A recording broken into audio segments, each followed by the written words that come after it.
out. When I came because I saw you share something on the real estate and the real estate. The man I'm talking about now is a real estate. He's one of the biggest real estate people in Abuja today. But he told me the story of how he started.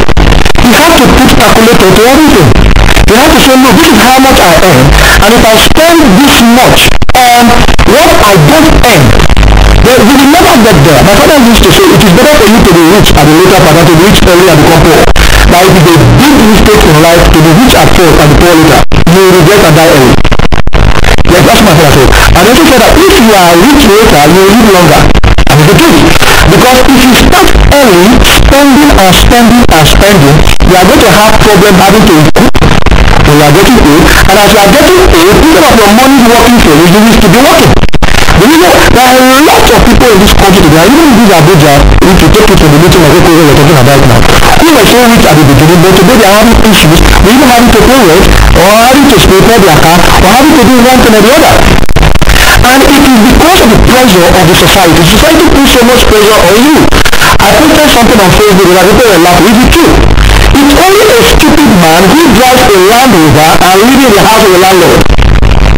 A Land Rover, for example, the newest, latest Land Rover, I don't know how much, can be less than 20 million. 20 million naira can get you a house in Abuja here. 18 million naira can get you a 2-bedroom flat in Abuja here. The remaining 2 million, buy a lander. So if you are not live in a compound where the tenant have more cars than the landlord. So at the end of the day, we are driving this to park first. My neighbor has 4 cars, this other one has 3 cars, and then some of us who have 1 or 2, we have to park outside because we have parked with 4 cars. And then we put down the 4 cars with tarpaulin. Any day he wants to come and start the car, you have to go and call the mechanic and spend money. And let me also tell you something. The car that do not bring money is a liability. So when you call your car asset, excuse me, an asset, you need to find out what an asset is. An asset generates money. Anything that does not generate money or is not appreciating to generate money is not an asset. The first day you bring out that Lamborghini, my son loves Lamborghini or not, he goes about it. Let me use it as an example. You drive out that Lamborghini from the garage. The first day you drive out that Lamborghini from the garage, it has depreciated, my dear, by 25%. If I'm going to buy that Lamborghini, I'm not going to buy it at that 17, 20, 30 million that you bought it for. I'll be telling you half of the price. So if you are investing so much on cars, you need to rethink. There are a lot of things you need to invest your money on, or invest your money in, and they are not cars. Because cars depreciate like that. One of the fastest depreciating so-called assets that we have on earth. Quite interesting. Let's talk about money mistakes that newlyweds need to avoid. You're planning your wedding, or of course you're planning to live together as husband and wife. A lot of people have said that before you even get married, you need to talk about a lot of issues, including finances. Issues around family, issues around finances, how much are you worth, how much do I have in my bank account as the man or as the woman. But my husband should also ask me how much I have. But of course, some people don't divulge all information, but for others they say it is very key. What mistakes should newlyweds avoid? Even those that are about to get married. You mentioned something earlier on in terms of wedding. You shouldn't spend all your money on a wedding ceremony because it ends, of course, after like 3, 4, 5 hours, it's finished. What other steps, what other mistakes? Now, like you said, if you are going to get married and you want to have a very happy home, I talk about marriage to my church. You must know the kind of person you are getting married to. If you are an academic kind of person, don't marry the strangest kind of woman or man. That marriage is going to pass through serious problems. Because when you are thinking of saving, she will be thinking of spending. When you are thinking of saving, she will be thinking of spending. So you must know who you are getting married to. That's number 1. Number 2, you must, like you said, lay down rules already. You must not even call it rules already. Let's understanding, not you. Let's have an understanding about our first 5 years of marriage, our first 10 years of marriage, our first year of marriage. Do we want to go into having kids right now? Like my pastor said, when they got married, they agreed. The first year, no kids. Even their family members were like, hey, but they knew where they were coming from. They knew where they were going. Today they have just 2 kids. Alright? So you need to agree on all these things. Now all these things will also be a function of your income. If you are buoyant before you get married, any amount you want to spend, make it a certain percentage of your savings or your investment. So that at the end of the day you don't suffer. But if you are the average Nigerian kind of wedding person, then plan it to the last cover. Call your wife or your husband today. Fix him or her down. This is how much I earn. By the way, don't say you want to marry by faith. Before you get married, get a job. Seriously. Because marriage is no longer God gave me a wife. It's you found with a wife. God gave the only wife. As you go, you remove his hand. That's by the way, anyway, for marriage. So he now said, any man who finds, so you are the one finding, so don't go and blame God tomorrow. So when you are finding that wife, sit that wife down and make the wife understand where you are going. And like I always tell people in marriage, women do not want to know how rich you are. They want to see where you are going. Very important. Some men that I've spoken to in the past also disagree with you, because some say that women are looking for ready-made men. You know, no woman, most women now would not want a man they would play with, you know. I disagree. I counseled married people, and I know a little bit about marriage. I've been married now for 17 years. Yes. So I know a little bit about marriage. When I wanted to marry, I was walking the back as a young man then. But my wife was not looking at what I had. I was living in a one-room apartment, but she wasn't. But the first question she asked me is, but when you get married, where you go? How far? She's in Edo State, so pidgin English is the other day. So how do you do it? Was what she was asking. It doesn't mean she had not seen money or she had not seen men. She showed me guys who were proposing 10 times richer than I was at that time. But she asked me where I will go, and I told her these things are my plans. Most women, let me put it that way, let me not say all women, most women want to see your potential. Most women want to see, that's why the situation is not ready for marriage. And that's why sometimes you are talking to some women, even when you are rich, the way you talk sometimes they say, this man is not ready for marriage. Because they just know that you are still a kid inside, you have money here, you are still a kid inside. And this money will finish one day, man, not really shut around. That's what they tell you. So what they are looking at actually is not how much you have made, but where you are going. It doesn't mean you should be a pauper now to approach them. It means that you are getting a job, or you've gotten a job, but you are laying down the plans of your life, where you want to go to, who you want to get there with, and you feel to fit into that picture. So these are my goals. These are my vision for life. They are ready to go with you. Some of them are even ready to spend their money to sponsor that marriage because they see where you are going. So when you say they are looking for ready-made people, no, not all of them. Most of them are not. A few should or can or will be. But most women are looking for where you are going rather than what you have. Now, if I come back to what we were talking about in terms of money, try as much as possible, if you are so rich, to take a certain percentage of whatever it is you have as what you want to spend for that wedding. Don't spend all your money on that wedding. If you like, create a fund. Create a fund that you can invest and call it my marriage fund. So the difference you would have spent, if you were planning to spend like 10 million naira on your marriage, for example, somebody says there's no amount of money you want to spend on any occasion that you can spend.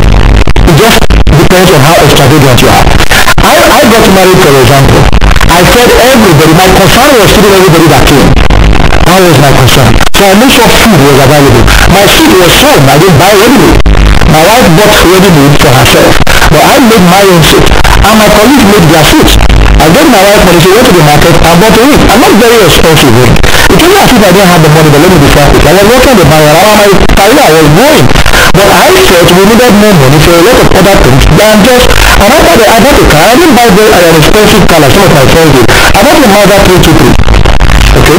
So we started our lives now, but today, I don't have to show everything that we have on TV, but I'm telling you that I'm far better than a lot of my contemporaries and a lot of my friends who probably had a fantastic wedding, and after that fantastic wedding, the marriage broke up a year after. They were living in the same house, but they were living apart. Why? Because the bank just stopped, and there was nothing else to do. Okay. Let's just take a few minutes we have left to read a few comments coming on Twitter. I'm saying personal finance is very difficult in Nigeria where youths are unemployed and poorly paid. Some married folks still depend on their parents. A quick response. Is it difficult? I understand we have this difficult economic situation, but they say if you cannot spend it, if you cannot save if you have 5,000 naira, if you have 5 million, you cannot spend. Yeah, thank you very much. You just answered the question. There are a lot of people in that same shoe, yesterday I just came back from Joseph, and if I just quickly with you came back, I went to train about a few boys on entrepreneurship and the rest of them. And I was telling them in that program, I said, those of you who are here right now still earning 15,000 or 20,000 from a paid job and are sitting around waiting, you are wasting your time. I'm working on a book now I call passive income. Now, if you are a young man in Nigeria, like, there are a lot of things you can do with your brain. You go to the internet, you go to Google, you do your Facebook, and you see passive income all around you. You are doing nothing about it. It's not all about what you earn. It's about how much income can come to you from what you do. There are a lot of pastors, reverend, evangelists, or you just that small nature who are looking for books to write. And there are a lot of people who read English out there who could do the writing for it. We call them ghostwriters. I could pick up whatever it is in your mind and I will be paying for it. There are people who speak on a daily basis, they record it, and look for people to transcribe it, and they pay them. So what are you sitting at home doing where you can actually have passive income? So your income can be low, but you can also earn passive to your end. That is why your guest is really on point. Fridays of the view, follow the normal demand law, just will work out well. Like you said, family background and healthy competition have huge impact on your spending pattern, which we said before. But you can actually break away from them. That's what you can act. You can also learn. And knowledge is power, actually. And that's why I always say, sorry to cut you short, I always say that you see, the sons and daughters of the poor men get richer 4 times before the son of a rich man. Quote me any day. Okay. I try to say Mr. Frank is really helping me here. I spend more than I earn and sometimes hide from my family. Because I like to meet Frank. You like to meet him. You pay me a consultancy fee. Now you're hearing a passive income. So let me make a passive income from that. Okay, just as Orapa is saying, a car made of partly gold is an asset. Gold appreciate. Got that from car in the movie Tower Hills. Oh, I think I've seen that movie. Okay, I think I just have 2 minutes left. So like saying, how about people earning less than 30,000 naira and have a family and other amenities? You know, some people earn like 30 to 40,000 naira a month and they still have family, children in school. Is all these things you're putting this money, is this still possible for them to observe? Definitely. You can earn 30,000 naira and send your children to the school that your 30,000 naira can afford. Your wife can also augment by doing something by the side. Okay. Actually, Paul is saying that dude, the man here is a good economist, but I hope he's not stingy. It's not fair. People work harder to spend them. Perhaps you're misunderstood. He's not saying you shouldn't, we're not saying you shouldn't give yourself a treat too, but you should do all that within the ambit of what you can provide. Okay, Anthony is saying, God bless you for this enlightenment. God bless you. Too. Michael is saying, thanks to Nancy and my guest for this edition of Money Show. I am recording it to listen to over and over again. Yes, I think it's a good show to record so that you can listen to it over and over. So one last word before we go. When you earn money and you spend the money well, it's about management. It's not about how you throw the money around. Spending and managing money is far more important than getting money and spending it on frivolities.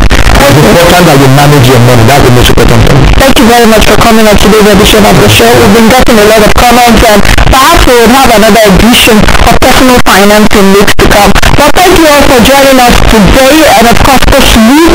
Thank you for all your tweets. It's been nice having you as a company from Monday till now. Thank you, thank you. I wish you a lovely weekend. Of course, be the best you can be, be the change you want to see. God bless Nigeria. I am Nancy. Bye now.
to make more money away from music than I make off music. I've always been interested in business and always consider myself a business person first thing in the business. We were mostly tough guys from the streets that had a hard time, but we didn't know how to really talk to corporate America. I came in today just to tell the truth. I tried to get here 100% fair, healthy dude. Due to time, we'll start to see that. Hip-hop is not a fair game.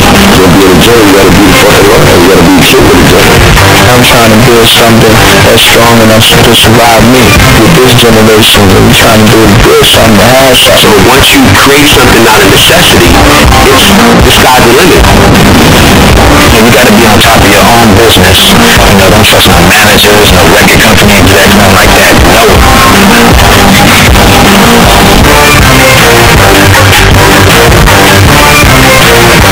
get over the United States, rather than be in America, as well as opportunities where we could find let's put out in the body when you're successful. Today they consider the table the richest and most powerful in the nation. 4 men, 4 destinies, and 1 question.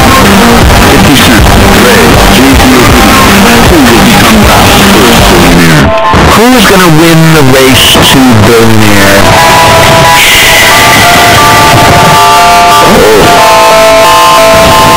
That's a tough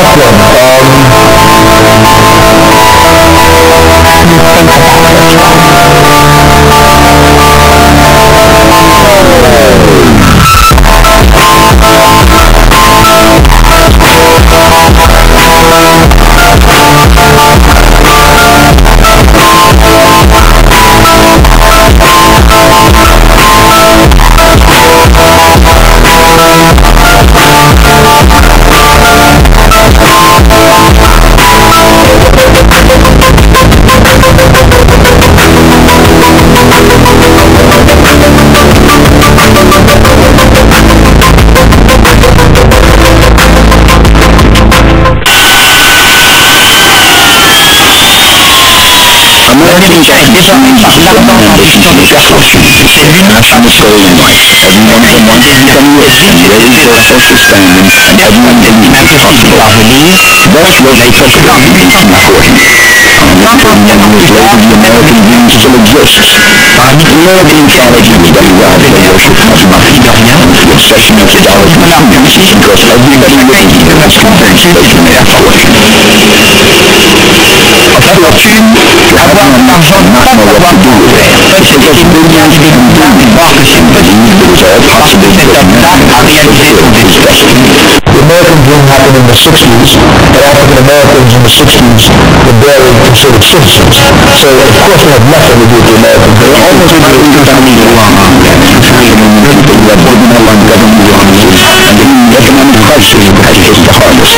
Most of them have been unemployed for 5 years. There are 2 million buildings and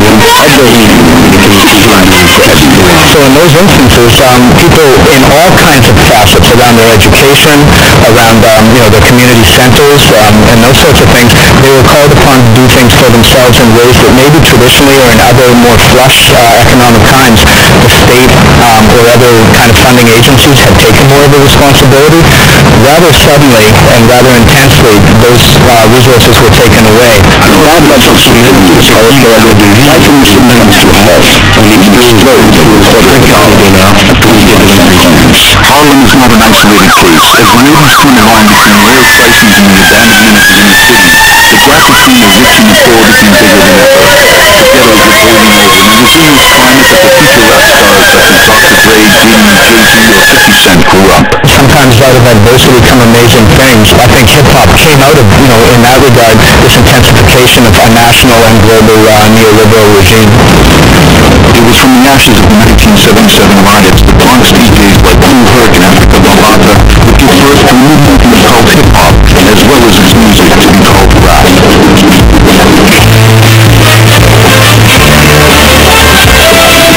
Great cultures are created in times of social upheaval, and hip-hop was created actually out of 2 social upheavals. The first was the abandonment of the cities in the 1970s, which allowed hip-hop to flourish initially, and then the crack epidemic of the 1980s. It's a true epidemic. La police should reagir sans se distraire.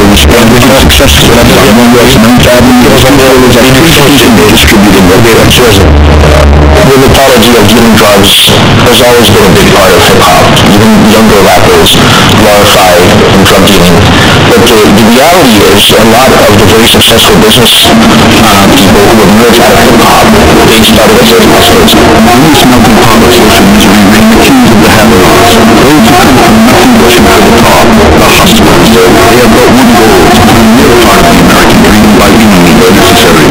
I will not say that hustlers and dealers were the only inspiration for a lot of these artists.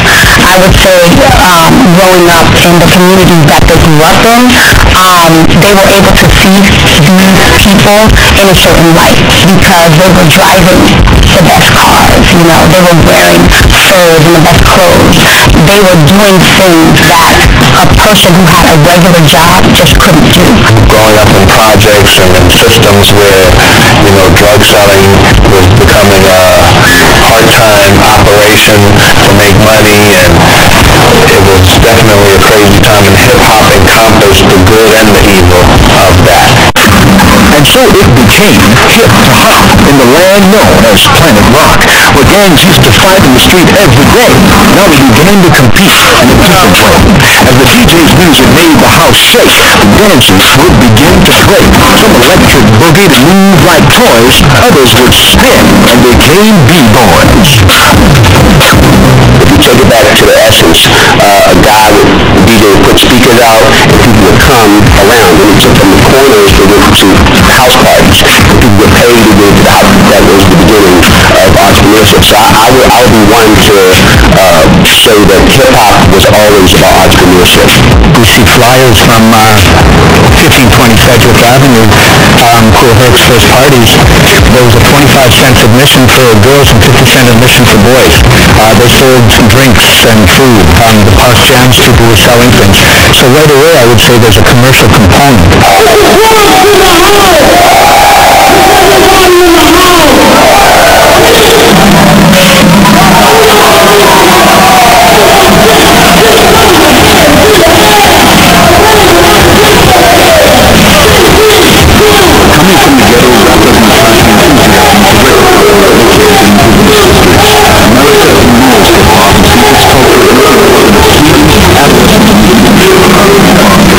From the beginnings of hip-hop, the artists could not get deals with major record companies, so it took an entrepreneur to put out the records initially just to get people to get excited and get these songs on the radio. So essentially hip-hop had to create its own institutions, and that's what allowed hip-hop not just to survive, but when the rest of the business finally opened up to hip-hop, it allowed hip-hop tremendous revenue to create deals that were in fact much better than what rock artists or R&B artists were getting. And when you go from the early entrepreneurs like Russell Simmons to the current entrepreneurs like Jay-Z or P. Diddy, you realize that this is something that's been part of the fabric of that culture since its inception.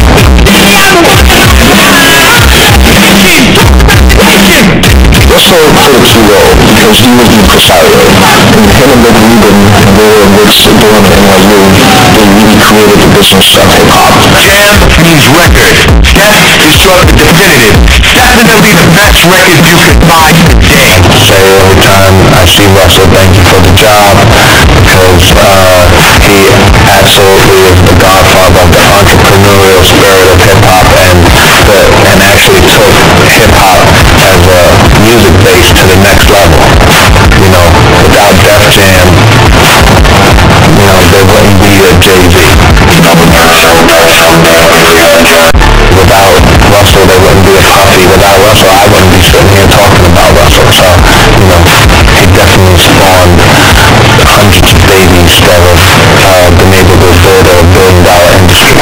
I'm a California power winner, red in hell. The creator stopped the record with a fingernail, rock the bell. I think Russell Simmons, outside of everything else that he's done to move the culture forward over the last, 30 years, he was always one to keep pushing it further. So, selling out Madison Square Garden wasn't enough. He went and found that these guys should be in partnership with Adidas. I think that he went and found the Beastie Boys and says, you know what, it's just not for African Americans to rap. We're going to get white guys that rap as well.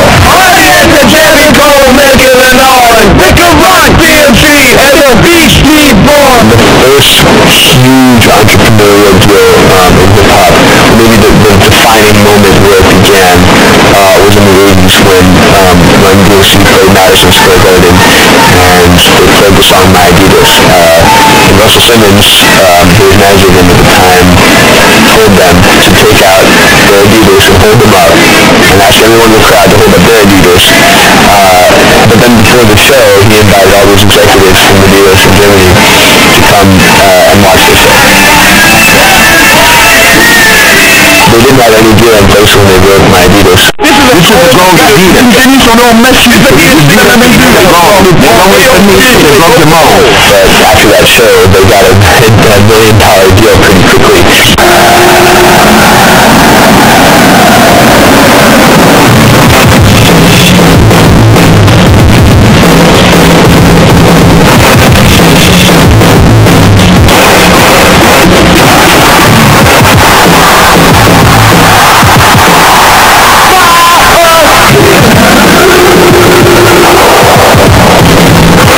Downside was, when they did a deal with Run DMC, they tried to design sneakers for Run DMC rather than give them the same type of Adidas that they were selling, and the sneaker that they gave them did not do so well. But more importantly, it was a blueprint that other companies could follow, and they have over the last 20 to 25 years. After the Beastie Boys and Run DMC, other rap stars emerged in the 80s and the beginning of the 90s, like Ice-T, NWA, Public Enemy, Nas, and A Tribe Called Quest. Certain major labels still refuse to be associated with rap. Other companies, in search of a young, hip image, begin to understand its impact. Here's a little story that must be told about who played rockin' up ice and gold, how the flow was fast, the laying alone. A good example of how corporations' relationship with hip-hop culture evolved over time was how Sprite, a soda brand that's part of the Coca-Cola family, got involved with hip-hop. Started on first, so the radio first, now today's video playing hurt, play your just kid. On the advice of a junior marketing executive from Sprite, who was a fan of hip-hop, real hip-hop, he basically created a campaign that would tap into hardcore hip-hop artists. Grand Poobah from the Nubians, Pete Rock and CL Smooth, Tribe Called Quest, to just meet them in the recording studio and see them doing what they're doing, and not even mentioning Sprite necessarily, just representing the brand as something that was very cool and very fresh and very cutting edge. Sprite basically doubled its volume in 2 years and became the fastest growing soft drink brand in America. Putting some of these artists on national television, I think we do with a lot of these guys who are making music a very higher profile.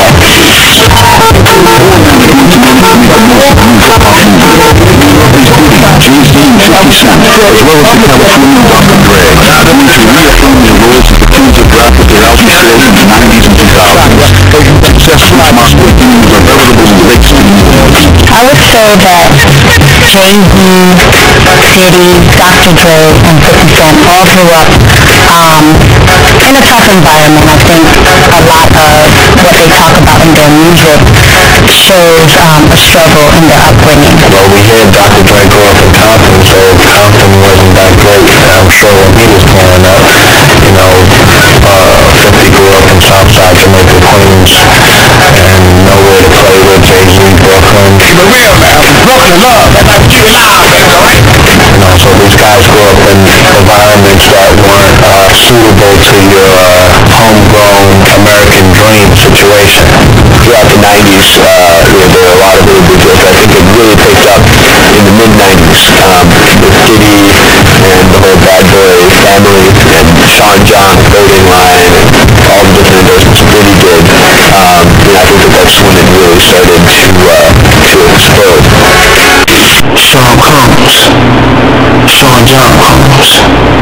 Some of you may even know me as Puffy, Puff Daddy, or PD.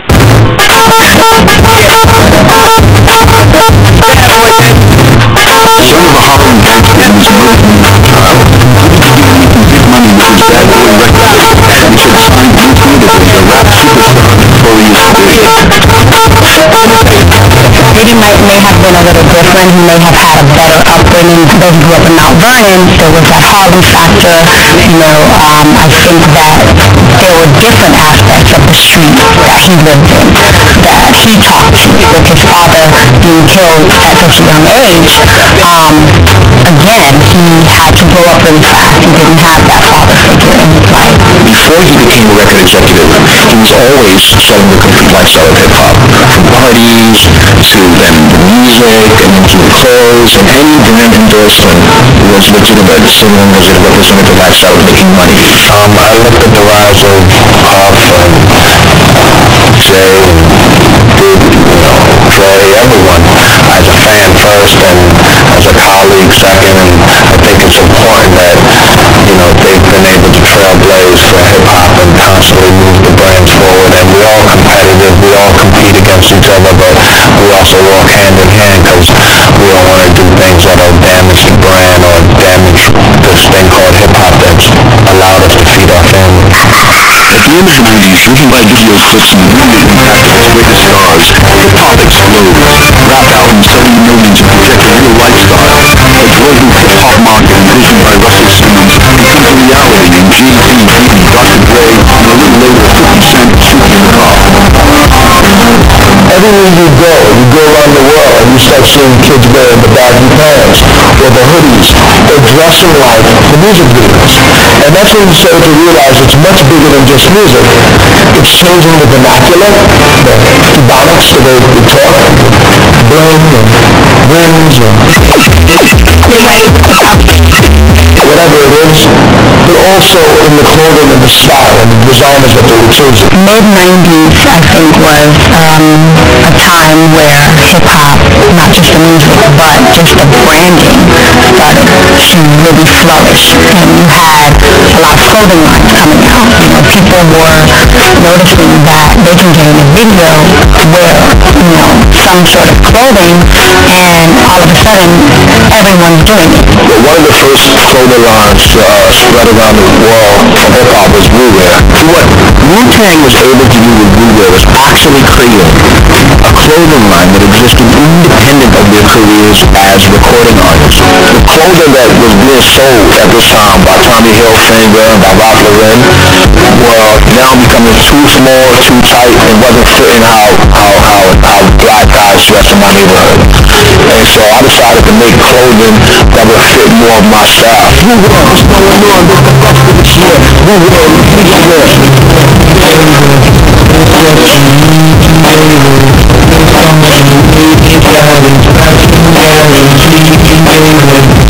So I took things that I saw was a defect in other products, and I improved on those products for my clothing line. And eventually, it wound up spawning 5 stores around the country. It was the first clothing line from hip-hop to ever enter the window on 34th Street in Macy's. That was a great proud moment for me to walk through New York City to Macy's and to see my clothing line in the window on 34th Street. It was a real good accomplishment for us, and that opened the floodgates to other hip-hop clothing brands like Fubu, like Mecca, like Fat Farm, and eventually Sean John and Rockaway, who are still in Macy's to this day. Because the people who started Rockaway was actually the people that was working with Wu Wear. Before launching his clothing line, Sean Carter, also known as JD, leads behind his illicit business into the rap world in the middle of the 90s by starting up his Rockefeller record label with the Brooklyn friend Diggin' Dash and Kevin Bird. I'm the star that you impose their vision and conditions on the business world. With JD, you had him, talking about growing up in Marshall Projects and all of the things that he did, the drug selling, just being in the hood, all of that stuff.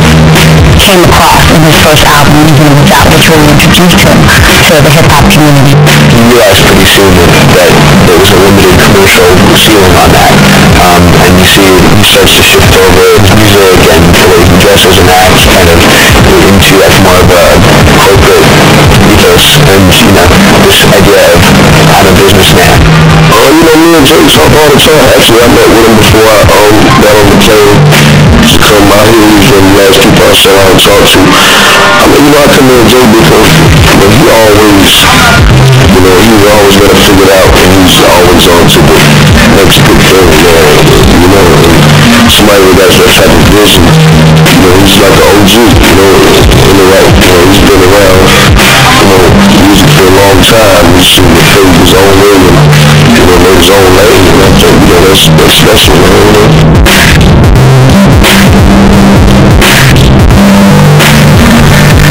Damon Dash tells the story very early on as Jay-Z begins to have some success of approaching a jeans company called Iceberg Jeans for an endorsement deal, much like the Run DMC Adidas endorsement deal. Iceberg Jeans said, really not interested in doing business with somebody like Jay-Z. And Damon Dash, being who he is, turned around and said, okay, all right, fine. Now I'm going to go start my own clothing company. I'm going to put you guys out of business. The great example of the difference between doing an entertainment business and doing a clothing business is manifest when you look at the final sales prices for these two companies. When Jay-Z and Dame sold Rockefeller Records, they sold it for $20 million. When they sold Rockaware, they sold it for $200 million. Huge difference. By the early 2000s, advertisers have begun to finally realize that hip-hop was here to stay. Taking on keyboards off the man. See how we brought the brand, we brought the body, man. Old Gucci's, if you upset, kill me. If not, sit back and watch me do me. Very early on, I realized that Jay-Z was doing a lot. He used to wear Nike sneakers all the time. And he would talk about it in his music, and then you'd walk outside and you'd see a bunch of kids wearing their sneakers. So I figured Nike wasn't giving him a piece of the profits, so why wouldn't he do a separate deal in which he had his own line with the company that will? And that's what led to the partnership with Jay-Z and Reebok.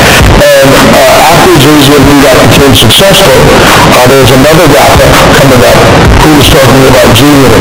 And I felt like this would be very important to make 50 Cent sneaker using G-Unit again with Reebok. I met some gentleman that was part of Reebok, and they said, do you think 50 Cent would be interested? And I said, yeah, I think they would be. We went back and spoke about if we could do a G-Unit brand. They wanted to do a 50 Cent sneaker. We said, no, it's important that we build a brand that 50 can help push and not just be about 50. And, we sold 7 million pairs of sneakers during our venture at Reebok, so I feel like it did well. If we made $25+ million, everybody's happy. For corporate America to see the influence that these guys had, they bought into that.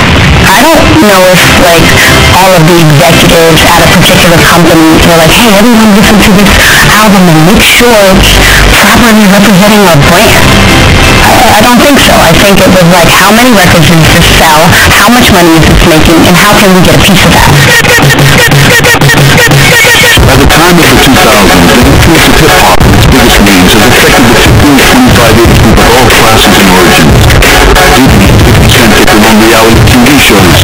Pop music, video games, and film are all adopt rap. Hip-hop becomes a major component of American culture from Brooklyn to Hollywood.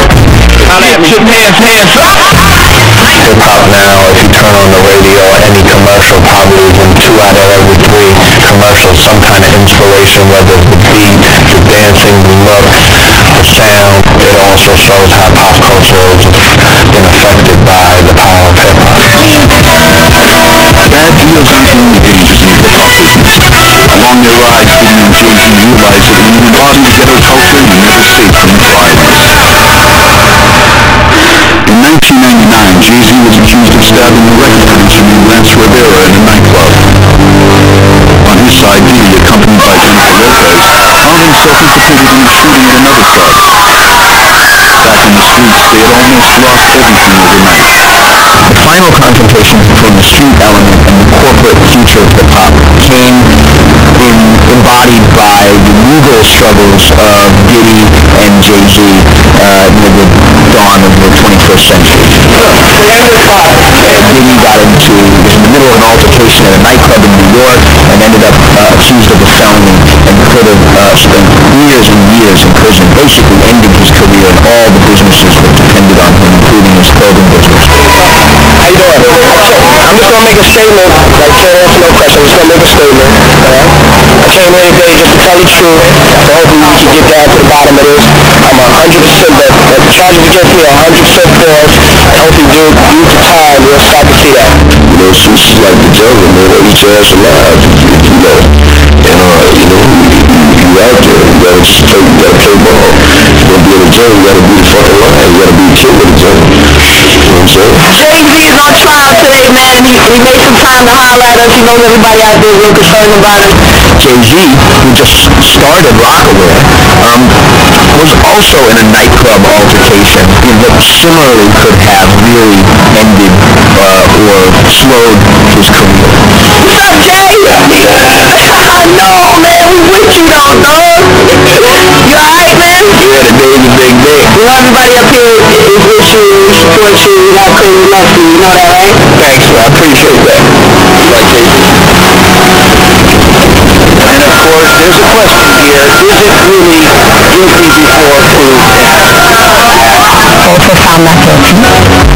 And that helped, I'm sure, their business. But it also helps when you have, a lot of money and a great legal team.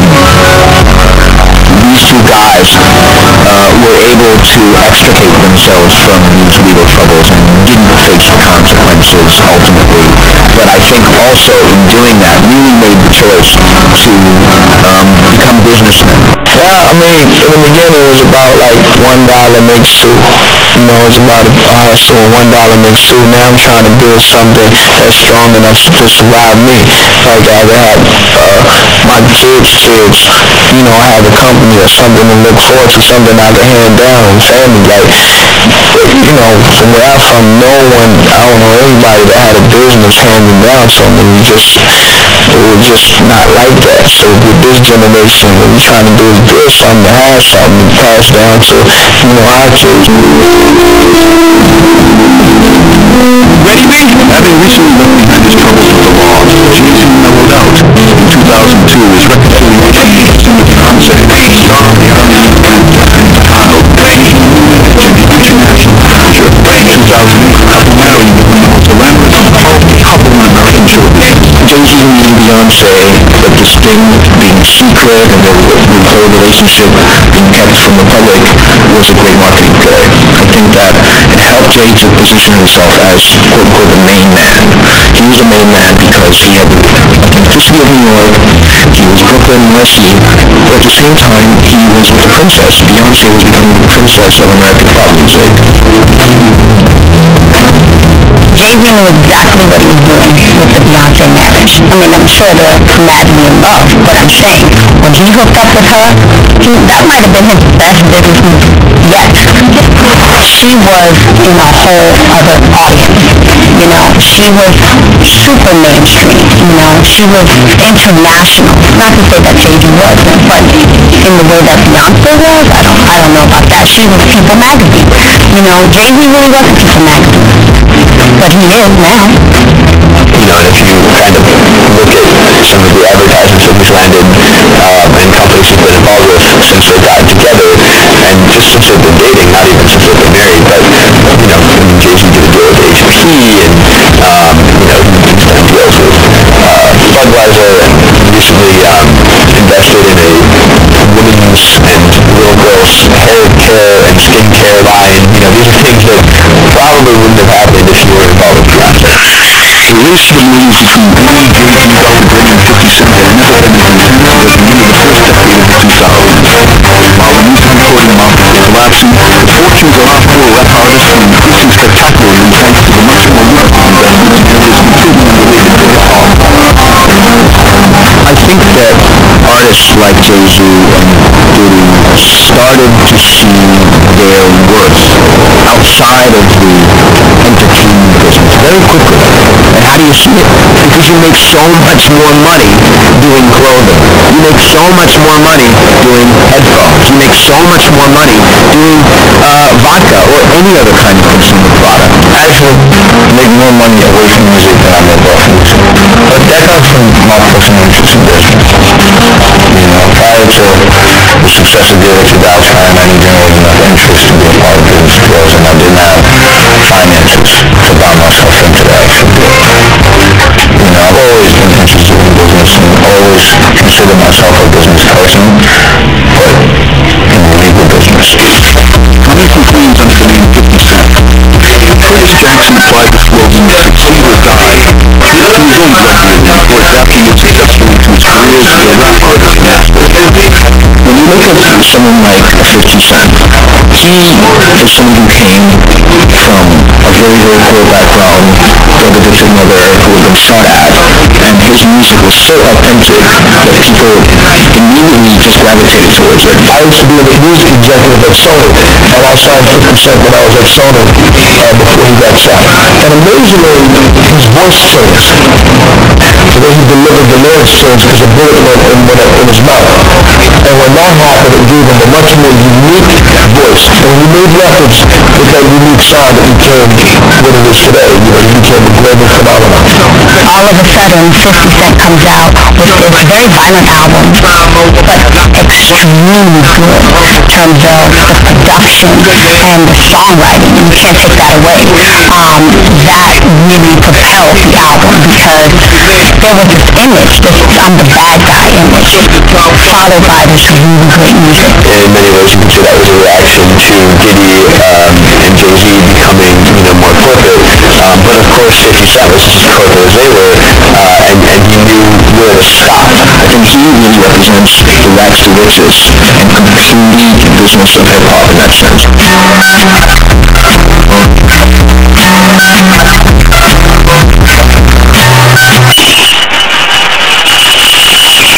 We created a culture out of necessity. So once you create something out of necessity, it's the sky's the limit. I think there was always a plan for them to venture into other businesses. But when they saw the decline in music, and I think they saw it before everybody else, they knew they had to kind of spread themselves out. The music is the forefront, and I think that the business comes with that. The more music that you have, and the better your music is, the easier it is for you to do business deals, and the more companies want to invest in your brand, because they want people to, buy their brand, so they feel like if people like you and like what you're doing, if you stand beside their brand, they'll cut you a check for it. Or you can go out and make your own shit, but your own brand, that way, it all equals money. I wouldn't be able to do all of these other things without music. I said, Kanye West gets the trophies and 50 Cent gets the checks. Celebrity demonstrators at the that's right. You never wanted to make your own thing. You wanted to make change. You wanted to make sure that nothing comes out of people like you know what? I'm pretty sad. I used to have to run. I made my own everybody. Now, see how that evolved. This deal happened through an interesting process. It was Get Rich or Die Trying. 10 million albums sold, 50 was in the office, and it was like, we shouldn't do a liquor. It was like, we can't do a liquor, we gotta actually cut it across the grain of your bad guy personality. And 50 said, you know what would be interesting if we could sell water. And I was like, water, wow. And it's so paid, man. They were an upstart at that point. They didn't have the money to pay us as an endorser, so we created the equity play. And 50 became a partner in the business, and the rest is history. Now, they weren't the majority stakeholder in the company, but they were a significant stakeholder in the company. And that meant that 2 years later, Vitamin Water sold to Coca-Cola for $4.1 billion. That 50 Cent, and by extension Chris Lighty, had a huge multi-million-dollar windfall from that sale. He had the single best year of any single hip-hop artist in the 5 years that we've been doing this hip-hop cash games list. We pulled in $150 million in 2008, I think it was, and I think double the next best year that anybody has had during that entire span. Little by little, the rap stars invest in prestigious brands consistent with the status they want. In 2002, Jay-Z even opened up an upscale club in the heart of Manhattan called 4040. Luxury goods, perfumes, vodka, champagne, it works out almost every time. It was in the late 2000s. Diageo had this brand, Ciroc. It was not doing well. It was maybe the number 50 vodka in the world, and they needed a spokesperson. So they started talking with Diddy. They worked out a deal where he would get half of all profits.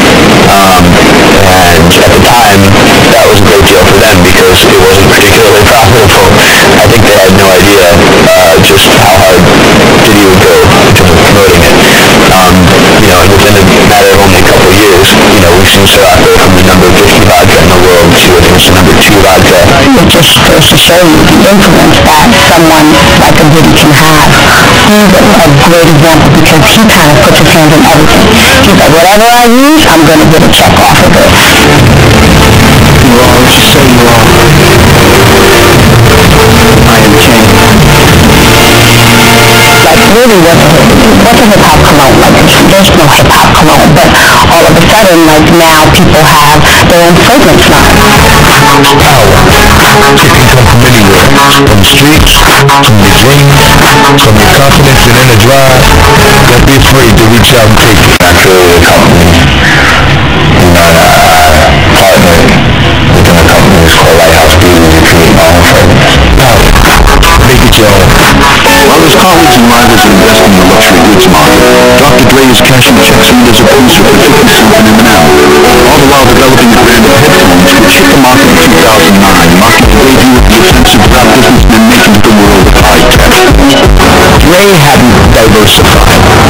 He's a real consummate artist and producer. He's a studio rat who stayed in the studio. Before going it alone, Dr. Dre, a music devotee, first applies his talents to helping others shape the gangster rap sound of Los Angeles by showcasing artists like Snoop Dogg or Eminem.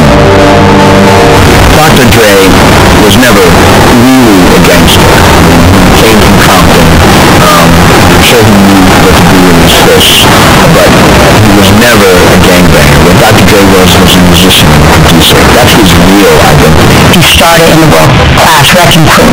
When NWA came out is when people really started to identify with Dr. Dre, and we know what NWA was about. Dr. Dre, very early on, wasn't much of an entrepreneur at all. He signed to Eazy-E's label. Eazy-E was the entrepreneur, and then when he left that deal, which was supposedly bad for him, he went into another kind of bad partnership with Suge Knight, one that allowed him to make more money, but ultimately he had to relinquish everything he had made in that partnership just to get out of the partnership with Suge Knight. Then he started to create something more lasting with Jimmy Iovine as his direct partner with Aftermath. And Aftermath did not do so well until he signed Eminem.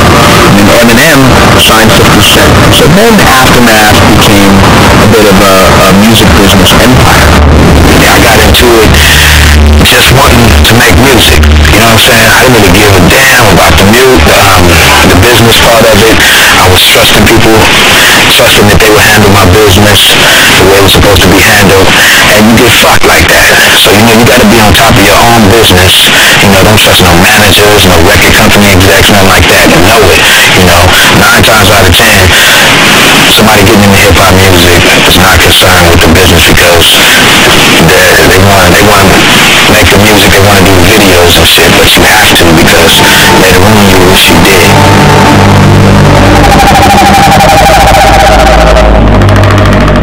It wasn't until Jimmy Iovine and Dr. Dre partnered on the Beats headphones, Beats by Dr. Dre headphones, that he actually did begin to sell consumer products with his name, Boyd himself. Last summer, HTC bought half the company for $300 million, so pretty good for a company that's only a few years old. For Dr. Dre and Jimmy Iovine, it's a total success. In 2011, the brand captured 53% of the headphones market, with an upward tracking attention rate to consumer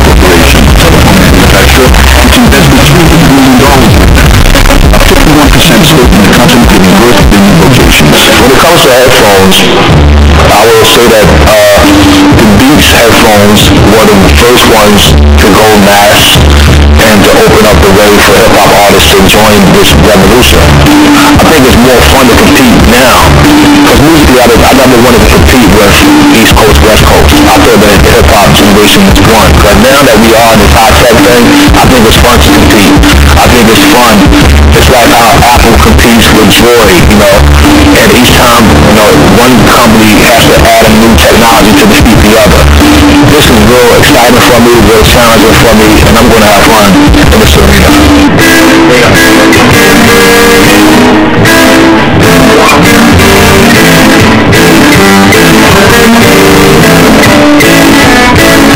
And we've reached a point where you can even sell computers with the hip-hop identity, because Jay-Z became the face of HP because he really represented a certain type of success and a certain type of brand DNA that HP would have actually wanted to be associated with.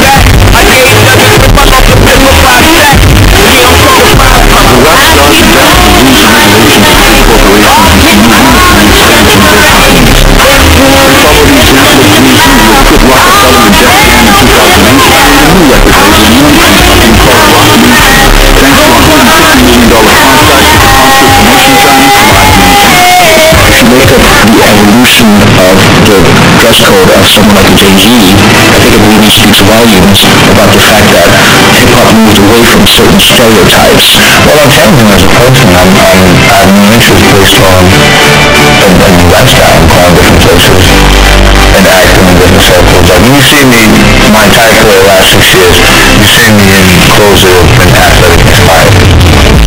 And now if you look, if you Google some photographs, you'll see more clothing that is representation of business. You'll see photographs of little suits from different places that I've actually had to attend because I have more meetings and engagements where that's appropriate. From Jay-Z's perspective, when you've gone out and you've done business on the street where, something goes wrong, you end up dead, when you go from that to going into the boardroom with a bunch of guys in suits, it's like, come on, are you kidding me? I mean, you can't scare me. We're not college graduates. We're not, we were mostly tough guys from the streets that had a hard time. So we didn't know how to really talk to corporate America at the time. But nowadays, as I've grown and I've traveled the world and I've met many corporate people and I've sat down with billionaires and they explain to me the power of their money, and it's because of cooperation of many men. Everybody just has his own cable network. Well, that's a big deal to have your own cable. Now he has his own television network and he can program it 24 hours a day. That's more power. Special announcement, the revolution will be televised. The revolution will be televised. Today is a very, very big day. I'm here to announce my new cable network, Revolt. And of course, when you own media properties, that brings financial capital and Wall Street awareness and all those, capitalization of markets that comes with it. So yes, it's tomorrow morning. I feel like the leaders and the entrepreneurs who came out of hip-hop will be now facing off and competing and dealing with the biggest deals in the world. I think what makes hip-hop palatable to corporate America is that it makes money. And also that the people that they're dealing with are smart, right? That's something to respect, because power really only respects power. Politics plays a role in hip-hop. And not only do we want to vote you in, we want to hold you accountable, and we want to be part, we want to have a seat at the table. You can't have a seat at the table if you don't have power and influence. When Russell Simmons picks up the phone and calls the governor of New York and says, I want to hold a meeting to try and change the three strikes rule or the Rockefeller laws and that sort of thing, somebody takes that call and he does get that meeting. That wouldn't happen, I don't think, without his wealth, right? But the interesting thing is he provides, I think, a compelling model. So other artists and individuals, and Jay-Z has been able to do this. Any number of individuals are stepping up into that situation, realizing that they aren't just artists and they aren't just hip-hop guys, but in fact they're citizens. With personal fortunes of more than $100 million each of them, Dr. Dre, 50 Cent, Diddy, and Jay-Z want to demonstrate the scope of their political plans by helping to elect their champions to the White House.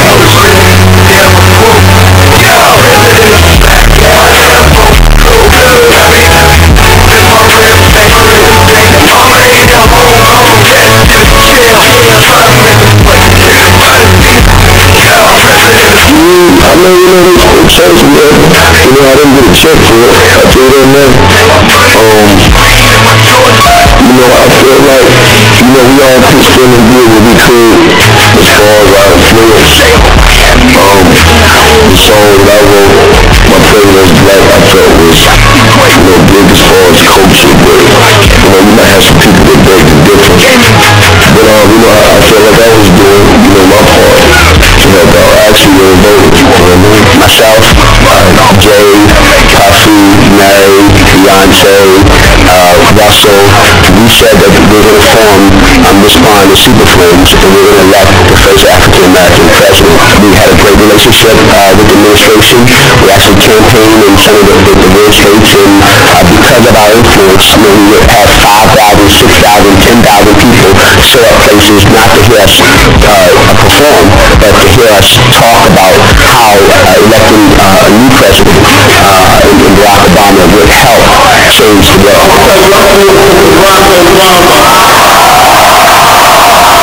If you look at how active Jay-Z was, Diddy was, you'd never seen them this politically active before the Obama election. And I feel like it was a great thing because it showed the power that the hip-hop community had. Do you like hip-hop? Of course. Who do you like? I gotta admit, lately I've been listening to a lot of Jay-Z. I mean, this new American Gangster album is tight. It tells a story, right? And he's, as Jay would say, he got flow. I think the music and culture of hip-hop, and that's just one factor, but I think that it showed the world, the power of the youth.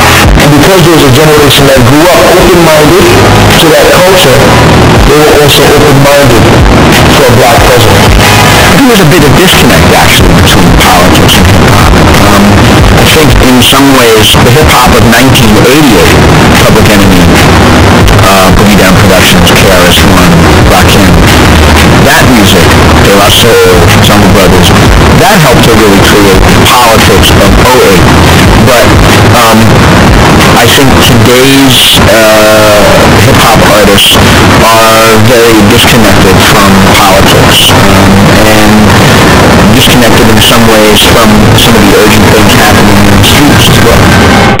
Even though he helped set up and is a shareholder of an NBA team in the heart of Brooklyn, many of the people in the neighborhood consider that today Jay-Z seems to have really distanced himself from reality to the street.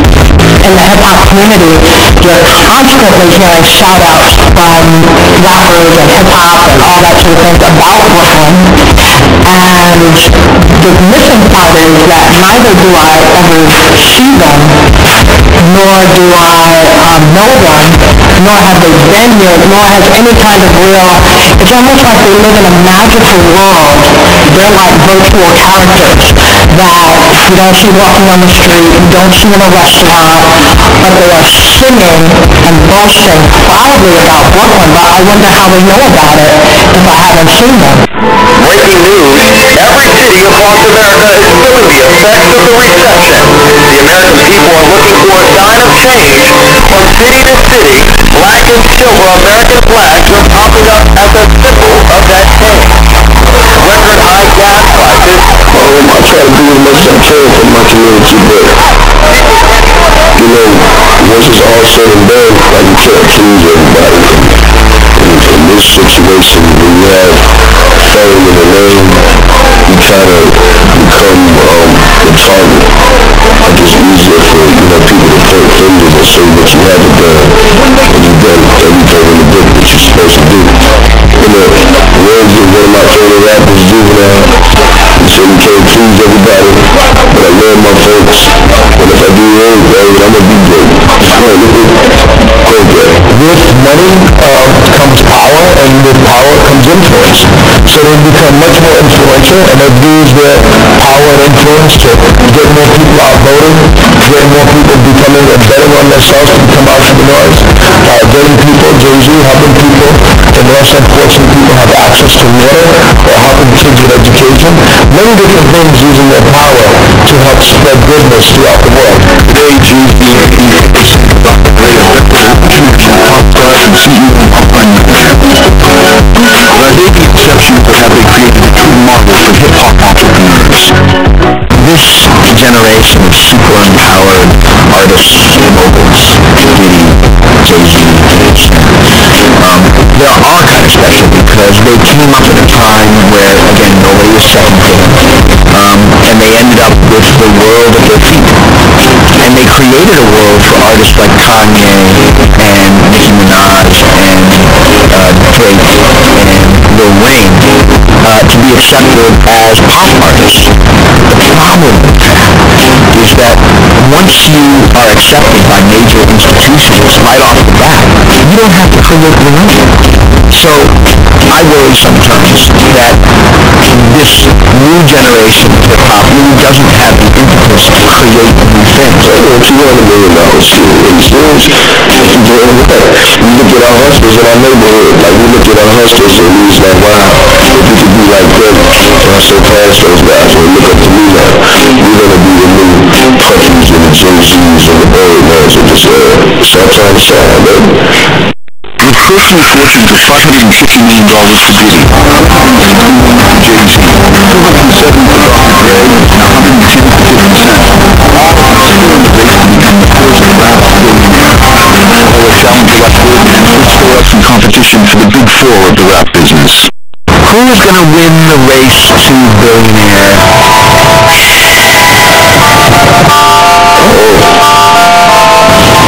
That's a tough one. Let me think about this one. If I had to put my money on anybody, I think it's going to be a race between Jay-Z and Diddy. I think Diddy really wants it more than anyone else, but Jay-Z's more likely to get it. I think it's between Diddy and Jay-Z just because of the hustler spirit that they have. They're always like neck and neck on that little Forbes list. I don't know, I'm gonna go with Diddy.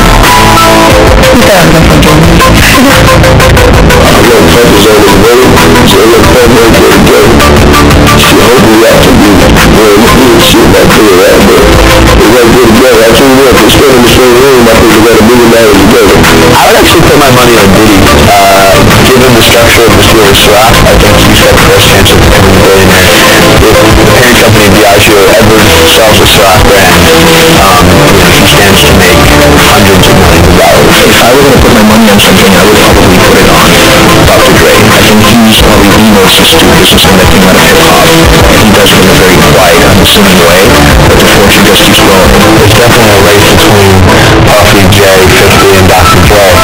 It's just, will Dre or Puffy sell Ciroc or Beats by Dre before Jay and 50 figure out how to get $1 billion before them? I'm proud of what these people have accomplished, and these are phrase, and I want to celebrate them while they're here. I'm proud that they gave us consciousness to be businessmen. You know, it's funny. It's like when you think of hip-hop, right? You say who's going to be the first hip-hop billionaire. You don't say who's going to be the first pop billionaire. You don't say who's going to be the first dance music billionaire. You don't say who's going to be anything, but as it relates to hip-hop, the financial success is attached to it. That's what entrepreneurship is all about, right?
welcome. I am Nancy, and this is the Morning Show reaching you from Nigeria's capital, Abuja. Thank you for joining us again today. On today's edition of the program, we'll be looking at youth and economic development. Don't forget that August 12th of every year is celebrated as the International Youth Day. Yesterday, at the presidential villa here in Abuja, President Muhammadu Buhari met with a cross-section of Nigerian youth, and he did say that his administration will place a high premium on tackling the challenges facing the Nigerian youth. He also did say yesterday that youth played an integral role, a vital role in 2015 elections.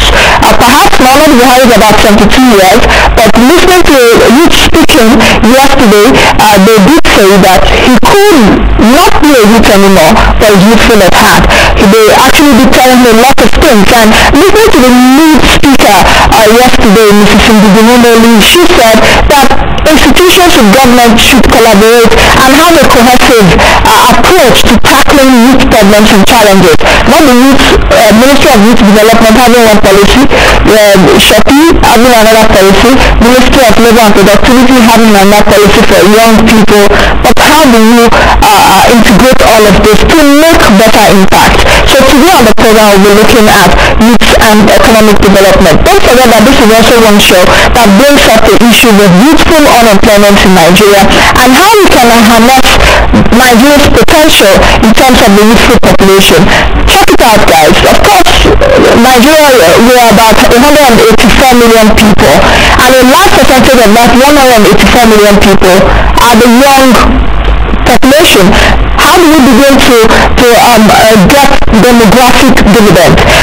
Of course, some countries like Japan are suffering right now that their economy is actually not growing the way they want it. You know why? Because Japan, the economy is an aging economy, but Nigeria has a youthful economy. So why can't we actually put all that together, bring our efforts together, and make sure that our youth are not liabilities but assets?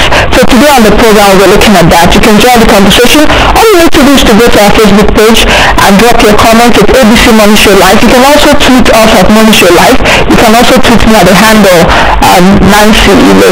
Alright, let's get started by taking you through the top stories because we have a lot to talk about this morning. I'll start by telling you that National Bureau of Statistics has put Nigeria's inflation rate year-on-year in July at 9.2%, which indicates that the inflation rate in the country remained unchanged in July because it was the same rate in June at 9.2%.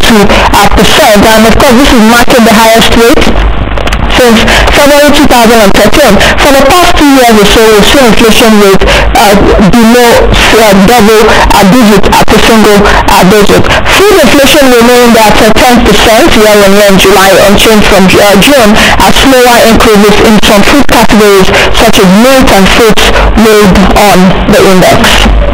If we move over to Treasury bills, the Central Bank of Nigeria says that the federal government plans to raise 62.43 billion naira in Treasury bills for 3 months and 6 months tenure on August 20. A breakdown shows that 32.4 billion naira worth in the 3-month paper and 30 billion naira in the 6 months that would be raised using the Dutch auction system. Nigeria issues Treasury bills twice a month to borrow funds from the banking system to fund government budget deficits and help manage liquidity in the economy. Meanwhile, the tax agency in Nigeria, the FIRS, has said that it's generated close to 2 trillion naira in the first 6 months of this year. That's from January to June of this year, despite the tough economic conditions. The collection in June of 2015 was the highest by the FIRS in its history in a single month, and the total collection for June was at 746 billion naira. Let's take this report on youth and economic development. Of course, just like I said at the beginning of the program, that this new administration should harness the potentials of the youth. It's no longer, we shouldn't say that as young people we are the leaders of tomorrow. We are the leaders of today. The likes of Mark Zuckerberg of Facebook has shown us that. So no one should say we are the leaders of tomorrow, because leadership starts today in whatsoever corner that we find ourselves. Take a listen to this report by Jennifer Obala. The role of youth in national development cannot be overemphasized because the youth remains society as the engine of growth and development. It is as a result of this that the United Nations International Youth Day celebrated every August 12th to recognize efforts of the world's youth in enhancing global society. This year's theme is Youth Civic Engagement. Well, the youth play a very, very significant role in national development. First, it's the demographic dividend that is vested amongst youth.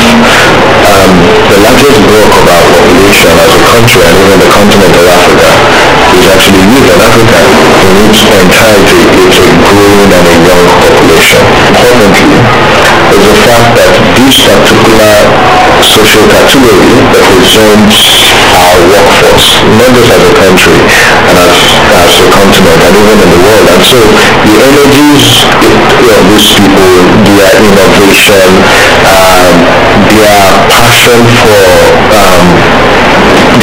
for transformation and change, if adequately harnessed, can lead to national development. The youth matters in the development of the country. Without youth, there is no development, there is no future for the country. But first of all, these youth have to be properly nurtured so that the development of the country will lie in their hands. Without youth empowerment, there is no peace. And when there is no peace, there is no development. Millions of youth worldwide are unemployed, uneducated and unengaged. It is strongly believed that most of the current social problems in this country are the direct result of the neglect of education and youth development.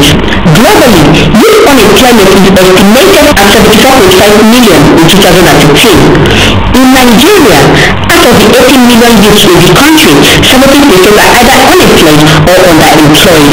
Youth have a lot to do. We have to look about the economic empowerment of the youth. We have to talk about responsive leadership empowerment of the youth. When we take all these into consideration, the future of this country will ultimately lie in the hands of the youth. Young people have a very critical role to play in national development, and they've lived up to expectations. Using predictions made by John Wilmot, the Director of UN Population Division, at the 2050 Joint Statistical Meeting in Seattle, Nigeria's current population of 184 million people will increase to 752 million by 2100. The report also noted that Nigeria will leave its current 7th position to become the 3rd most populous country in the world by 2000.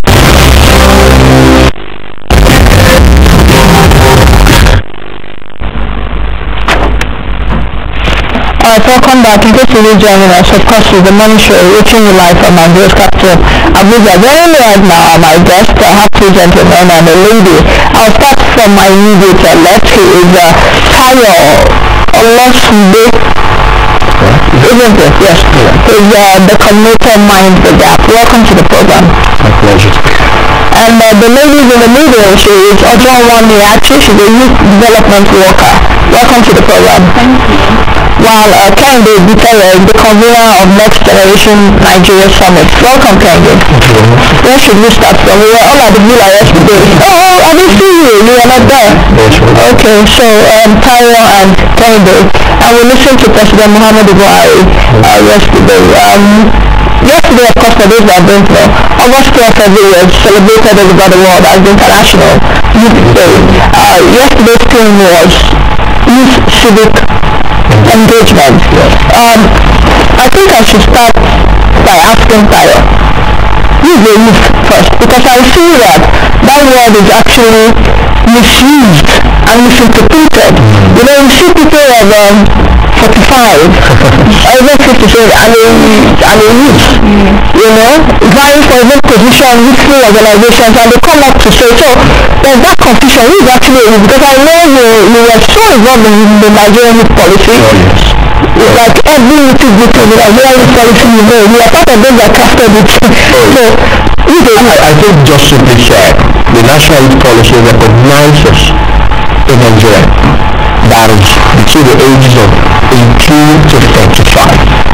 I mean, the age is the major basis of determining who is a youth in Nigeria. Other countries do have their own categorization, but Nigeria's age limit of who a youth age actually was derived from the national youth policy, and that age limit is 18 to 235. In Nigeria. In Nigeria. There are other continents or other countries and other policy environments that recognize age 15 to 24. There are some 18 to 24, some even do even as low as 21. Okay? But in Nigeria, because we are working more, with the Commonwealth, and the African Youth Charter, Nigeria more like situate our own age limit between age 18 to 35. And I mean, if you look at the Nigerian situation, I think that is just fair enough. Because we have a lot of people within that age category. Yeah. So anyone that is not 35 or anyone that is above 35 should not qualify as a youth in Nigeria. And shouldn't go for all these positions of youthful organizations. So we shouldn't see a 40-year-old come out to say, vote for me as president of social youth council. I think, okay, I need to bring that out. So that, very important, because a whole lot of things happen. We found this with my rolling, government will not even take us seriously as youth anymore, because they say we need to sort out ourselves first, isn't it? Alright, so August 12 celebrated every year as International Youth Day. President Buhari did speak yesterday after, some young people spoke. He presented awards. A lot of young people doing very fantastic things all over the world. Nigerian youth, fantastic things all over the world. Are you encouraged, Kende? Sorry, I'll go to Kende. Are you encouraged and inspired by the narrative by President Muhammadu Buhari yesterday? He gave a very good account of himself. Like I always say, I think I've studied so far in body language, and from a few, instances I've seen him, reflect the need to have young people participate in governance and to mainstream young people in governance. But beyond his statements or beyond his very inspiring speech, young people need to step up their game. They need to be a little bit more innovative. It's very much respected of us, considering the state of where we are, and then keeping the vision 2020 in view. Young people. Oh, Kende, you don't want to go there. You don't want to go there. A good lot should be done by young people. And then I think we need a little bit of support too from the government, because we hear so much about being committed to young people. But this doesn't happen in actual fact. I'm involved in a lot of advocacy. I convene the next generation Nigeria Summit. The summit people is just around the corner. As I speak to you, I've been going from somebody, an establishment desk to the other, suffering, looking for support for the conference. And everybody in government or in the corporate sector understand the relevance of having what we call the annual convergence, the largest convergence of young people in Nigeria. And yet, we're still struggling. We're struggling with 100,000 naira, 200,000 naira. And we see a lot of people come out to say, we're supporting young people. We don't see what the banks are doing. We don't see what the corporate organizations are doing. We don't see what the government establishments are doing. That they are not doing, perhaps it may not be a fair comment. Is it that they are not doing, or perhaps they are not doing enough? That's another issue. Well, I don't want to, if I'm saying, to be honest with you, if I say they're doing enough, I'm not being fair with young people. I'm not representing young Nigerians by saying they're being fair enough. I was at an event in Kaduna recently, the launch of Arewa Youth Forum, with the Arewa Consultative Forum. There was a launch and I was invited. And I got talking and I explained, I said, Kaduna is known for, the Kaduna indigenes are known for playing football. They have a knack for playing football in Kaduna, soccer. I said, how come we do not have football fields around the streets of Kaduna being made by banks, by corporate organizations? What's their intervention? How are they intervening in what young people? America is what America is today, because young Americans, for instance, let me take Michael Phelps. The swimmer. The famous swimmer. He's one of the most renowned medalists. He has like how many gold medals? He started as a school person. He started swimming in school. He started doing athletics in school. So look at the NBA. The NBA, the entry to the NBA is the transit to NBA. So school goes from girls to sport. So what's up the bank? From saying, Malawi Kaduna, let me give you 2 football teams. beach, let me give you 2 table tennis courts, let me give you lawn tennis courts, let me for young people to be engaged in sport. So that we can be beyond what we see on the Olympics, we can be celebrating young people. So these are the avenues that we're looking at. So we don't wait until the government does it. The young people are already doing enough. In fact, the young people are doing more than enough. On record, we have it. We see statistics every day. We look at the informal sector, we see the performance of young people in the formal sector, and yet we still don't have coaching effect, from the corporate sector. Okay, do you think that, of course, with the transition to a new government, for what President Muhammadu Buhari said yesterday, even for those that did not attend the event, of course, it's in the social media, it's everywhere now in the media, your newspapers and all of that, and you can read the effects of what he said. He mentioned specifically that this administration will place a high premium. He said some few words that I took away yesterday. Do you think that, just like Kennedy has said, from his body language, because you can read a lot from foreign body language, you're a psychologist, I'm not one, but you can actually get it. Are you inspired, are you encouraged as a youth development worker that President Buhari will indeed place a premium on young people of Nigeria? Because he said yesterday that the youth played a vital role in 2015 elections. I believe that he will attribute it to his words because his body language very clearly has said that. I believe so far, and we have been responsive to one of the major outlets where young people voice out their opinions, social media. They've been responsive, they've not been responding with negative comments. They find solutions to some of the problems that young people have voiced out. So that's already a sign that whatever he says, he's likely to keep. But hopefully we'll see as the years go by. I know you work with the United Nations. Is it the UN? I'm a consultant. You're a consultant. With your work around the country, are you encouraged by perhaps what young people are doing? Or when you see some of these things, are you further saddened that there's a whole lot more for us to do? Because youthful unemployment in Nigeria is huge. Yes. There's a whole lot more for us to do, but you get inspired by the actions of a lot of young people, what young people are doing all around. This year's theme on civic engagement is actually something that we should take note of. Young people with little support, with little encouragement, are already doing a lot. They're making a lot of huge impact. They're creating community impact. Yes, and I think that if we change it as a government, as a country, as civil society organizations, international development workers, we would achieve more results in the new strategic development goals that are going to be launched in September. Like the SDGs, then the MDGs, I'll discuss that anyway. Other additions of the program before I approach that. Okay, Mr. Tayo, I want to say something about the body language of the president. You want to just... Yeah, go ahead. I think his presence yesterday already made a very big statement.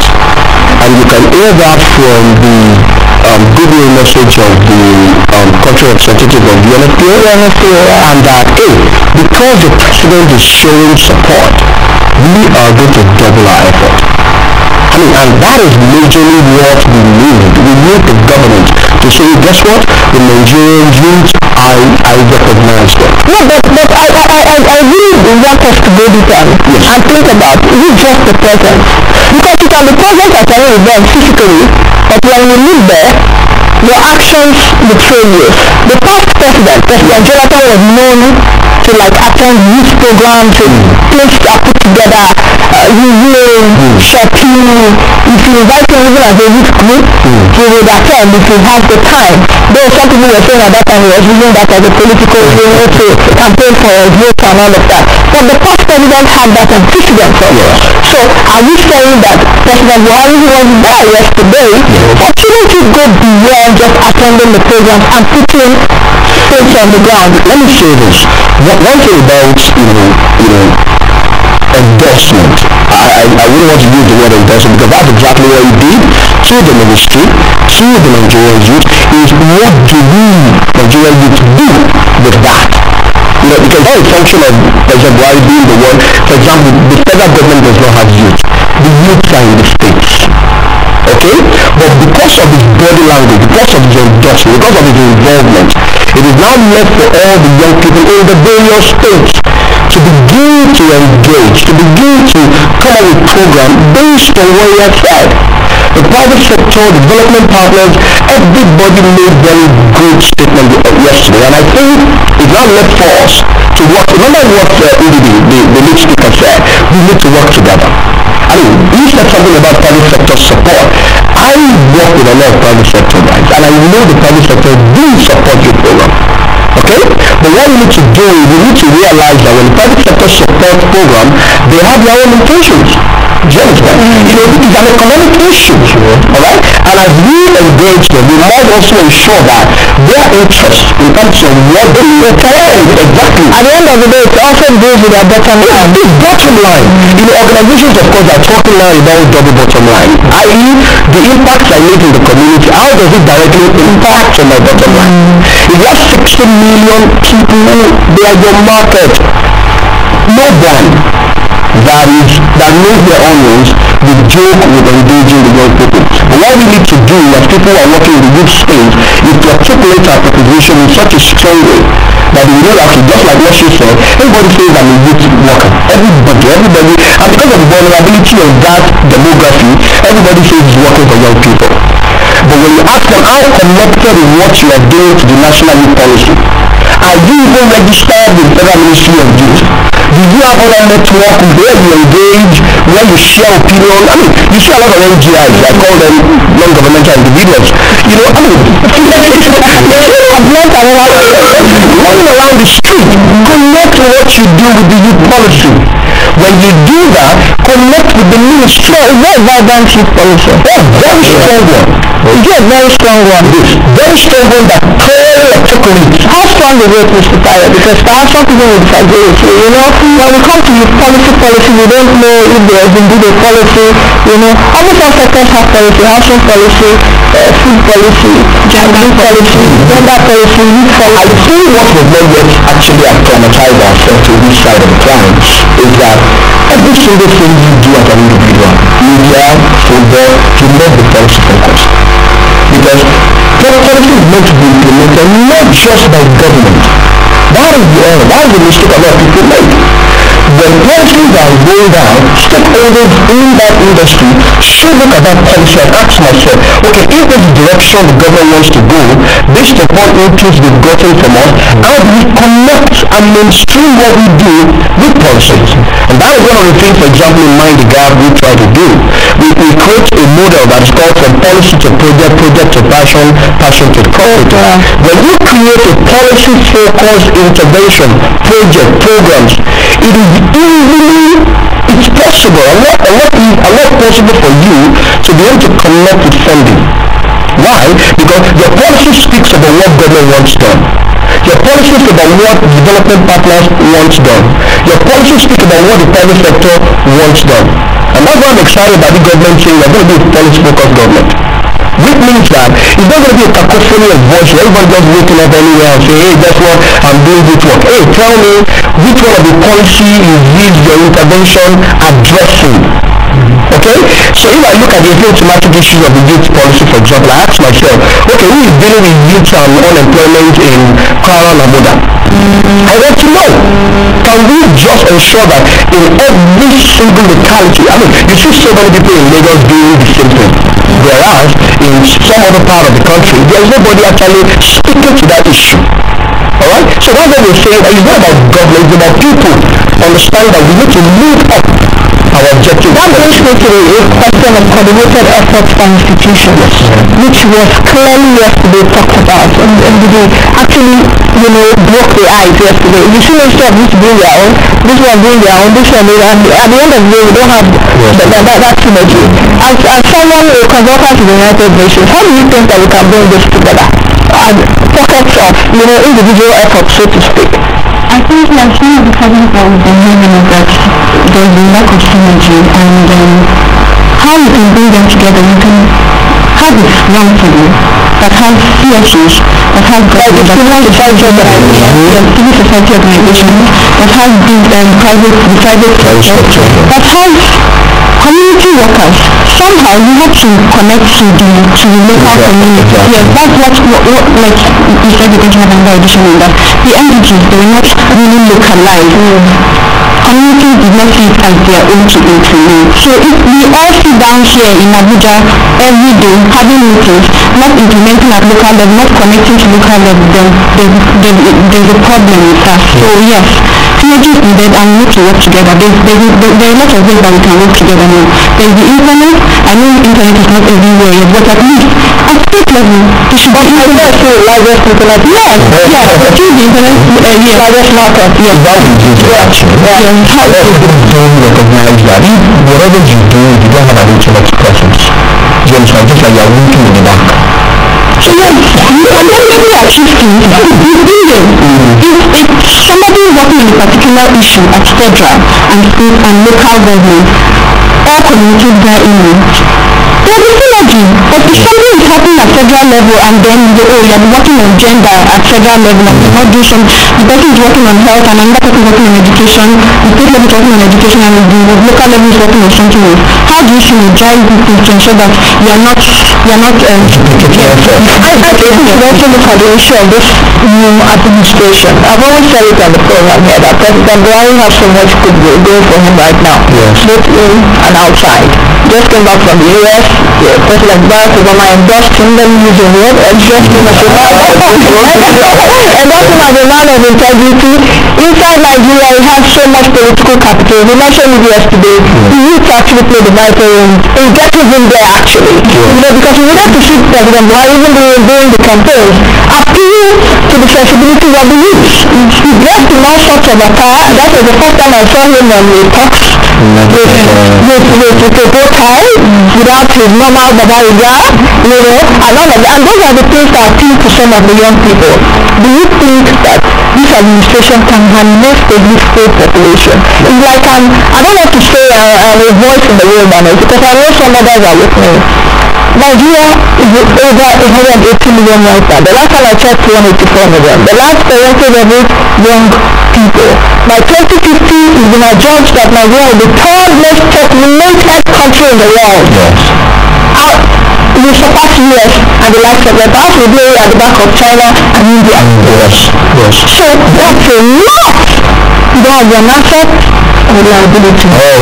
So just to say this, President Buhari, I hope we're not pushing this down further, but it's very important that we make mention of a few things. President Buhari, a few young people, a lot of us, know how old President Buhari was when he became the governor, the military administrator, and we know how old he was when he became Minister of Petroleum, and then the first time he ever became the head of state for the Republic of Nigeria. So now, going further, during his campaign, there's something significant that he did that I know people are not really mindful of. That picture we saw of him and the little boy, that's one. Let me also make mention, Tunde Tabiu is not a very known person. He's a very genuine person. I don't know if he's age, but I think Tunde, from his picture that I can see, I think he looks 25, 26. Tunde work well and well in his person. I don't know his title, I don't know his position, but even at the yesterday I saw him sitting next to me. He's a very, very young person. Who is the other mention? Gabriel Williams, son of a we know him a lot. He was involved in a lot in the campaign for the presidency, like in the presidential elections campaign. He handled the social media, and he's a very young person. So that vibrancy that he brought into the campaign actually gave a lot of people, young people's heart, to Buhari.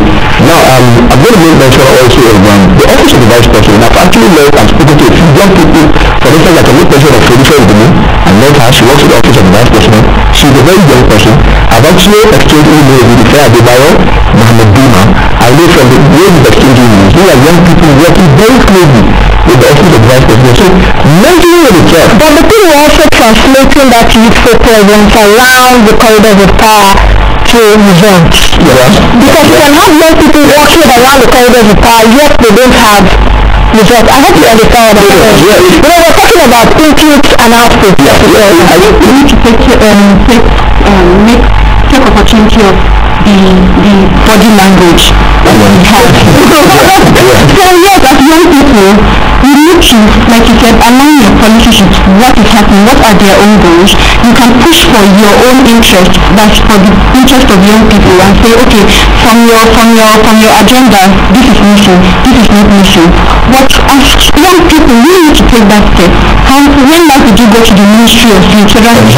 At state level, when last did you go to the Ministry of Youth and Development or Ministry of Women Affairs and Social Development?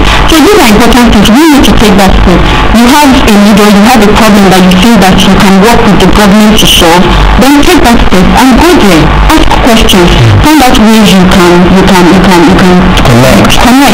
And then use opportunities of instruments. If you are talking about corruption, there's the Freedom of Information Act, but you can boldly go to any federal ministry and ask for questions if you want to track development of the fund has been released for. So these are things that we need to read, we need to be aware of policies on ground that we should take advantage of. Okay, let me just take a few comments coming through. You can connect with us, of course, on Twitter right about now. My handle is at Nancy. They find, follow, and drop the comments. Chilex, one of the things that policy exists on paper, but nothing exists in the ministry. Power would answer that. Orlando Kajay says, until a 25-year-old technocrat is appointed as the Minister of Youth Development in Nigeria, I want to believe those mantras of the president. And this was very close today. We'll come back to that later. Just as Papa is saying, the youth are overstretched and we need revolution or a paradigm shift. I wonder what to mean by revolution. Not a violent revolution, but a revolution can be in different ways. Yes, a mind and an intellectual revolution. Trinity said, I think we should increase the age limit. We have 40-year-olds who are young at heart again. How do we monitor this age limit? That's hard. Straight up. The mandate of the government is to mobilize all the stakeholders and provide a policy that will create guidelines for every stakeholder to work in any space. The banks cannot do business until they actually study the CBN guidelines. Alright? And it's not CBN that does banking. CBN regulates. It's not the federal government, Ministry of Youth, to do the automatic issues of the National Youth Policy. It is the mandate of the ministry to produce this document, make it available, and create opportunity for young people to have dialogue on it. I mean, that happened on the 11th. Okay? So, I know, a lot of people are quick to always point fingers on government. I think they have the right to do that, but I think we need to go beyond that. I mean, it was that American president that says, take not what American can do for you, but what you can do, for America. We need to have that mindset. And I feel when we always say, the policy remains in paper, whatever, it's an opinion and everybody's, entitled to their opinion. But as somebody who wants to work in a particular space, my responsibility, like we normally do when we are doing our Tanaya project, literature review. If I want to do a project, I've got to do my literature review. But I don't want us to get it wrong. For some of people that think that the policy is on paper, I agree we need to translate those policies on paper into actionable steps. But I'm not saying about the impact of those policies on paper or the impact of those actions that have been taken on the policy. Is someone catching my drift? Are you catching what I'm saying? So how much impact have you seen, especially on the livelihoods of the young people in Nigeria? I think that is actually what you should look at. I tell you this, we have a country that has never really been policy focused for a while. Alright? Now, we have a country that has been on survival mode up till now. Everybody just wants to survive. People are not interested in structures. People are not interested in what works. Can I survive? But what we're saying is it's a new thinking. And of course you can say to me, okay, maybe the ministry needs to do more advocacy. No, the ministry has a lot to do. I agree with you. They have a lot. I agree with you. And more advocacy to drive the acceptability of the policy. The ministry to create a platform whereby people who are coming, people can be reached out to. And the ministry should also coordinate all those different appendages that we see in different institutions. See, look at it. The word coordination at the regulating right now is yesterday. whether it is in video, several other people that spoke, and even if you look at the documents that the youth presented even to the president, there was a strong word on the need for coordination. And trust me, this has really never been a ministry thing, because up till now, because of the emphasis of previous governments on job creation, everybody could have been empowered, given money, whether from finance to Shopee, everybody is doing something, alright? And nobody wants the ministry to now say, okay, come on, you are doing something on youth. Can I see your budget? That has been the dichotomy. But the ministry is thinking, I'm not taking brief for the ministry, to look for a strategy, a way to bring all these key stakeholders together, and let them realize that until we work together, we can't achieve the outcomes all of us want to achieve. Let's go to the issue of having a youth as a minister of youth development. You know, someone sent it on Twitter. It was also resonated yesterday that since you've not said we are ministers, we are hoping that when we announce your ministers, that indeed a youth will be the minister of youth. And someone on Twitter said, like a 25-year-old person being a minister of youth, then we will take President Muhammad very seriously. I had argued at various forums that the governors have already taken, that beyond the age bracket. They are 60s, they are 50s. So it will do us a lot of good if Mr. President can consider, like he has already shown, from the body language as we said, in other times, with the likes of the Tunde Fadiu around the Mr. President. He has already shown. It will do us a lot of good if he considers 35. In the age bracket, we have too many of them out there doing doing good. Now, beyond that, the ministry itself needs to position the youth in such a way that they feel and they are heard. This is not to say the ministry will not be inherited, but the ministry actually needs to push the envelope a little bit. It seems that we are the only ones shouting and we're screaming in the wilderness. That's how I say it. Young people are screaming in the wilderness. Young people are screaming and nobody surrounds them. Now let's look at this. I said, for the government, for us to know that the government is doing a lot around young people and children, why don't we take it from step one? Step one is the day a child is born. How is the child connected to government? Is the child registered in a database? For instance, we can look at let me say maybe an ABC, automated birth certificate. You give birth to a child in a hospital in Karalameda or in Arubungu or in a remote area in Lagos in one farther part of Nigeria, where it is very well expected that the child is known or even safe. But automatically there's an automated machine that registers the child. Mobile phone. That registers the child, automated birth, then the child gets a certificate. The child's mother can look up and say, my child should have access to basic health care, or my child should have access to basic that part, there's a gap of data. So there's still a disconnect, even from childhood, you're not seen, you're not heard. So how much more when you're grown up, when somebody feels that you should be responsible enough to do things for yourself. So I mean, there's a whole lot that still needs to be done. The question with the APC deliver on its promises. The president said it yesterday that the APC will deliver on its promises. I'm looking at it vis-a-vis the harsh economic situation right now. All prices dropping. All price today $50. 2 days ago $48. It may further drop to $30. I'm not an angel of doom, but that's the trend, that's the way it's going. Will they deliver? Then President Buhari during the campaign said, social security safety net will give you people sticker like 5K or so, and if you aggregate that, a whole lot of things. Let me say this much. When it comes to this administration, I think there is a shift that we need to have, and I feel we've also been communicating that to those that need to hear.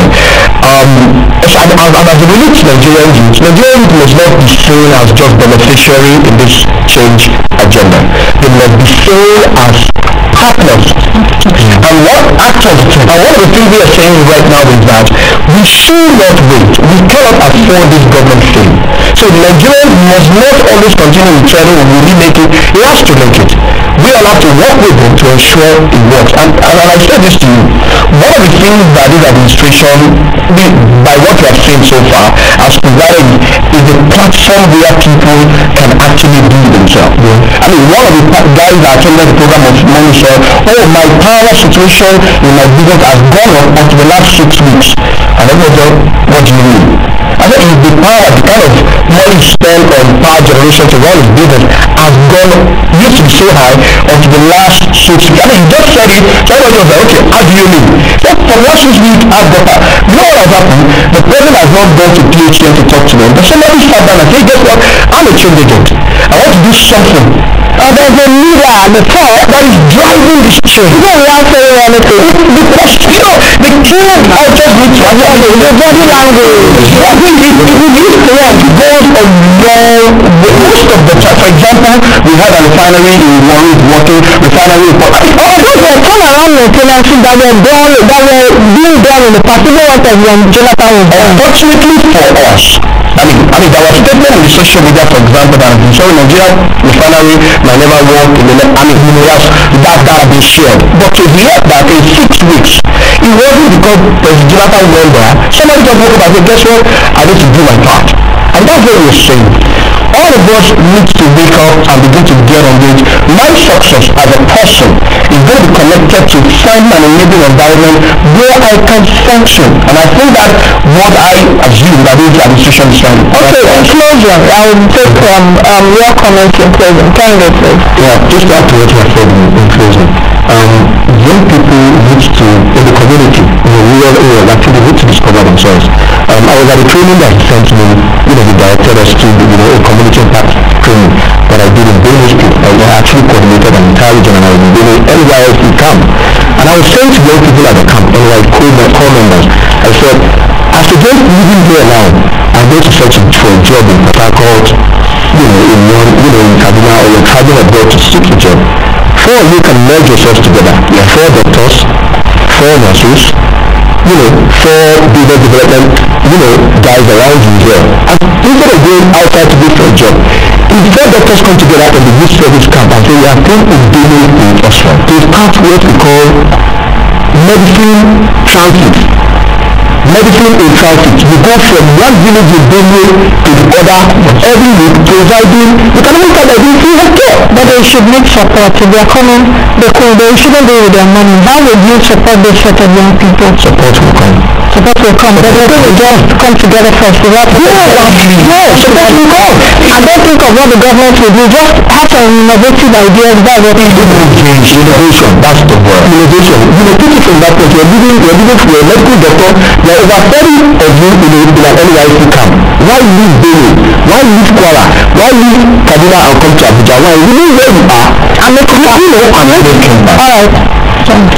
Well, now we talked about synergy, working together. We need to drive our force, and there's always something I like to tell young people. Have your elevator pitch. You don't know when you will meet. You don't know when you will meet that key stakeholder that can turn things around. Have your elevator pitch, have your objectives, have your goals, have what you can offer. We are 4 doctors working together in so communities. How can you support? And this key stakeholder can be anybody. It can be a traditional ruler, it can be a faith-based ruler, it can be your imam, it can be your pastor, it can be anybody. What could these people to ensure that the objectives of your country and the objectives of young people can be achieved? Okay, Kaya. I still believe in the youth-based economy. Definitely the youth economy. And we have 60 to 70 to going to 80 million people who are buying things, who are spending money, who are buying clothes. Online. No brand, no business person can ignore that demography.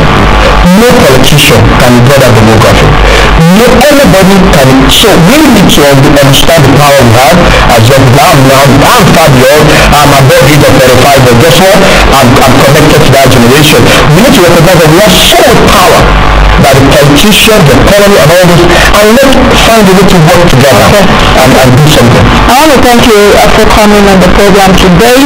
Thank you because and of course thank you for coming. Of course we started the conversation, so we're riding it further. Alright, that's the much we can say. Thank you all for your tweet. Though I think it will say, please help me find out what happened to you in this year. No show.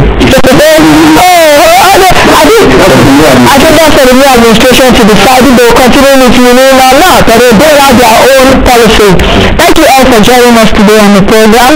Please do the best you can be and do the change you want to see. I always say it on the show, the change doesn't only lie with APC and President Buhari. I've always said the feeling is what they came into power.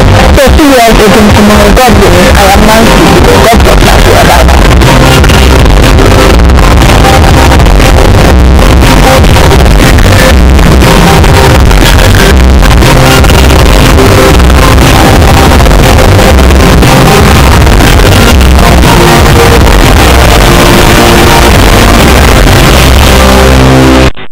day. What has your experience been like? Can you think about your life journey so far? What thoughts come to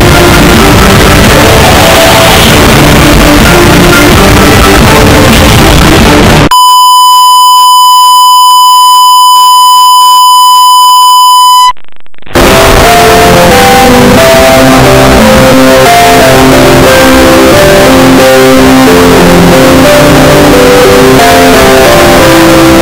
went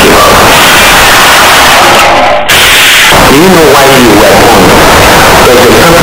what went wrong? We'll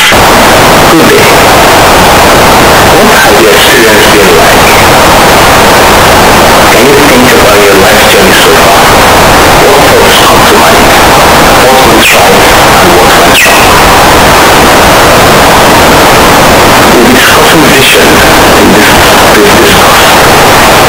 What have you looked at the vision of your life?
Education makes you a distance.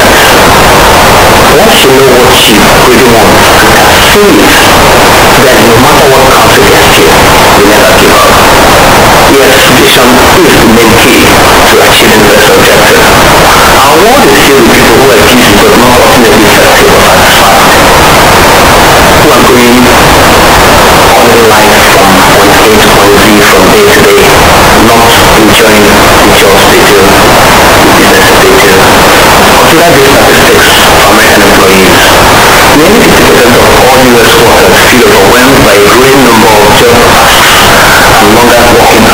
This from the Family and Work Institute. Stat article 101. 88% of employees say they have a hard time juggling work and life. In all income areas, satisfaction levels have fallen since 1995. And the statistics show that the number of people in the United States are struggling with job and life satisfaction issues. What about your own life? What are you using your precious energy on? What are you accomplishing? Do you get up every day with a sense of participation and meaning because you know you are doing what you were born to do? Do you feel that your work is a match for your abilities and personality? One of the dilemmas of contemporary society seems to be a lack of meaningfulness and purpose in everyday life. Some people are acutely aware that they aren't fulfilling their potential, but they still get on que sera sera. Every day they get up, jump on the bus, get to that job, go home, return the next morning. They dread Mondays and live for the weekends because they hate their work. Their whole life is centered around only 2 days they are free from the fasting they experience at work. They long to pursue their own interests and talents. The question is, do I get to do that? Research shows that Mondays have the greatest number of suicides recorded in America, and I guess in few other societies. The challenge is one of these people realize that hidden within them is the key to living a more fulfilling life than they ever imagined. Whether they are satisfied or dissatisfied with their lives, the eventual goal of most people is retirement. Some people say that some people simply do not have a reason for living. If you ask people, where do you exist? Most cannot tell you. They can't explain their purpose in the world. They have no vision for their lives. Do you have a sense of purpose, I ask you? Do you know why you were born? Does your purpose give you a passion for living? You may ask me, do I really need to have a reason for my existence? My answer is absolutely. Life is intended to have meaning. You are not born just for the fun of it. If all you have to look forward to after working for years, for other people, is a gold watch and a pension, then your life is a tragedy in the making. You are meant to be headed toward a destination. The poorest person in the world is a person without a dream. No matter how much money you may have, if you don't have a clear vision for your life, you are truly poor. That being said, if you don't know where you are going, any road will take you there. What's worse, you won't even know when you have arrived. Unless you have a definite idea of where you want to go, the chances that you will get there are remote. The problem is that most people have no vision beyond the present circumstances. Without a vision of the future, life loses its meaning. A visionless life is a poverty-stricken existence. Beyond living without dreams, there's also living with unfulfilled dreams. Having a vision or a dream is inherent in being human. What is your dream? What do you imagine yourself doing? What do you want to accomplish? Are you doing what you really want to do with your life? Maybe you once had ideas of what you wanted to be and do, and you still have those ideas. Do you see yourself becoming a lawyer and starting your own firm? Do you dream about going back to school and doing something with your education and academic abilities? By the end of the work week, many of us have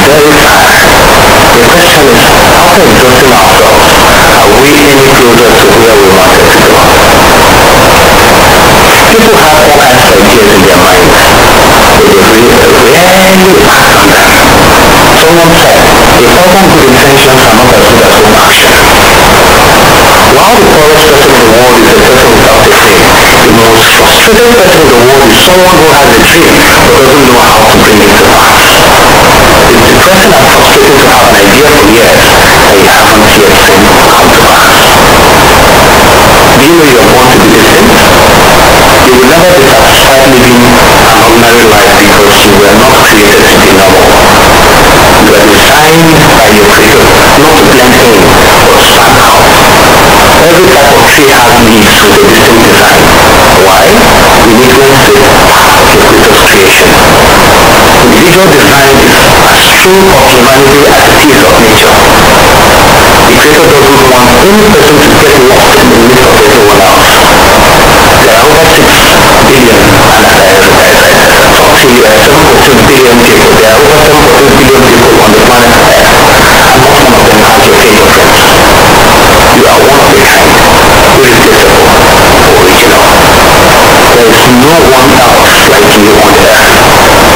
The creator made you that way because he wanted you to be especially rare. In economics, the value of something is determined by how rare it is. Gold is sculpted because it is difficult to find. You will really have to dig deep to find it. You are not like mass-produced clothing. The creator has not placed you on a sale rack. You are designer made. You are born with a unique vision. The creator not only created each person on earth with a distinct design, but he has placed in everyone a unique vision. No person can give you this vision. The poor man, the rich man, the black man, the white man, every person has a dream in his heart. The very substance of life is for you to find that purpose and fulfill it. Until you do that, you are not really living. When you die, you are meant to leave this earth, not on a pension, but on a purpose. What are you wired for? You are born to be known for something. Every human being was created to accomplish something specific that no one else can accomplish.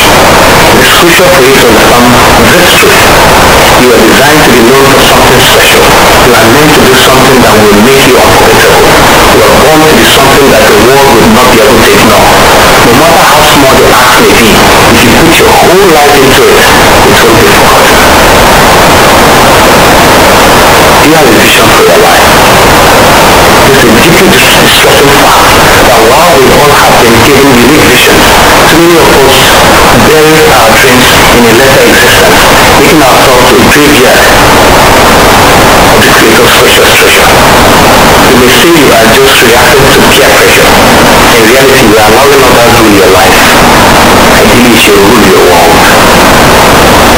It is depressing to be around people who are just existing. It's exciting to be around people who know what they are doing and that they were born to do that.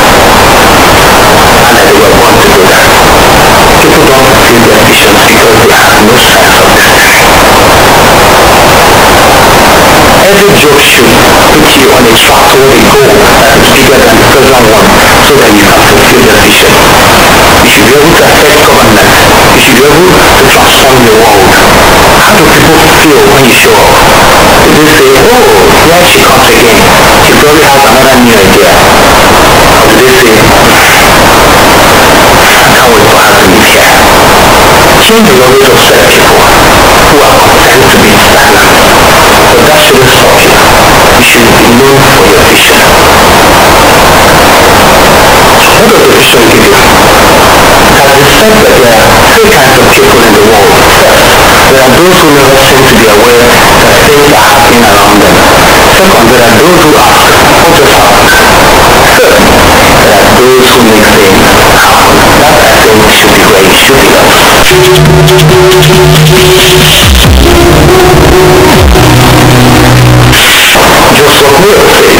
happen. That, I think, should be where you should be at. Just what Will says, one person with vision is greater than the massive force of 99 people who are merely interested in doing or becoming something.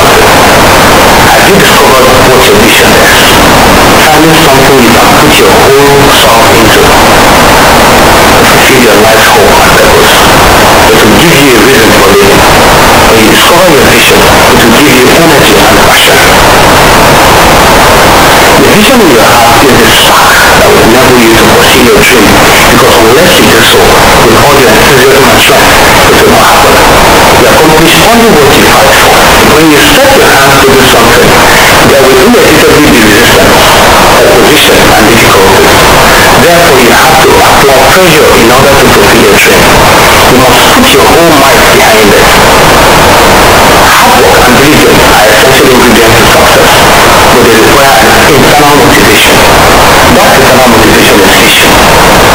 Ambition is the primary motivator of human action. Therefore, everything we do should be because of the vision the Creator has placed in our hearts. Vision is likely the way you conduct your entire life, so that what you spend your time and money on and what your priorities are. Without vision, you have no values to guide your living. Life has no sense of direction. Activity has no meaning. Time has no purpose. Resources have no application. Vision is the juice of life. It is the prerequisite for action and the source of resistance. When you have vision, you know how to stay in the race and complete it. Your gifts usually will make way for you.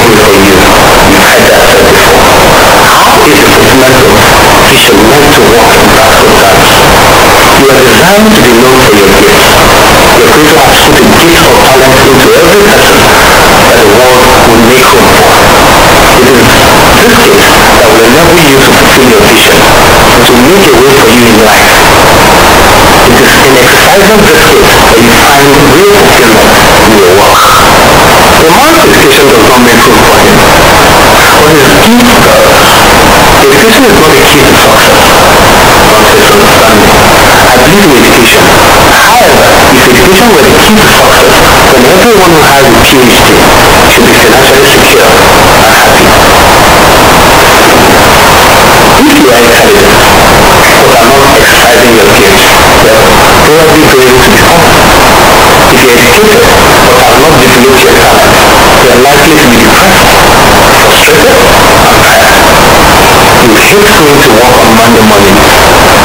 Education in itself doesn't guarantee anything. It is your gift that is the key to your success. Anyone, yourself included, who discovers his or her gift and develops it becomes a commodity. Michelangelo would pour his life into his art.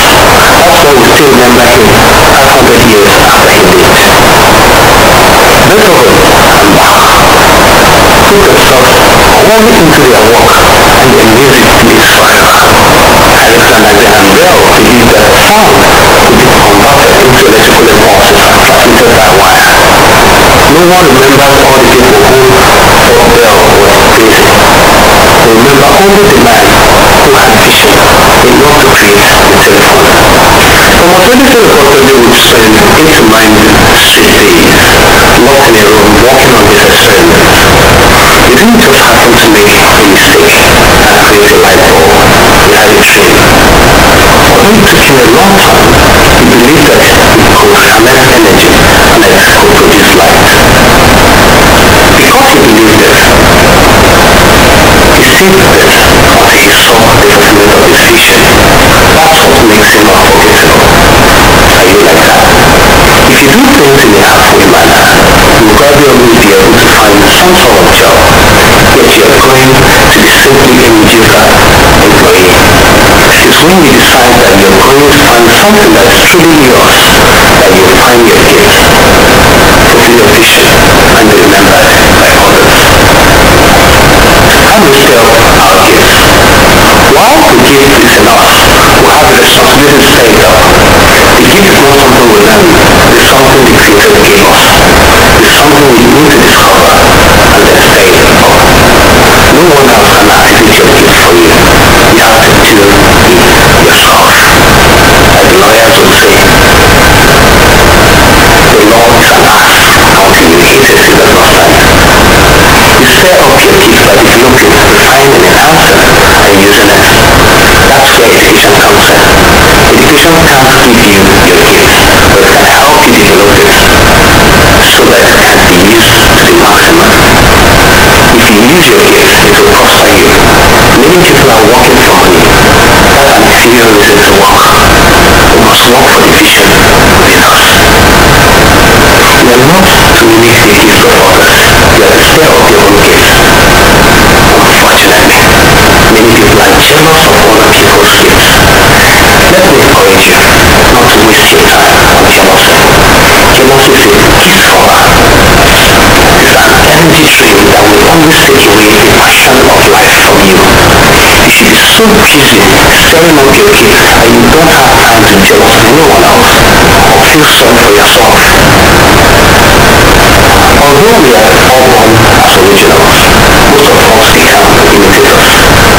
I used to think about becoming like everyone else and joining the rat race. Yet I soon realized that if all the rats are in a race and you win, you simply become the big rat. I recommend you get out of the rat race. Stop competing with the community. Stop being in a competitive society. Stop trying to keep up with the Joneses. Stop trying to please everybody and decide I'm not going to be a rat. I'm going to find my own niche. I'm going to make room for myself in the world by using my gifts. Do you wish you had a better understanding of vision when you were younger? I just say it right now. I'm too old now. I don't have the energy or time to stay up a gift. If you believe you are too old to use your gift, you're living a lie. So how do you realize your vision? If you have a dream, or if you want to discover your vision, remember this: the creator loves dreamers. He gives visions. He is attracted to people who love to dream big. Someone said, dream as much as possible and don't pay tax for it. When you decide to be part of the norm, your destiny is for sure change. The creator wants you to stay out the gifts he has given you and develop it to the fullest. It does not matter where you work, it does not matter what you're into, whether in a faith-based platform or in a secular job. Just must have a vision. That way you are worth more than you actually paid. As long as a person can hold on to his vision, then there is always a chance for him to move out of his present circumstances and toward the fulfillment of his purpose.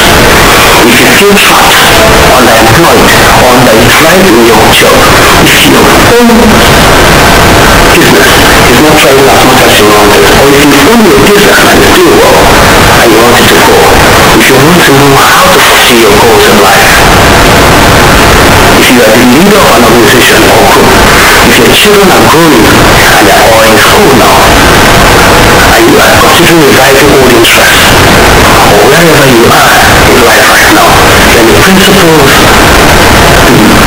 discourse with our vision as explained in this discussion can start to guide you to move forward. My desire is that you will be inspired, motivated, and challenged to get back in the race toward your dream, to get back the passion for fulfilling your goal. You are the sum of the choices and decisions you make every day. You can choose to stay where you are right now, or you can move forward in life by pursuing your dream. Nothing moves until you move. I have a story to tell you. Some young man applied for a job in Facebook, was turned down. Months later, gets a CV letter. He dug deep, decided to develop his own software, and today that software is used all over the world. Forbes records that the same Facebook came back to that young man to buy what he discovered and what he designed, which was a function of him stirring up the vision he had, the gift he had in him, and driving his own vision. And guess how much it was sold for? It was sold for $19 billion. I guess how much you could do? $19 billion. So that dream you're looking down on could actually be worth more than you think it's worth. It starts with a single decision, because decision determines destiny. So God looks in, I wish you very best. Keep vision, dreaming, believe.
died in a police cell on Palm Island off the coast of Townsville today.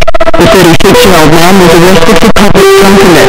He was taken to the Palm Island Watch House and died 45 minutes later. He was in the custody of Senior Sergeant Christopher Hurley.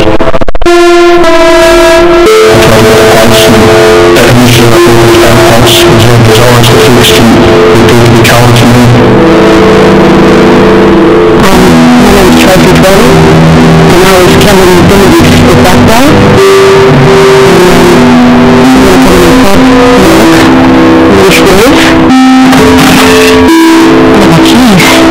I just wanted to show you some photos of camera that I still got in my room and my cupboard, and I'm still not ready to put them away yet. I've still got his clothes up here. We didn't have much, a couple of jeans and shirts.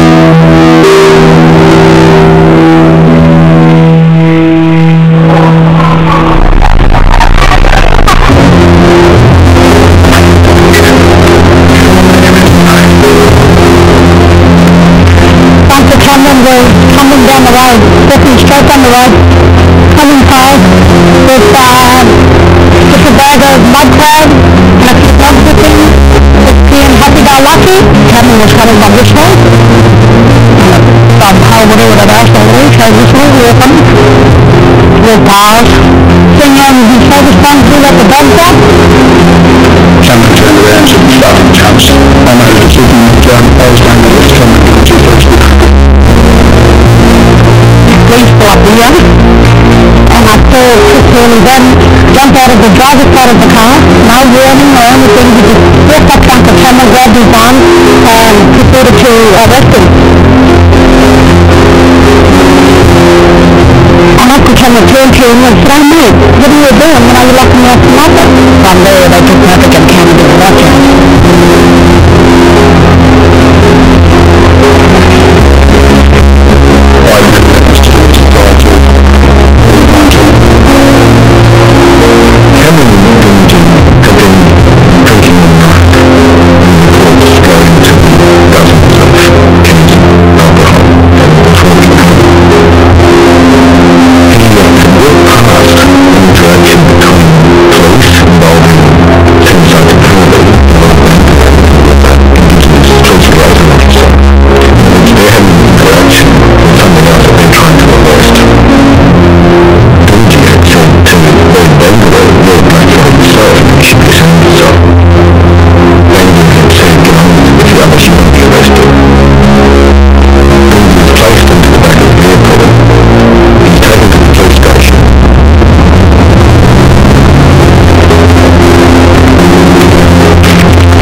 and I would tell him, voices sitting up. And I said, oh, he's coming. And I said, why coming? But my niece was at the front of the police car would pass, and she said, no, I think it's gone past the police car. Tracy told us that Helen was locked up, and we said, oh, what for? And she didn't know, or no one didn't know. She said, oh, he's locked up. And I said, when he's come back, I thought he smoked the same stuff up. Oh. Why? Yeah, it wouldn't come out of one month. We went out to the police station at the back, and so we stood up there looking at the camera, and called out a couple of times, but we didn't hear anything. I said, well, he must be having a sleep, and I let him have a sleep. I tried to get a pulse, and initially I thought he had a pulse, but his eyes diffused and he appeared to be cold to me, not moving at all, so from that I raced out to the radio.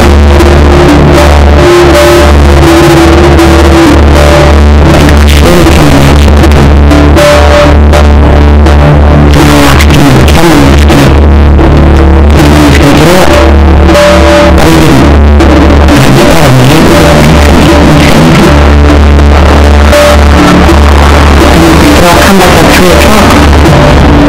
And we see ambulance. We've done Mr. Gummidge's shoulder, placed defibrillator pads on his chest. We touched on this with a stethoscope.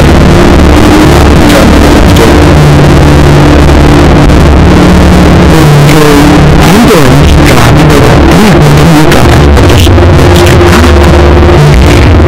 said, you know, what the fuck the war? The only injury that was on Mr. Gummidge was that tiny cut, so we had no idea. 3 years, trying to work out why, we're just trying to work it out basically. A car pulled up there. And that driver said to me, listen, do you know anything? I've come up to give you bad news. The police car pulled up in the front here. And I said, the cops came in, I'm looking for Cameron, but there was someone from the legal aid. He said, you know, we lost Brother Cameron. And I just looked at it, I pushed her one side, and I just froze, and I really wanted to get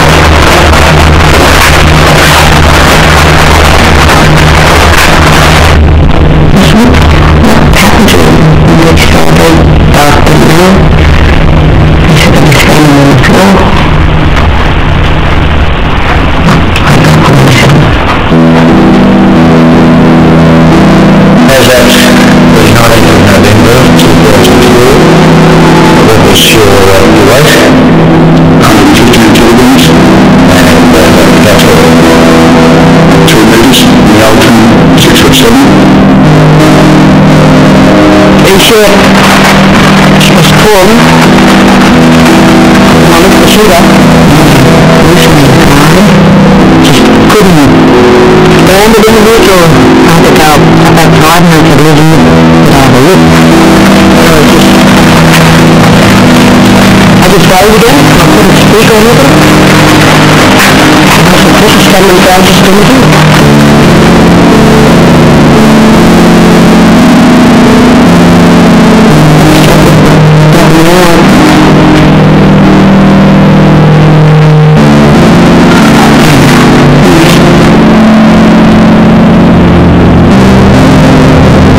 As I've said, because at that time, he was exactly the same age as me, 46 at the time.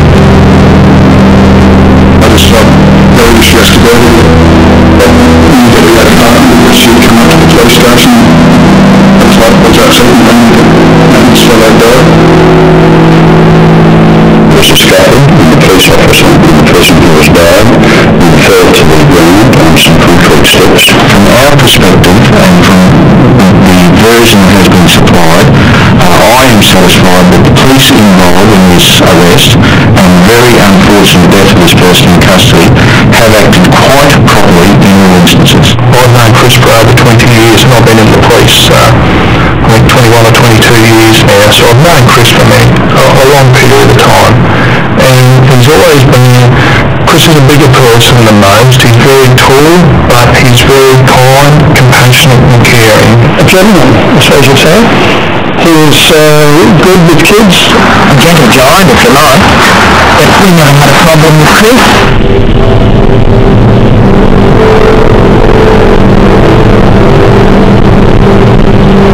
The next day, Roy Bramwell, who had been in the police station sitting on the chair, he'd been arrested earlier and was waiting to be dealt with.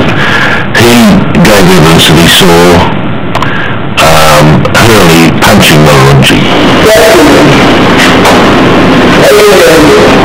His other side, it was, and then it just went like that. Well, actually, it just went like that. Like,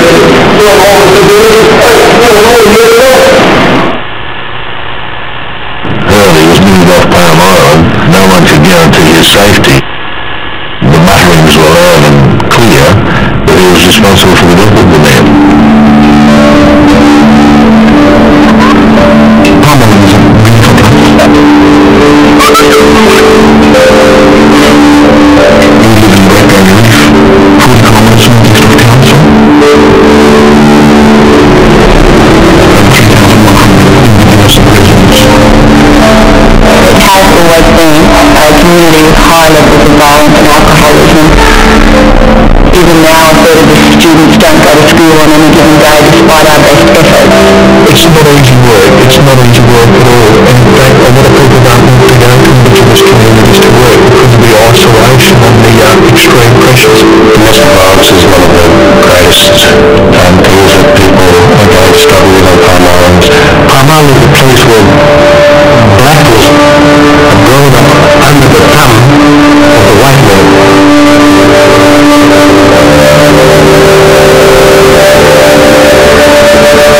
Palm is more punishment place, more than any of the other missions anymore set up and run by the penal colony. Waking up to bells, going to sleep to bells, lining up and off to work, the ration, dormitory. Horrible history.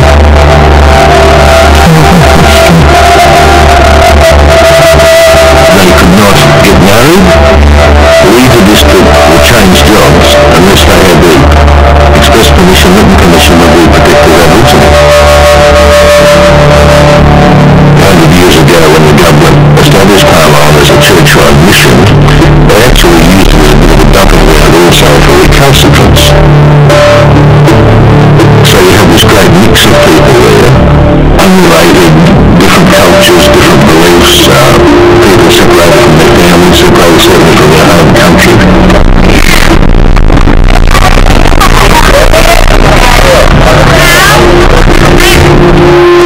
We have a community gathered with one that will really happen. And even though we're well over the class, I can see Uncle Cameron waiting there. On the ground just bashing me. You want more, Mr. Dooley? You want more? Yeah, enough? Ain't like that. Really uncomfortable for things really what happened. Someone walking along the road, seeing happy-go-lucky, on the funeral of himself. We'll stand for a moment of silence.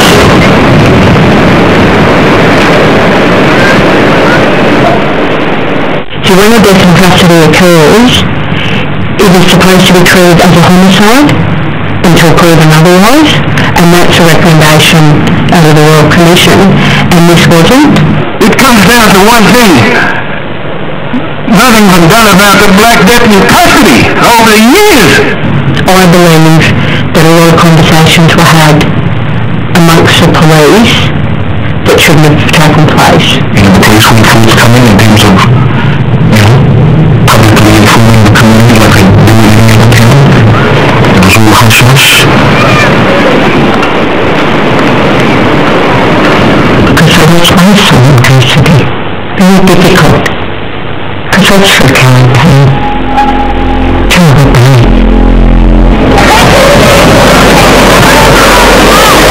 There was a good thing and sick people exactly what Carter had said. And the doctor, Dr. Clinton, explained that it was what he called compressive force on his body where 4 ribs were broken. Compressive force was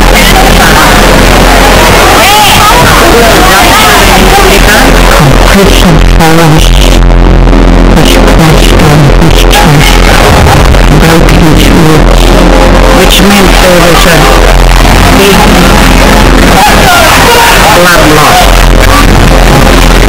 The blood poured.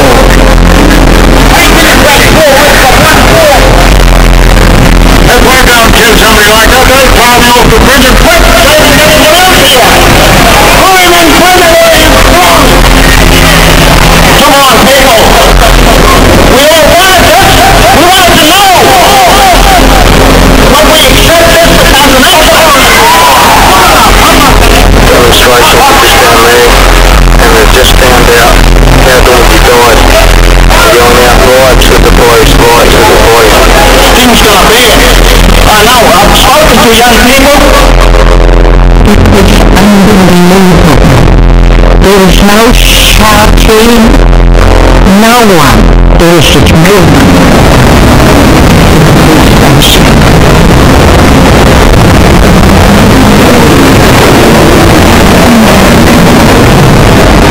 I heard them yelling, and I didn't really think much of it because I thought, oh, it's just something else is going on.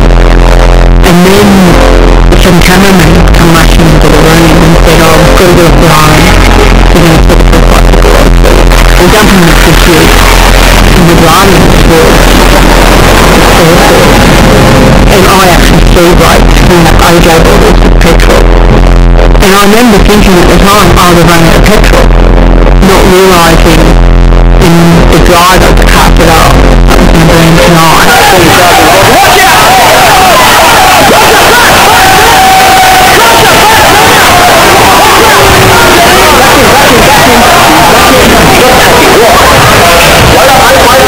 Watch Mission one gun, so I couldn't get any. And we got nowhere to run. It was harrowing for the police. They were making phone calls to their loved ones saying, our time is up. They believed their lives were coming to an end. They were going to be killed. The police station was to be burnt down. People were calling their names. They wanted to kill them.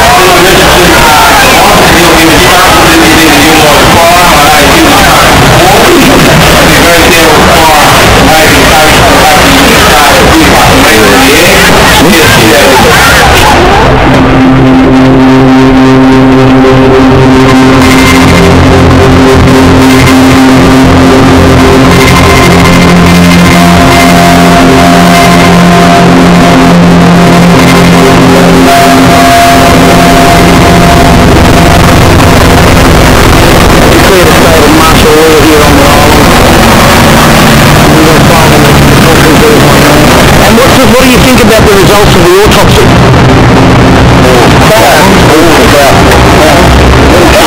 They came in with the big fucking machine guns, sorry for saying, but they came in with the big guns and everything. I was like, how could he must have been, 13, he was asleep on the couch. He woke up and he saw all his laser lights pointing everywhere and he thought he was in a movie SWAT. There were 17 people arrested for being part of the riot. It was payback for burning down the station. It was legal payback. Now we blackfellas saw that payback in a different way, but this was copper payback. Chris Hurley's house was... She's all gone. Chris Hurley, he did nearly 20 years in those communities, so he could have left a lot earlier, but he had a commitment to it, and that was to try and make a difference in those communities, and I think he did a very good job. I don't believe there are immigrants still in Bengal, and he's a fine officer.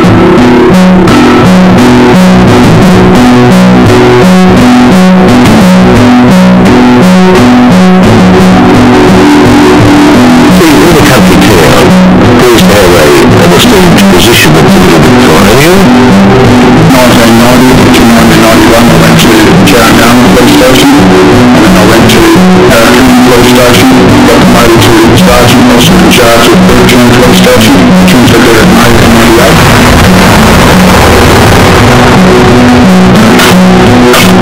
What else was it called? Got the name to it, Burley's the name, but where's her else? What's your girl on this time, you know?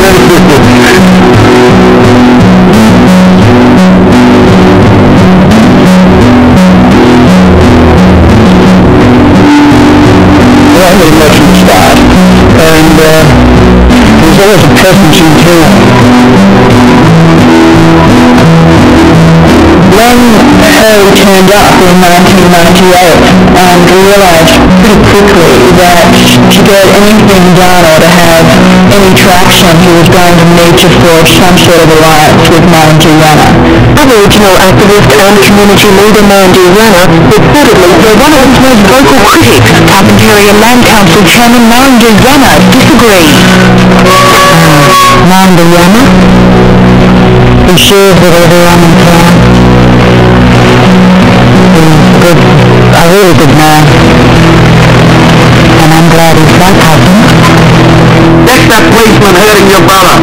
Burn that police station protecting a murderer. It just says something about Hurley that they became fast friends. The only copper bit at my house, only copper ever taken with Jim Bush. Hurley was apparently into everything. He was at every dance, he was at all the social events, he was teaching kids to drive in the police car on the Oval, taking them camping. He was told me once when we went to piss at his place, in the middle of the streets one night, looking for this bloke. Had the shit shown at one. Come back bastard, anything, useless bastard, no safety, out in the middle of the night, all this and that. I don't know, he had an epiphany, whatever they call it, in the middle of the stars and open sea, judged himself and found himself unworthy. I'm a racist, but I need to change. He reckons that's when he started changing and doing the right thing in the community and all this. He set up a sports club for the local youth, and he went to various places in Brisbane asking for sports equipment, and he flew down with the kids so that they would have their first experience of life in the big smoke.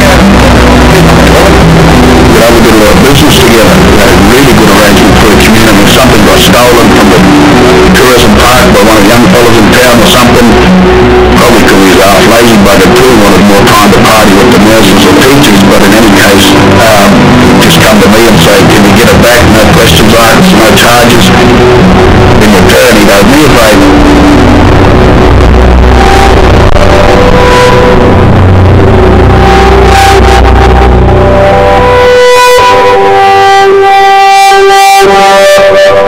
Cameron was a special person in our community. Very well liked. No matter what I do, I'm going to kids, it's a man. And we lived his life, he didn't tell him nothing. Not only with us, but he did it with everybody.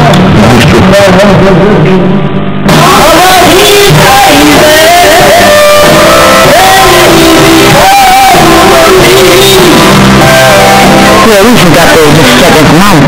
He was married to Joe. He was in San Francisco. If you're going to San Francisco, be sure to listen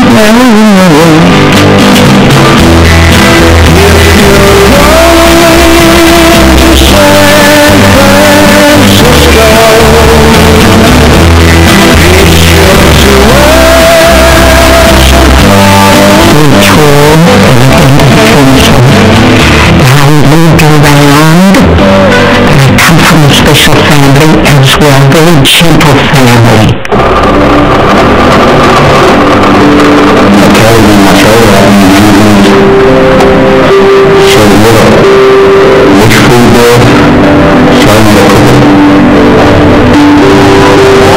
He said, brother, what's this? I said, oh, it's a possum. This is how you cook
just got to know a man who was being brought into the police station to be questioned for grievous bodily harm of a woman hours earlier. Roy Barnwell, the village of quite severely bashed three women in his household, including his partner and his sister. Now that the Massachusetts land, we would listen to England.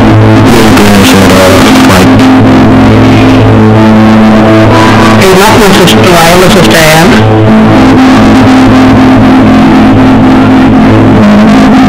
Not my other sister, Anne. Didn't have a good food. Not even a land, took beef, we were cheese. We went to the hospital some days. From the hospital, went to the police station. The police work there, we would cover with my medication. And he was in the process of taking one of them back to the house in order to pick up some medication that she needed. But he was assisting her that day in an almost non-police duty, but on and on that come on. But quite often part of the police role is more than just traditional policing. Before the police go out, they go out, caution, forcing, look at that social check, you know, it would do it. You know, waiting for the post office, I think. And the audio, they hope it, turn it on, I hope it. We started hungry. Just asking the question, why did he do that to my nieces, you know? We got into the elevator, argument, never came to fisticuffs, but we heard a few words from each other. Then to hear from the word, they said, just approximately down to find out what was going on. And I said, this one here is the one that got into my two nieces. So they grabbed him, walked him up to the police station. They asked me what I want done with him. And I said, put him in on the yellow chair. So then escorted Roy Bramwell into the station. I escorted him to the chair.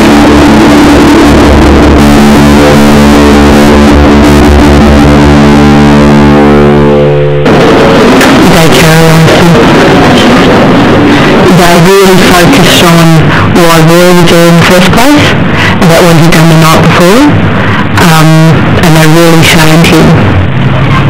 And I know Gladys, his partner, was sitting in the chairs with us, and she just felt shamed as well. He was in there, intoxicated. There was one person who said that he consumed 40 cans of BB beer. Now, to be quite honest, that is a lot of beer, and that would really affect someone's ability to be able to function. He got terribly confused and gave inconsistent accounts, not just confused accounts, he actually gave different accounts about what he saw.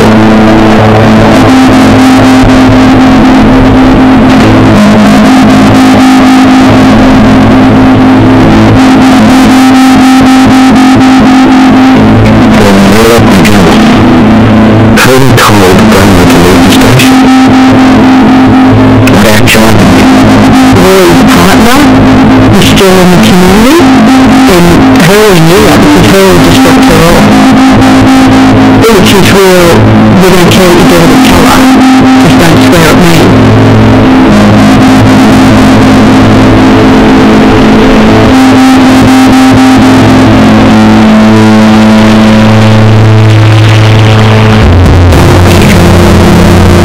Roy Bramwell was in an incredibly difficult position. He was literally caught between two tribes. Lord Bangalore, police liaison officer, had opened this door for me. He had pinned it back like that.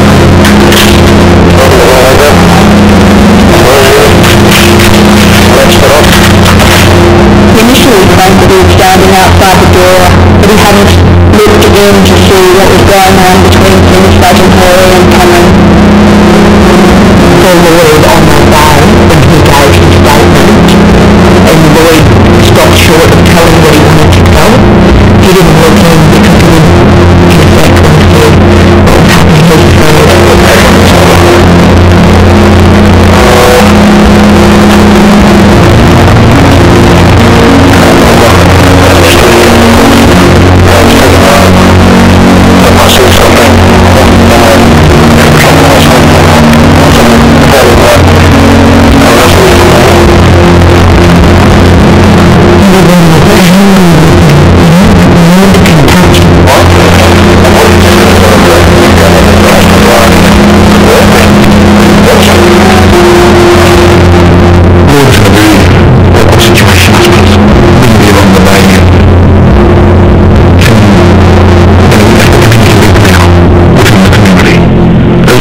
job. But it's particularly difficult on Panama where you have all these different language groups, different tribal groups and everything else. Their role was to diffuse situations, to come in first in the ball of that rather than the problem. The first thing they give you for is, you're in a violent situation, they come in as a beard, old ham, cheese, tomato, abuse of language, resist arrest, assault police. They just broke on like that. So we call it ham, cheese, they just tag that on everyone. None even argue with the lady. We have police liaisons, everybody comes and thinks he needs to do what? It's really Jackie that the old troop used to be. There's plenty of outposts, black community, where there's not too many white fellas as it is, let alone white coppers, they really get to rely on their west side as a Lone Ranger and Pronto relationship. An easy, trusty sidekick.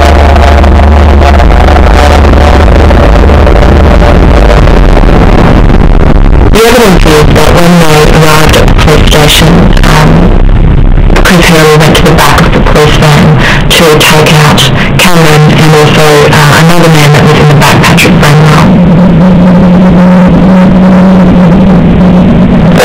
We both gone outside to remove Patrick on the back of the police vehicle. He didn't comply with us either. He was intoxicated, very non-responsive, and he was also dragged through and placed next to Cameron. I saw Senior Sergeant Hurley activating the video equipment here. Out of this drawer here, I pulled out the tape number 19. Number 19 represents the 19th of November. And the self-surveillance video was turned on. You see two bodies, both on their backs. One's completely still, at first, and that's Patrick Bramwell, who's asleep in there. And the other one's Cameron. Cameron was writhing around in pain. You can see he's in absolute agony. And sort of, his head's going towards Patrick, and at one point it's quite a powerful way Patrick sort of comforts him.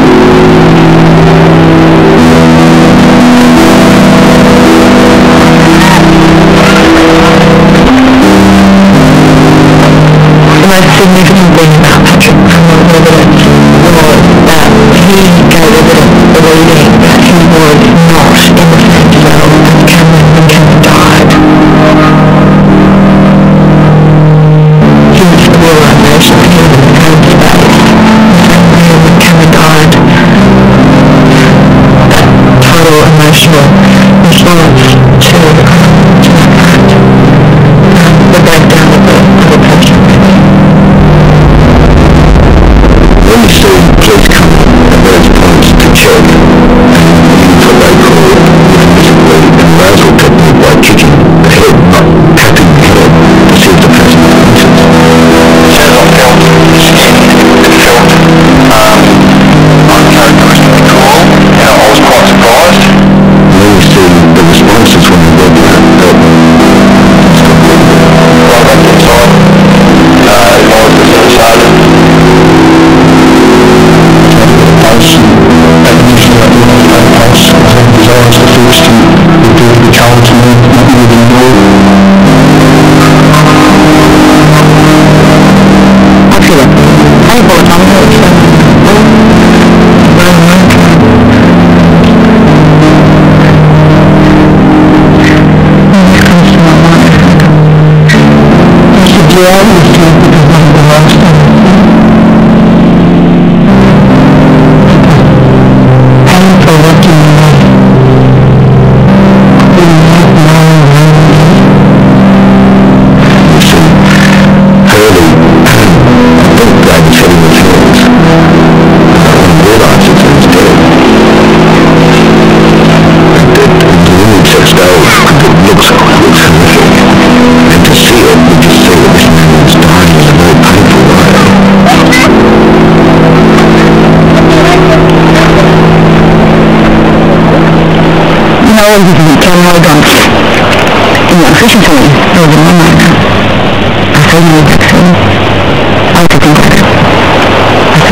Whoops.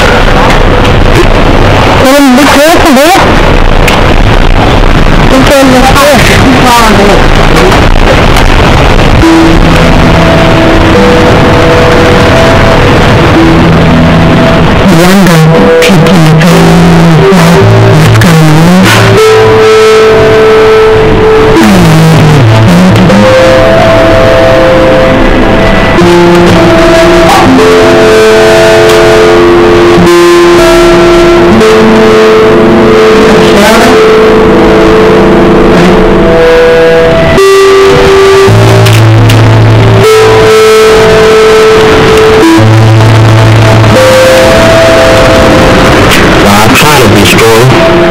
in the family, what's just take that stillness away from me, make me go hollow inside.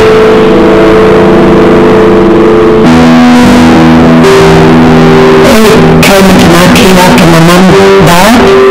They explained that that's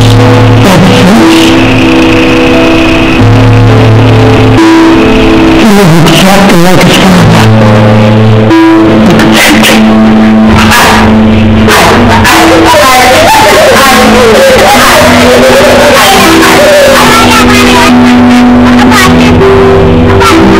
Look at him.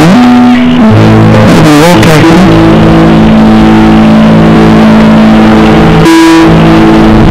His father everywhere.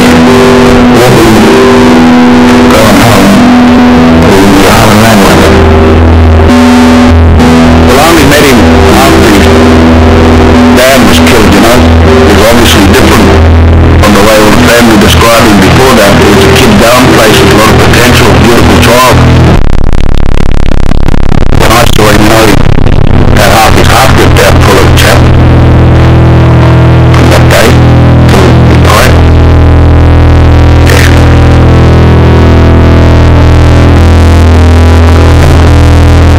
My family was huge.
Almost killing their bodies with drugs, alcohol, etc.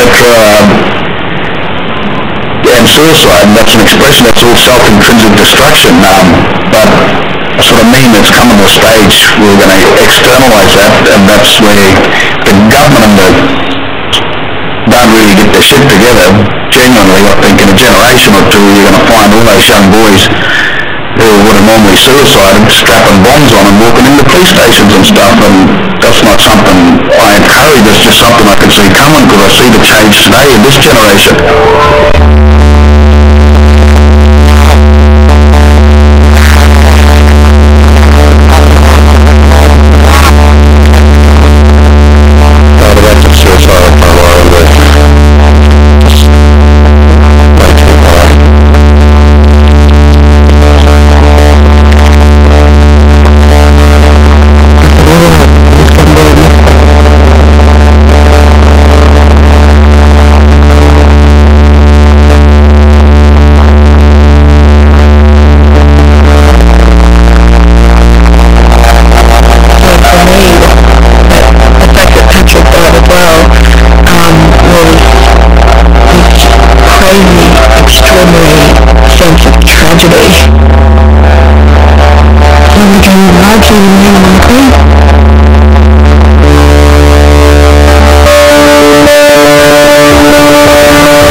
don't feel with us.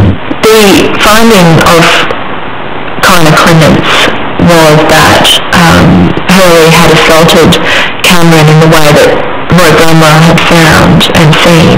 The Queensland Deputy Coroner, Christine Clements, was found the state police force acted inappropriately and key police witnesses lied. So did she really say that? And I thought, that's good. That's good. She believed I said it about us, what happened. I was happy. Senior Sergeant Chris Hurley will be hung up to dry by her. He's done nothing wrong and with the full support of the union. The role of the police union in Queensland is to represent its members both industrially and legally. The police union didn't respond very graciously to it at all. But she's used unreliable evidence for a drug to support these claims. It's simply unbelievable. Hopefully the DPP will see through this rubbish and try to outside the bin where it belongs.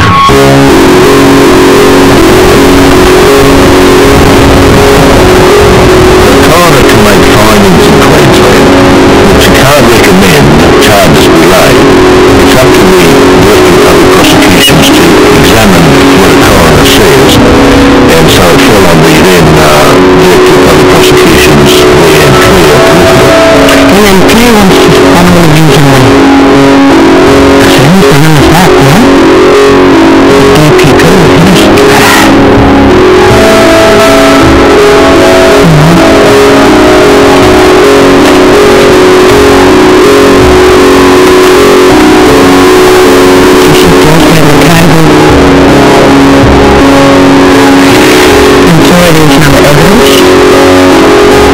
and there will be no prosecution. What's wrong with this fucking shit? Medical opinion is valid all of this before considering their own explanation. Efficient to explain the combination of injury that caused Mr. George's death. The death was caused by a Hillwood's tragic accident. They have their intimacy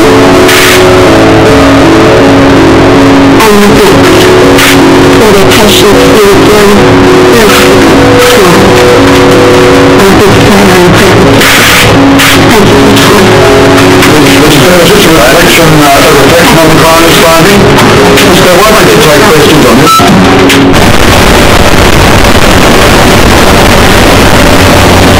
How could this happen that a man can be taken into custody and died 40 minutes later, and after an inquest is found responsible? Won't be machine through in court. The anger and frustration of the Indigenous community has continued. Well, over this explains Sergeant Hurley to the death of 36-year-old Maureen village in November 2004.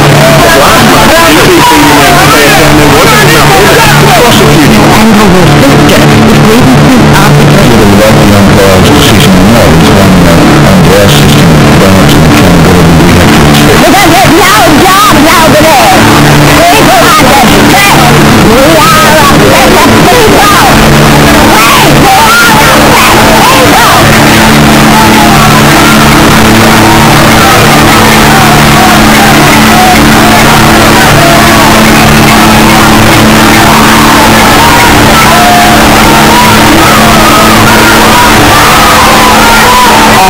After the protests and blubbing by media, Premier Beattie chose to have the Attorney General review her files and see whether or not there was enough evidence to prosecute. He certainly has advised me that charges are likely to be laid against Senior Sergeant Chris Hurley in the next couple of hours. Chris Hurley will be charged with manslaughter.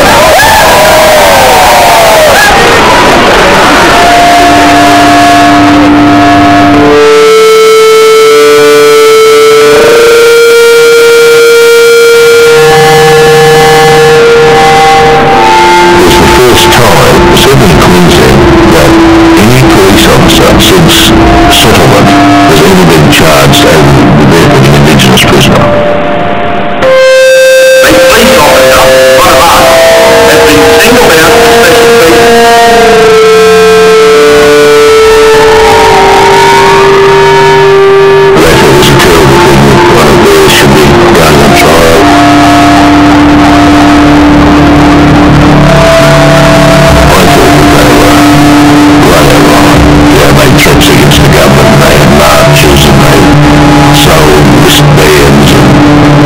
with the strongest show of support yet for Senior Sergeant Chris Hurley, the officer about to be charged over the death of a Palm Island man in custody.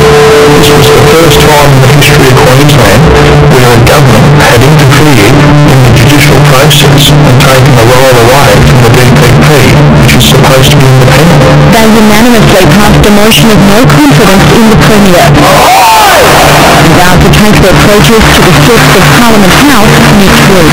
You had two minority groups involved in this, that is the police and the Indigenous community, and the media picks up on it that it's police and Indigenous communities. The silent majority are about to get noisy. There was no doubt about their commitment to march on Parliament in support of their colleague, facing manslaughter charges after Palm Island's death in custody. And we'll turn up and march. And we won't stop marching.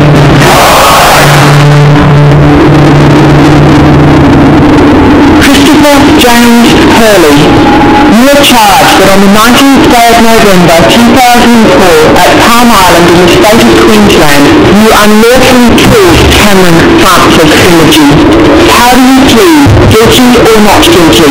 Not guilty, Your Honour. Not guilty, Your Honour. Here we have someone who's done nearly 20 years in Indigenous communities is suddenly facing a charge of manslaughter, which would be devastating to any person, no matter what the circumstances were. And it took its toll on Chris and everyone within his family. Followed the court from day one. It just drained everything out of me.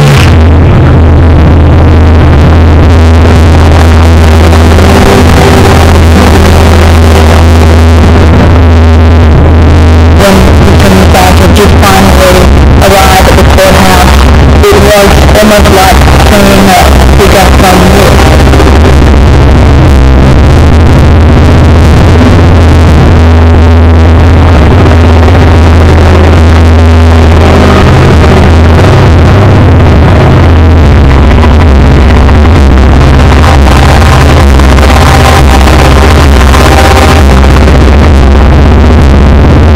The crowd says to be accused of being accused, and did that by administering some force, but with such force as to cause Mr. Image's liver to be virtually cleaved in two across his spine. One member was standing up and the next one was picking himself up off the jury police station. On preparing reason, there was a fall, a hard fall, after which Cameron was wounded. Here was going for interviewed with at the time that he had fallen behind Cameron. From the back of the car to pick myself up off the ground. That's Mr. Gray's here. When I say grey, it's not black, it's not white. Obviously I've got memory of it. But, life doesn't move like that, brain by brain. So what you're saying is that you've just forgotten that? Yes.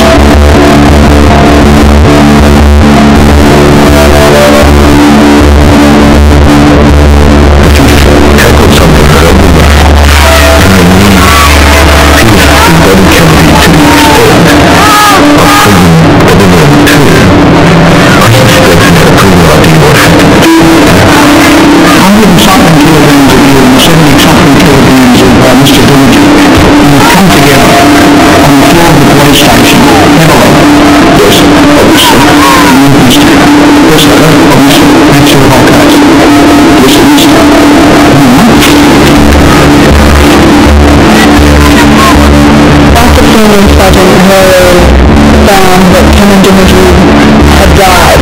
He notified his superiors, and then the first phone call he made was to his close friend, Dan Robinson, who was the detective on the island. The two men had worked together side by side for 2 years and had become extremely close.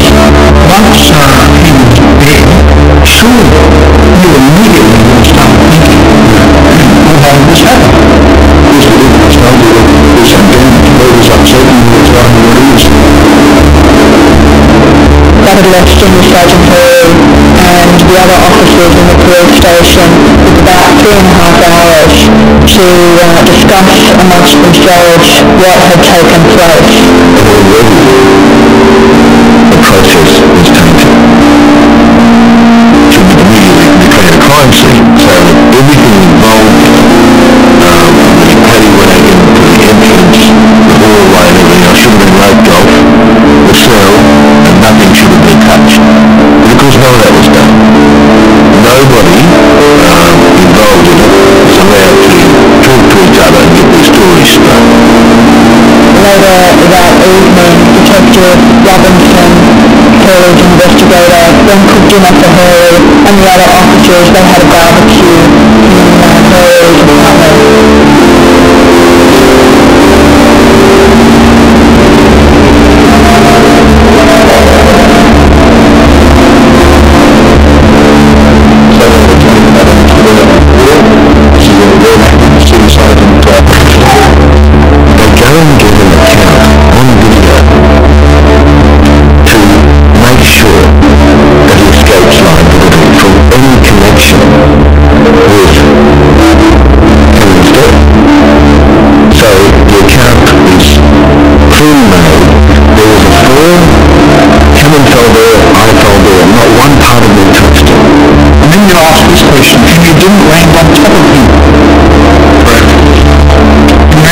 I landed beside him on the, what do you call it, the alignment. Correct. And I don't know why he would say he fell to the side. Because like I said at the very beginning, nobody died off. Anybody who's found dead in a cell, 99 times out of 100, it's either a blood clot in the brain or a heart attack. And so they thought he's got a blood, they were sure that they thought he'd had a blood clot. And that was why the emphasis next morning in the first reenactment was, oh, you know, I know, he didn't hit his head when we were in control of him. No way, he didn't hit his head there. His head was there, and I recall that I was making sure it didn't hit there or there. Because when the pathologists had come out and said, well, hang on, he didn't die from that. He died from this amazing force, massive force to the abdomen, which had to be caused during the course of the fall, in which the liver was cleaved in two and 4 ribs are broken. Some parking was obviously landed on top of him. Why did he land flush on top of his pathology? So you knew that now? You knew that? Well, I would have remembered that at the time. I would not land flush on top of Mr. Dillon. So remember you didn't land flush on top of him, but what you could have done, you knew could have landed on him. Or you know that could have landed on him. Obviously, that landed on him, so this is really...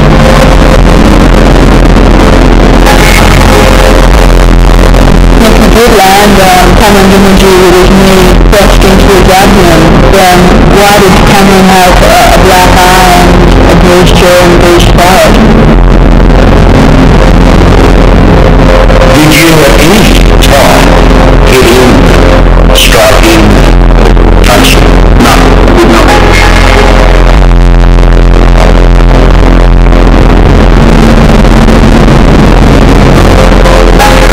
What the jury didn't hear was the evidence before the coroner of prior complaints against Hurley. Probably the most significant was a complaint, in fact, by Cameron's niece, Barbara Pilot. Barbara was brought in and was in a lot of distress, a lot of pain, and had an extremely bizarre and severe injury to her foot, where one of the middle bones of her foot was poking out through the skin. Well, on her part, making a regular cut and she proceeded and the regular police at them. Really there in the parking of the band and just took back the padlock and I was kind of up in the back. I had the padlock on the back and he said he was standing up there beside the Dixon napkin, trying to let him out. Then he just put the vehicle back in the car. He wrapped spinning on my foot and on my right foot.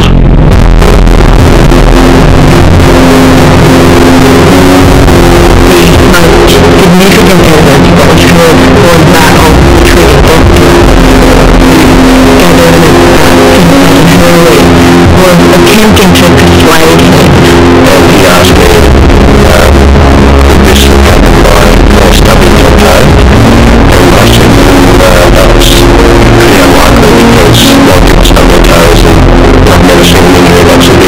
person tasked to investigate this complaint was Detective Dan Moore, and he ultimately concluded that after the investigation, it was basically closed. I noticed he had a spot of blood there. He was capable of extreme violence in the worst situation in which he's been. That's how arguable the history was. And that history, unfortunately, had often been examined by his friends. When he hit me at the back of the bed, I said he hit me. He punched me because that's not normal here. And he shocked me basically. So yeah, that's when I grabbed him and I knew there'd be a tussle on to get him inside if he's going to hit the copper. Ultimate display of disrespect to the police officer. Police sergeant outside his police station throws a punch. And told him version at that point, well, I wasn't angry.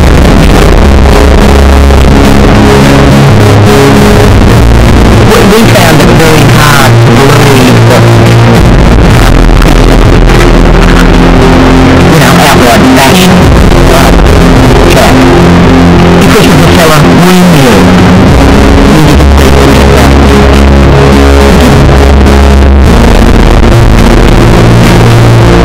I think Hurley was a top bloody bloke who had a door.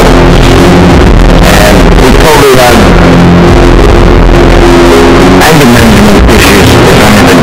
Just like any normal human being, people have outlets on what not done.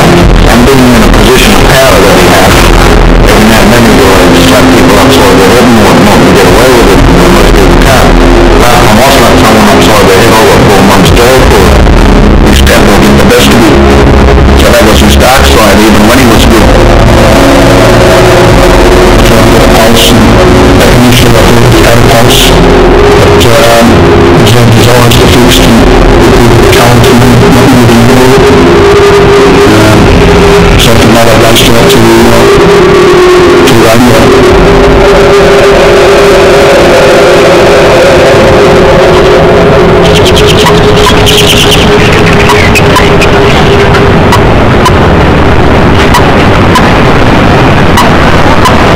Members of the jury, do you find the accused, Christopher James Hurley, unlawfully killed Cameron Francis Doherty, guilty or not guilty?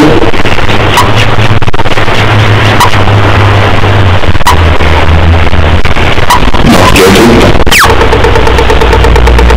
Vindicated and freed, Senior Sergeant Chris Hurley walks the road-worn path out of the Townsville Supreme Court. There's a great sense of relief. There will, however, be no celebrations. There are no winners. The jury took less than 4 hours to acquit the policeman of killing Maroon Dillage, whose grieving sisters comforted each other as they left. I was a bit walking by a friend. It's got away with fucking murder.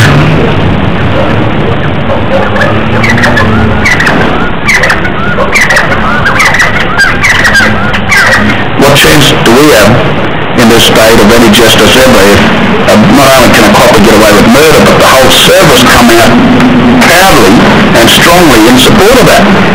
What's that say to me or any other Indigenous person in this state, let alone the whites, because they should be scared too. When you hear that he walked free, I just put my head down. One of my sons just looked at the TV. And just tears just running down. One of the controversial elements of the Crown prosecutor strategy was that he decided not to call Roy Brownwell. He had decided that Roy Brownwell had given so many different accounts of what he'd seen that he would just be massacred by Hurley's lawyers on the stand.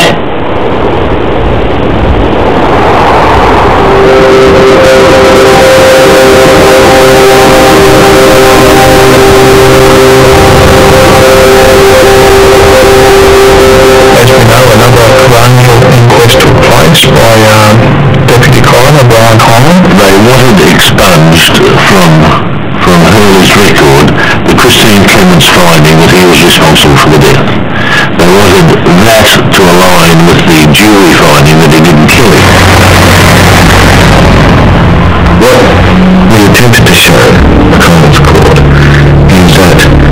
versions that developed as to what happened were to somehow utilize Roy Brown's accounts, which were terribly brilliant and likely, one would think, to be true if there was a conflict going on between Dimity and Hurley.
Started again, really good, like that. Just worked, I had the first night, but then it went like that, because of work, basically. And then I just didn't want to keep ripping my shirt off, obviously. And, it's not like that. It's not like that.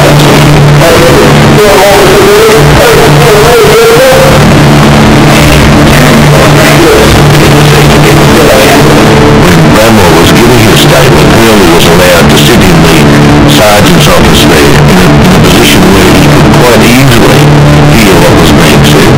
I don't know that he did hear it, but he was in a situation where he could hear it. So he can only assume, quite reasonably I think, that he did hear it.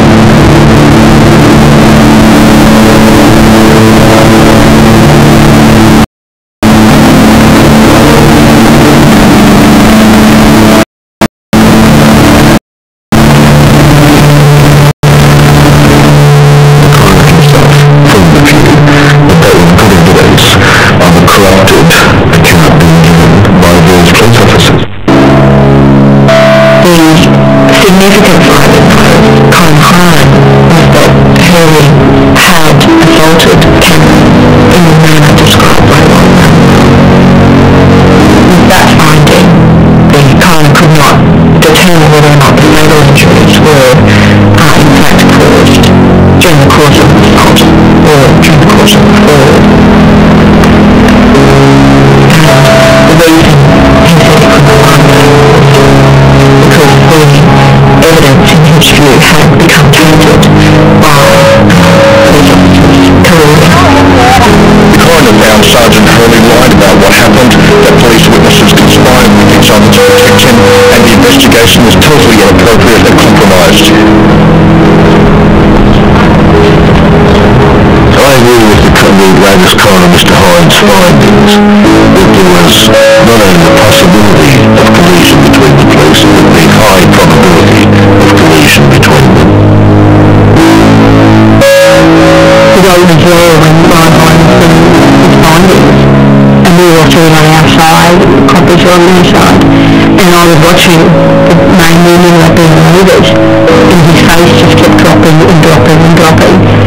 Whilst I agree with some of the findings, I am surprised by the others. There are no winners and there are no losers for this. It is now time to move on.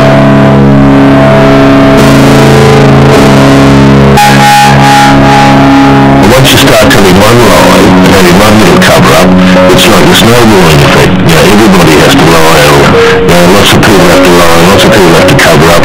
You get back to that one omission from Hurley when he wouldn't put his hand up.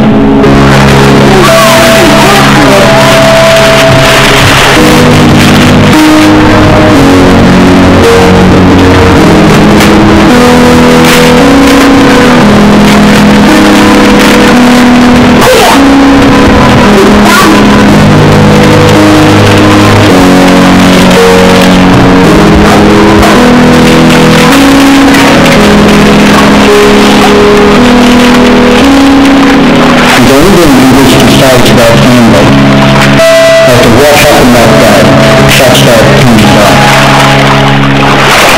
There's nothing further I can say in regards to evidence, but I've always wanted to say to Tracy and the family that I offer my sincere sympathy for Lawrence's death, and I'm sorry for the angst that they've had to suffer over the last number of years.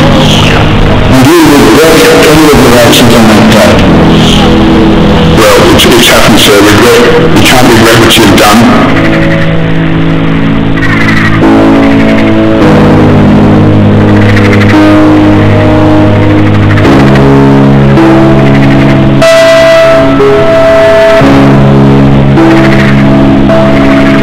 It's unfortunate that we live in a society that's not more simple. What happened on that day was not, in my mind, a direct racist act. What happened on the day was not a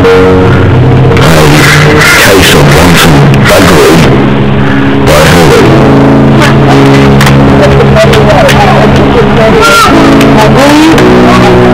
He was insulted by this fellow who had the audacity to punch him. So he responded in a way which goes back to his normal type. Use his great physical capacity to disempower somebody before he put them in the cell. And his technique was faulty. His technique, however he did it, killed another man. And I think he's going to have to live with that. No matter how he wants to rewrite what happened, he overpowered this man for swearing at him and killed him. And he proves that.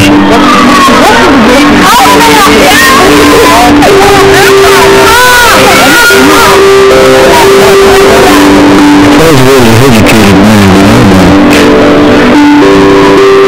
going to college after school. Good old justice minister,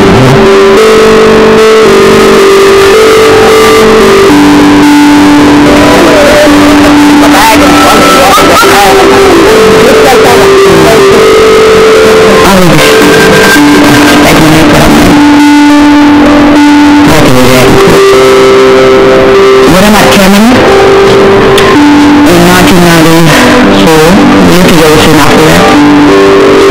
We were a simple but happy life together. It was always good for me and his mom and his family.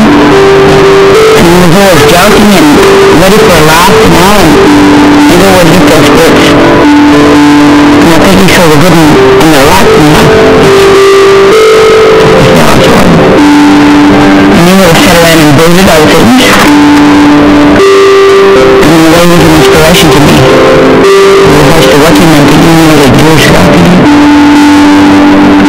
He was especially proud of his son, and watch his son grow up and to be there with you, become a man. It was something that Cameron has always talked about. That's never going to happen, you know. And he said to me, you know, we've been together for a decade. We met him and we've been well together. We've never crossed on my mind. That's all I can say. After that, I'm not really in my heart. You know that.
the program. Good morning, everyone. Thank you for joining us again on today's edition of the program. This is the Morning Show reaching from Nigeria's capital, Abuja. I am Nancy. Of course, this is Nigeria's number one financial news. From today's edition of the show, I'll be looking at the cost of insecurity of the Nigerian economy. Some of you may wonder, okay, security and the economy, but we have a lot to do. I've been watching what's been happening, talking about the state of violence, bombings, and insurgency in the country in the last few weeks, and the impact, of course, of the Boko Haram insurgency in the Nigerian economy. We'll be analyzing that today on the show. But in case you want to join the conversation, all you need to do is to go to Twitter, follow me at Nancy, send your comments. You can also find the show on Facebook at ABC Morning Show Live. You find the show on Twitter at Morning Show Live, and drop your views as well as for your participation today.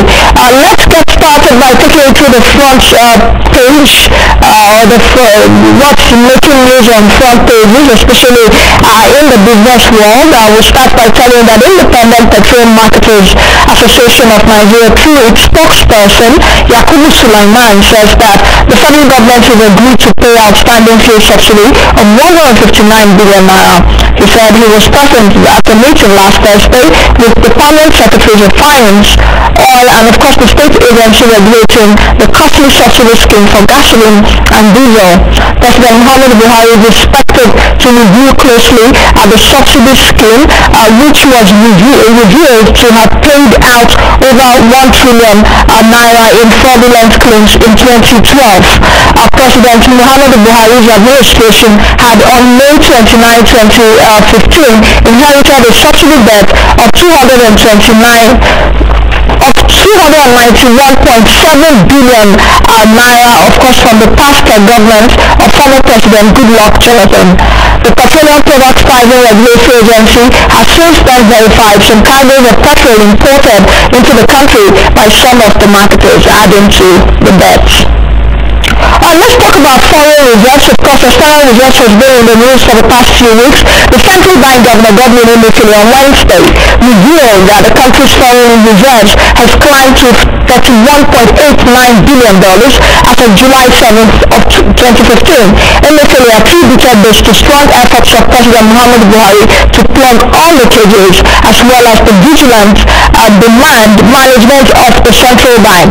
He said the development was very gratifying. The CBN governor disclosed this in his opening remarks at the briefing of the Senate President and the leadership of the Senate on the Nigerian economy in Abuja. According to him, recent measures by the central bank, which include the further tightening of monetary policy, closure of the official foreign exchange window, review of operators not positioned by the NOP, placement of some 2-hour limits on FX utilization, and banning selected items from access to foreign exchange in either the interbank or BBC markets, have asked these actions would help reposition the economy for the next phase of growth and development. Meanwhile, the Senate yesterday mandated the Central Bank of Nigeria, in collaboration with the Nigerian Customs Service, to recover over 30 billion naira waivers granted to rice importers by former President Goodluck Jonathan's administration. Bukola Saraki, the Senate President, says that the Senate will, when it reviews plenary, reconsider Customs Act, especially relating to waivers, to strengthen it and plug loopholes. Alright, let's move over to stocks and the Naira. That's talking about the Nigerian equities. Nigerian equities dropped to a 3-month low on Wednesday after offshore index shared about 1.19% on Wednesday, 10.4% lower than its 2015 peak, which it hit on April 2nd after President Muhammadu Buhari won a closely fought presidential election. The Nigerian stock market has drifted lower as investors wait for policy direction on economic issues. Meanwhile, the most liquid 5-year bond yield rose to 15% on Wednesday from 14.2% 2 weeks ago when the Central Bank of Nigeria introduced new rules and closed to its pre-election quote of 15.5% in March. However, the Naira hit a new record low of 233.50 to the US dollar on the parallel market or the black market on Wednesday, as investors who were worried about a shortage of dollars on the currency markets. Let's take this report talking about the relevance of telecommunications or ICT to the Nigerian economy. Of course, it is an established fact that the economic development of the nation can be accelerated by improvements in the country's ICT as infrastructure. Because if ICT, of course, is well harnessed, it provides a proper platform for development across all sectors of the economy. In this report, Jennifer Obama examines the relevance of ICT to the growth and development of the Nigerian economy. Take a listen. Ilyas Goshenbaki, global partner at Discovery Cycle, a professional, says that states should be able to manage their resources in such a way that they are financially self-reliant and, of course, self-sustaining without necessarily asking for federal government bailouts. Take a listen.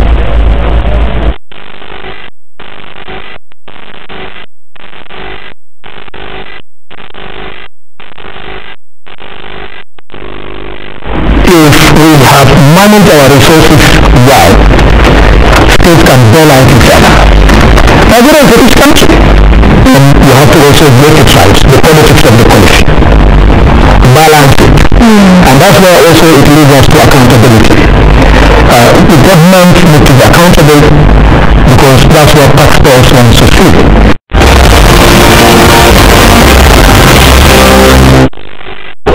Alright, if we take a look at the market numbers, I will start with Nigeria first of all. I did tell you earlier on that Nigerian equities, of course, are experiencing a topsy-turvy movement. Of course, in the last 6 consecutive days, we've seen the Nigerian market on the downside. Of course, the all-share index was down about 1% yesterday. If we move over to the United States, let's go to the United States and take a look at the market news, how stocks closed on Wednesday, because today is Thursday. United States stocks closed lower by nearly 1.5% or more on Wednesday. And of course, stocks briefly trimmed losses at the New York Stock Exchange resumed floor trading after a near 4-hour halt on Wednesday.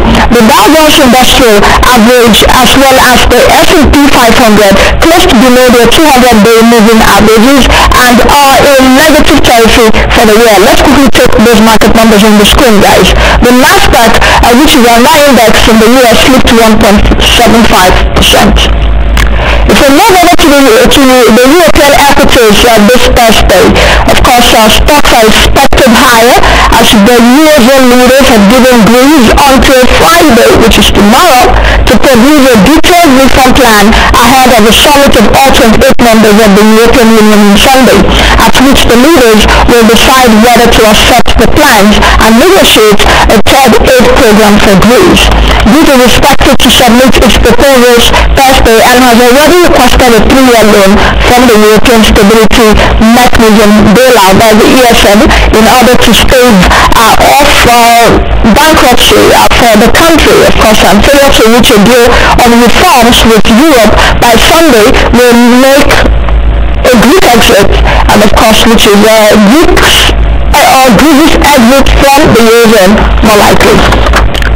If we move over to Asian markets, we're looking at shares mostly recouping losses late Thursday as Chinese markets regain their footing on the back of fresh regulatory support.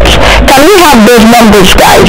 China's banking regulator said Thursday that it will use a series of measures to support the stability of capital markets, such as encourage interbank lending between the country's margin lender and banks, while permitting financial institutions to renegotiate maturity terms. However, with more than half of the listed companies in China's market suspended from trading, investors whose cash are locked up in these suspended stocks remain spooked. China's benchmark Shanghai Composite Index last traded 5.7% higher. If you look at the Hong Kong's index, it took a breather following Wednesday's meltdown. The Bourse surged nearly 5%, shrugging off concerns that it was at a risk of a contagion, while Japan's Nikkei 225 turned positive in the final hour of trade. The Tokyo index settled below the key psychological level for the first time in 7 weeks. Australia's index bounced back into the black thanks to gains in China, its biggest trading partner, and of course a better than expected employment report. For the capital of South Korea, it pulled back from a near 4-month low and looked set to snap a 5-session losing streak. Okay, so we move over to the price of oil. We're looking at oil prices bouncing today following losses earlier in the week, with Chinese stocks picking up after the government launched new steps to stop a rout that had knocked off about $3.2 trillion of the country's share market value. U.S. crude was up about 75 cents today to a trade of around $52.40, while Brent crude was 70 cents higher at $57.75 a barrel. That is over 4% below last Friday's figure. Let's quickly take a break, and when we come back, we'll continue the rest of the program. Please join us again. Don't forget to send your tweets. We're looking at the cost of insecurity and the nation's economy. We'll be back shortly.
in case you're just joining us, of course, it's still the Money Show, Nigeria's #1 financial newsroom. This is where we keep you up to speed with business, finance, economic information, market as well as investment information. We'll take you through all sectors of the economy and, of course, try to get you to understand the nexus between the economy and every other thing going on. Today we're looking at the cost of insecurity in the nation. My guest is joining me right now. He's Chipe Udonso. He's a security consultant. He's also the system consultant to Interpol in Nigeria, as well as the consultant to the Nigeria Police Force. And we'll be looking at insecurity in the country as it relates to economic impact. Welcome to the show, and thank you for joining me on the program today. Thank you very much, Francis. It's a pleasure. Likewise. Where do we start from? I think I should take a look at the level of insecurity, because when we talk about insecurity, some people may actually think that it's an exclusive preserve of a region in the country, insurgency in the north. When we talk about insecurity now, people just think of Boko Haram, but it's not just about Boko Haram insurgency, it's about crime and violence. We have insurgency in the north, we have kidnappers in the eastern and southern part, we have mutual killings in the west, we also have political and non-political assassinations around the country. How did we even get here in the first place? From your own analysis, because I've heard a lot of things from people saying, the level of poverty, that if Nigeria was a bit better, catering for young people that are agile, have that agility, that we wouldn't have gotten to where we are. In your own analysis, how did we get here? Actually, insecurity is in all parts of the world. Whether the economy is good or not, there's some level of insecurity. But you cannot look at the various levels. It tends to be a little bit more higher, where you have extraordinary factors, extremist factors like poverty and others. Nigeria is a unique one. Unique in the sense that we are African brothers. And most times things that happen around the world and the extent to which they affect the economy may not necessarily affect us. When it does, you see the effect will systematically be away. Let me explain to you exactly what I mean.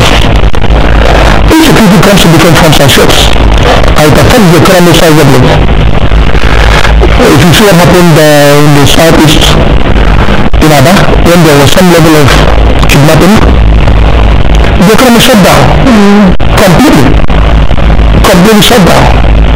And the indices, even when it affects education, when it affects healthcare and other areas, was quite substantial. If you compare it with what is happening in the northeast right now, you will realize that what happened in southeast is a joke. What is happening in the northeast right now, in some of the areas where we have the Haram activities, there is no economic activity whatsoever. I can tell you that with some level of authority. So education, the economy and security work hand in hand. In fact, what we say is that economic indices and security activities, they are equal opposite. If you find a situation where security is lacking, there is often no economic activity. It gives you completely. So what we look at in the country today is making sure we have the proper security apparatus, the proper tools for security, and also the proper people to harness security activities in Nigeria. Today we have the Nigeria Police, when if you take a look at what he's doing, take a look at what he has done before, you will see that this is the man whom we ought to give a tenure. We ought to give him a 4-year tenure. If you don't give the leadership of a security apparatus a tenure, you cannot harness it properly. So you're saying instead of hiring and firing, the system at which an IGP is gotten, after like some months he goes, another one comes in, that it's not suitable for the stability of the security apparatus in the country. That's what you're saying? Check between Kumasi and today we have Arasa. It's about 15 years.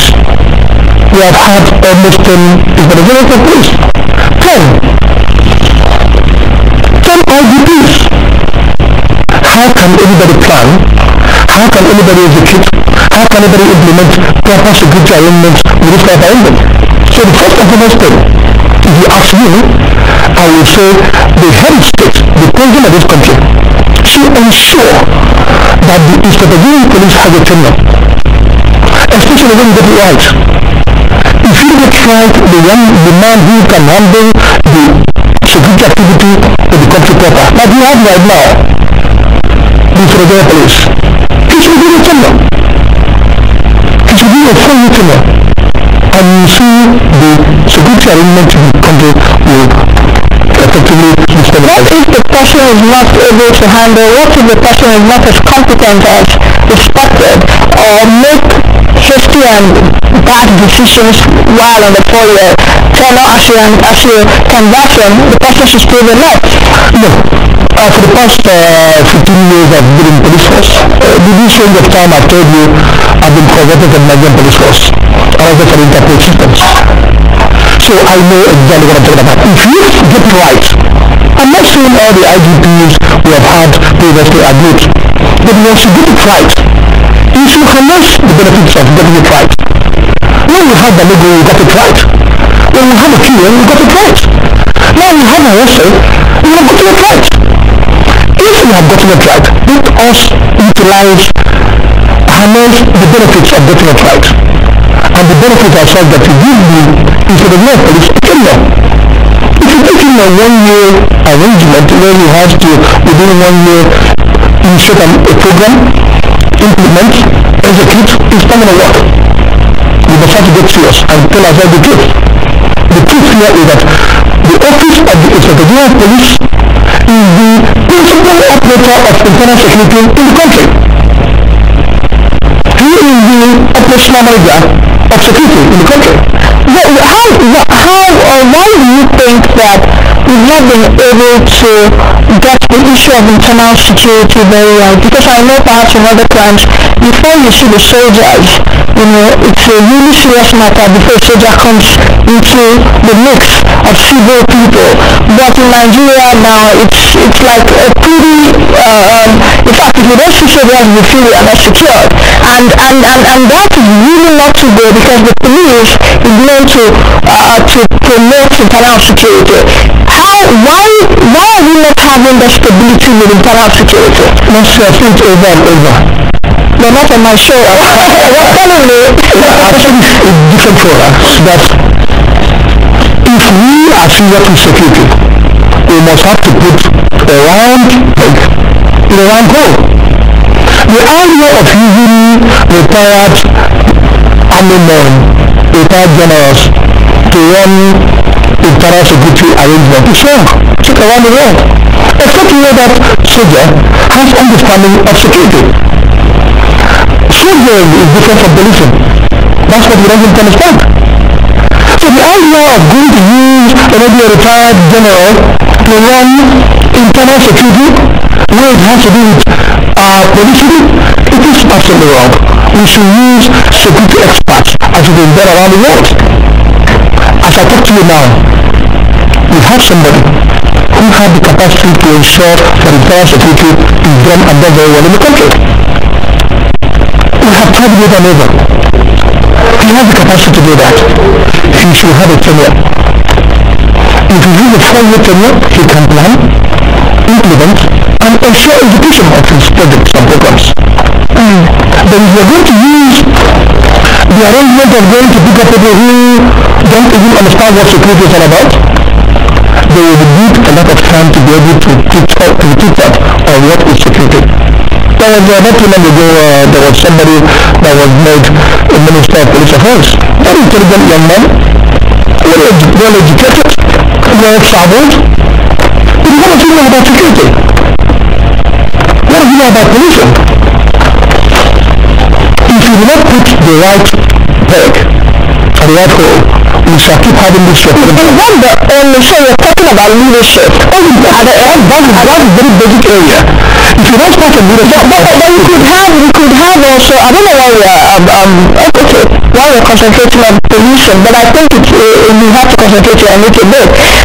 Are you talking about if we get the leadership, the head of the police right, does that mean every other thing would go right? Bearing in mind, I know I'm asking this question, bearing in mind that the police looks up to the government, so to speak, for its funding.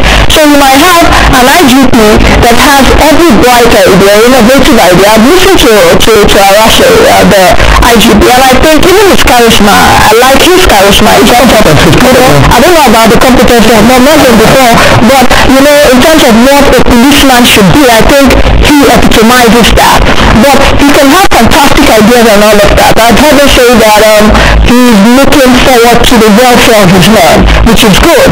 But he needs the government support to be able to achieve that. It's nothing with the corpus of the police. We know what happened about 2 years ago or so when the police training college was so in tatters and all of that. I don't know how it is now, if it's been improved, but is it just only getting around, pegging around home? That's the first thing to do. Then you have to provide funding. If you do not provide proper funding, you cannot do the job of security. Security and funding are equidistant. They are absolutely equidistant. The amount of money you put in security is what you get. And this idea of always wanting to have great things work where there's no funding for it is some form of let me tell you something. Albert Einstein, he said that the proper definition, the actual definition of madness, of insanity, is doing the same thing over and over again and expecting different results. We have not provided funding for security in the country. The tools for policing are not there. But the question will be the over 1 trillion naira that was spent on security as a result of Boko Haram insurgency in the last 3 years. A large chunk of our budget in the last 3 to 4 years have been dedicated to fighting insecurity in the country. Over 1 trillion naira. Where have you gone to? I'm not talking about the final budget to the police force or the military apparatus in total. I'm talking about the budget in the last 4 years to security. I guess we are still at this point of funding. You're answering the wrong question. Well, thank God to them. We are making the funds. We are making the tools. So where have the funds been going to? You should ask them. We have gotten the funds. We have gotten the tools for sure. What do a probe then to ascertain where those funds have gone to? Because there should be reward and punishment. So to speak, in any economy, if you do well, you'll be rewarded. If you do otherwise, you should also be punished. If you say that we are not seeing the tools, and I'm saying that over 1 trillion naira has been spent so far of taxpayers' money, you should be held accountable. I am not going to tell you very clearly, and tell Nigerians very clearly, that the Nigerian police force at its current today is underfunded. There are no tools for policing. The Nigerian police force as it is today are underfunded. There are no provisions for the basic tools. The basic tools to guarantee minimum security are not there. So if we are serious as a people, we must make sure we provide enough funding for security. If we do not do that, and expect that a government has to come from some kind of judgment, it's not going to work. We must have to make sure that this government, having gotten the right people in the hierarchy, especially in the police force, should now provide the necessary funding to ensure that security is put at the right there. That is what we are saying.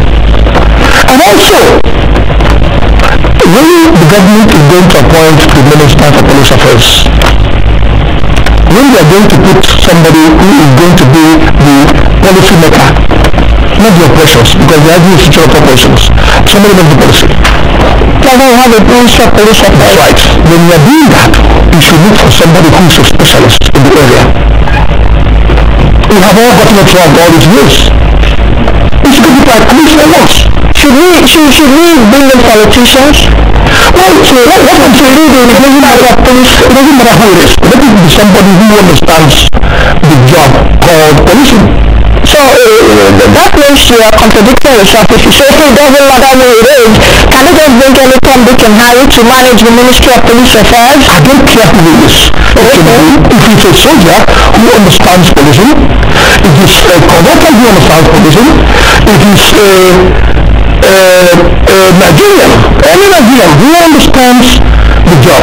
Like I keep saying, policing is a profession. And I keep giving instance. Your career. It's a kind of profession. It has tools. It has professionals who does it. I keep saying that a consultant cardiologist, no matter how educated he is, no matter how intelligent he is, no matter how experienced he is, if he doesn't have a stethoscope, he can't feel the heartbeat. Every profession has its tools. You have special tools in policing. You don't have it today, as I talk to you. It is not just job duties. It's not just having pickups. There are tools. I don't know if I should explain that to you here. There are basic tools. Let me give you an example. There is what we call crime scene investigation. CSI. They have a series on TV called CSI. I watch something. I watch crime movies. There's what we call crime scene investigation. Today, we have only about 4 crime scene experts. About 4 in the whole country. And there is no single tool for them. The most important one that is called setup. It's not there. We don't have it. How much does this thing cost? And the entire police force don't have it? Well, it's not there. It is not there. There is no funding from Nigerian police force today. Those who are telling you that we are doing very well in police, they are lying. We must have to have people who can tell the government the need for us to put the necessary tools for the police to work. We should have people of courage who should say it. We can't be denied. We should have people who will call the police of the country and tell them, if we are serious about security, we must provide the tools for it. Not only there are tools for it. Okay, with all that you've enumerated, I'm looking at the cost of insecurity in the country. You have the human cost to it. Check out what's been happening in the past few days. Close to over 500 lives have been lost at different places around, especially in the northern part of the country. We have in Zaria, it's something like once you wake up every day, you expect to hear Boko Haram insurgency and all of that. Human lives win. Economic costs also. Even some that don't die, lose their loved ones, lose their businesses, in the process. What should we do as a matter of urgency? Listening to President Buhari yesterday, he did say that the end is in sight. But we've been hearing promises from the past administration, because President Buhari just took over recently. What should be done beyond this service of the rhetorics? Because at the end of the day, it's just semantics that if a bomb detonates somewhere, the president of the country will come out and say, oh, the end is in sight, oh, we are going to condemn this strongly, we condemn this strongly, through even the media advisor writing all sorts, but we see those situations not abating. Most of our leaders, when it comes to security, they pay lip service. That does not include, however, the current president, because we are just taking over. But we are waiting to see what is going to do security. Do you have high hopes that, sorry to cut you, you have high hopes that the current president was a former military man, so he understands what it takes to fight insurgency or to fight the state of violence? I have high hopes that the current president should, as a matter of seriousness, as a matter of national importance, ensure that security gets priority in the government. His positions for security and also his appointments must be right. If he gives us a bad and wrong Minister of Police Affairs, it's not going to work properly, no matter how much our tries. I also will do the operations. He's competent, he's capable. You so much have confidence in our essay. I mean, for the first time we are getting it right. Not just for the first time, for some time we are getting it right. How long have we gotten it right? During Balogi it was superb. Balogi was a police officer. You didn't meet Papa Balogi. Okay. During the QA it was beautiful. Superb police officer. Arrestor is wonderful. I'm giving you this information because I am an insider. How about the immediate past? The two. The immediate past, his tenure was involved in election matters, so you cannot effectively determine. How about the man who took over from? Well, it was very short. 1 year. What can you achieve before he retired? 1 year. What can you achieve? What we require for the office of the Inspector General of Police is a tenure of minimum of 4 years. You're never after. The idea of saying that maybe, for example, also is there right now doing a good job, he's even next year. How can we bring this country to some about putting the space at risk? Because I know too that policemen retire. It's a turn in the service, isn't it?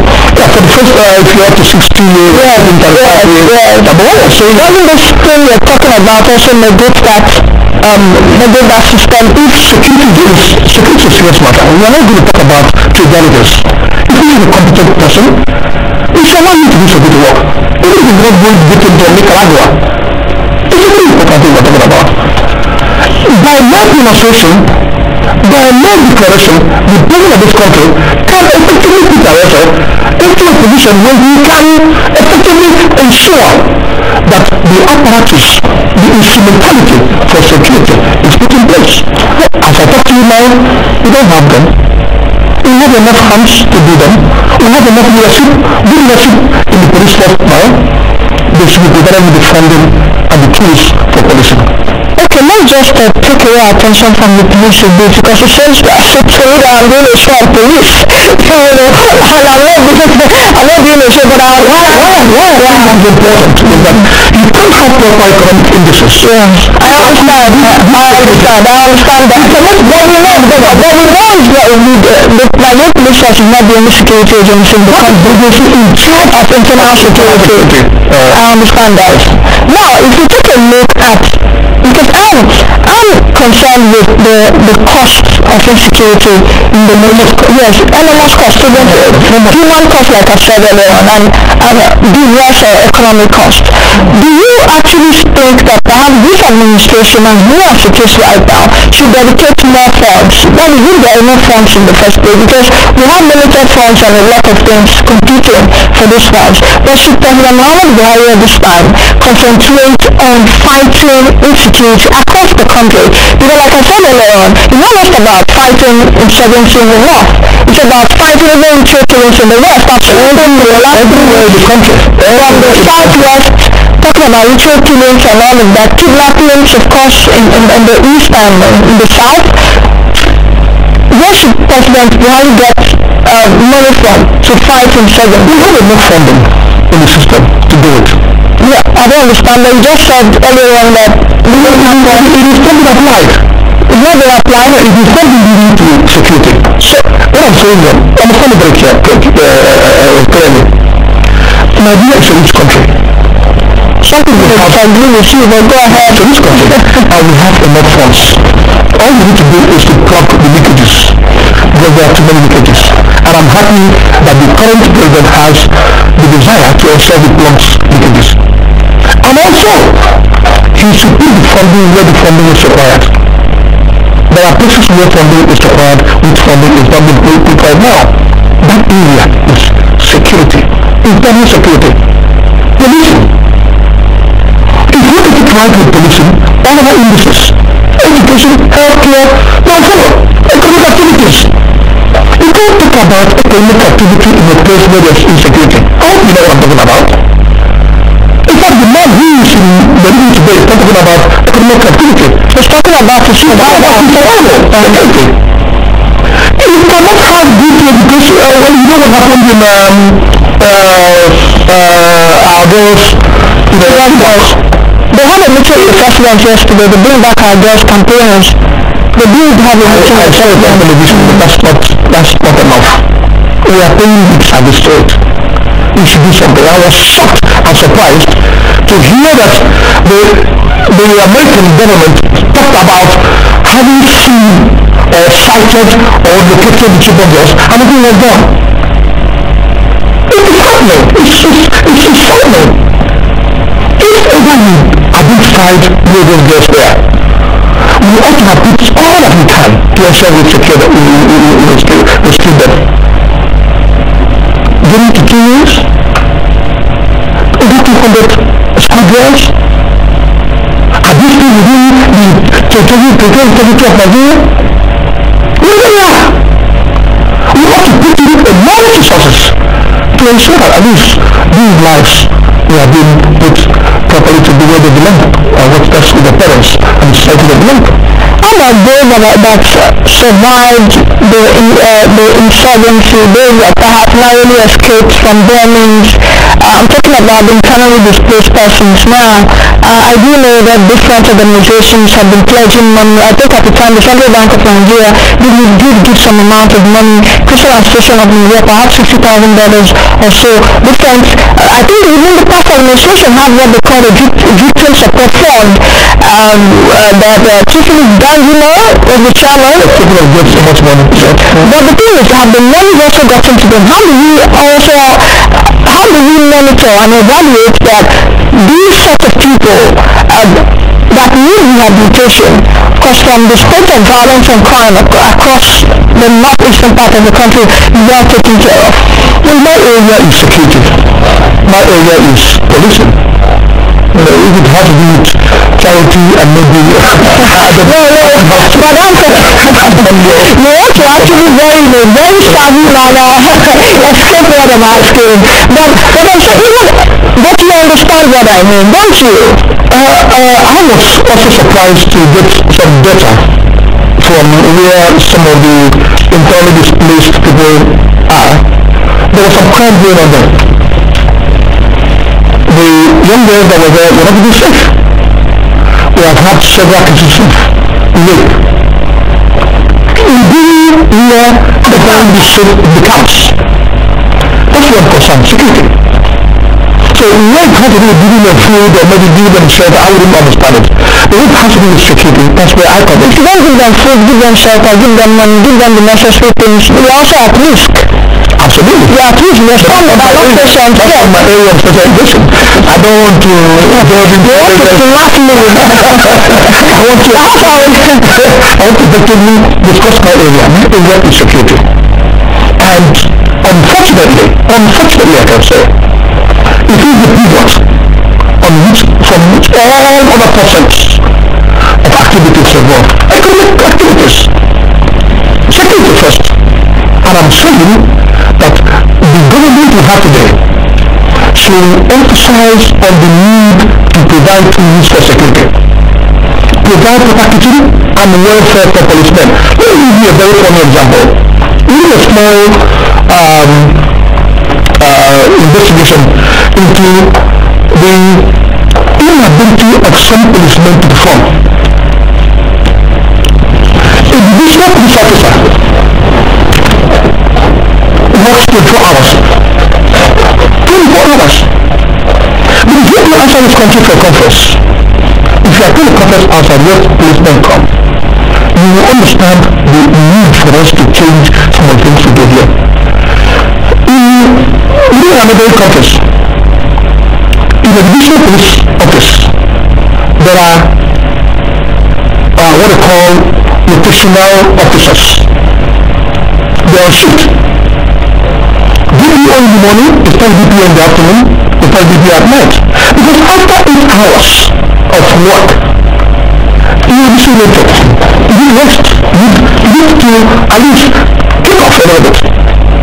But today, it is what people have. The minimum job a police officer does is 12 hours. 2 shifts. The it ought not to be that way. Do you think we have adequate staff, adequate personnel in the police force? Well, 300 and almost 400,000 policing 180 million people. Yes. Is it enough? It's not enough. It's absolutely inadequate. It's not up to 10% of the population. It's absolutely inadequate. Over 5%. And also the rules from which they are put. I've always argued this over and over. Around the world, what you see is specialists in homicide, investigation fraud, bank fraud, internet fraud.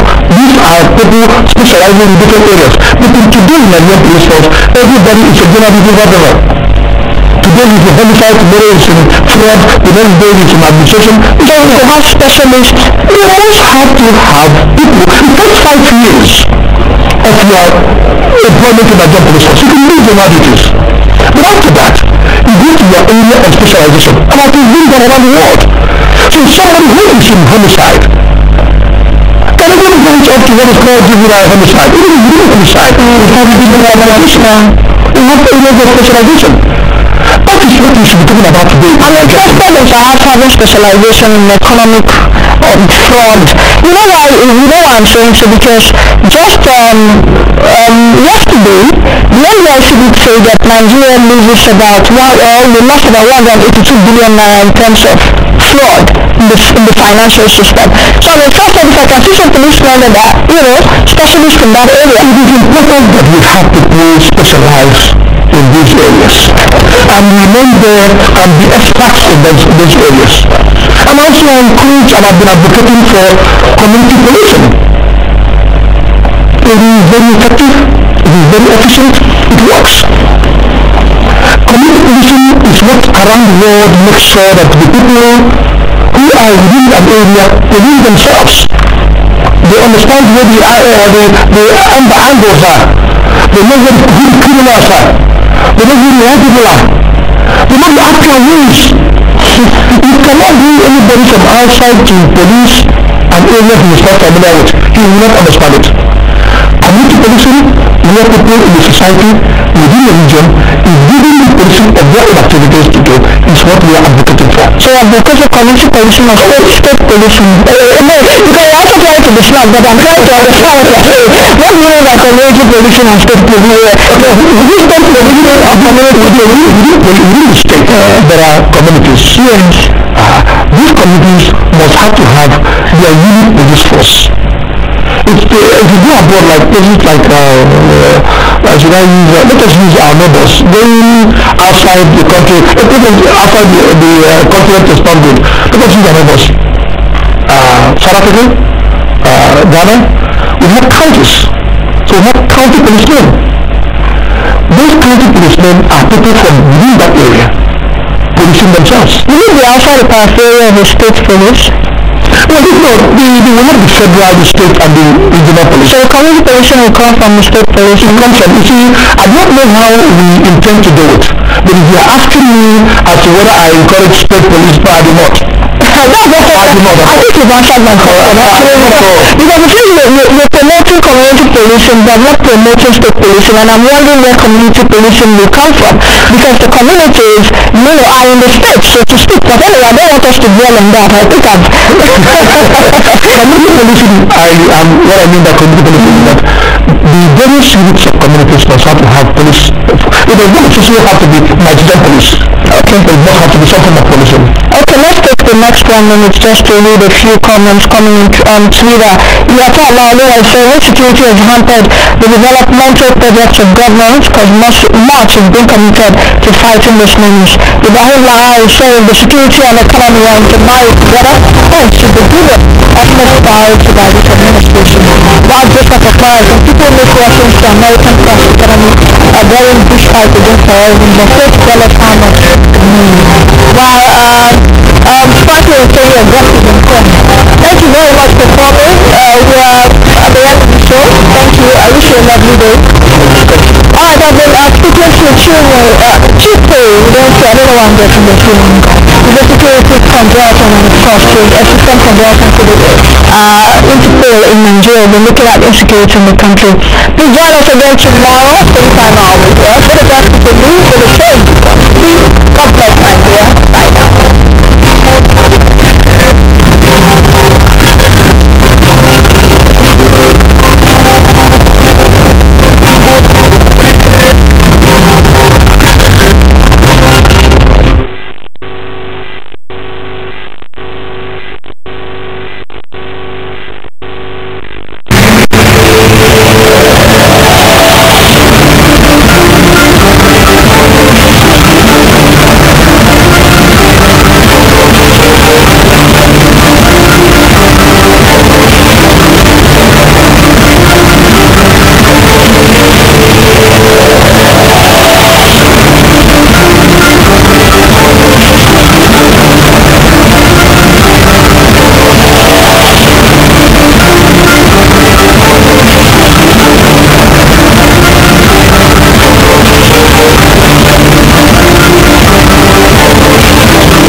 Welcome back. In case you're just joining us with the Money Show, we're looking at the state of the economy this morning. Joining me right now is the president of the Abuja Chamber of Commerce and Industry. He is Tony Jinkonye. Welcome to the program and thank you for joining us on the show. Thank you for having me. Of course, we're looking at the state of the Nigerian economy. So many sectors to talk about. You have the manufacturing sector, the trade sector, the commerce sector. I think just last week or the previous week, the penultimate week rather, the National Bureau of Statistics released numbers telling us that the foreign direct investment into Nigeria dropped by about 46% in the second quarter of the year, among other numbers which they released. President Buhari's road is gradually going to clock 100 days just in a few days' time. Tell me what you think about, just for me, the business and the economic atmosphere. Thank you for that question. What I want to address is the initial comment about the foreign direct investment that reduced by 46%. First, you understand also that there is a global economic volatility right at this very moment. So Nigeria is not just the country or the economy facing those issues. Bankers, investment houses, they are pulling out all their investments from developing economies unlike before. So Nigeria is just happening that Nigeria is one of the economies that they are putting their investments from. They also mentioned about the 100 days. We are just going to clock 100 days in office by this presentation. Yes, I will use the word alarm at this very moment in the sense that for months now, with the government that we have expected to hit the ground running, we've tried to encourage them. Like I was part of the team that went to the United States with the president. There's so much expectation, not just from us businessmen in Nigeria. There's so much expectations from this very government. Everybody is on a cool situation. What is the government going to do? And the reason that not much impact, there is an impact, but not as much impact if ministers are being employed because it's traveling without ministers. So I believe that what this government should quickly do is to inaugurate its ministers and actually give us a plan, their blueprint for the economy. Okay, I like the fact that you brought up the volatility happening around the world, and I did mention it even at the beginning of the program while I was taking our viewers through the markets and what's happening, our expectations for this week, though it was a very volatile week last week all over the world. I understand that fact, but the thing is, do you think perhaps it would have been better if we had a policy direction? I've spoken to a lot of people, and of course you're also an industry stakeholder, where I was told even last week by one of my guests, off the camera, and he said, he thinks that President Buhari was sensitive to businessmen and women in Nigeria, and I was like, why? He said, can't you see it is growing? So I understand that volatility, but would it probably be better if we had policy direction? You just said you expected the president to have beat the ground running. Definitely. If there was a policy direction, and the policy of government must be, of course, be driven by the ministers. It's not the civil servant that will drive the government policy. So government has to have a policy in the first instance, have its ministers to drive that policy. Yes, it could have been better if that policy had been in place. Like we know the Chinese, what was happening in the China economy. But really they start having those issues. The government sprung into action immediately. But in our own case, there was nothing actually. We are left to our own devices. So it was like a kind of free fall, no intervention. But I will slightly disagree with you that at this early stage for us to see that not sensitive to business or to industry in general. I think it's all encompassing. Every sector is affected. Every sector is affected in the economy. So that, like we in the Chamber of Commerce have reached out to government in the way we can, and the issue we keep getting is let us be patient with government by the time they roll out their policies, that it will be to the interest of Nigerians. Let's still hang on there. After all, we've hung on for this period of time. So that's why I work like 24 hours a year. The environment just to supply us 12 midnight, September when who knows, I'm just saying. But are we also putting so much emphasis? Are we also a bit unfair to President Buhari? Are we putting so much emphasis on ministers?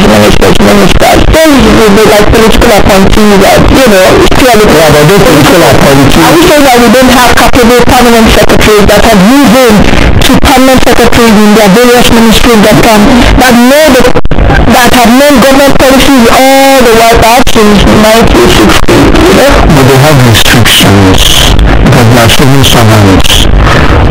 Most policies government will roll out usually a lot of times we have to be what concerns the masses, the economy. But a civil servant, his role is just a determined part. It's a determined part. Like in business we call it an operational staff. Somebody that runs an office on a day-to-day basis. Unlike maybe the MD or CEO of an organization that will see the big picture. So what we usually say is that the permanent secretary will not be in a position to see the big picture because he is not a politician. He is not aware of APC, party manifesto. And these manifestos that drive the policy trust of the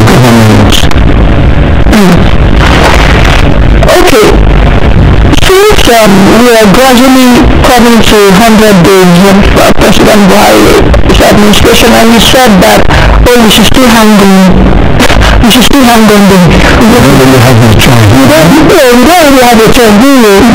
Okay, still hanging on there. What kind of ministers should we expect for President Buhari? Because one would think that a lot of people are saying now, let President Buhari just bring back his minister. It seems that when we allow the ministers that all our problems will be solved seamlessly, the kind of men and women that will be part of his cabinet. What kind of ministers that will water this land are you expected to see? Especially for those of us that watch the economic space, and you should be the Minister of Finance. I'm not saying you as in tell me the person, but what are the traits, what are the characteristics you expect from the Minister of Finance? You should spearhead the Ministry of Trade, Industry. You understand what I mean? Yes. Well, first and foremost, there are 170 million Nigerians, and we in the private sector believe in the capacity of Nigerians to drive our own economy. Nigerians all over the whole world have been acknowledged that they are very good in their respective fields. They've excelled tremendously, not just in Nigeria but in the diaspora. The people who is going to the ministers we expect are not going to come from the world, of course, they will be Nigerians. But the kind of ministers, especially us in the private sector, we want are people that have the passion of Nigeria, that have the patriotism to drive whichever policies and be consistent also in the policies government is going to roll out.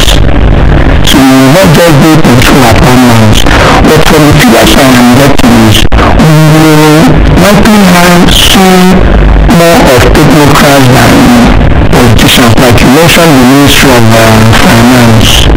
So we are looking at seeing more of a technocrat than maybe a politician heading the Ministry of Finance and maybe some other key ministries. And like you also said, there is so much expectations, and it's not like maybe they will have a magic wand, but it will be the first step in realizing our economic goals. What do you think that President Muhammad Buhari's economic goals should be? You know, I know that the APC manifesto, I think they have 7 marshaled out plans, so to speak, but they campaigned on 3 pillars, I guess: state of the economy, anti-corruption, what's the third one? Security. So the state of the economy, I suppose, is really very integral in their policy formation and whatever thing they want to do right now. Where and where do you think that President Buhari should focus attention on to kickstart the economy? Now for us, we've already made a representation to his government, also in the private sector. What drives the economy of any country is the SMEs. Like in Nigeria, 85% of our members are from the SMEs, just like in the whole world. SMEs are the engine room of any economy. So one of these priorities should be how to energize the SMEs. Secondly, the manufacturing sector. So these are the key places we believe that he should really be into. And driving the SMEs is like access to funds. Like the previous government made a lot of funds, I think 220 billion naira available to SMEs. But I think is how many of these SMEs, how many of these organizations have been able to access those funds? So one of the right parts we did for the government was for them to stay clear from past mistakes or giving maybe a supply-driven model to finance SMEs, but to use a market-driven model. What do you mean by market-driven model? So like now, presently, if you want to access funds from the commercial banks or access money from the SME funds that are available. Government will definitely, or those financial services will definitely ask you for a collateral. And we know how difficult it is to get a collateral. So we are insisting that through the method-driven window, the simple thing we do is simply, if I need a plastic molding machine, the bank should buy it. Instead of asking me for collateral, the machine becomes the collateral. Instead of asking me to go and get but how efficiently would that be? So if anyone, if I need a bakery, okay, if I'm a baker and I need machine in a bakery, the bank should buy. They don't keep on like that for how many millions? Honestly, MSMEs we have in Nigeria, close to 35 million MSMEs. Even if there are 100 million when you start, there's always the first step. You have worked in most countries in the world. Let me give you an instance, Mr. Montenegro. I was in one of our convention outside the country. He actually told me that when the government of Israel financial destiny, they expect about 55% failure rates. And they are ready to bear that loss. But the most important thing is the other 45 are going through to parage the economy. So that is the most important thing. It's applicable all over the world, so we can see that number here.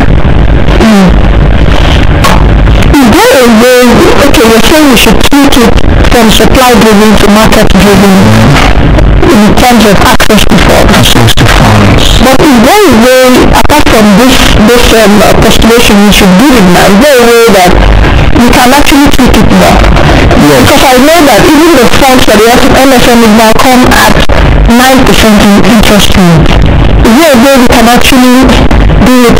I know the central bank at the time was one of the bills I was sent to the National Assembly, but I don't think that's for the light of day. They give 7% now. The collateral registration. Okay, it's that even for women that actually made like 50,000 naira, and you have jewelry and whatever, and it can be collateralized instead of saying go and bring the land somewhere and all of that. So are there some other things that we can do to help small businesses in Nigeria? Because small businesses are there is. Like one of the things we found out was the documentation.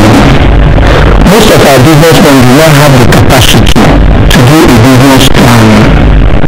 So, and those business plans, well, when you look at the requirements from these banks, it's so rigorous that most of them do not have that capacity to do it. So that is where maybe our Chamber of Commerce comes into play.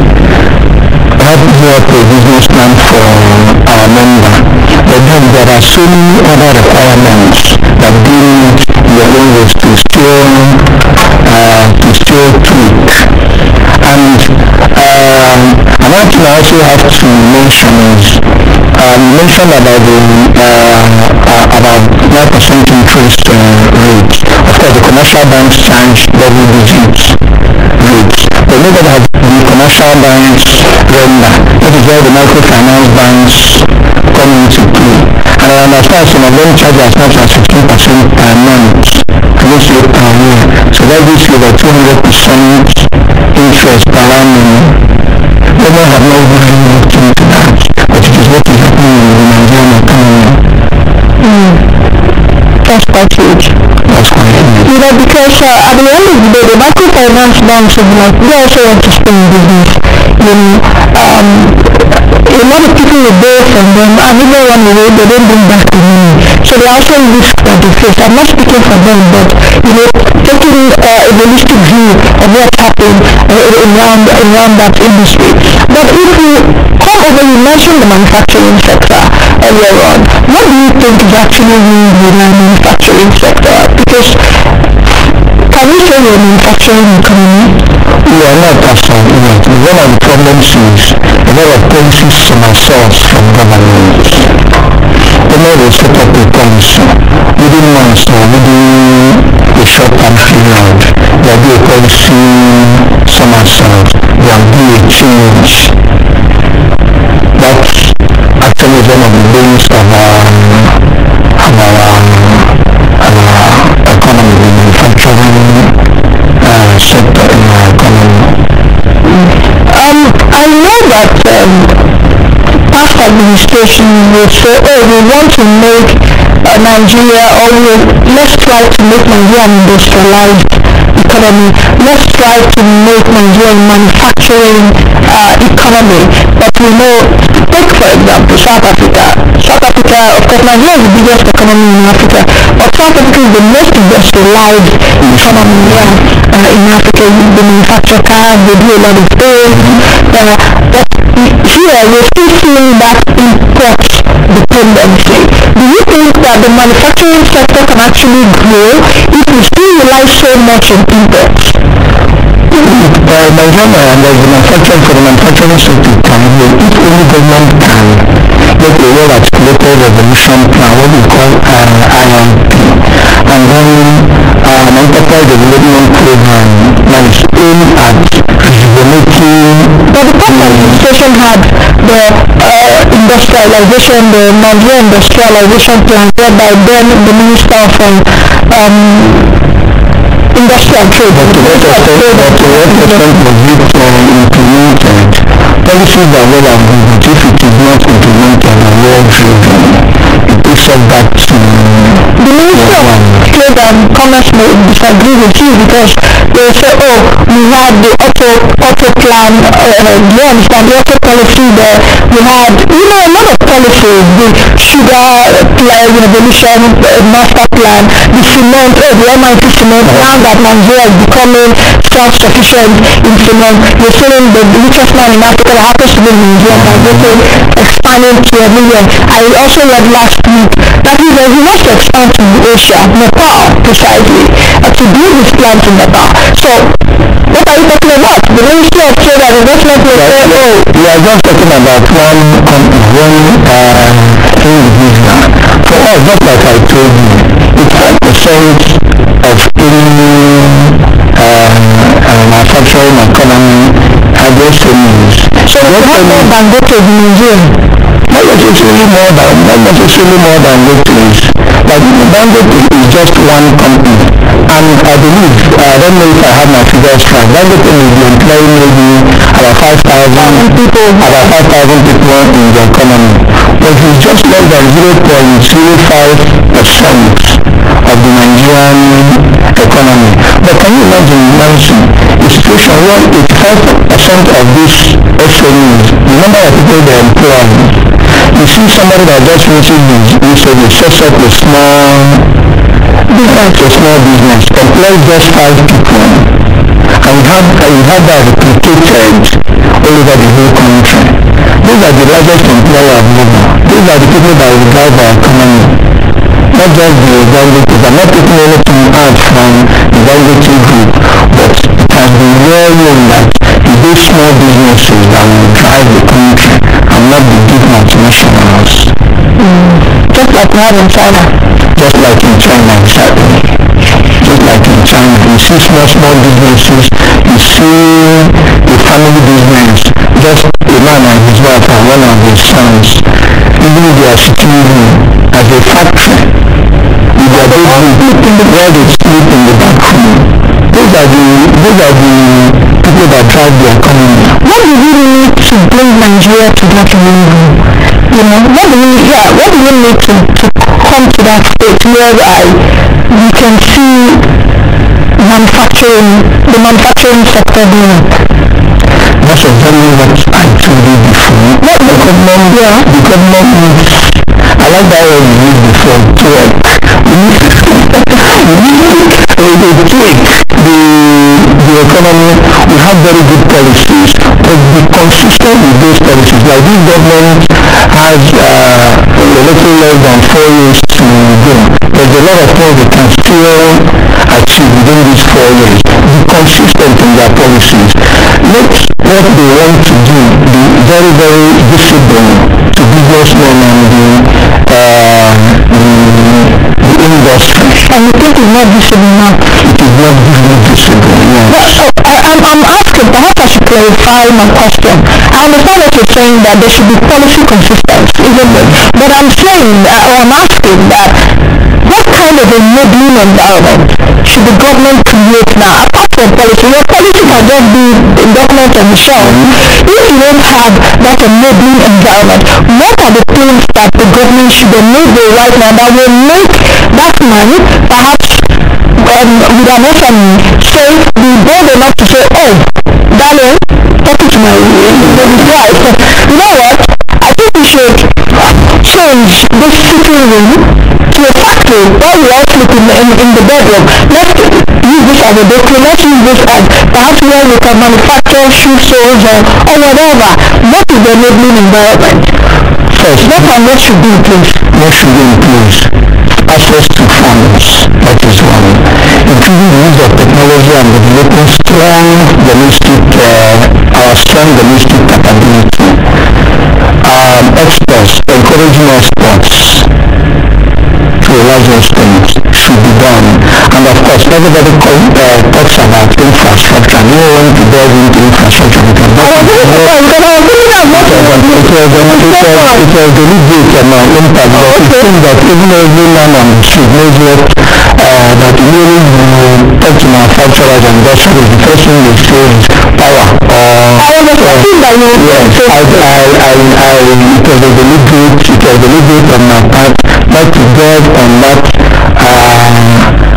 particular issue. It is not necessary? It is not unnecessary, but I believe that government has held it so many times, so I will just be sounding like a broken record. So let me just use the opportunity of doing a program maybe to enlighten them on some other things they need to do. Like I mentioned about experts, and I mentioned about an ICT driven or technology driven environment. So these are very, very important things. Like you mentioned technology. There's something that also that impressed me. If we don't emphasize on technology, globally we cannot compete. Okay, nobody even mentions about the African growth and opportunity at Agua.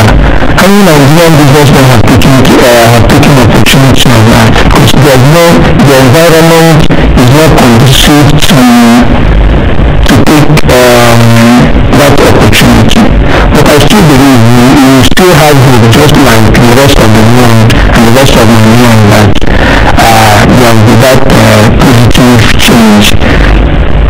There is a common curriculum change, so I think we also subscribe to that the government is taking their time, and when that change comes, that all of us can the change hasn't come yet. It's still in the pipeline. It is still in the pipeline. It is still very much in the pipeline.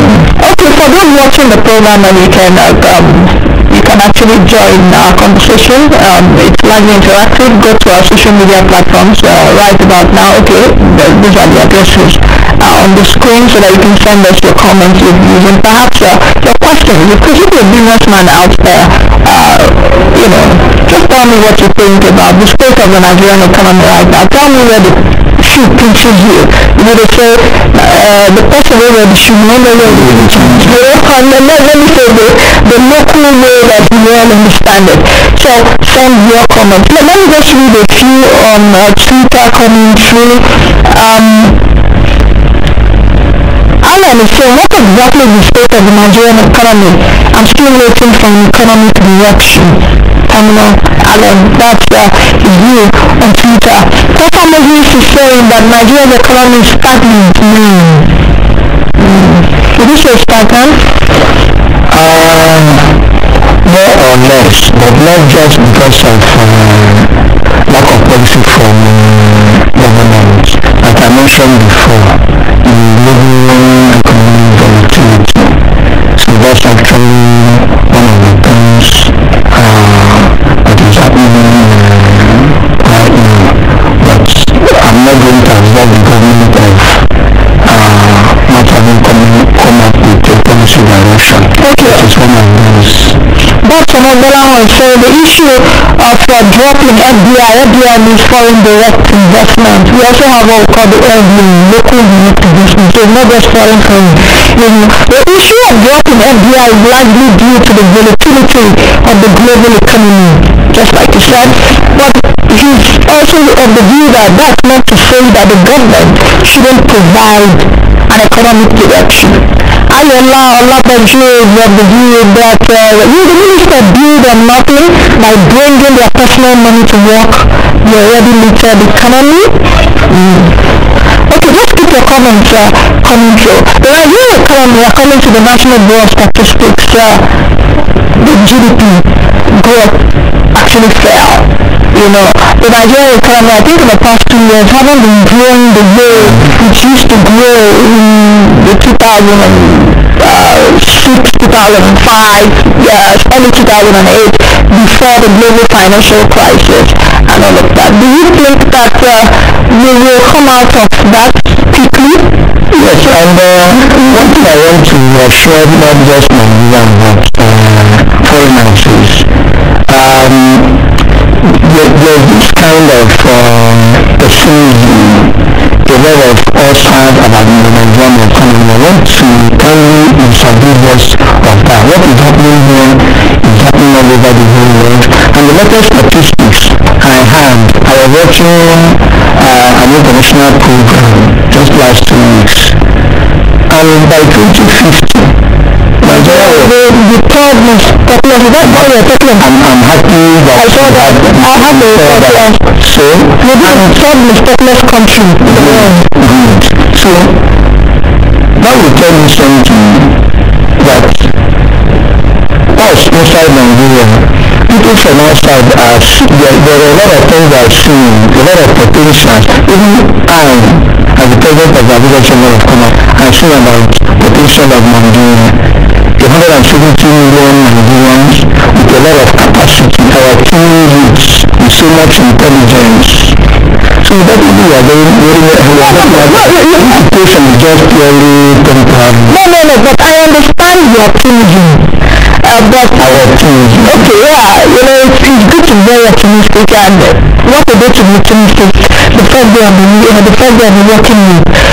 So many potentials, isn't it? Nigeria, just like you said, 170 million. The last count I have is about 184 million people, and where that we are now, according to me, we can still growing. But the question is, and I also like what you talked about, the tuning which could be assets. But the thing is that it depends on how the shapers and our policies and programs, economic programs do formulate those policies, implement them, that we can say that those tuning which will either be assets or liabilities. That by 2050, according to what it has been projected, that Nigeria will be the third most populous country in the world. If we can harness that potential of being one of the largely populated people, like China has done.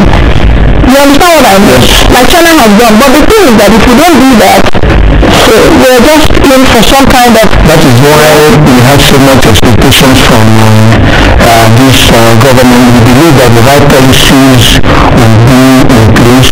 And I think where we have to come over is that I think we are falling to a situation where we cannot fall further down. The only way is up. That's what I do. On the ground, there's no other fall. The way we are right now, we are on the ground. We are on the ground, but there's no other way. We have to simply go up. Do you think so? Let me take you up on this thing which you said. That the Nigerian economy right now is seemingly on the floor. Not necessarily. No, I'm not saying not literally like that, but we are not growing as we should. We should be growing. If we analyze the state of the market, crude oil price throughout last week was just on a very sharp fall. If it continues, I've read a lot of analysts, I've also listened to a lot of analysts within and outside the country saying perhaps oil price will fall to $30. $30 will be the new $50. So if it falls to $30, what happens? Now, the feedbacks also we have from government and the presentations we also made to government is for them to shift their focus entirely out from the oil sector. Mining, one of the emphases we've already told government to face is mining, agriculture, but it's non-oil income. So if government takes that advice, and if Nigeria will survive without oil in the 50s, we can also survive without oil in the 21st this 21st If we have the value change, more oil. Yes, we can still thrive. Look at a country like Iran. They've been in isolation for a very long time. But the economy was not found easy. They did not find it easy, but they survived. They are surviving. It's really difficult in Iran. The currency down, everything down. Very, very difficult. Food shortages. Yes, it's really difficult for them. But when you check their own economy, there's a lot of manufacturing happening in Iran. So for us Nigerians, like I keep mentioning about our advantages, about the capacity of our needs. So when I focus leaves this oil sector and moves to the non-oil sector, look at what is happening in ICT. I had the opportunity of visiting one of the plazas in Nigeria. So a lot of young men repairing phones. I had a phone I wanted to repair when I traveled outside the country. They told me they cannot fix it. But I came here, they fixed it here. But the issue is that how can we even get those guys to not just repairing phones? Can we begin to do some small parts of the phone? The phone is made up of many things. Many components. You know, so anyway, those are some of the issues. We just have just a minute to go.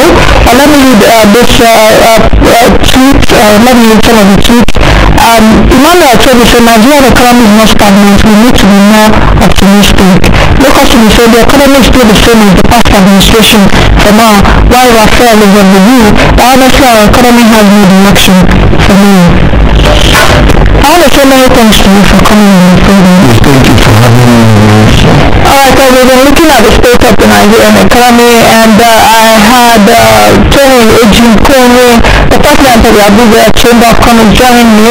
We looked at different sectors, the MSMEs, the manufacturing sector. Then we don't want to say lack of infrastructure, but we know it's closing the Nigerian economy. Thank you for your comments today. Please join us again tomorrow, same time we will be here. I am Nancy. You may be the change you want to see, and of course be the best you can be. God bless Nigeria. Bye now.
just $10,000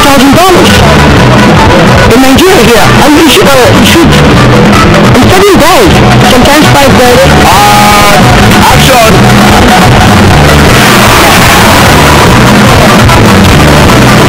Acting filmmaking in Nigeria, for those involved in it, is a kind of subsistence filmmaking. What they do to make a living. It's not the fancy filmmaking where you say, oh, you want to put all the razzmatazz of Hollywood, and where you have big budgets. Here is that they make these films to sell, to jump the location to make another film. Because if you don't make the next film, you're not going to see it.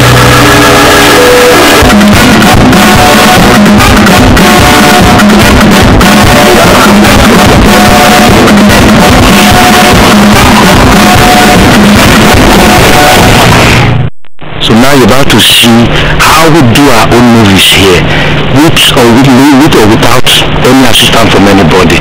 You're going to see how we make our own movies here.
Somebody who has an African appearance, because it's about Africa.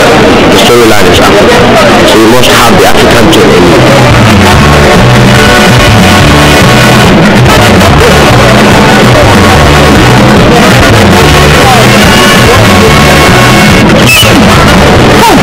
Cut. Yeah, let me go. Wait, please go ahead from there. So that's what's happening here. Everybody's hoping they will get a break, hoping they will just do this character that will get them noticed by the populace.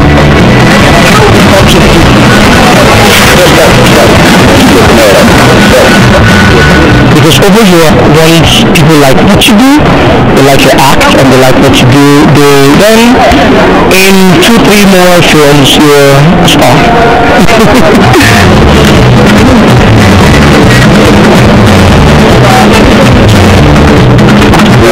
Grew up watching Indian films, and we had the western cowboy films from America, Indian films from India. Then all of a sudden the Chinese came in with their kung fu fighting, and today we have Nollywood. I think I'm proud of that.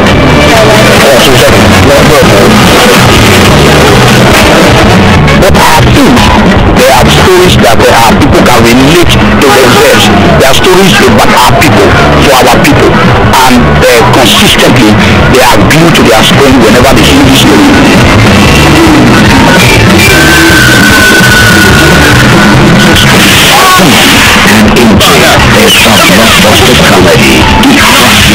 When I'm doing films for the elite and the people in their glass house, they can afford to watch their RoboCop or whatever.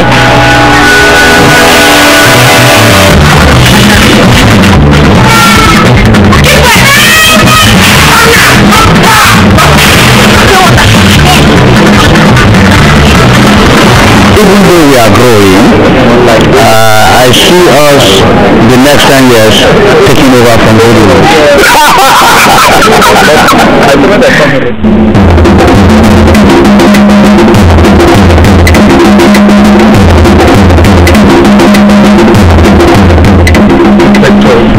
Guide us, lead us, counsel us, do what they have, the patience, the understanding to work with one another in the same spirit in the name of Jesus. Thank you, Father. Jesus, my name we pray. Praise the Lord. Hallelujah.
So she gives me the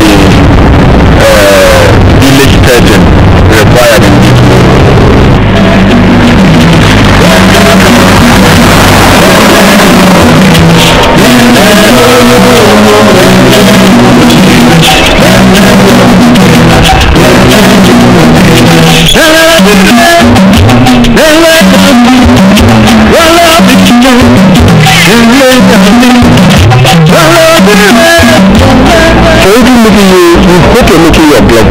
Because if you don't believe that, what will this happen? So for every movie, you're actually making a dream. Every movie is like, you believe Jesus.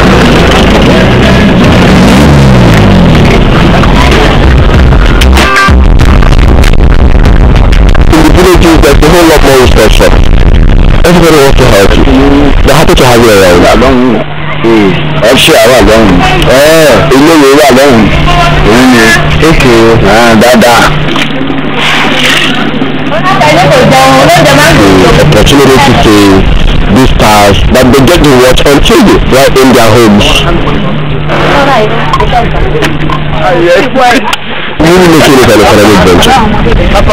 And whenever you have a good movie maker, there's going to be spent. Mr. Gross, for most people in these communities, there's a boom in business. And then the children also have a lot of fun. It's like the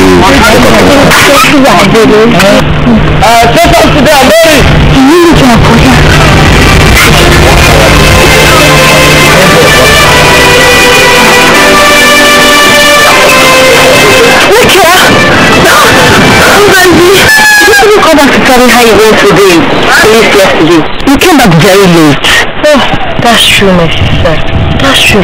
So how did he go? He's dying. Dying? Please, dying.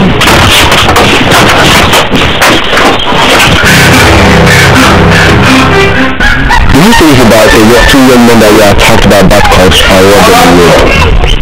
One of them escapes with gunshot wounds, and he finds solace in this place. And actually was affected and had to be stolen. We tried to make this movie because we had a new state to go out police. We always tried to clean up the police force. No matter how much you try to take the police force anywhere in the world, you still have a couple of bad eggs. So the main fight is against the bad cops, the few bad cops. And that's basically what this film is about. Filmmaking in an economy like ours, I would say, for now, is just what I call a determinant. You still have to report the incident. He needs proper medical attention. So one way of happening, we should be able to I believe in the power of the visuals. I mean, 90% of the population will watch on. I think it's the most powerful vehicle right now to pass the information across and to So if you're making a movie, no matter what your topic is, put a message in there.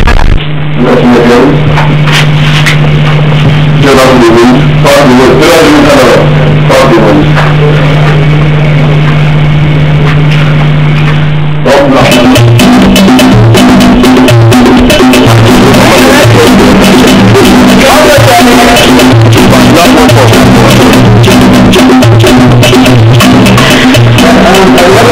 came about because of the death of television programming, financing for TV.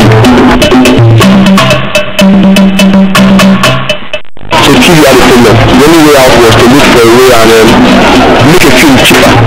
They were pushed to the wall. The Mexican super took over our, daily bread.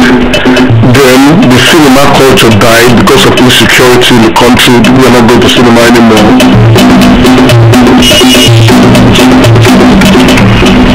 So we don't just come from, we just feel like how it's over, it's all over. So that's what something must be done. We need to do something. So what was available at that point in time was the VHS camera. We started with that. And our people embraced it.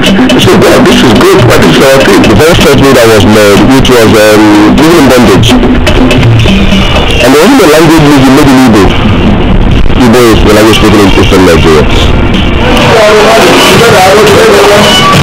It's still selling up to the people, remember with nostalgia, and it's very much talked about.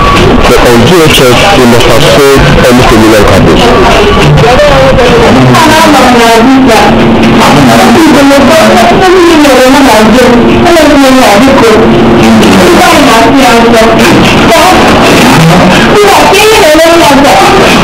So that opened the eyes of so many people who had been having this dream about what they could do, and that was it.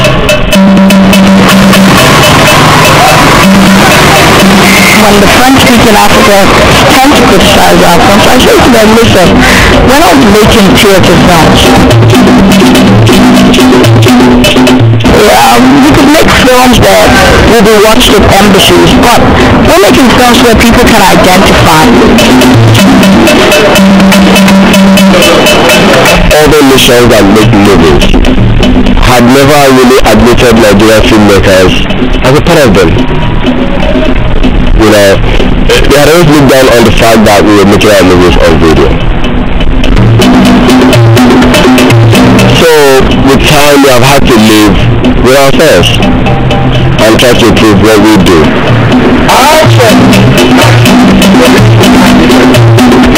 And the thing is seen, the thing is told, and it's not about the medium.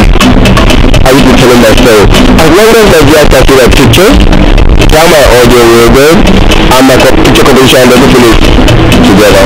I'm making a film.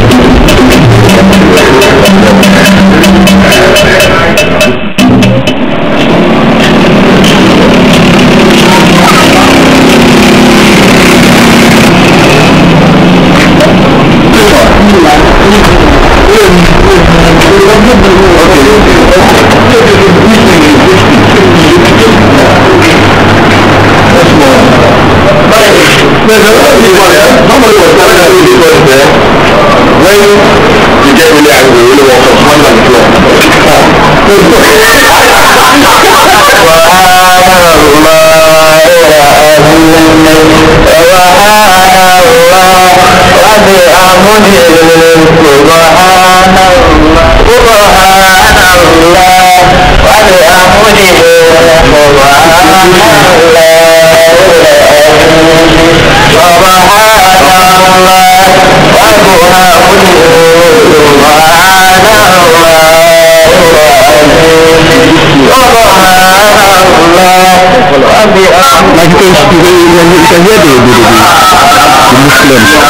Muslims doing their thing, having the prayer.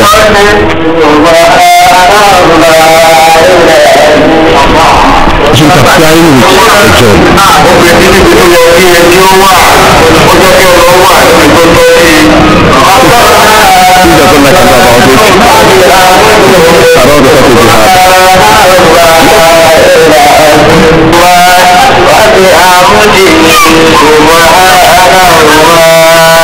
so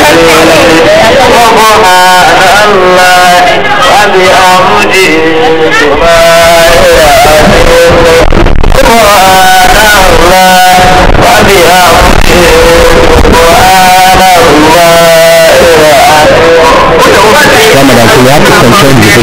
We're in the fasting now. they take more than the normal time they do.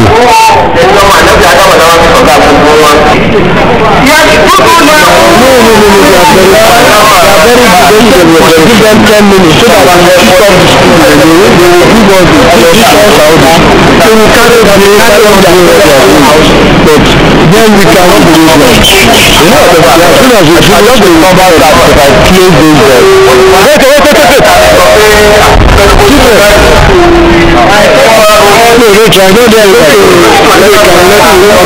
to give us some minutes of the time. If the speakers, if we can come down, then eventually we are going to switch off the speakers. And they're going to give us some time. That's how we got to shit. So I have to make maximum use of that time before they come on again. Thanks.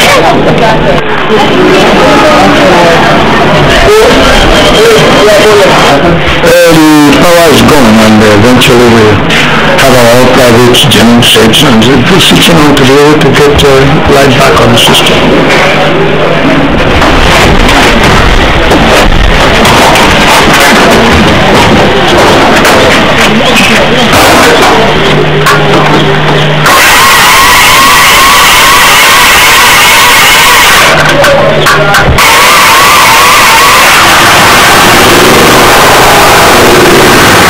There's no space outside. No one is supposed to roll, no. If I go for the rest now, the whole job will collapse. You understand?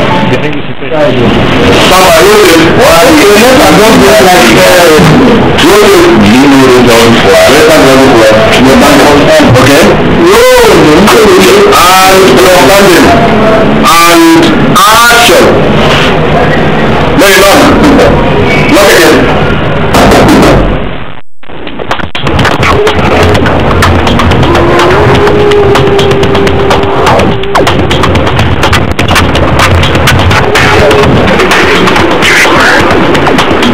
Yeah, that's the place over there. Yeah, that's it. It's garage. Yeah. What they were doing was making a movie. What they were doing was what they had to do. We didn't just get them to stop. It was a service that the thing we have yesterday. We have to wait for them to finish what they do. Incidentally, we have no control over what they're doing. So if they decide to do it all day long, we can't work that day, or we have to go elsewhere. We wouldn't saw them that when they were going to tell them, please really shut up and whatever. No, we wouldn't do that. That's why they saw it. That's the mosque. We might run into a situation where we have a church nearby to you start praying from morning to night, you can't walk, and have situations like that, it's very difficult. Shooting, making movie this part of the world in Nigeria is difficult. There are a lot of unforeseen issues that will crop up. Even when you are planning to shoot, you just crop up. What do? You take it the way they come, you take it by your stride.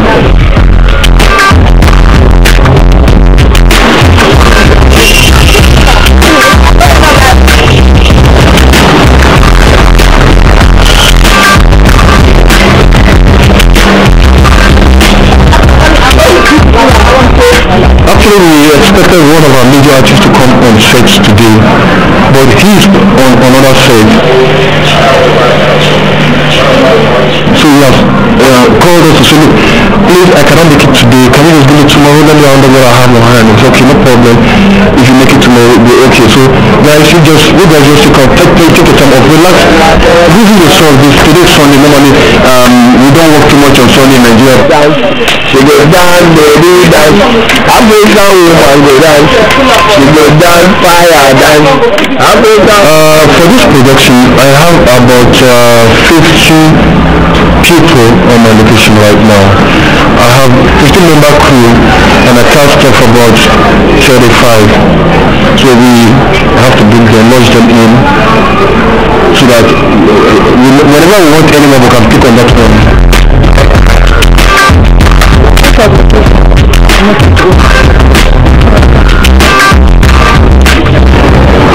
Like the camping expenses, you have to book the hotel, pay for their hotel rooms, feed them fries instead of wine, you have to pay, so it's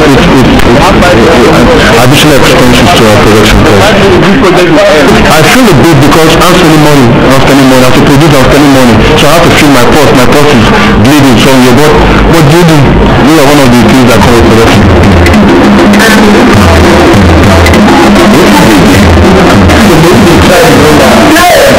We were trying to watch our characters, what we did if we are seeing any mistake. So our next act to play, we try to take correction from the former one. So we are trying to monitor our character, what happened then, well no, we're going back to take it up, something like that. That's what we were doing. Following like that. I want to be the best. Like Duke said, he's hot. So I'm trying to be hotter. Here, Nollywood Roots, and there's Nollywood Malik. The cameraman happened to play those things we've shot so far. I said, wow, this is beautiful. I get excited. I was so wow. We are moving places. We are going to move. I just told myself, I said, look, this is going to be the movie of the year. I told myself, man, this is going to be the movie of the year.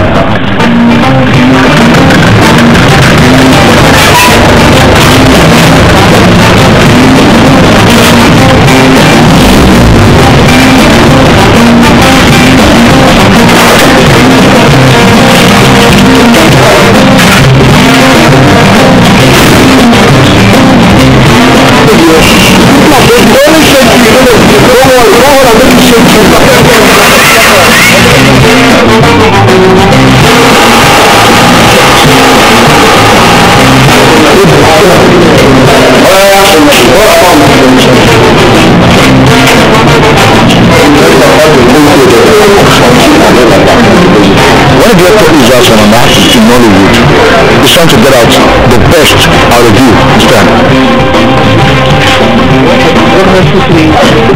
But Mr. Bond has this approach.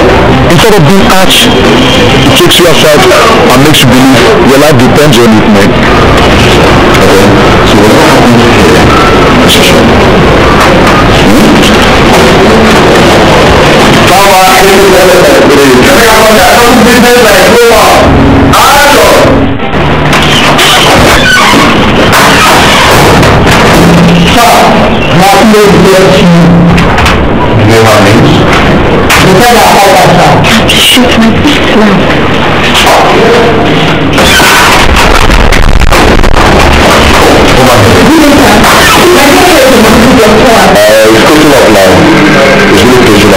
So the show that there is not there, all comes out. Move it.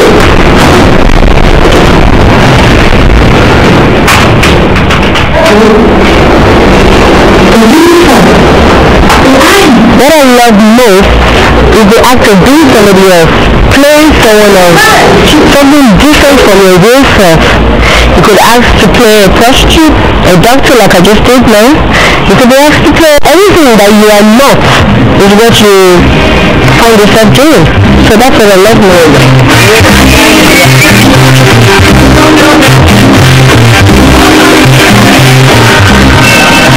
A woman can do this, a woman can do that. Imagine with a woman can do that, you do everything.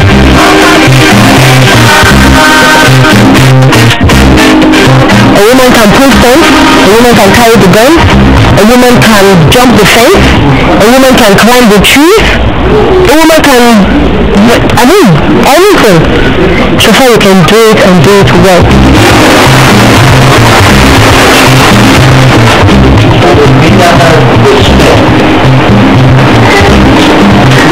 No. And my son there will not be on that. There's no administration. The gender thing is always in every profession.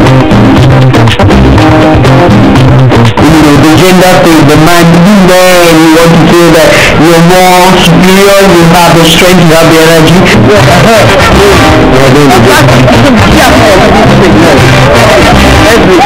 I wanted to be a director. I like the command, the authority and strength and every other thing. So I just wanted to be a director. No, I had some opposition here and there. People didn't know that I was serious about it. They thought I should go and display. If I have good legs and good face, I should stand in front of the camera and do some things. act as an actress. But I thought that as a woman, you could do something else. A director is a director. It doesn't have to be a man or a woman. It's not restricted for a particular gender.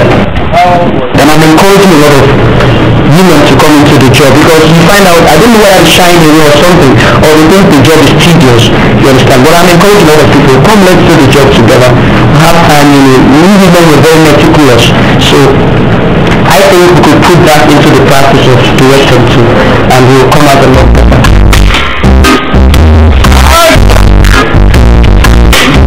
Life in this country is not as constant as we love it to be. I'll give you an example. We're just a number on the life of the whole Kenya life was done. So now we have to find out powering the background life and all that. But in many ways we don't encounter wars. We have left ways to climb them.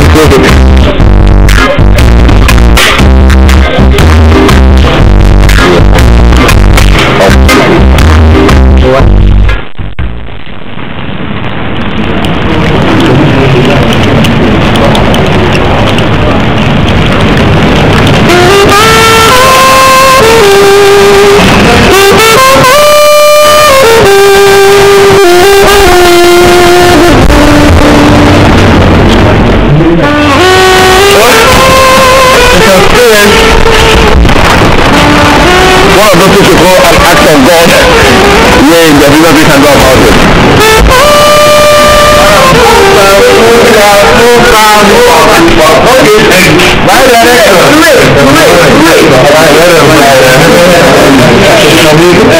I woke up like every other day, feeling very happy to hit the location. When I saw the way, when I looked outside and I saw it, I was like, oh Christ, there's another impediment. But because all what we did, they all have continuity. And there was no rain when we shot those scenes. So you can now see the rain is a big impediment to whatever we'll be doing today. So we'll have to wait for the rain to subside for us to hit the location of the work.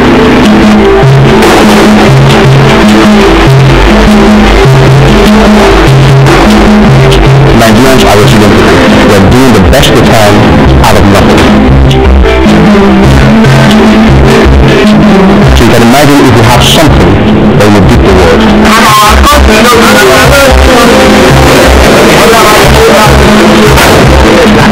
Nigerians are starting a new revolution, and that's the video revolution. Every African here and in diaspora watches Nigerian films. That is the shortest bridge for them to get to the homeland, which is Africa.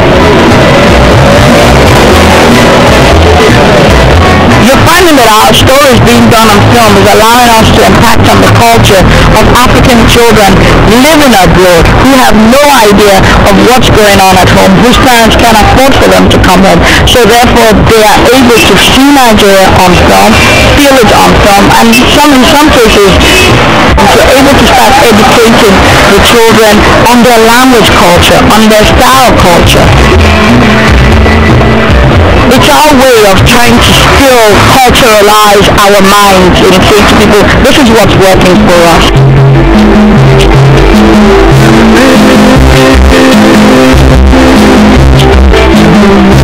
I think it's the first step, because a lot of African Americans have a wrong impression of what Africa is.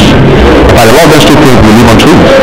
A lot of them don't know we are as developed as we are so far. So if through pictures they see what we are able to achieve and the kind of people that exist in Africa, they will want to come to Africa. They'll be more comfortable coming to Africa. They will see that Africa is not all about crime. But there's some goodness coming out of Africa. They'll be proud to be in Africa.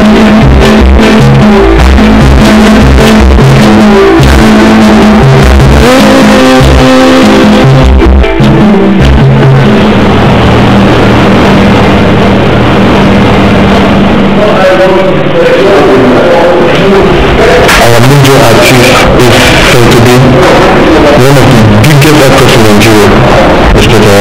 It can't be available right now. So we don't have anything to shoot without him. Whatever we're going to shoot now, we must be present. And so we cannot just start waiting, because the bills are going to be up. From now till Friday, we're going to play some openings, we're going to start shooting people. So I think, as a producer, well, I think it's okay. Let us break the shoot for now. Get yourself tidy up, get prepared, and we'll come back and finish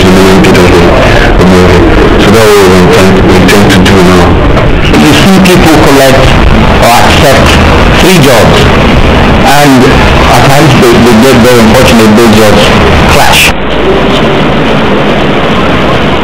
And when they clash, it becomes very hard for you to be on three different sides.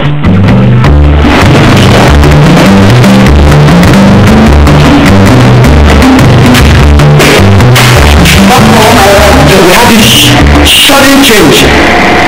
Things started going according to plan. For example, now in one of our leagues, we will have one or two problems over there. We'll be hitting this location last night or first thing tomorrow morning.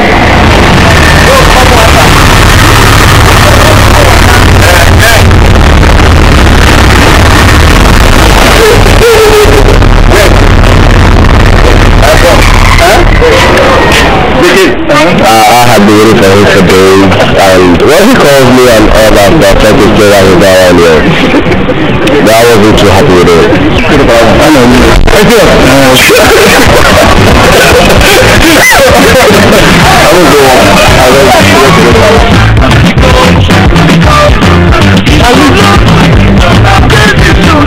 He's my friend. He's a big star. As far as the living is concerned. When the script was good, I think we had him in mind somehow for this particular role. That was the role of the bad cop and all that. And well, that was a reason I wasn't willing to make a switch. You know, because normally I would have probably tried for a switch, get me somebody else. But I thought he was too perfect for the role.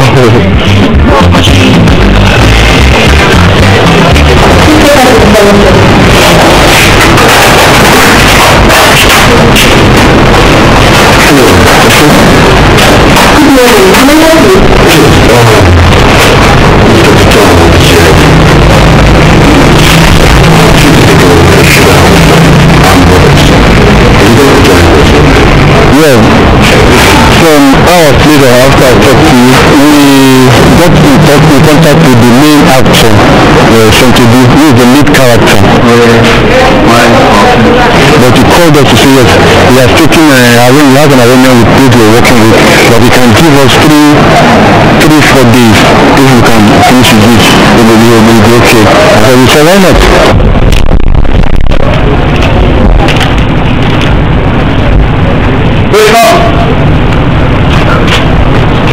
I was very little when television came into this part of the world. I was so fascinated, with those cowboy movies. So I just wanted to be like them. Then when I discovered the situation in my country at that time, there was so much corruption. For a young man to really make it out here, you got to think of some negative things and all that, or some kind of vices, and I didn't want that, and I discovered that I could be successful in life as an actor without doing crime, without cheating nobody, without telling no lies. It's just me and God-given talent. There's a time when it was all about just talk like an American. It was all about trying to behave like an American. That was the era of just American movies in Nigeria. That was all they saw. The other is no better. They talk about finding new heroes. They're going to find heroes closer to home. There's a sense of pride in being Nigerian now.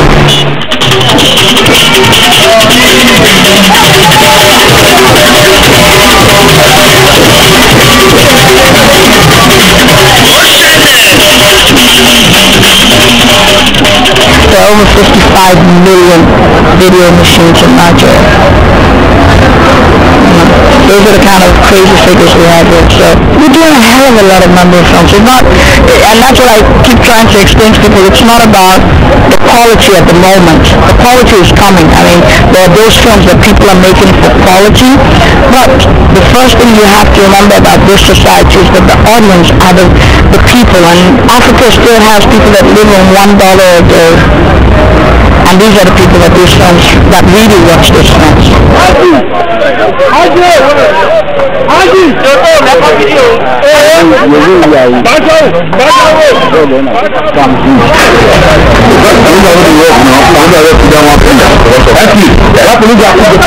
don't know how we're going to do it, but we are going to finish it today and tomorrow. So I want everybody to be up and doing. No artist is going to leave here tomorrow without you tomorrow. It's a promise I'm making. I just want to. So I want to encourage us. You have the money to leave tomorrow morning. So since I've been able to guarantee all this, I want the maximum cooperation from everybody. Please. Do I make myself clear? Very well.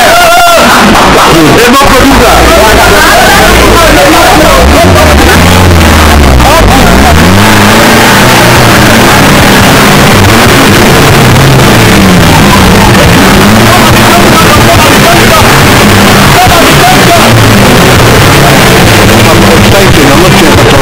Because this one part of the thing I want to see I can go out but this film is an action film and this is the way the action really behaves. Very dangerous because there are a lot of vehicles that are coming that are not part of what we're doing. All we've been doing before now is just all basic instruction, but right now we're into action proper. We're going to see how the bad cops operate and what happens when the bad cops, you understand? So that's what we want to do now, the roadblock incident. This is the real crux of the matter. The roadblock incident is the real crux of the movie.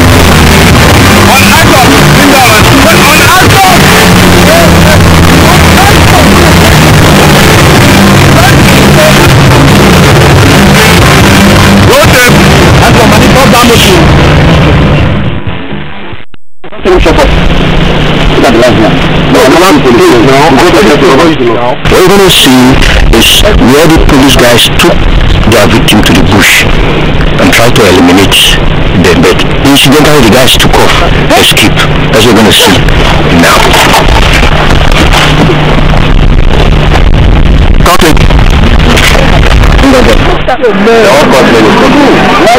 Try you cut more than you doesn't matter how long.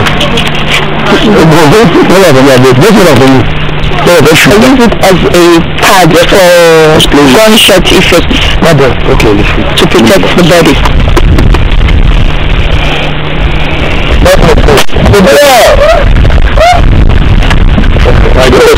No touch you. We're having special effects like the gunshots. You're going to see how we do it here. Out there in the civilized world, so to say, the big countries, when they do their movies, they have all these things in place. But here, we improvise these items, like the gunshots. Like here now, you see the gun there, but you won't see any gunshot. We use knockout. Here, we do not really have stuntmen and all that. Because the way who have the skills. Because I get injuries every time I picture movies like this. No, that's quite okay. Good.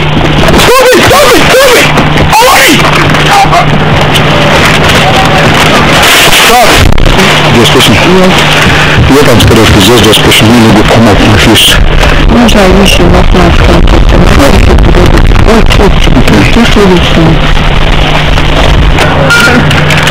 I'm just coming out to make sure she's a player so that it won't affect my face, the expression, you know.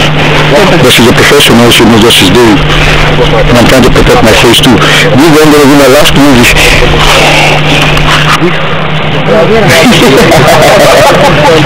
Maybe it's money where the magic leaves. Look out for where leaves go. We're worried of them getting injured, because if anyone gets injured, that will disrupt the shoot. You understand? So we're really worried. So for that we'll be very careful. You understand? In their stunt. But it's okay. We've gone through that times without number. You understand? And so we're not really bothered. But as human beings, we'll be worried. Because if any of them get injured now, that will slow down. Not even slowing down, but disrupt the shooting for the day. Okay.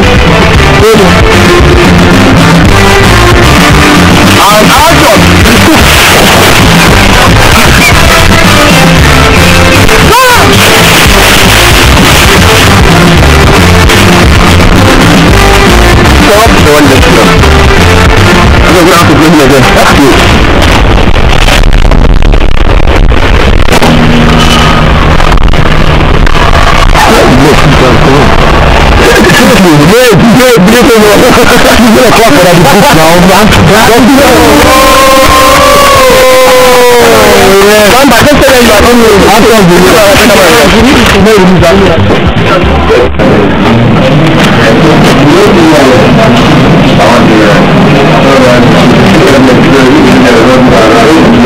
This is my true colors.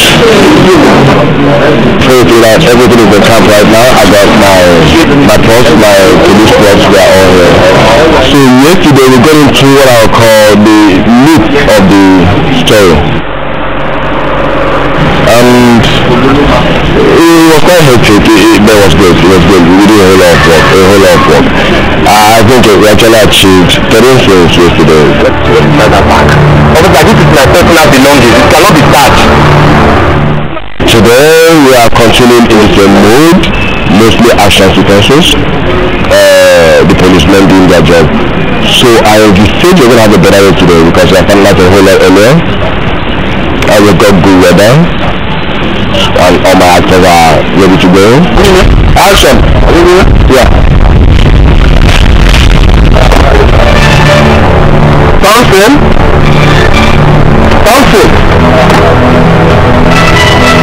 Good girl. Come on! What the hell? Just looking around the house and pointed at your back. What the hell are you trying? What has come over you? What did you kill Maudi, Rahid and Raimi? Who says I killed them? How did you know Raimi is dead? If the other two are dead and Raimi is nowhere to be found, it's the only logical conclusion to reach. What if he has escaped?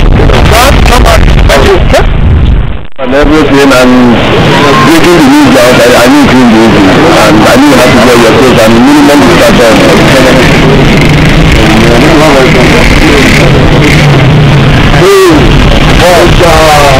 it was a wonderful one like all I mean before breakfast and I've already done two songs. So I was telling myself, oh, it's going to be a wonderful day, beautiful harvest. I'm actually going to, do what I'm talking about my work, whatever is left today. What about the people you told me, And as I always said, they are not never. No, we have a lapse, we have a legal lapse. First of all, the GP are supposed to use whoever has gone for a wedding. You have to make our festival residence for another jeep in a hurry. We have no option. He wants to sit under the tree and she waits. The weather is terribly hot.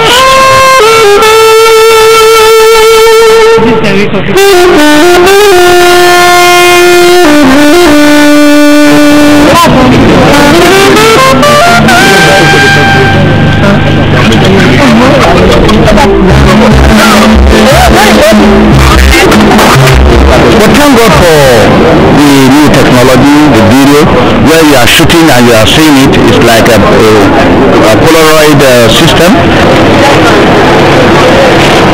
And it's there. So we have many more directors because they are seeing what they are shooting. So it has helped us in Africa especially, where we have a lot of folk stories, traditional stories, to come out with stories in the shortest possible time.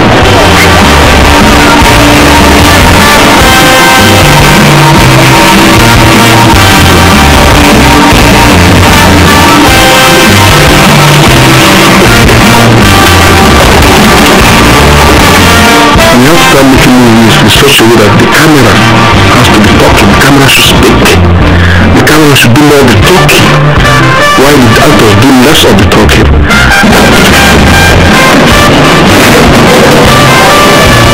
Because there's no electricity, I have to turn on the gen so I can not do my job.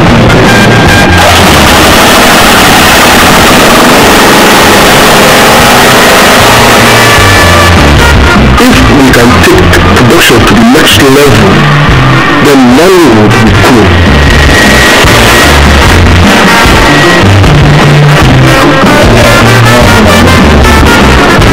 As the Indians have done, people started exploring their culture, which they have so much, and today, even though they were not doing it right at that time, today they have grown, and I think that's the same thing happening to us. But the magic is that we do it faster than anybody in the world.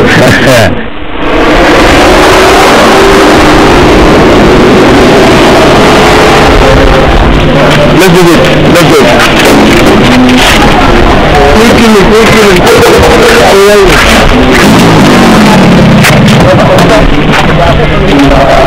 You go photo am there in uniform. Oh, you come to take clean now. Whatever you don't do fast. Photo is not over. I don't know.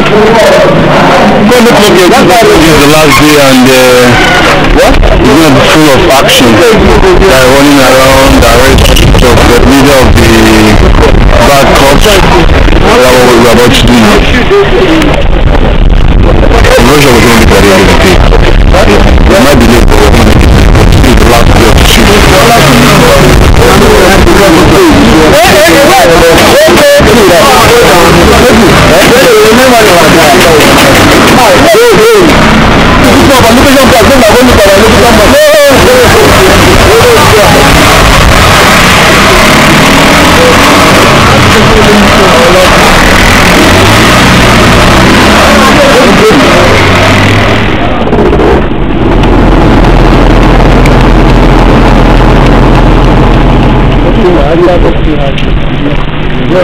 Action! Super Jack. Why don't you take a look at the ID that we get, sir? Don't just embarrass yourself, Sergeant. Don't embarrass yourself. Look, if you do not know how to show respect to your seniors, I'll teach you. Now, ask that guy to take that thing off the road. Huh? What's your problem? I'm telling you what to remove the tell this man to remove the thing. Hey, go after him. Tell him. Come on. Come back. Come back. Come on. Come back. Hands after your face. Let's leave, man. Let's go. Get in the car. Alright, everybody there. Just clear right back.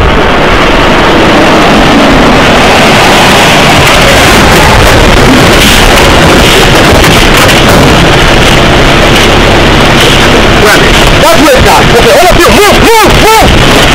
Stop! What? Give him back the gun. What? Give him back the gun. Give him back the gun. There's no way I'm going to go after a confirmed killer unarmed. Who says you're going to lose? You want to stop me? If you take a step into the bush, I'll shoot your legs. I'll find a way to justify it.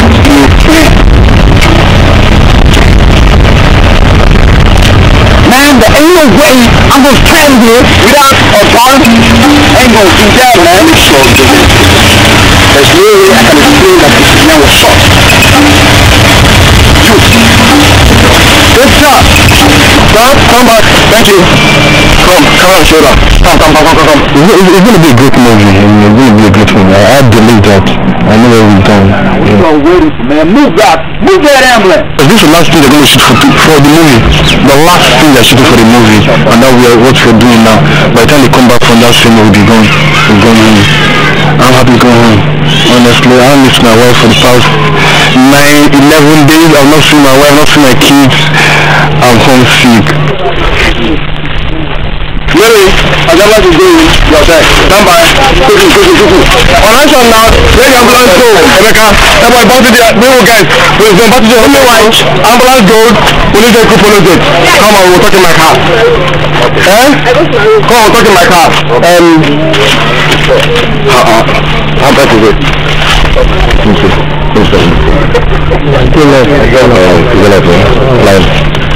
Rotate. Stand by.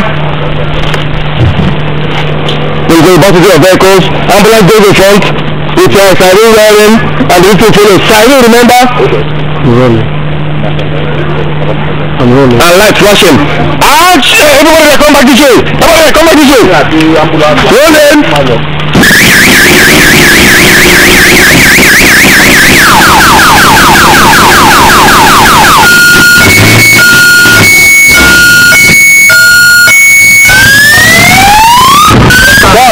You're gone.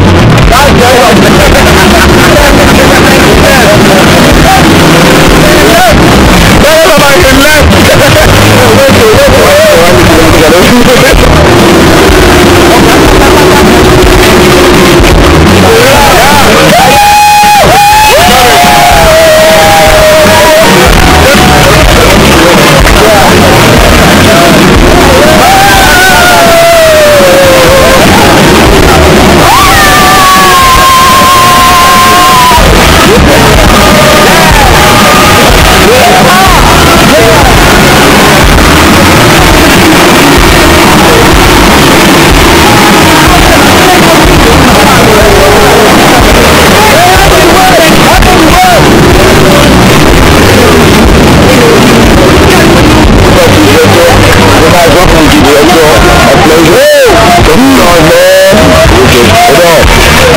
end of the movie was shot in 11 days, which is one of the longest movies.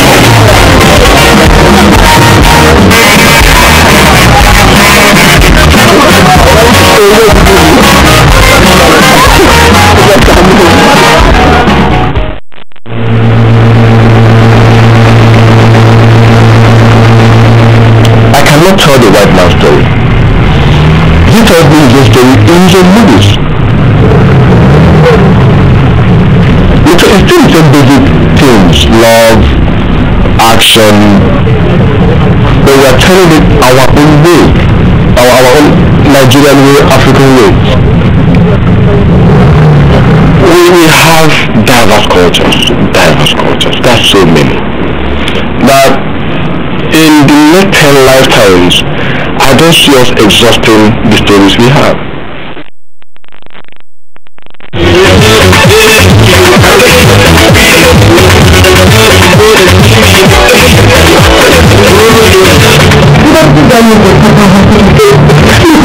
You're a doctor. Please do something. I'm not going to touch you again until I see a police report. Initially, people weren't seeing us or taking us too serious. But now, they're beginning to have interest. Nobody's perfect. And Rome wasn't doing anything. Nollywood has changed and it will keep changing. Nollywood can never go down, so Nollywood is the magic now.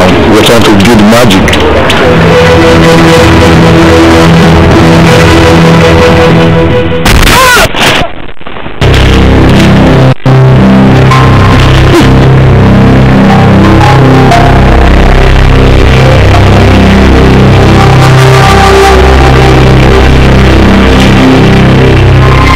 We're still evolving, so people gotta be patient with us.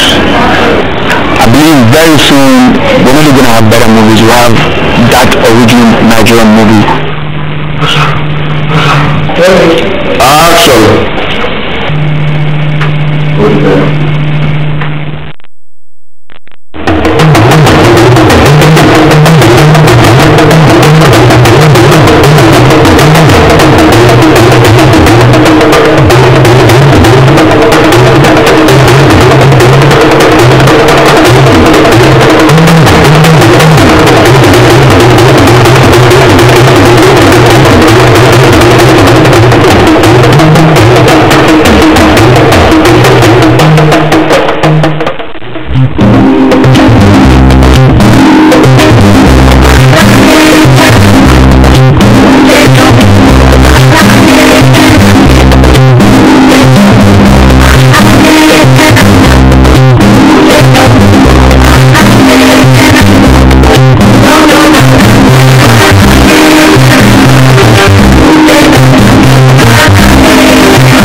己发扬很好，我猜他也是不是也知道了呢？好了，那你说什么样的？那你看到什么吗？没，他也没有。哎妈，我都走了，这样很快就见你啊。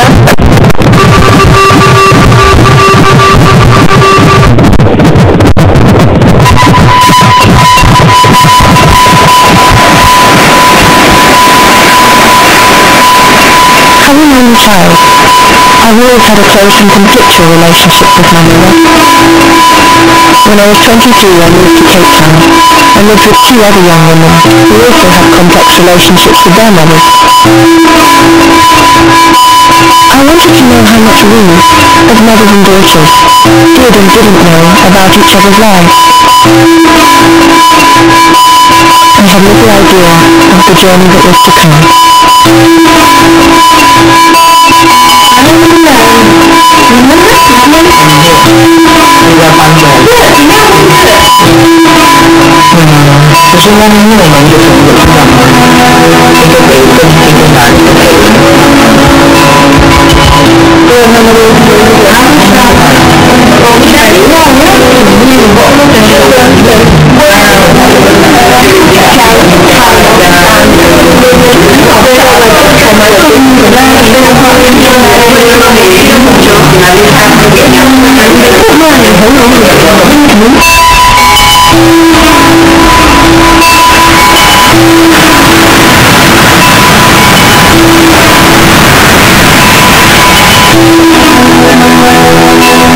In April 2000, I moved in with Maya and Jenny. Vanessa is originally from Lesotho and Maya from Argentina, but we each call South Africa home. Our mothers were thousands of miles away, in different cities, countries and continents. Maya's mother is in Johannesburg, Vanessa is in Botswana, and mine in London.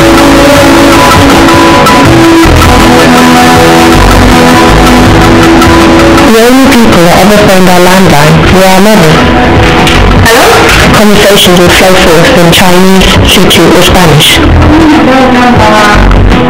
Despite the different languages, we all spoke about the same things. The weather, food, clothing, yet not much else. How much do we really know each other?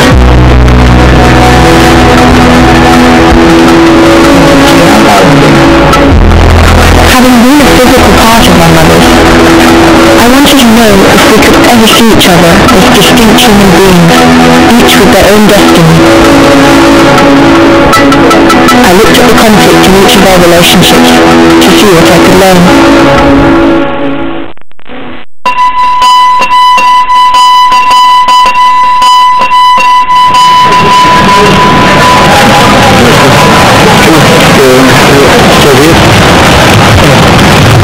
Everything is my favorite. It's amazing. That blood sausage, that's my favorite. So it's that, la cinciolina, y la morcega. It's from favoritos, it's my favorite. And how does an Argentinian guy compare to her? Oh, you can't. I'm sorry, Argentinians are just way light years ahead in terms of size.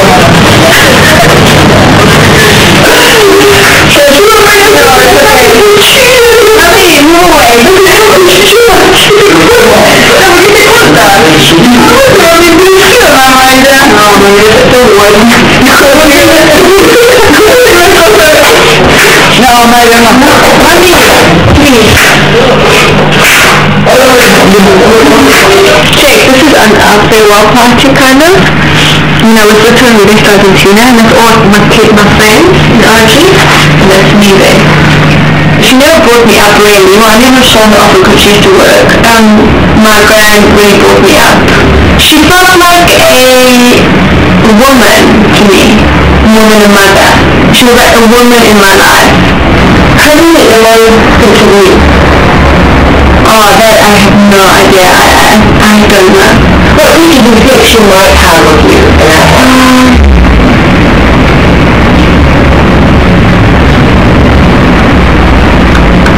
I'm stumped. really don't know what you think. I have no idea what you could possibly think. Look here. Baby, this is my sentence. In a small town in this time 86, nobody knows. Everybody is staying in the small town. This time was very difficult time, the economy and the war was very difficult in Argentina. And always my say, I moved here because you moved me here because it was not my choice, was my parents' choice.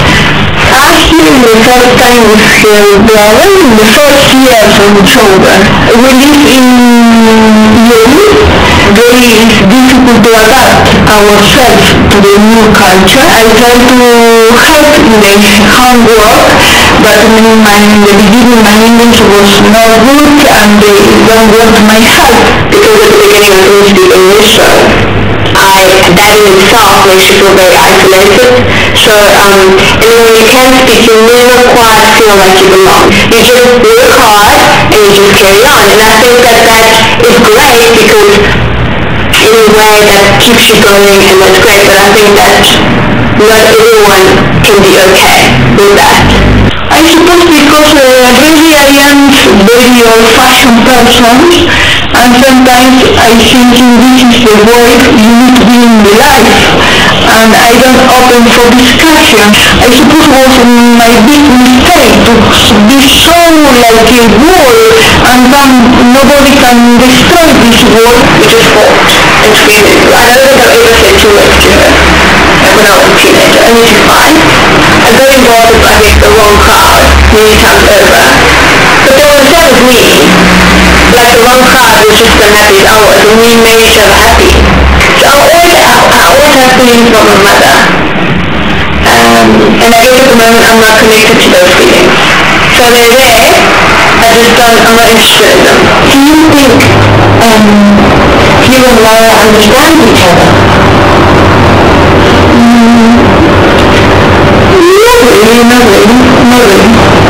Not really. I rely with all my heart.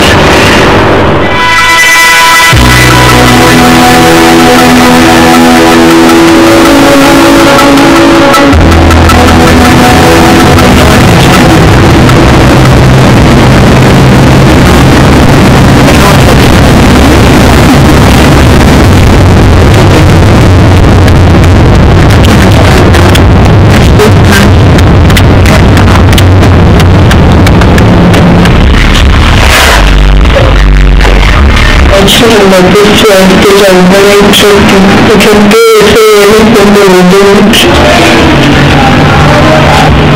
She was an open child. Everything that happened at school originally, every child, I washed their hair and painted my friends. They were cute, they were smart. Some days, we went to church. My mother was only two. My father was the city of a new church, which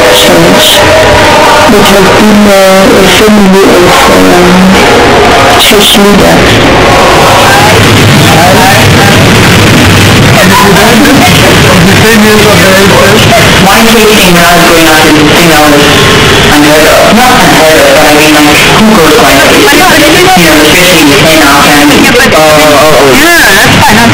there is never a situation where what I think mattered. And will always know, like, no you can't do this, no you can't do that. This is how it should be. I always felt like, I didn't do well maybe in an exam, and therefore, I'm going to get into trouble, or I'm not good enough.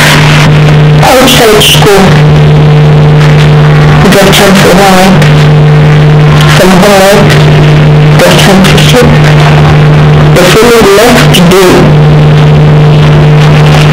just like time that when they got a video or a friend to give a video that I didn't see. They watched a cartoon like The thing that my friends were doing, having sleepovers, going to watch movies at cinemas, they were like on weekends hanging out with their friends, and those are things that I, was not doing. as a teenager. She was still okay, but there were some changes there, where she had a lot of friends. As a parent, then I had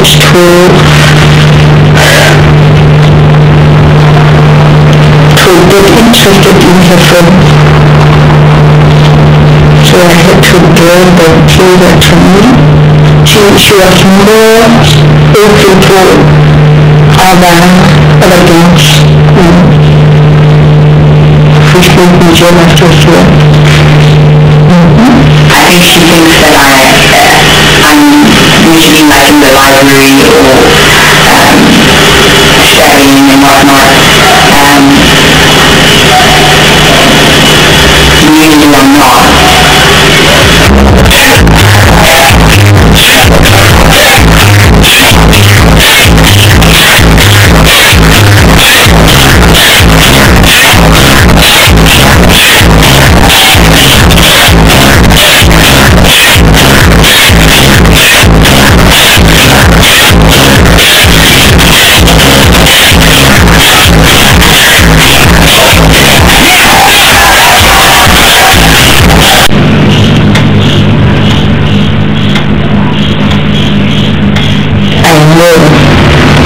Even when I am asleep, I know she's either working, she's reading, she's in the library, or asleep. But I'm convinced of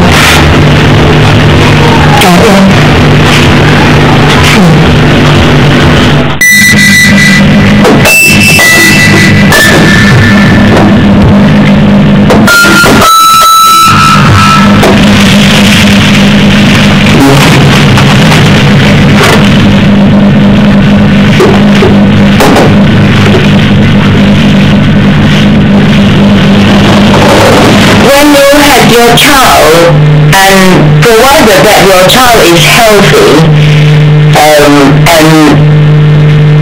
born and develop normally, I think that's enough to claim that you got a healthy child, especially only child, because you got no other distraction from other children. You just concentrate on Sarah. You give her the full support of everything.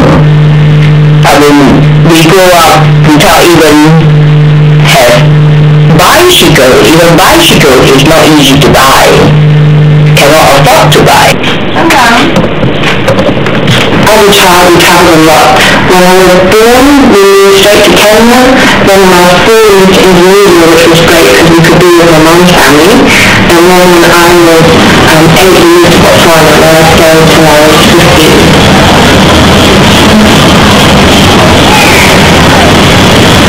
My childhood was extremely secure because even though we were traveling all the time, I felt a lot of love from my parents.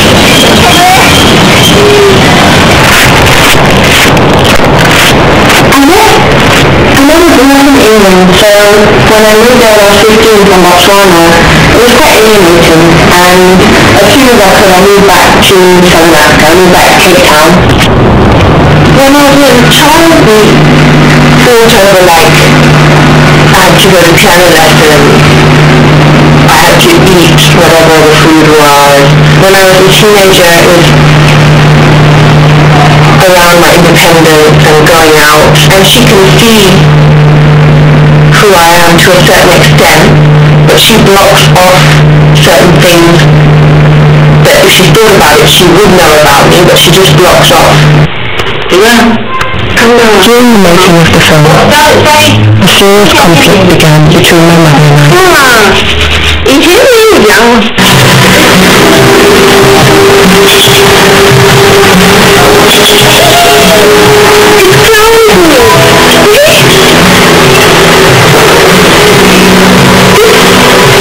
You make it look like you've got a deep orange hair.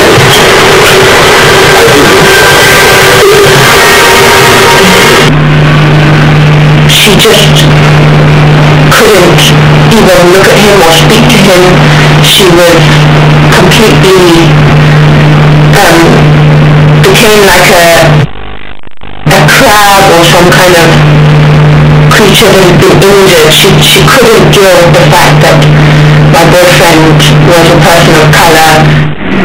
We tried to talk about it and she just like starts screaming and shouting and going on about blood and like race and black and dark and it was a complete shock. And I know what my choice was and I couldn't make any other choice.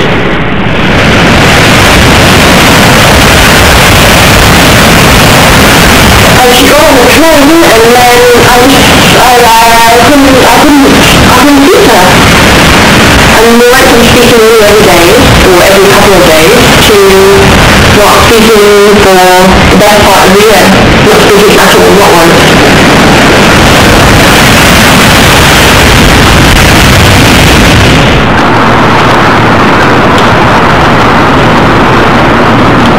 我没有讲话的时候，我们在电话里没有讲话，是因为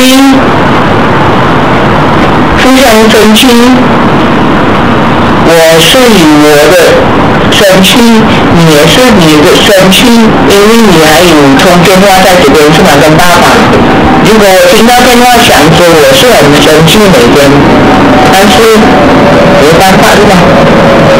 如果你不要跟我讲话，我是没有想说要去讲，因为如果我要讲就是你每天生气不是更糟吗？当然那个时候心很痛，但是没有办法是吗？已经发生了。我觉得最好就是轻轻不要讲真话，一直讲过去每天。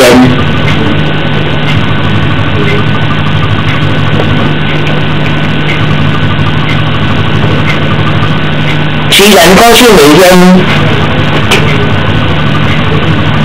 工作的时候就不会想，停在的时候睡在床上一定会想到，但是这样的问题不是一天能够解决的，所以就是过了那么几个月就很快的过去。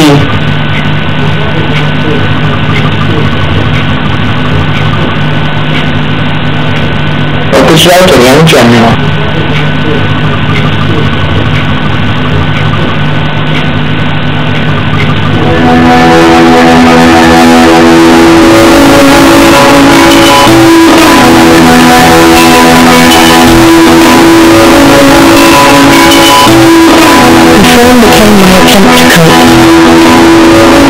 I wanted to understand the gulf between my mother and I, so I looked to see how the other women in the film interpreted their conflict.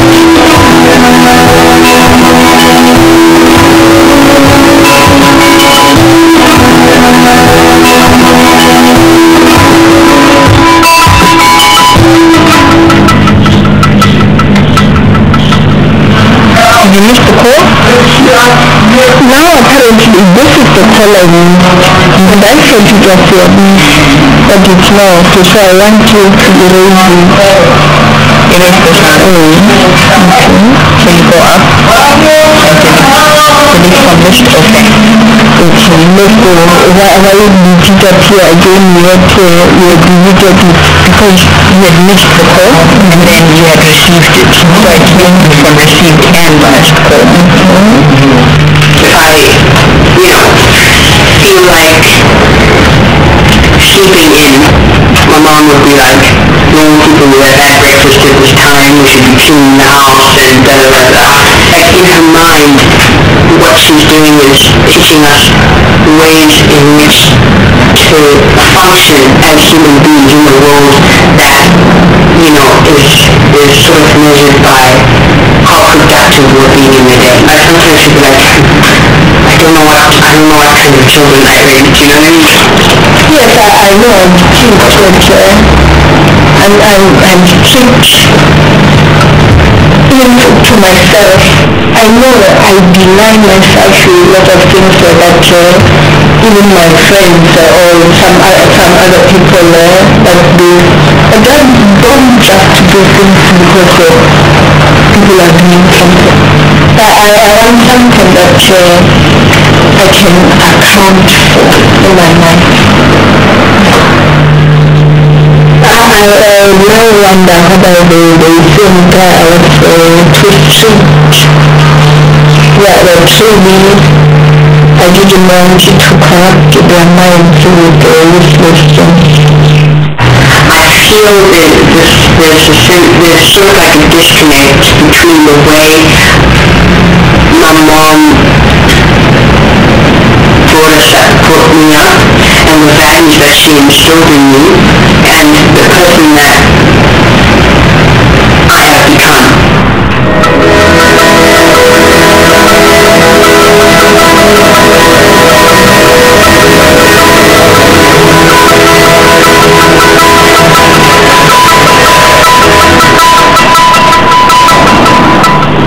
Did you get soda, lady? Argentina soda. It's the same one you got in the pizza code, the very thin, which is not the same like in English or the Africana is dry. But it takes too long when my son is hungry. Can't wait.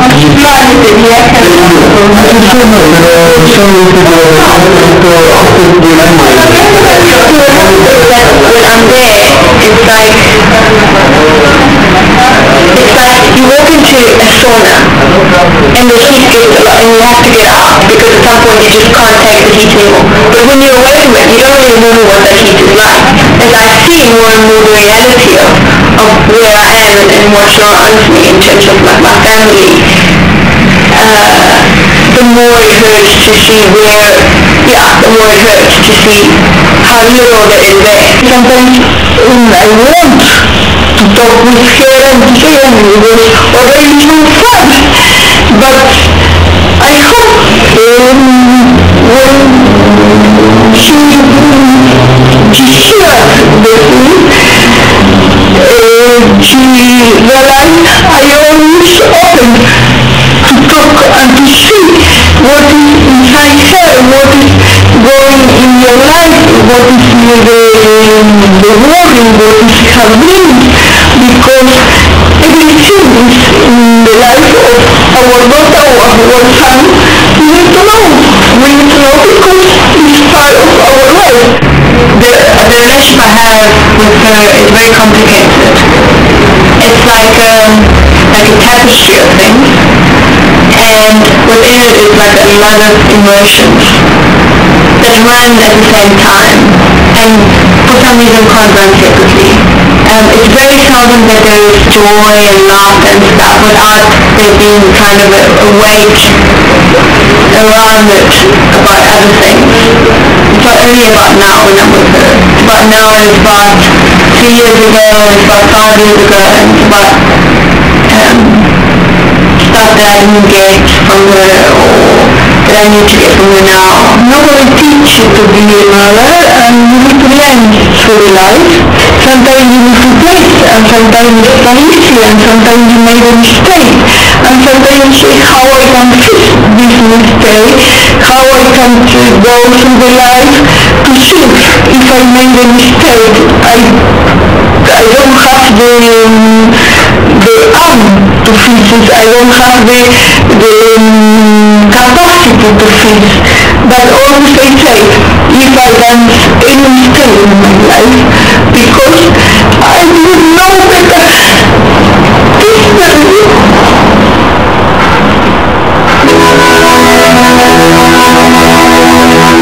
I cannot speak in for a year. My mother reached out to me. She sent me a text message saying, I miss you.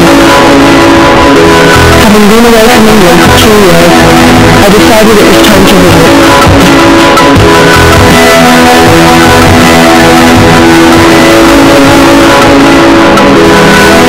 Being together, it was as if nothing had changed. I felt ready to try and understand where she was coming from.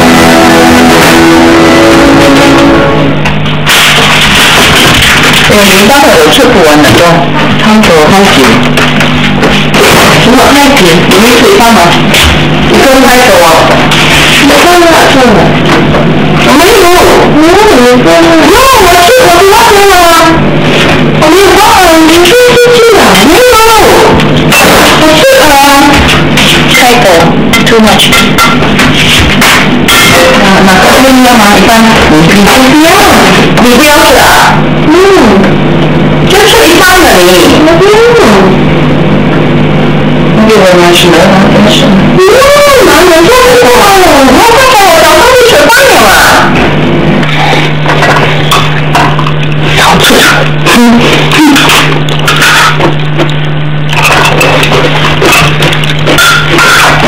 I arrived in London in the very early 70s. The situation there in Indonesia was a little bit tough. Anti-Chinese at that moment. So some young people like me that thinking about the future that want to get out, the government that treat us a little bit sounds like second-class citizen. 英国人也是没有习惯那么多我们外侨的人，所以生活比较没有那么有人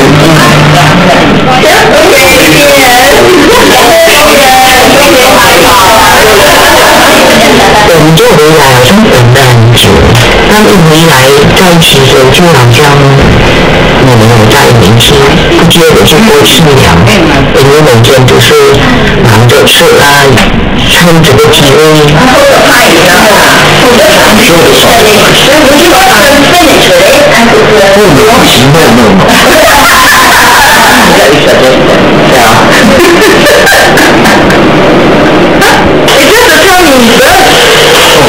And I wear it on jeans so that more space on. You know about it. My dad's been incredible to me. He's pushed and banged and I've learned a lot about my dad and his whole conflict and how much integrity he has. It's been good being here. It's been good being here because for the first time in my life we've been able to speak about a lot of things. The only reason that's happened is because we're fighting. You know what you do about it? She said, it's like she has to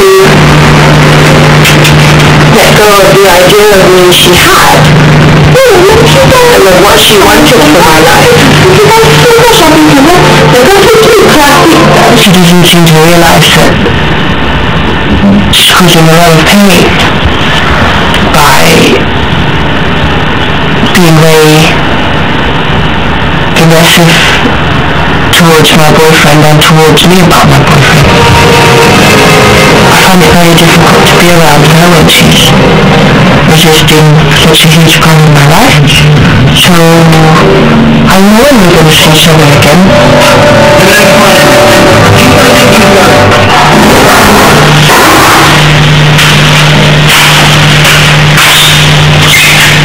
I got back from the UK in January, and since then I've hardly been able to speak to her. But now the cracks have come because I'm graduating in June and she wants to come to the ceremony. It's so important to her. And I don't want her to come.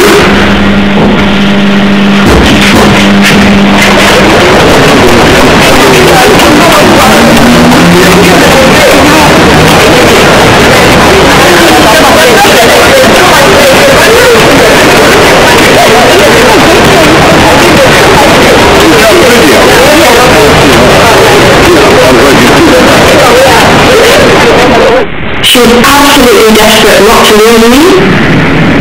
And I can see her trying desperately hard to vaguely interact with him, just by speaking a few words, but even then, I could see it was like almost physically impossible for her. 你们青蛙那两个，你们长大了，你们的什么很什么的，你们讲的东西，你们想的东西，小孩子，你们年轻人，你们以为是你们对的，别人就是错的，好像你看到人了，你说我跟人讲呢，你们都一样的啦，你懂吗One of my to visit my family in Singapore, and I guess part of that was wanting him to see the rest of my family, and also just to try and find out whether it was my entire family that was going to get Johnny, my entire Chinese family, or whether it was just her. And I found out it was good. At one point she screamed at me, "You've never been Chinese." No, I said to her, yeah, well after that trip to Singapore I'm discerning my Chineseness, and she says, "You were never Chinese from the start." Alright, okay. The relationship between me and Sarah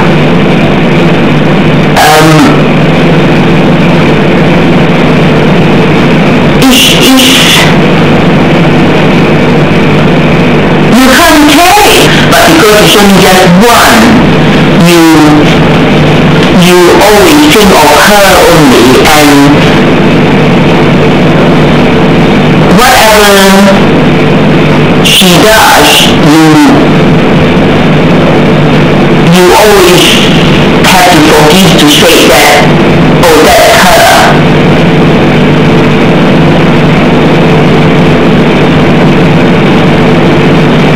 And it's your child, and it's that one only, nobody else, and that's the important about it. Nobody else is more important than your child. That even though how grown up she is, you still think that is your child, isn't it?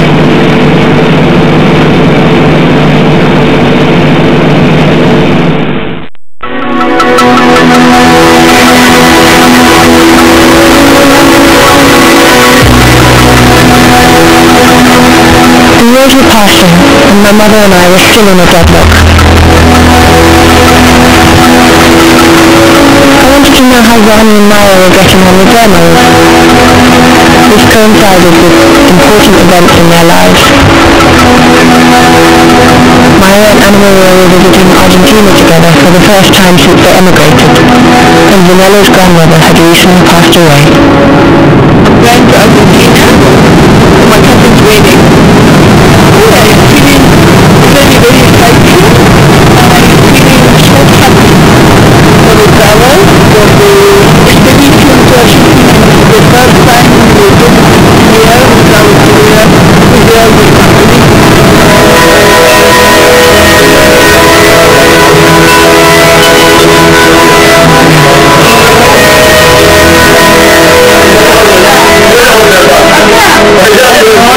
The issues with their things to have got, which is a very strange sort of bit. The whole trip was a bit surreal and incredibly charged with a lot of different kinds of emotions.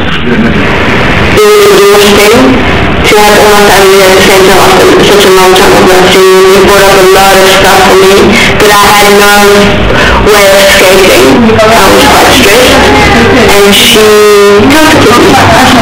It was a very simple affair, which is really nice. I enjoyed that.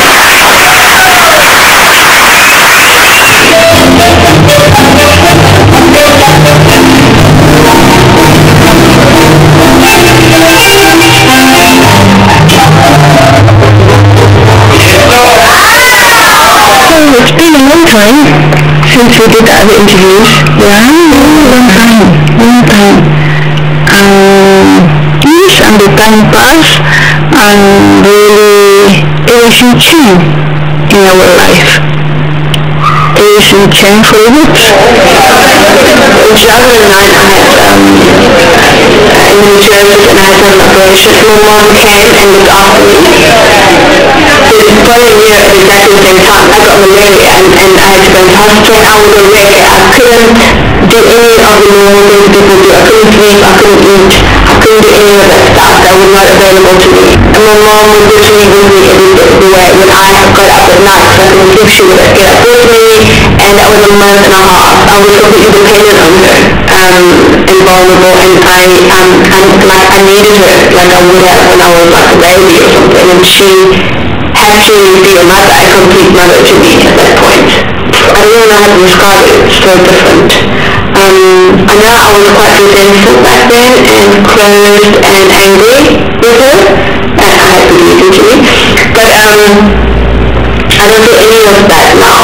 I feel grateful and loved and very close to her.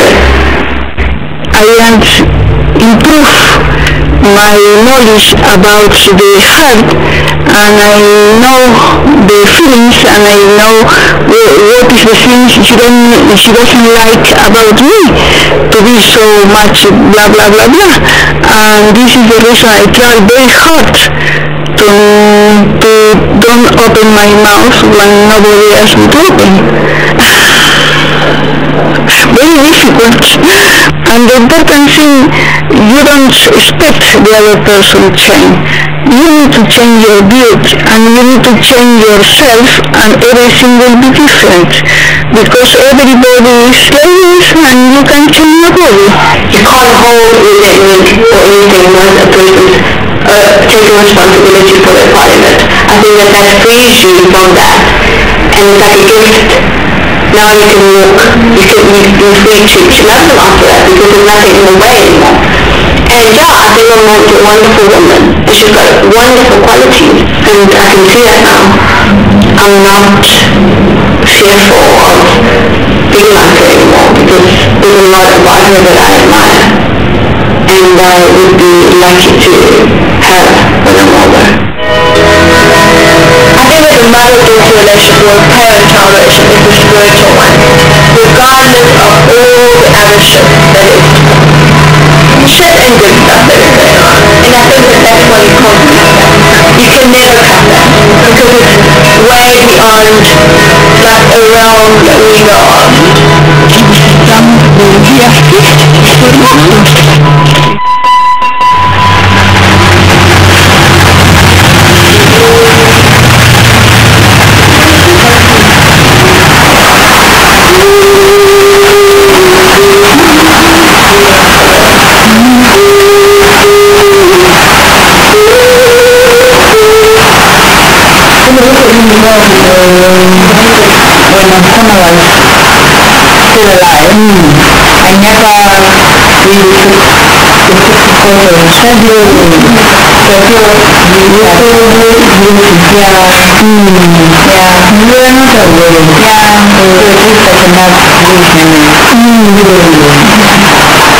So Kuma is grandmother in situ. In April now, so it's 5 months ago, she passed away. When we used to come out during the holidays and stuff, like, she and my mom would be like in the kitchen, like, chatting away and laughing, and that was always really like a happy time. It's touched even more than anything. It touched even more than anything. I was devastated, and then was able to support me. But I'm able to do a lot more for her. I've learned a lot that this is how to support a person. Let us all know that we should take spiritual about you, feel about you. You can't stand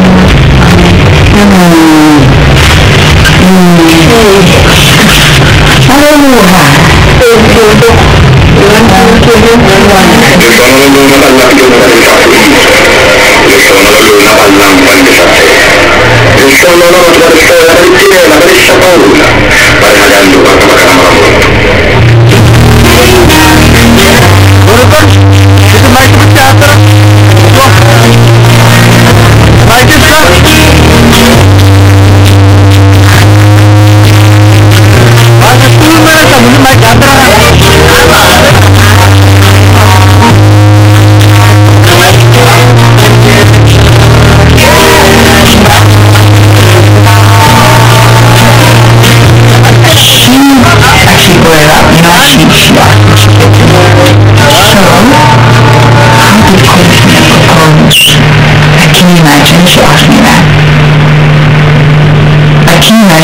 have any idea how like embarrassing that is. You know?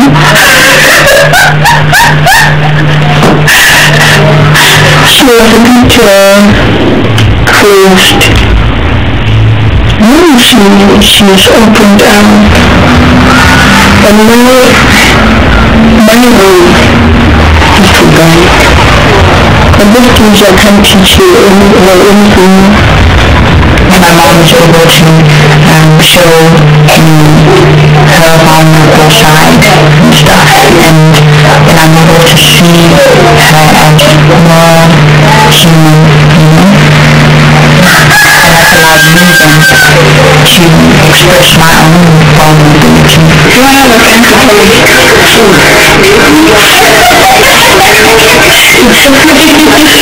Well, paparazzi has been following me since yesterday. I don't want to miss a moment. I don't know what your future holds.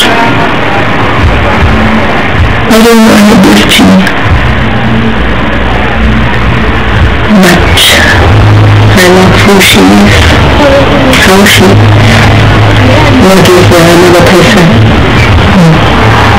I support her for whatever choices or whatever pulling the background, whatever she decides to do in future. I'm there for her.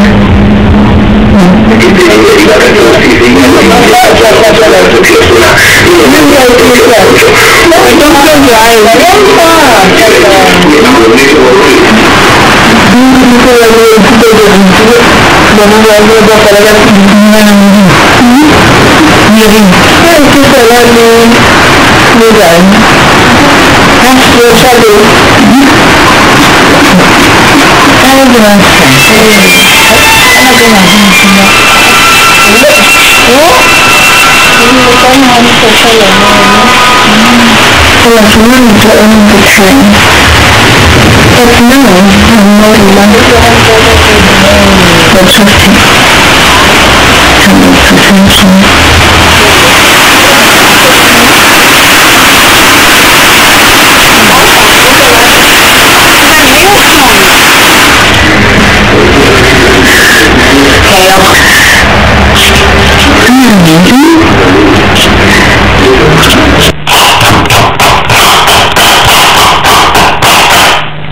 Witnessing the transformation in their relationships haunted me.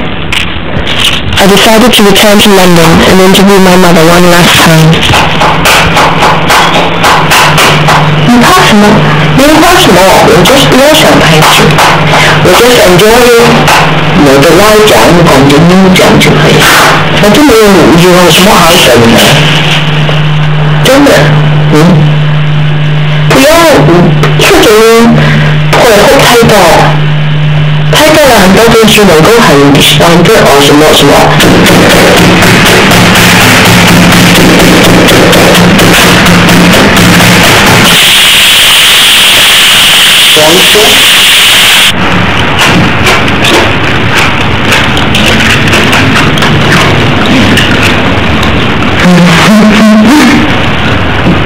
如果我是刚刚能煮我什么能够扣吗？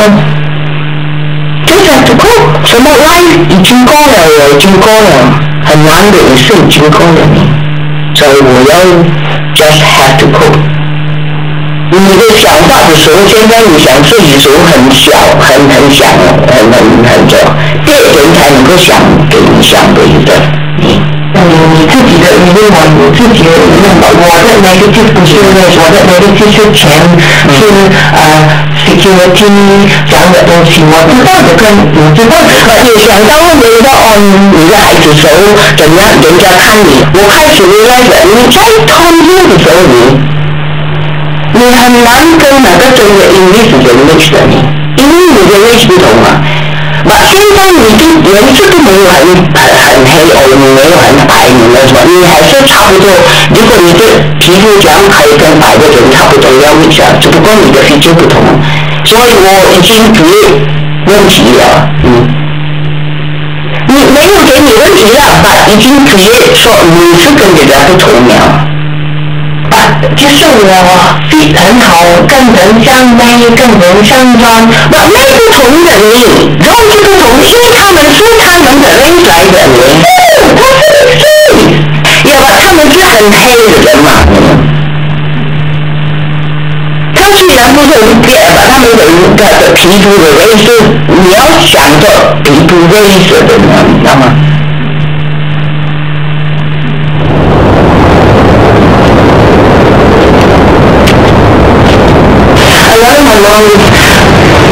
？Thought and actions and beliefs are very much governed by fear.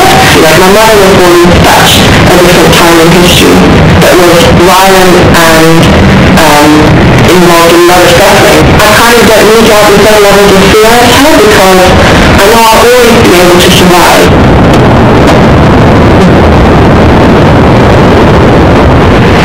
She's not happy with who I am. So I can't share dreams or goals or aspirations or anything personal with her really. Now we talk about the same things we always talked about, which is nothing personal, intimate or emotional, and just day-to-day living. And I know that's how my mum relates to me, and that's the only way she kind of can or wants to, so I'm fine with that.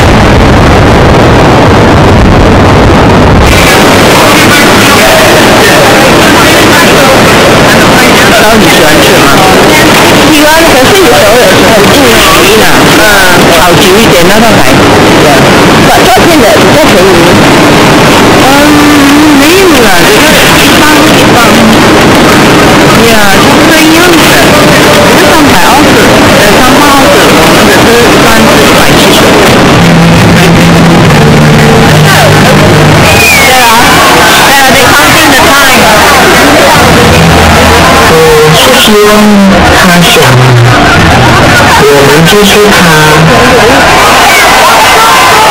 真正的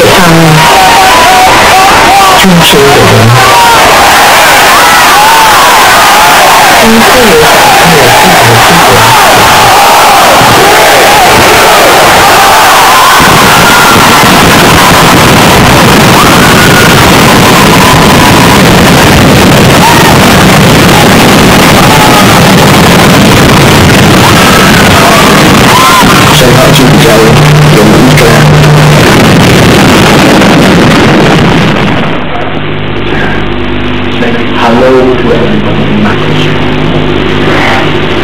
You think I know your granny, Sarah? Hello, Grandma. Oh. Why are you putting a bloody face? Are you shy? Come on.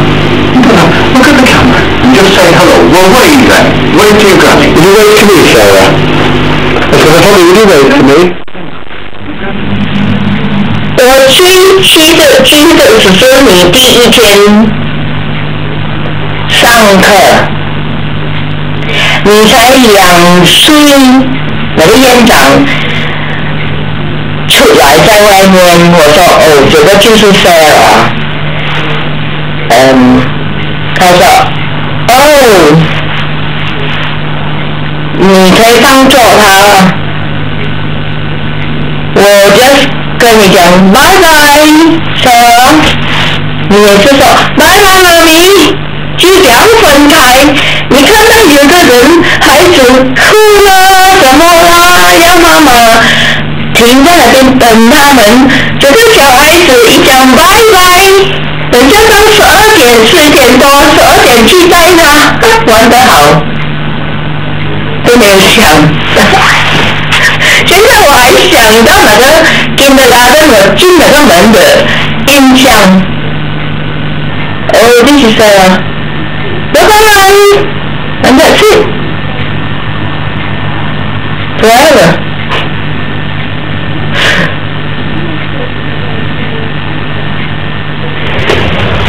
Following Maya and Vanello's relationships with their mothers had helped me understand the dynamics in my own. Watching the interviews, we could observe each other from a distance. Interviewing my mother had allowed me to see her as a person living her own life, with her own struggles, The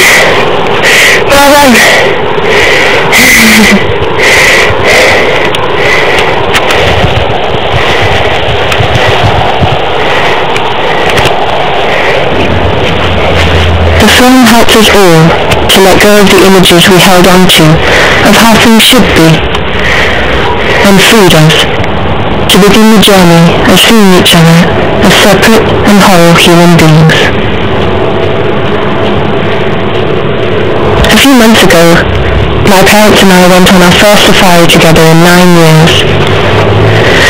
I was nervous about how it would go, but my mother was relaxed and happy in a way I have never experienced before. We never talk about Sean, but at least we are still talking to each other. 我让你爬到上面，你会看到南广的。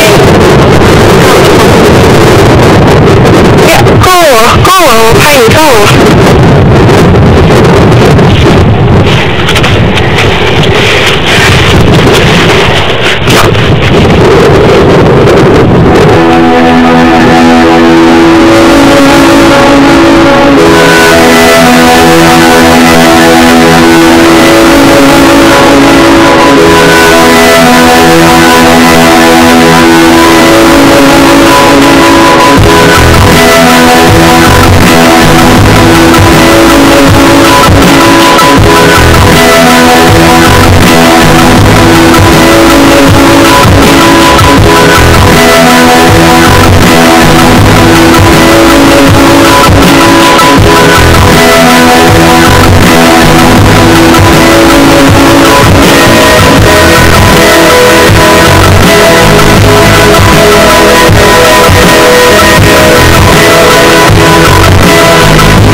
Alright, welcome back. In case you're just joining us, we're still at the Money Show, reaching you from Nigeria's capital. My guest is entering the shot, Honorable Wadada, trying to adjust himself. Okay, Honorable Wadada, a former House Committee chairman and capital market, is joining me right now. Honorable Wadada, welcome to the program. Thank you very much, Nancy. Where should we start from?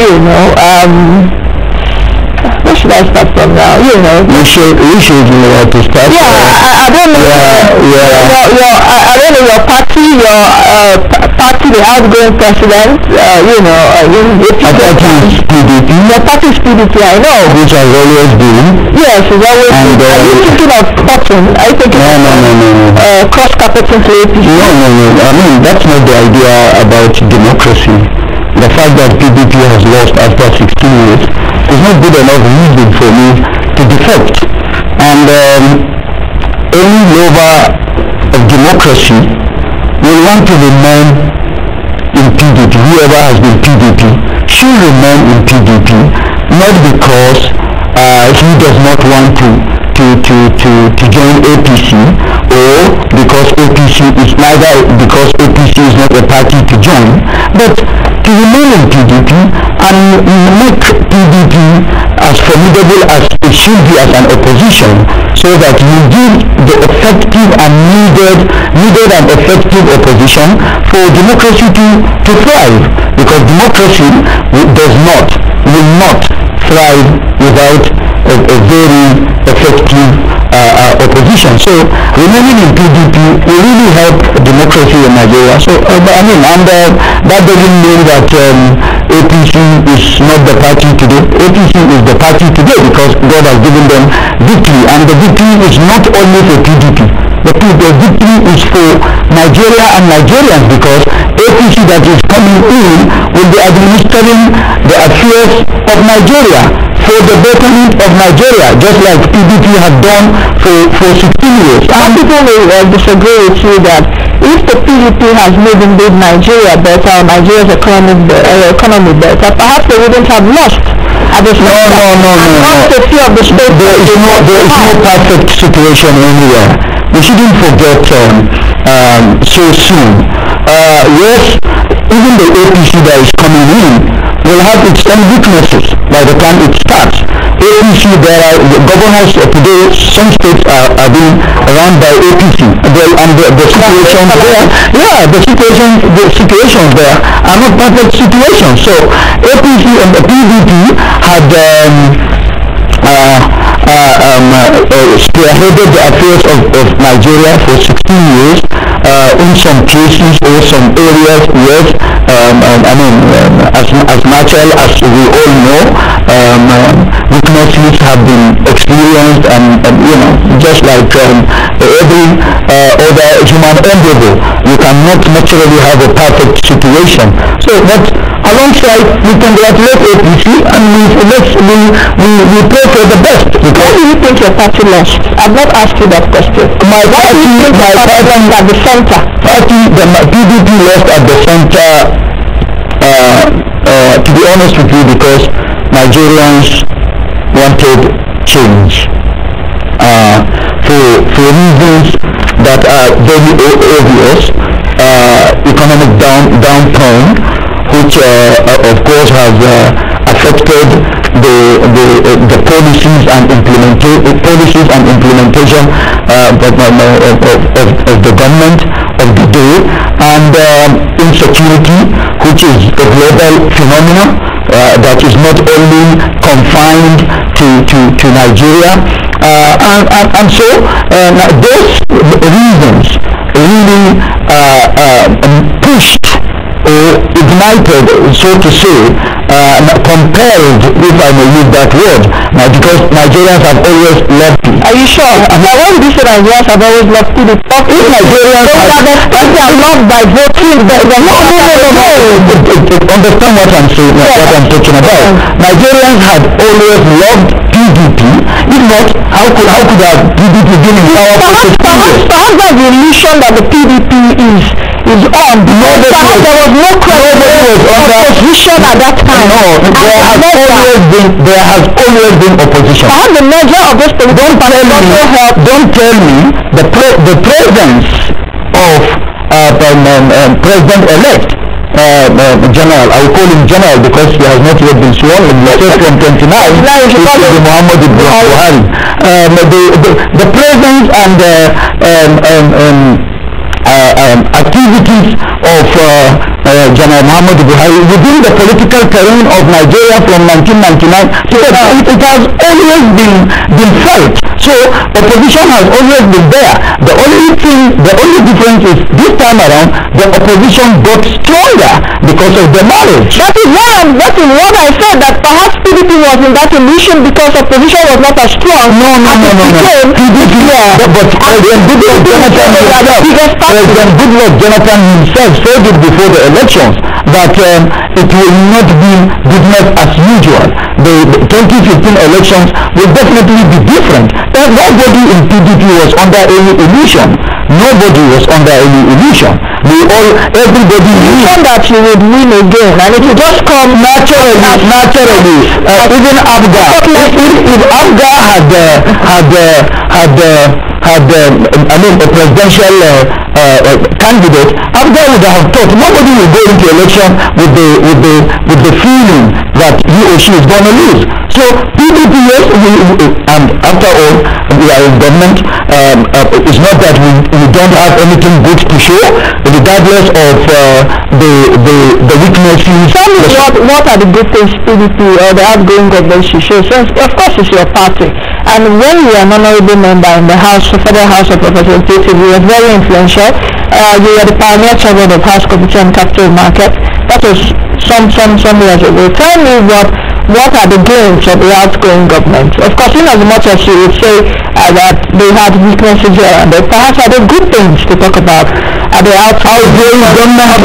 We are taking PDP in general.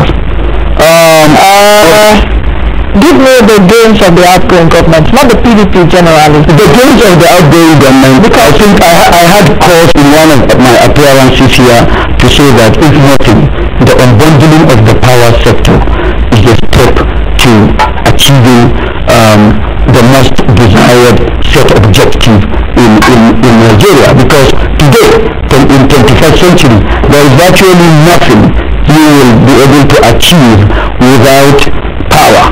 And we know that bureaucracy and so many other bottlenecks which have been within the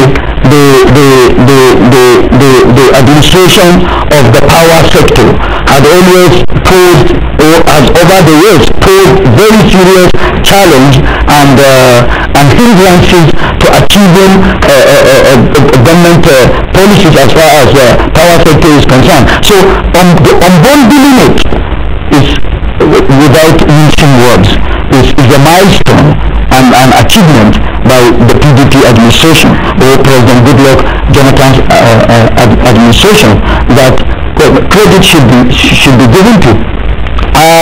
And again, have you seen the gains of that unbundling? I know that some people... Of course, it's not a gain that will be seen or taken or benefited immediately, but the thing is that the right step in the right direction. Nigerians want to see electricity. How many hours of electricity do you have in a day in your house? The situation is so extremely bad, really and truly.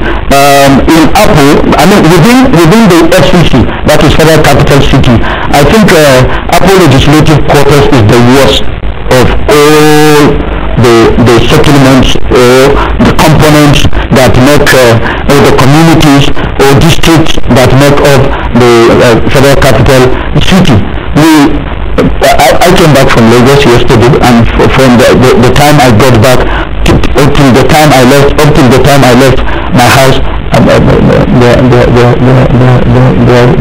has been no light, So, but that is not to say the unbundling is not a credit. It is, of course, a credit to Goodluck Jonathan's administration. In the transport sector, though there have been issues here and there, but it is one thing. It is better to take a decision. In this case, it is better to conceptualize a policy and start to implement it. Of course, the fullest gains may not be gotten within the shortest period of expectation. Just like General Muhammad Buhari said, that Nigerians should not expect miracles, because really and truly, some Nigerians are of the illusion, yes, I think I would like to say illusion, that as soon as General Muhammad Buhari comes to power, into office, assumes office, all the problems of Nigeria will be solved. It is not possible. We'll come back to that in a short while. For those watching us and you want to send your comments, please do that right about now. Go to Twitter, find me at Nancy, follow me and send your comments regarding what we're looking at today. This morning, Honorable Ali Wadada is joining me, former House Committee Chairman on Capital Markets. We will now start talking about the challenges for the incoming government. You've of course said that your PDP outgoing government has done pretty well in a few things. Though you said that they do have challenges naturally. But now let's take a look at the incoming government in a few days' time. They did campaign on the mantra of change. Some will say changing, because I heard the first versions of it. Oh, changing, say Buhari, say changing, and all of that. The APC is going to be coming in a few days' time. What are your expectations? They said a lot of things. Their policy direction will be unveiled today in Abuja. I guess as a politician you would have heard that, because I know you should also have friends across the world. Come on. So the policy direction will be unveiled today. We will get that and we will start analyzing it, of course, as soon as it comes out. But when the APC was campaigning, we campaigned on a lot of things. The economy will be revived, a lot of things, education perhaps may be free for all if possible, and all of that. Social welfare, they ran on the welfare risk platform. Dispassionately, you can take up your PDP hat for a while. I would appreciate that. My PDP hat will never be taken off, and I will be as realistic, objective and realistic as possible. The APC is not a Ghanaian party, neither is it a Cameroonian party. It's a Nigerian party, and let me say loud and clear that I was privileged to be a member of the group that actually made to a very reasonable extent this marriage that led to the revolution we are experiencing today in Nigeria. I was a member, and not only an ordinary member, I was an executive member of PDP2. I was the National Financial Secretary of PDP2, and PDP2 made it possible. So it is all about Nigeria. Politics is segmented. It's naturally supposed to be segmented. Politics before elections, politics during campaigns, and politics after elections. We are now touching politics after elections. So, PDP and APC, just like PDP and all other political parties, went to the electorate with bundle of promises and what have you. And I wouldn't want to be pessimistic here on the promises of APC, but I will want to look at some of the promises as realistic as possible. If you say social welfare, or you talk employment, which is one of the fundamental problems we have, because we have an army of youths all over the country that are jobless. So creating employment does not come from the skies, because as it is today, with the low level of employed Nigerians, there are cries all around the country on the lack of payment of salaries and what have you. First and foremost, I will expect APC government to look inward and see how wealth can be created. And apart from seeing how wealth can be created, there are agencies within we must check, APC government must check physical recklessness, high expenditure profile of government and governance. And again, there are agencies like Pension Commission.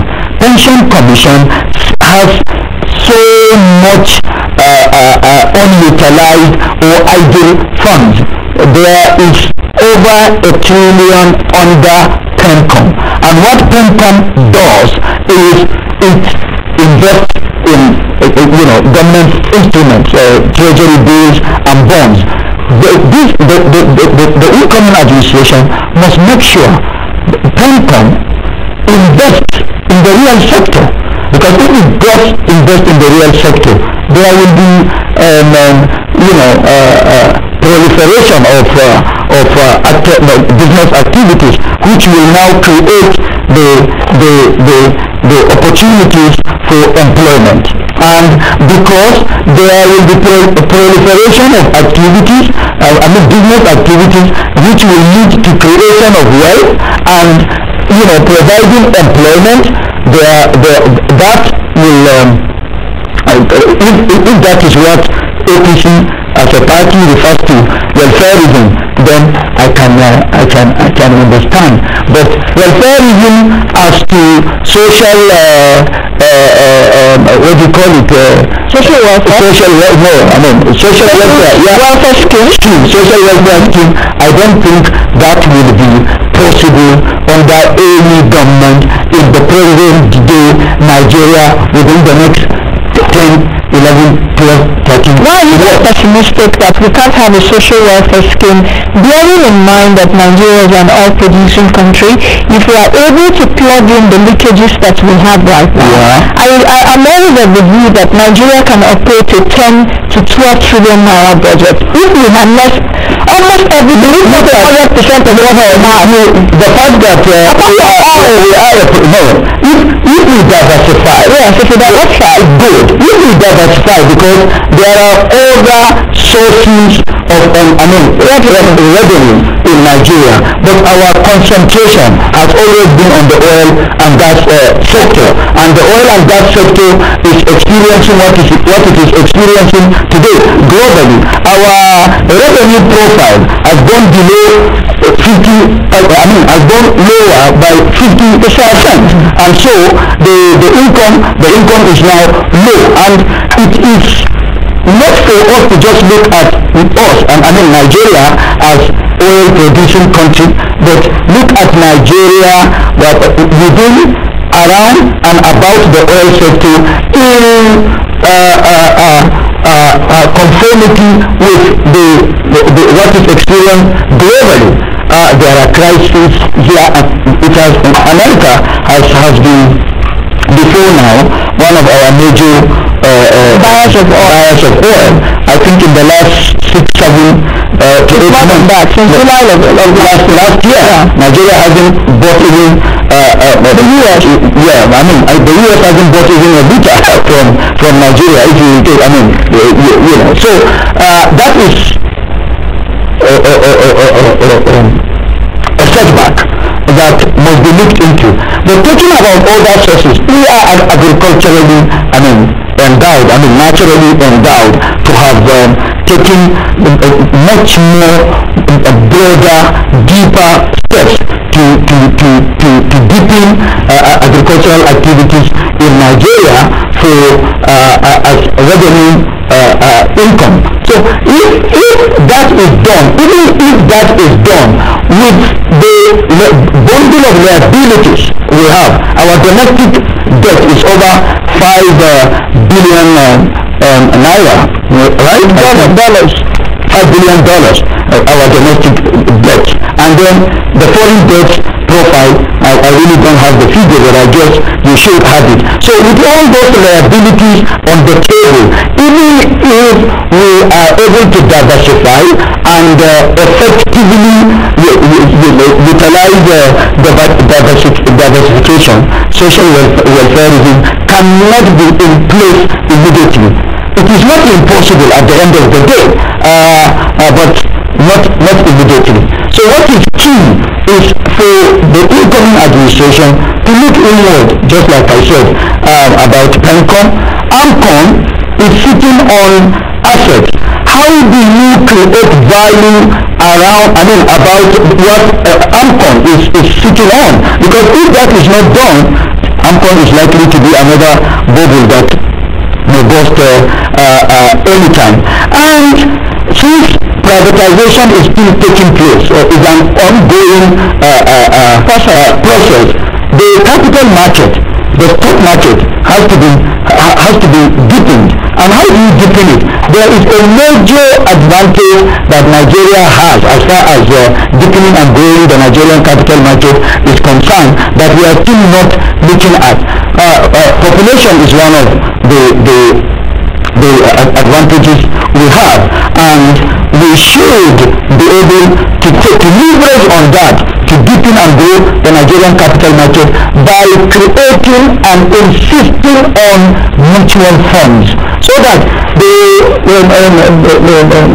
Gari solar in Wuse market, the Alabo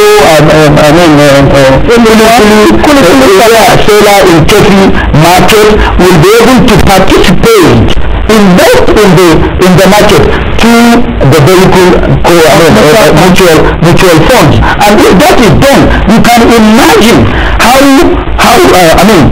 what that will do to wealth creation and the capital base of the market. So when things like this are looked into by the incoming administration, nothing will be impossible. Do you think that Muhammadu Buhari will be friendly to the Nigerian capital market? Will he be friendly to the Nigerian market? Yes, do you think he will be friendly to the capital market? He has to be friendly to the capital market because General Muhammadu Buhari has always loved Nigeria, has always been concerned about Nigeria.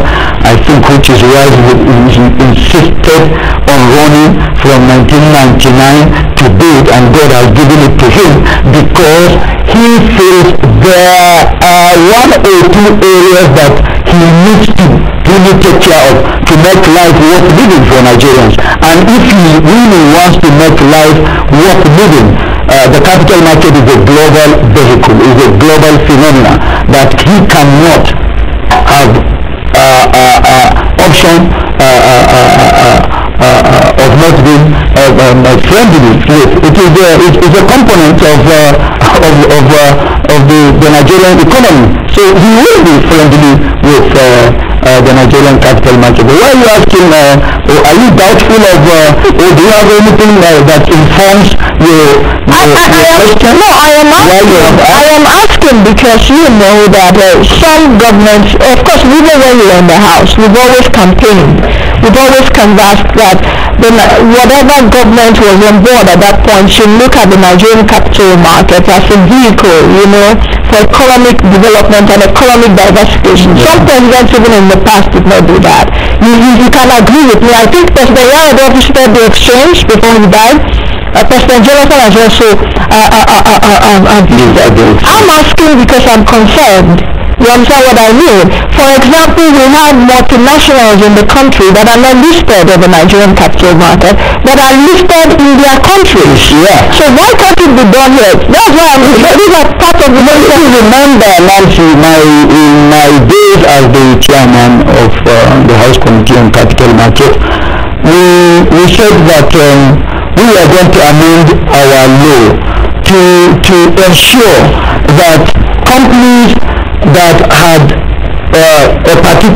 gotten to a particular level of turnover and particular level of personnel should, of course, be listed and quoted.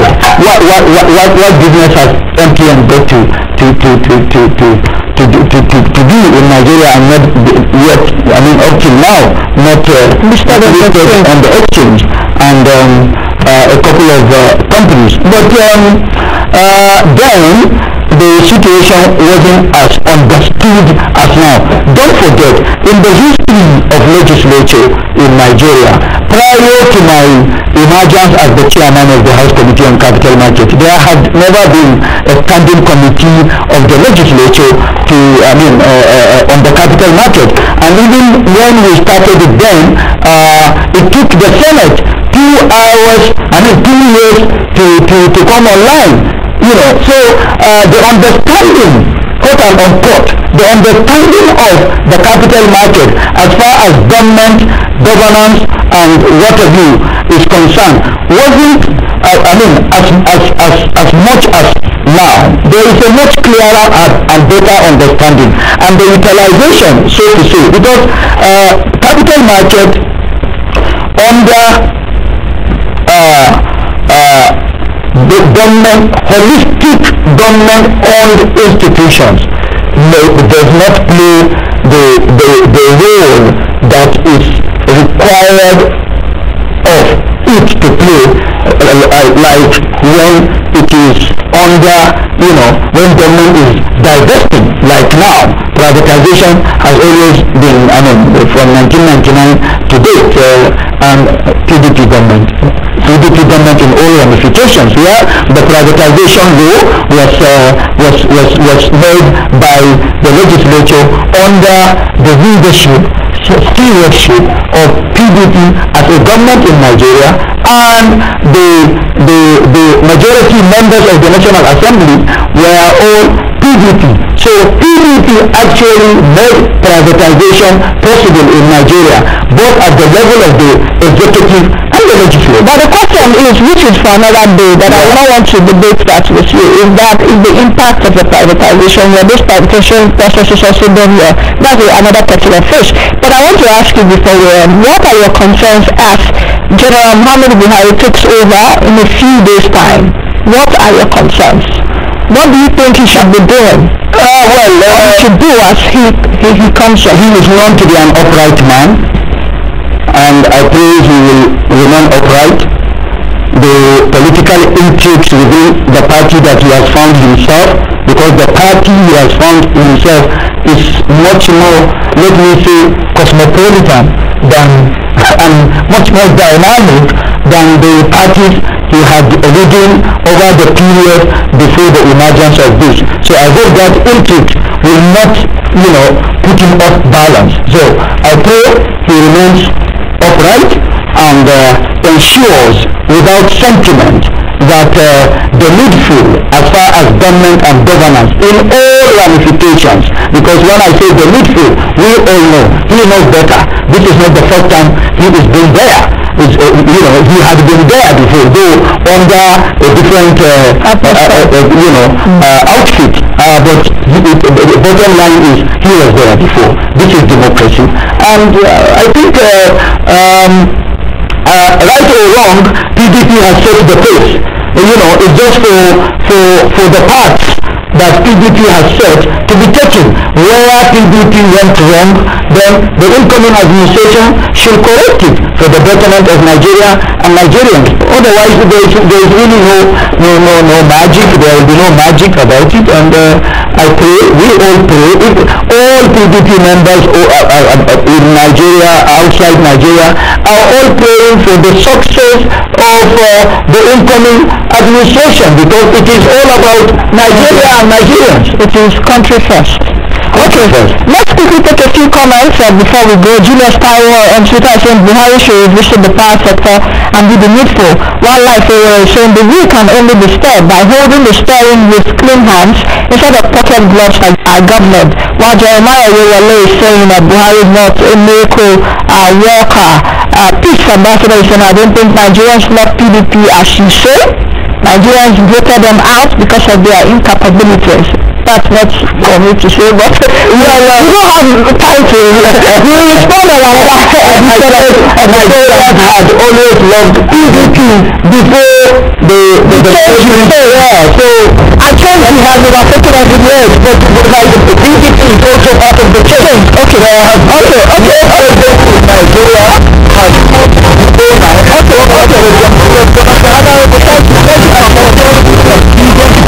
thank you for coming on the show, President-elect, and the change is about PDP. Okay, thank you very much. Thank you very much for joining us.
morning, it's Friday, 10th of August 2012.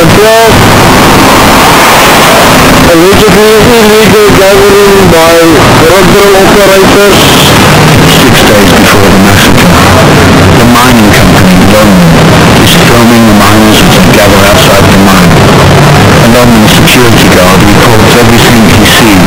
Group allegedly wants to march to RPD building to speak to management with regards to salary and certain packages. Awaiting shops and backup to see if we can stop the crowd. Also awaiting feedback from senior management with regards to will we let the crowd to march to LPD or will we try to stop the crowd. A crowd of rock-filled meat and marched to the London management office. They believe the official majority union, the National Union of Mine Workers, are in the pockets of management, and so they've decided to take matters into their own hands. They are joined by workers from a competing union. Complain ang imadam LTO ingan 8,000.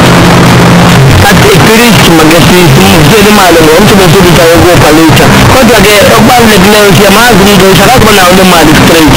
Enya na kebonta na because sini madam mana aku. Tapi menjong ba ipirit sikit 7,000. Tiga apa?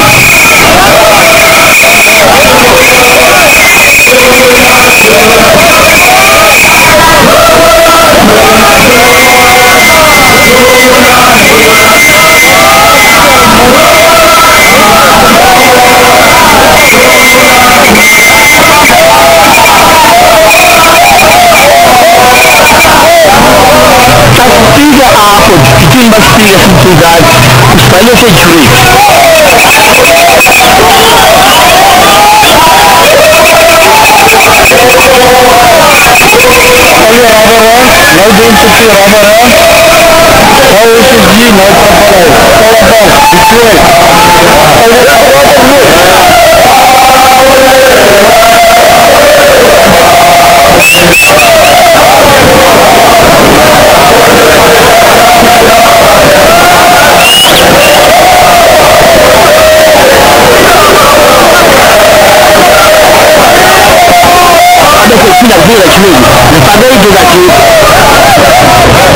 About two abundant school, udah berarti jadi yang ngomong by 15 meter, sebenarnya by 5.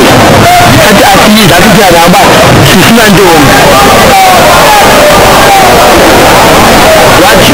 Why nila posting this like so now I'm up here. Then you can believe no it's not fundang. Yang was aljo go the what as fundang. Now nango how to scale and get the map ba masunda. Na fundang. Tidak perlu asyal.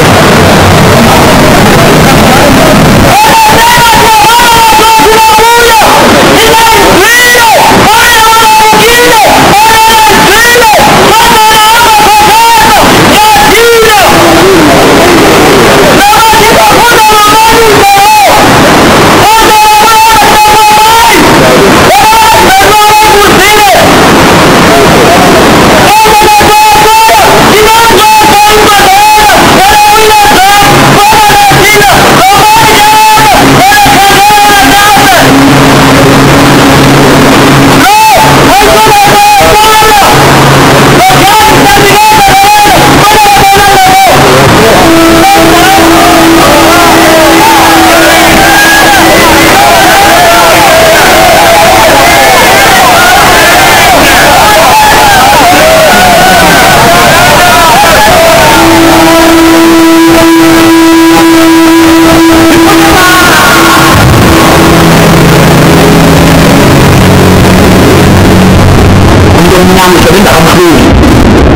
African rand.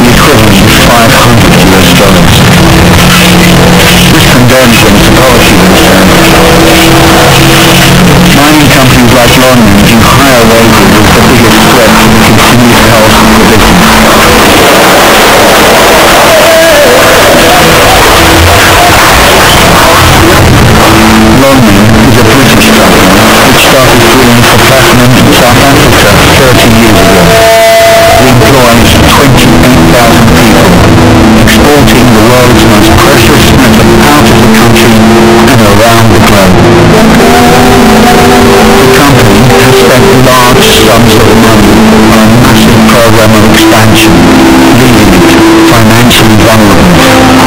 The prospect of a long strike was the last thing they wanted. We experienced a group of workers who started marching from the Somerville area towards this place, which we call LPG. These are the people who define mining. If they don't drill, there's no mining.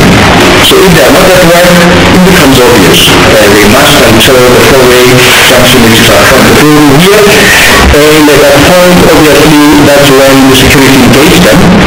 And at no point did this group of employees demonstrate they had anything to present. A couple of months previously, Longman had met directly with that same strike committee to discuss their grievances, yet now they wouldn't talk to them. Why?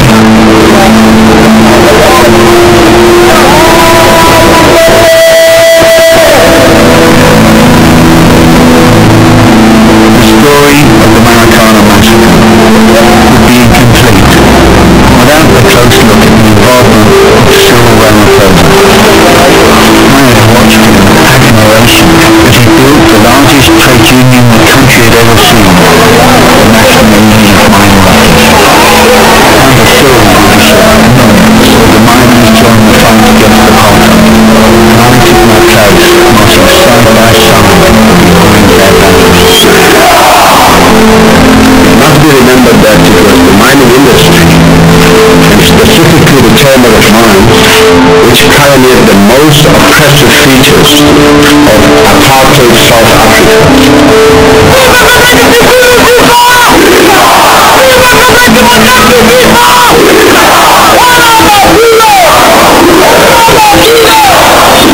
Mine workers have always had to put up with harsh living and working conditions. Cyril Ramaphosa was determined to change this. Under his leadership, workers were led into mass strikes and direct confrontation with the white mine owners. He was, for me, a vital and important person in the birth of the new South Africa. There's no such thing as a liberal bourgeois. They are all the same. They use fascist methods to destroy workers' lives.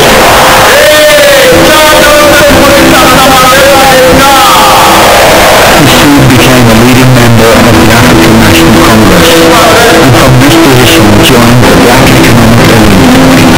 Ramaphosa, who once saw South Africa's working class as a force to bring about change, now found himself on the other side of the table. At the time of the massacre, he was a board member of London. We've gone through our waves of strikes, and we always have strikes because we have such a robust democratic system that allows workers to express themselves. And people should never be alarmed.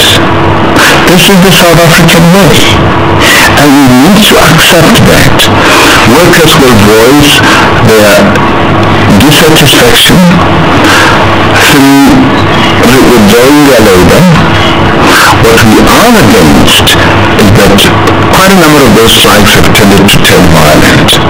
That is one behavior pattern that we need to get out of our system.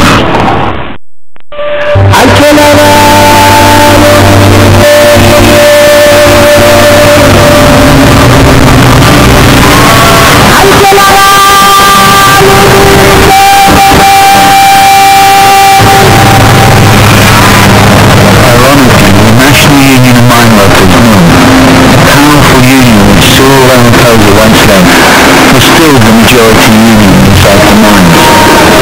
But in the lead-up to the Longman strike, NUM refused to address the low wages of their members.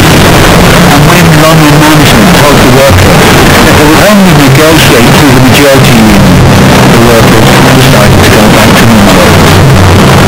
About 3,000 workers, strikers, marched down to the NUM office. The people who were in the NUM offices, there were probably about 30 branch officials and shop stewards. They'd been advised by the London security where the march was on its way, that they didn't want to meet the march, and they should lock the building down and so be brought in. Udah dinayo sumaba sudin sebenarnya reunion SIU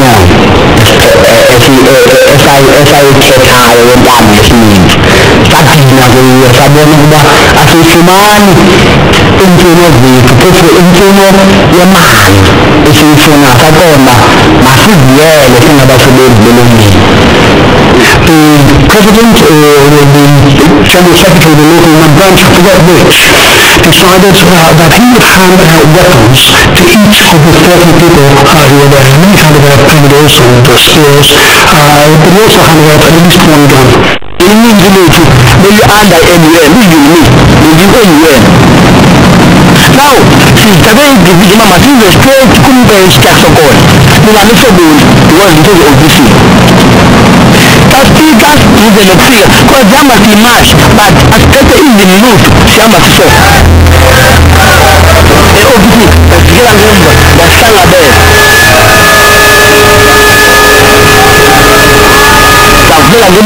That's the good. Sierra Kulu. They were shorted from the offices of the NUM, and the effect for a long time thereafter, it was not denied that two employees were shorted upstairs.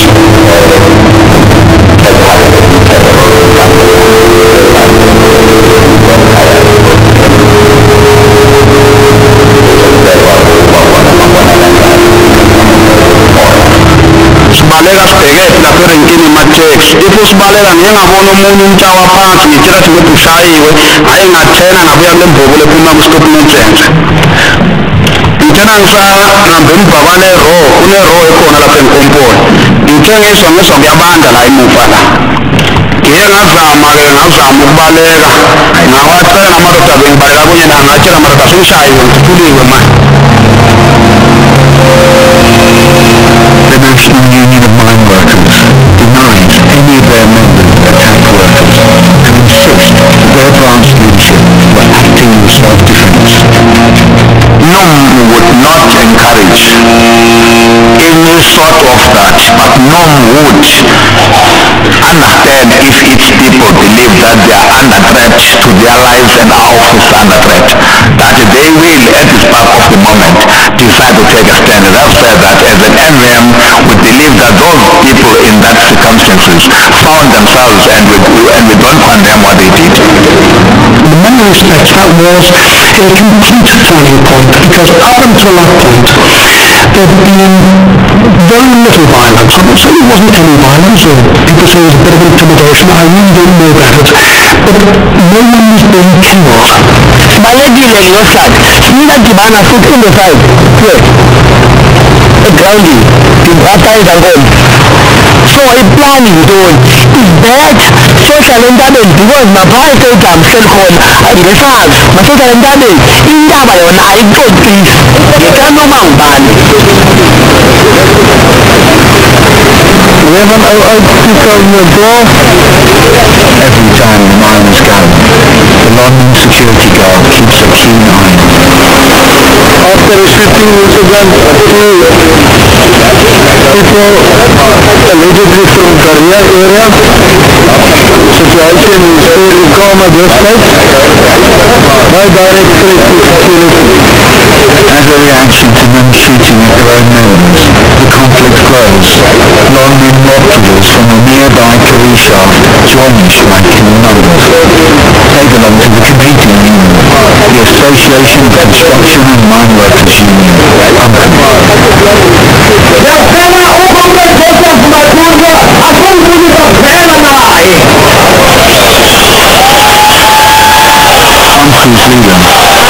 Mutanga, and most of our opponents 20 years before him, is fighting the system and believes NUM has become far too close to mine management and government. He soon becomes an important player in the unfolding events of America. When the rebellion voted 1994, we thought that the working class is liberated. The only thing that we benefited is to change the administration which was run by the white collar. That is our challenge now in Masekona Kutisendo Ibola Inkululeko Kuzobona Wekushinga Isisi.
know that your life has a purpose.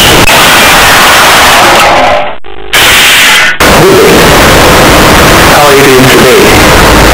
In the last episode, we began a discourse on the power of vision, and we rounded up by saying that you move forward in life by pursuing your dream. Today we'll be discussing realizing your vision.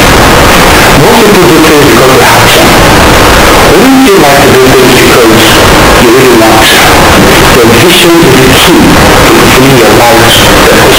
Do not limit yourself. Vision is foresight with insight based on hindsight. The first step to fulfilling your reason for existence is realizing that you have been given a vision. Yet, how exactly you receive, recognize, and activate your vision all depends on you. If you ask the right questions. When you understand the source of vision, you will learn the secrets to its origin and working in your life. This knowledge will help you take your dream from initial idea all the way to fulfillment. Permit me to say that vision comes from purpose. What were you born to do? Were you born to be like everyone else? The Yorubas will tell you that 20 children born the same year can never play together for 20 years. It speaks to everyone running on its own lane, wearing his own jersey and playing on his own way, doing exactly what he's called out to do. Not everybody will be like Lionel Messi, the footballer. Not everybody will be like Muhammad Ali, the boxer. Not everybody will be the best race driver, Neil Armstrong or whoever, Petrol or the rest of them. What are you looking for? What will the world remember you for? God is a God of action. Your creator is a God of action, based on purpose. Moreover, his purposes are eternal. They're already in you. You have all of those skills. It depends on how you hold them, how you excel them, and how you apply them for the betterment of humanity and ultimately to your own benefit. Nothing can get in the way of the creator's purpose. They always come to pass. Some call it destiny, some call it realization of purpose. But I can assure you that you have to work it. You will not sit in your house like a Saturday Yoruba will say and see the moon shining. You have to step out there. And like the Hebrews will say, you do not stay in one place to watch the masquerade in the village square. You have to move around. The more you move, the more things move in your life. Do you know God created you with a purpose? Have you ever lost your mind? Have you ever asked the question, why am I here? What was I created to do? Why am I not like everyone else? Why is my faith different from other people? If you think you do not have the same content, there are over 7 persons who live on earth. No 2 persons have the same content. We must understand that the Creator created everything to fulfill a purpose in life. Whether we are talking about a mammal, reptile, plant, star, or person, everything and everyone the Creator created serves a unique purpose. That includes you. The Creator created me to do something, me, just like I'm doing right now, talking, encouraging someone to be better at what they do. And no one else can do it for me. Do you believe that about yourself? Do you know that your life has a purpose? You were born at the right time to accomplish your vision during your generation. I think about people like Winston Churchill, John F. Kennedy, Sonika, Chinua Achebe, Margaret Atwood, Ahmadu Bello, Nnamdi Azikiwe, Balewa. How do you wish for your name to be written on so many pages with people like this, history books to be read by scripture, or something more than money, which is fulfillment that you need an impact to remember for life forever. You are given a sense of purpose at the point of birth, at the point of understanding exactly where you are going. Every human being comes to earth with a purpose that in a sense weighs on him. Whether you are 20, 60 or 90 years old, there is a bubble within you that is sensible urge to carry out all that you are designed to do. It's a cry of the heart, a cry of purpose that says, I will be postponed to do something that I must fulfill. Sometimes you walk into a room and see food scattered all over the place. You begin to put them together. You begin to look at some vocations in interior decoration, some vocations in just managing affairs. Or you see yourself always drawing. Which is architecture. It's always headed on a particular path. You suddenly realize that you have distance in some other areas. You feel like you're having things. Maybe that's the area where your focus is actually focused. And it's tight. And then you begin to explore those potentials. The creator place is the eternal purpose of your heart. That's where it begins from. And things begin to merge at your heart. You see political situations in your country. You start wondering, why are things like this? Why I feel like this or that area in this or that line, this or that country? Maybe if you need to sit down or go meet a mentor and ask a few questions, maybe you're taught how to do a few things.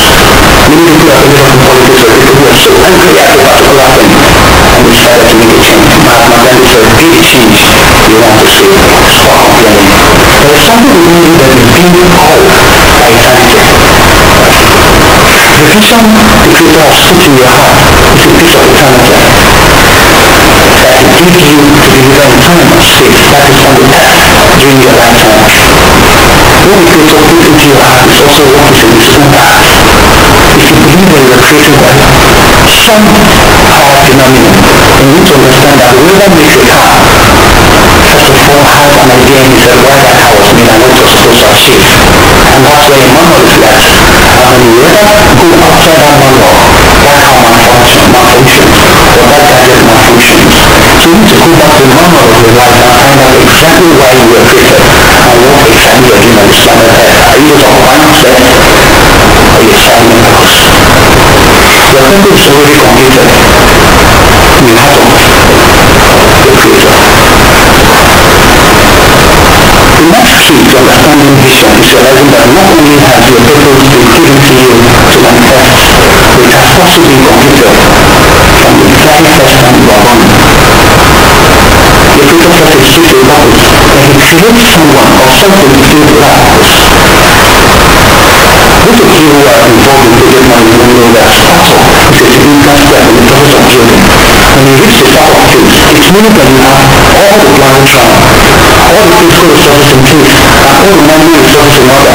Before you start the project, all these things must be in place.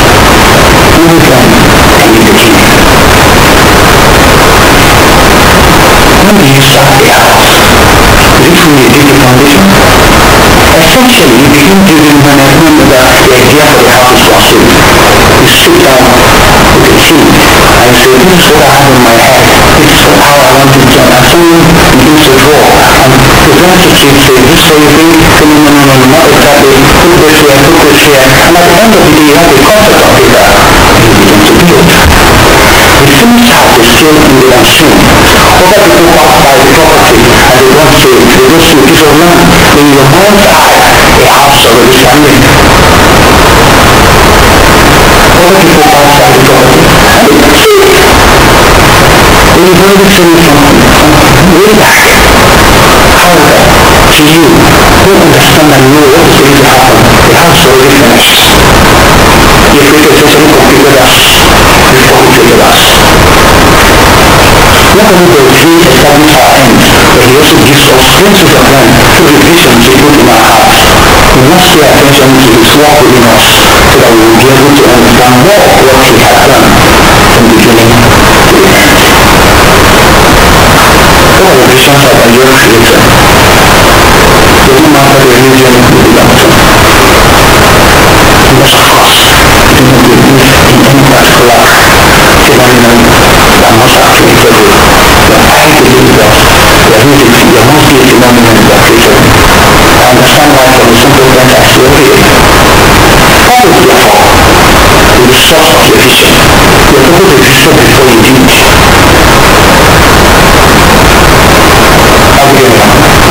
did. Several years ago, some gentlemen stood at a particular spot and declared that one day the man of color will lead America. Exactly 44 years after, I'm talking about Martin Luther King Jr., the man of color, talking about Barack Obama, stood on that same 10 steps from that same block second stage as a non-Christian. So, it's possible that at the point like Gino was saying that this person was probably less than 2 years old. They seen ahead of time. They had vision. They had seen that despite the challenges, the men of color, the people of color were facing in America, the time will come and men will not be judged by the color of their skin or by the content of their character, which is what he said. Vision is not our private view of the future, but the view of our future inspired by the Creator. Consequently, in essence, vision isn't about us, it's about our Creator. True vision is not a human invention, it's about the desires the Creator imparts on us. We are meant to consult the Creator to find out His purposes for us so we can make the right plans. So we don't keep playing around. We do not have time to waste. We have an assignment for us. It's like a football match. The match starts. The players are busy playing around. But have you noticed that the last 15 minutes of every football match is always very critical? You see that the intensity, you see that rush to go, either equalize or score another goal. You see that there is a rush to end it. And the question we ask is, well, which 75 minutes early on that we kept passing the ball within ourselves, if we apply the same intensity with which we play the last 15 minutes of every game, I had a coach talk about that. It's possible we have even more matches that we do in down the road.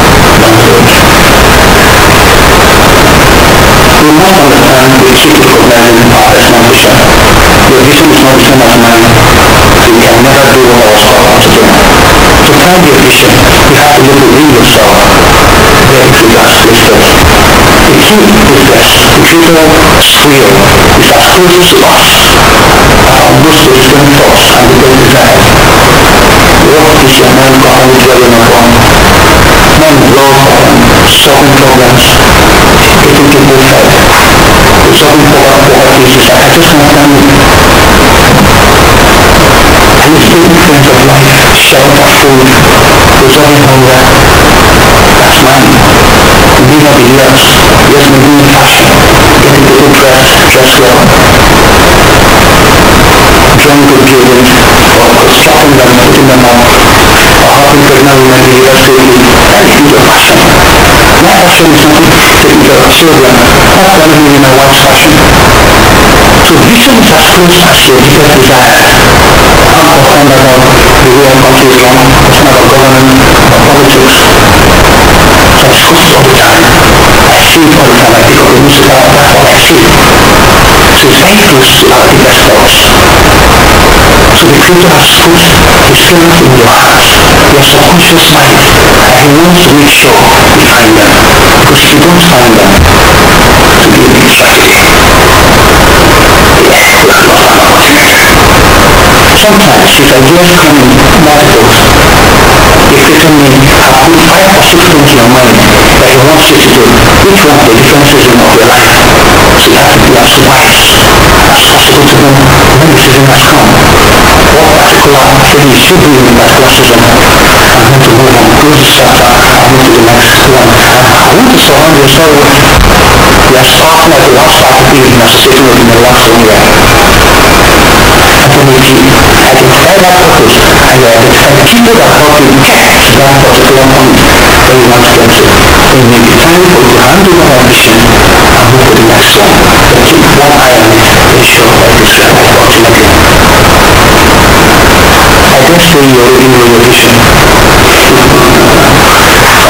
right now. You already know your vision. You have an idea what I'm talking about. You're putting down things. What are you looking for? Stand up and start. A thousand good intentions are not as good as one action. I'm talking to you right now. What if I didn't sit in front of the camera and get to record it? I want to procrastinate. I will. I will do it. I'll write a proposal. I'll get that job. I'll do that with it. 5 years after, I'm still going to be loud.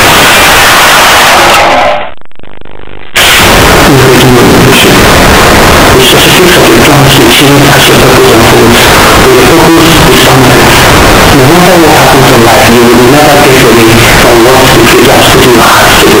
Trust me. You will keep getting frustrated, even if you are not sick. You will keep getting worried. But you will not achieve what God calls upon you to do. I know some things that go where the great and good of 70 in my country, Nigeria. Please remember, I know a man over 70 who started his commercial education somewhere in the Delta State in Nigeria. What's happening? No matter how old you get, if you do not activate that vision, you will not sleep easy until you pick it up and run. Vision possesses you. It does possess us. It takes you over. It dictates how you move. If you were to say it takes you to where you stay, where you live, the vocation you find yourself in. It possesses you. You don't possess it. It's so convenient way that we don't create ourselves, and that's why we're talking about the creator. As we did, the highest form that created us. Just like the paths that we are actually today were made by some people, and we observe the manuals, and we use those manuals to help us whenever they malfunction. So as we did, we created all the thoughts, ideas, plans, and dreams that remain consistent within you were put there by the creator. Vision is the idea that never leaves you. A dream that won't go away. I've been working on a particular project for the past 21 years. As it sits today, I asked this basic question. We produce so much in my country. Yeah, beans, potatoes, rice, just name it. But what about people in my country? What about so hungry? And I asked the basic question. Why can't we move items from the places where they are in abundance to places where they are scarce? I discovered there are challenges with infrastructure, there are challenges with all manners of roadblocks on the way. So someone has to solve that problem. And each year that passes, that problem is not solved, I must go out. So I treat all thoughts, ideas, plans, and dreams that remain consistent within you were put there by your creator. Vision is the idea that never leaves you, the dream that won't fade away, the passion that won't subside, a fleeting desire that's so deep you can't enjoy your current job because you won't always thinking about what you wish you were doing. Vision is what you keep seeing even when you close your eyes. I found that people are constantly waiting for the creator to tell them what to do, means that we're giving to them already. A lot of people go to people, they address a spiritual plans, or go to their mentors and say, I want to hear the creator speak to me. I've listened to them, I've already spoken. And that little still small voice that says, listen to me, walk with me, do this for me. Any prophet can confirm your vision, but he will not give you your vision. Any person of insight has seen, anyone can say that you're a great public figure. Then everybody is talking about things that may not really matter and may not add value. But someone will see that potential in you and bring you and make you a broadcaster. And you begin to make impacts, scattering waves. Just scattering waves, but with flash you put to it. Look significant. The creator gives you that life, gives you a visionary, and he reveals it to you as you listen to him and follow him. Vision is much more than mere interest. There are a lot of things that you dabble into, you see yourself doing. Vision is much more than mere interest. You might have an interest in something, but that doesn't mean it is your vision. So you need to check what you are consistently talking about, consistently doing, what particular takes you, will just be your vision. One way to discern whether something is a vision from the creator is to determine whether you have a real desire to do it or merely a passing interest in it. It's called the window shopping mentality. You pass a particular shopping area, you see a particular type of clothing, a particular item, you can enjoy it, you shop it. You notice when you get back home and you're still thinking about that particular thing you saw, you go back and you want to go back and pick it up. Just that little example. So something that keeps wanting at your heart, I have no sort of maybe your interest is to keep taking entrepreneurship, but need to go to a business school, or partner with a business school, or go to a lecture, or go on air, like I am doing right now, and just help people get better ability, understand their vision, put their hand down, get their hand, and just help solve problems. Because the more problems you solve, the more evidence you earn even for yourself. Another way to recognize true vision is when you persevere in your dream, regardless of growth or struggle. Some time ago I spoke about Thomas Edison, who invented the door after 999 attempts, and he was asked a question, why didn't you stop? When he said it wasn't working, he smiled and laughed and said, yes, I will spend 9 days at the steps trying to discover exactly how to make it work, because I wanted people to have life, I wanted to be sick.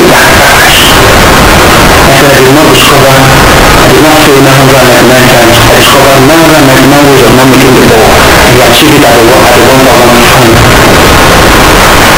So I need to say that vision will persist against the odds. For ladies, or some guys, they've been in a relationship for quite some time, and at the point of going to the altar, challenges come. Parents, extended family, friends tell you, no, this is not the girl to marry, this is not the guy to marry, this is not the way to go. Or you're a politician. You make up your mind, this is the way to go. You've heard clearly, this is the way to go. And some people who are not there when you have this inner discussion with your creator, try to discourage you. It is at that point that you hold your ground and say, this is the door, this is the millennium, this is the way I wish to go. And most times, history records that people who have tried first attempt, second attempt, third attempt, despite it, life gave way for them. Some became presidents, some married those girls, some married those boys, and now they tell those stories. And the people who disrespect them now read them as history. For you to command the orchestra, you have to back the audience.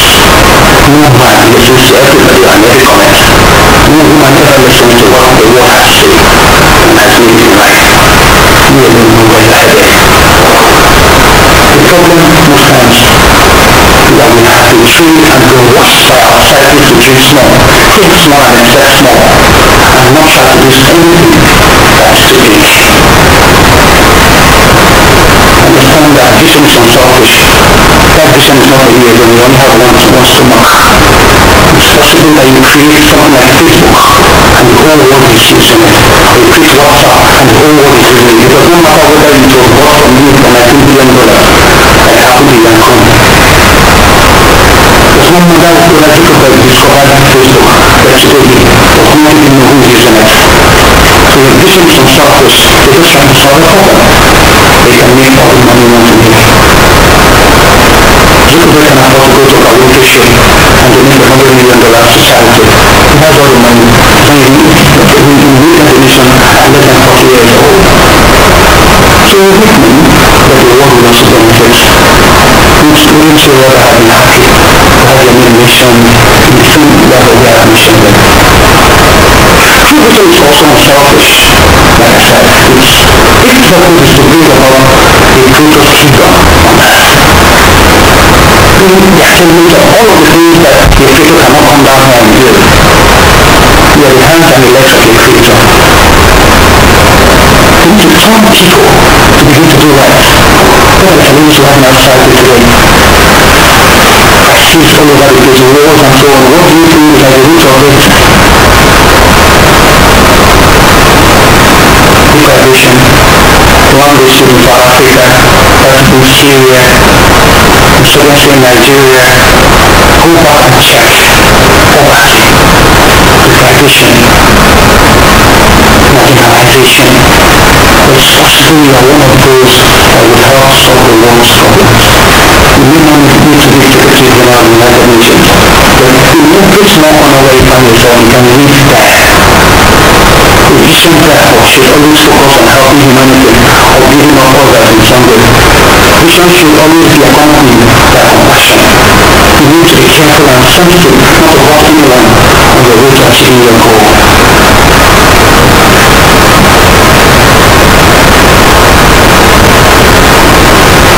At this stage, allow me to say something.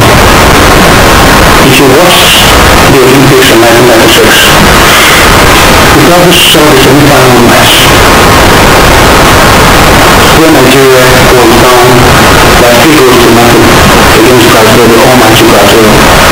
2 minutes to the end of the match, some interesting thing happened.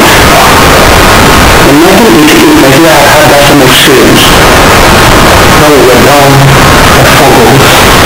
We came from behind to avoid 4 goals in less than a few minutes.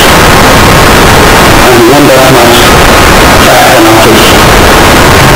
Years after, in 1996, a group of young Nigerians who did not look at adversity and shut down the system decided to go into the dressing room 3 goals down first half. Came to the second half, the match continued. A few minutes exactly. Selecting Babara came from the back. In the full position from the defensive position, you need to take responsibility. Evaluation.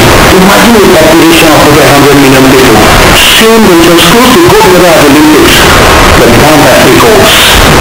A young rookie I doubt was up to 20 years, or just about that age, come from the back. He forgot and he scored the best goal. The motivation came. There's something that happens when somebody does this, others follow. The next thing, the second goal was scored. There came Panama ball. A young rookie who the commentator had just said that was the Nigerian coach that would remove him. And he had said he had a deceiving look. That I have said only that I will coach. I will remove Panama ball. Because he looked like he was in the United. At that point, this gentleman took responsibility himself, took the ball. Faced next, because the challenge we always have is, are you ready to take action? Are you ready to take that strike? He stopped the ball. It didn't matter whether he stopped it well or not. But what we have is internally, whatever happened, the ball showed into the net. 3 goals to 3. And while we were still debating just 180 seconds to the end of that match, I believe we almost in extra time. This man with the receiving look according to the commentator, the white commentator. This man whom I have said I would have removed took the ball and stretched, dropped it, closed his eyes and slammed it. The rest is history. Nigeria won that match 4 goals to 3. Went ahead to beat Argentina 3 goals to 2. And we got our gold medal. It is recorded that Nigeria won the gold medal at the Olympics. As I speak to you today, Ghana has reached the Olympics. Went ahead to be the African Footballer of the Year. Went ahead to play some of the best clubs in the world. He can never tell where his life is headed. But you need to go and try and find out where his life started, where he discovered his vision, what got him playing football, with the kind of height that he had. At the end of it all, it is recorded that is in Lagos State that no robbery took place in Lagos on that night. Even armed robbers danced on the streets. Enemies hugged themselves. People remember Christianity, Islam, Buddhism, or any form of religion, animism. Everybody was Nigerian. Everybody was happy. So here doesn't end. People were happy. Musicians composed songs. Money was made, wealth was created. That is so and so and so. People wanted, what was so. Those people with 3 million men, just 11 of them, decided to take their vision, hold the skills, fight for their nation, and face what faced them. Are you facing adversity? Are you having challenges? Stand up to it. Face what is facing you. And I assure you, catch a vision, run with it, act on it, and the sky will be your limit.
Hello, thank you for being a part of our show.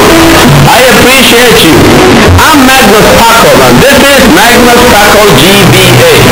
As you know, it's all about how we can raise the level of living. That's what it's all about. In view today, we continue our discussion on global trends that affect Africa. We pick it up from last time with our guest, Martin Oloja. Mr. Oloja is the editor-in-chief of the Guardian newspapers in Nigeria. But before that, in our hidden economics, politicians and their dancing diplomacy. But coming right up is our quick view on business and development indicators.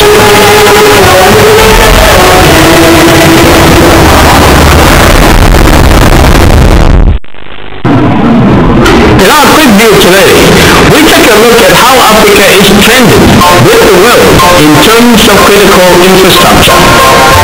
According to the 2014 University Web Ranking, which of these Nigerian universities is among the top 25 in Africa? University of Lagos, University of Ibadan, Obafemi Awolowo University, and University of Ilorin. Which of the following is not among the top 10 African countries with the highest number of paved roads as a percent of total? Mauritius, Egypt, Tunisia, and South Africa. Which country of the following is not among the top 100 in the world in electricity consumption per capita in kilowatt hours? South Africa, Seychelles, Egypt, and Libya. Stay with us for our answers coming up shortly. To contact us with information, please see our email address displayed on the screen. Still in view, global trends that affect Africa. But up next in our hidden economics and diplomacy.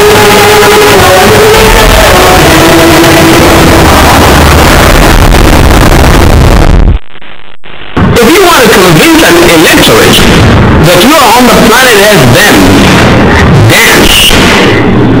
If you are a black, or let's say African politician, you better know how to dance well if you're going to dance for the vote.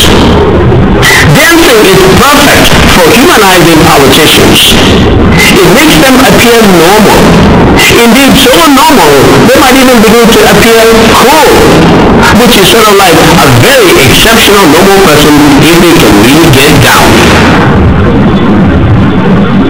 The politician, especially those that can't really dance well, should summon up the courage and get up and dance, even so they can laugh at their own ineptitude. The electorate likes this. So he is human after all. When you bring yourself down to earth by dancing, the electorate feels they can easily feel you, assess you, and even afford you, because you are now not so out of reach or out of touch. And suddenly, you are now not so exquisitely expensive. If I can afford you, then I can, as a matter of speaking, take you home. Politicians want to be taken home by every potential voter. They want the voter to like them and vote for them.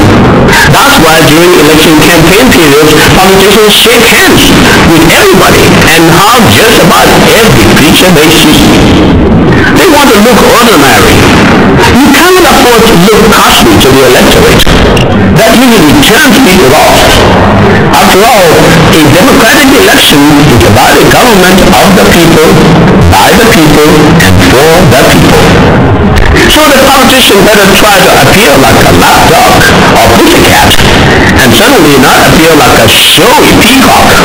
during the campaign period. The politician usually says that until after he or she has won the election, and then thinks of a clever way to cause voters to forget it all next time he comes dancing again.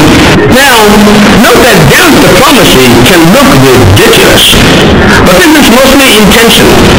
Most politicians will do anything for the electorate to identify with them. In Africa, politicians know that dance is an extremely powerful resource in political communication and attempt to use it as often as possible. Sometimes, even some well-respected African icons use dance to ease the tensions of the moment. In the United States, politicians have been known to dance and sing to mock themselves. For example, Michael Bloomberg, when he was mayor of New York, would traditionally take part in an annual show organized by the Inner Circle, a parody group established in 1922 by New York City newspaper reporters covering City Hall. Now, Karl Rove, a high-level Republican operative for years, has choreographed an elaborate dance routine designed to give life to the Republican Party. Not to be outdone, the Democratic Party has been featuring President Obama, where he has strutted his stuff on many occasions, a notable one being the one on the Ellen DeGeneres show in 2009. Folks, it is good economics for your political candidate to dance, because one fancy dance step can be worth $1 million. How are hidden economics for you? Before we start our discussion in view, here are our quick view answers. According to the 2014 University Web Ranking, Obafemi Awolowo University is among the top 25 universities in Africa. South Africa is not among the top 10 countries in Africa in terms of paved roads as a percent of total.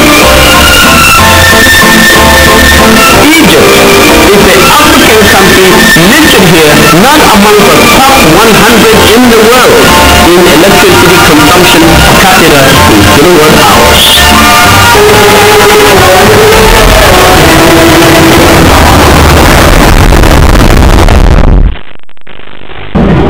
As it is well known, in terms of overall economic competitiveness, Africa lags the other emerging regions, especially in the quality of our institutions, infrastructure, and policies.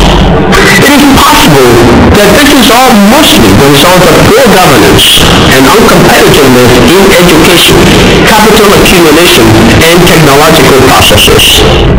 So Africa cannot afford to suffer major setbacks, especially as it seems that Africa can indeed rise. And so we continue our discussion with Mr. Martins Oloja on how Africa is doing in light of global trends. Martins Oloja is the editor-in-chief of the very preeminent Guardian newspapers in Nigeria.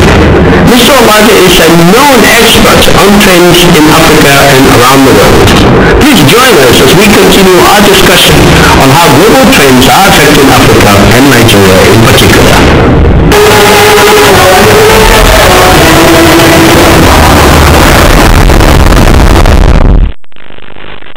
Yeah, so as we were saying, just trying to discuss how the people can take control. Yes. How the populace, the regular voter, can be the boss, can be in charge of determining I was telling you that most of our knowledgeable people, most of our good people should be like innocent bystanders. They want to be innocent bystanders. They shouldn't be bystanders in the political process. They should be part.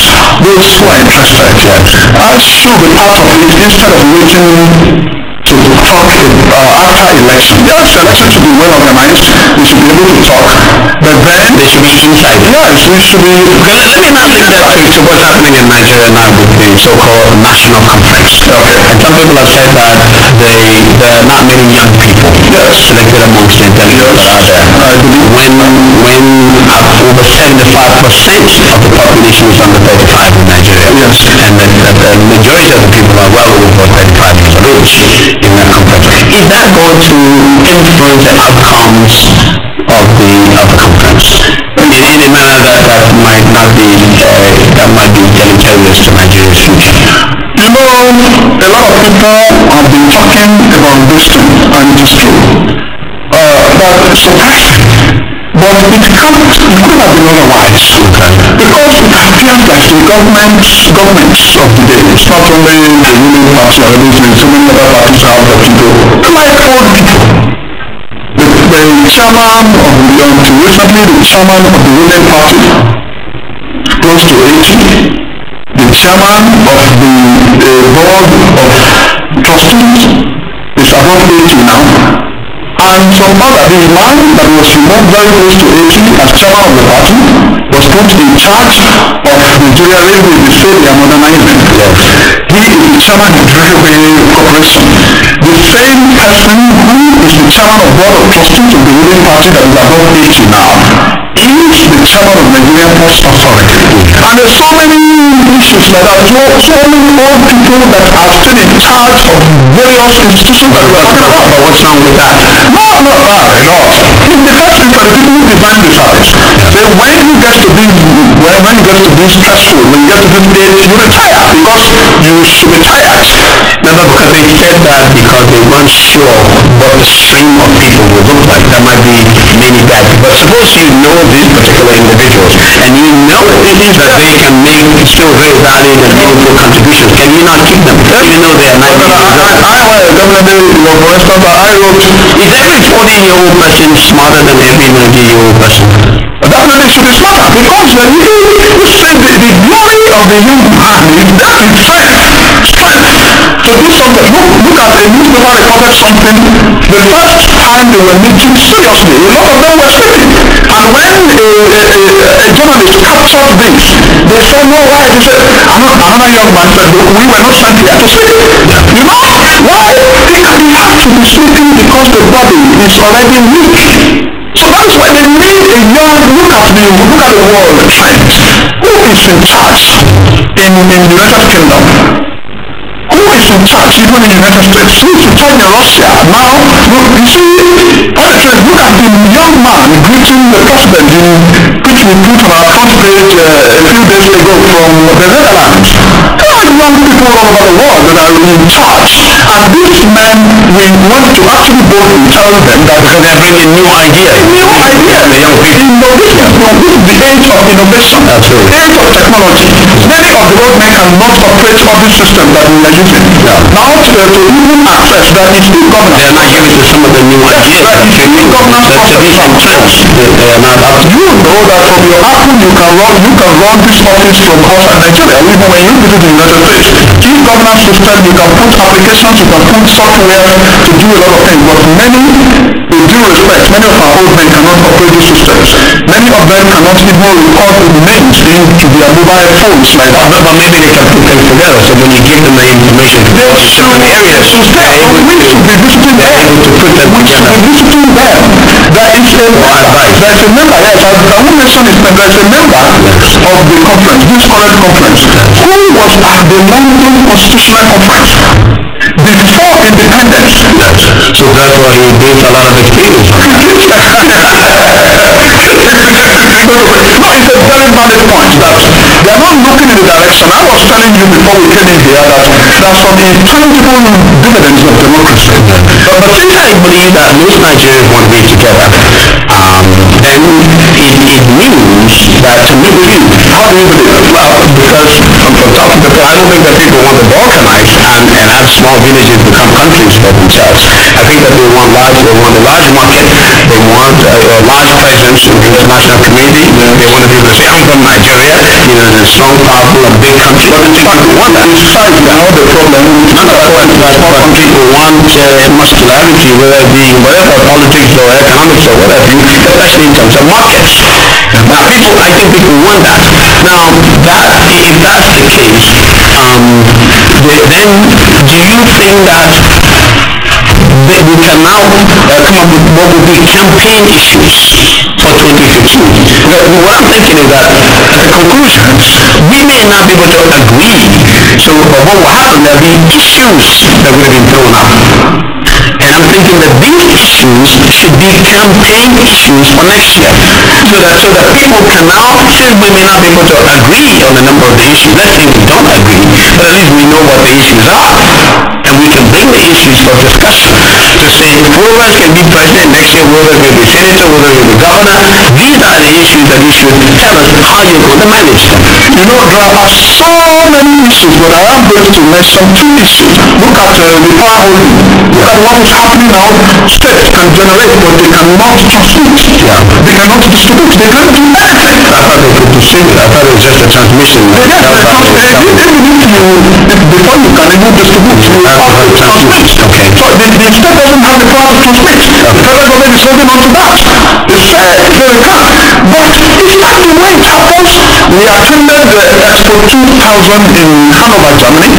They showed the people and the current chief executive in charge of the investment commission was the commerce minister at that time that took Nigeria to Expo 2000. He saw how Germany manages its power sector centralism.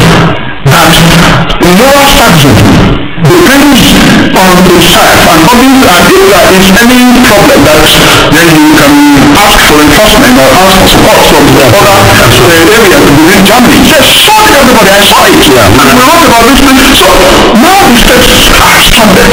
I think these are the issues, how to manage, how to grow without having to look at the center. So the question is, these issues, are they concluded by this either as the president of because they pass it for a referendum, or they pass it to the National Assembly, or they become campaign issues? What's the likely way for their Whether it is for referendum, before you pass something for referendum, there must be a document. Before you pass to National Assembly, there must be some agreement. And referendum, not about whether it's a minority report or this thing, that the people should have presence of mind to know that Nigeria is not doing well in that area.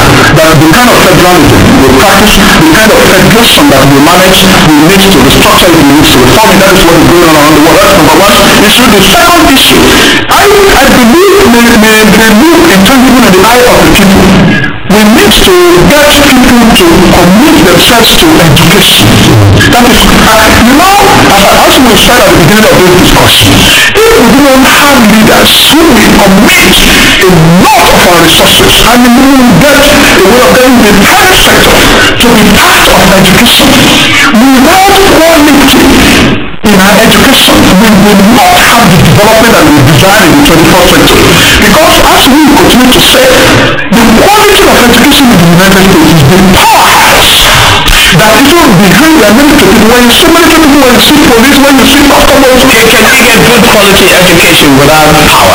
Now I'm going to segue now into the power issue. Because with the power initiative of President Obama, I wanted you to speak on how well Nigeria in particular is doing, on that path, on the path of trying to work in the context of the Power Africa initiative of President Obama, and how that therefore will be able to stimulate good things to happen in the area of education. I want to tell you that we can have the world of power.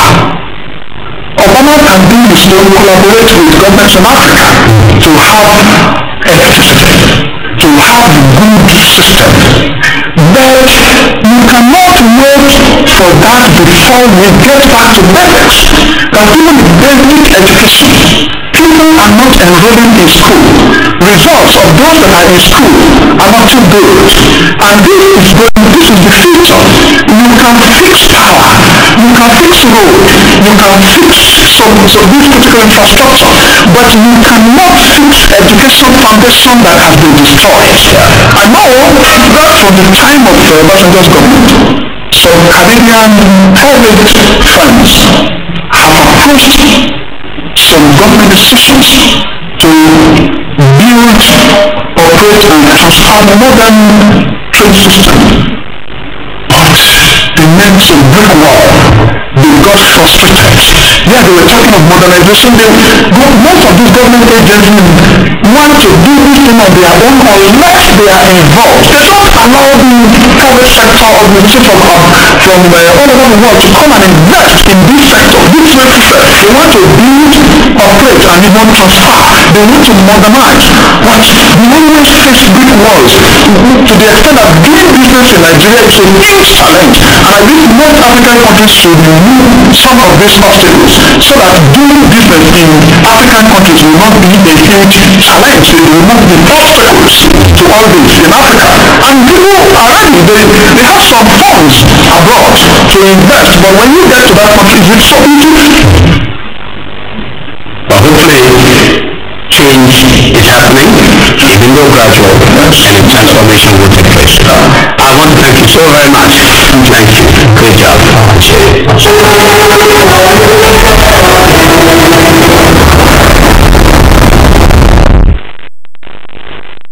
As I said last time, what we need to be instead the global trends would be efforts to close Africa's well-known competitiveness gaps in key areas such as institutional capacity, infrastructure, education, skills, and appropriate technology growth. If we close these gaps, we can then be able to create efficiencies in agriculture and expand our capacity in the manufacturing and services sectors. Sustained high economic growth rates are typically seen in countries and environments where there is significant infrastructure development.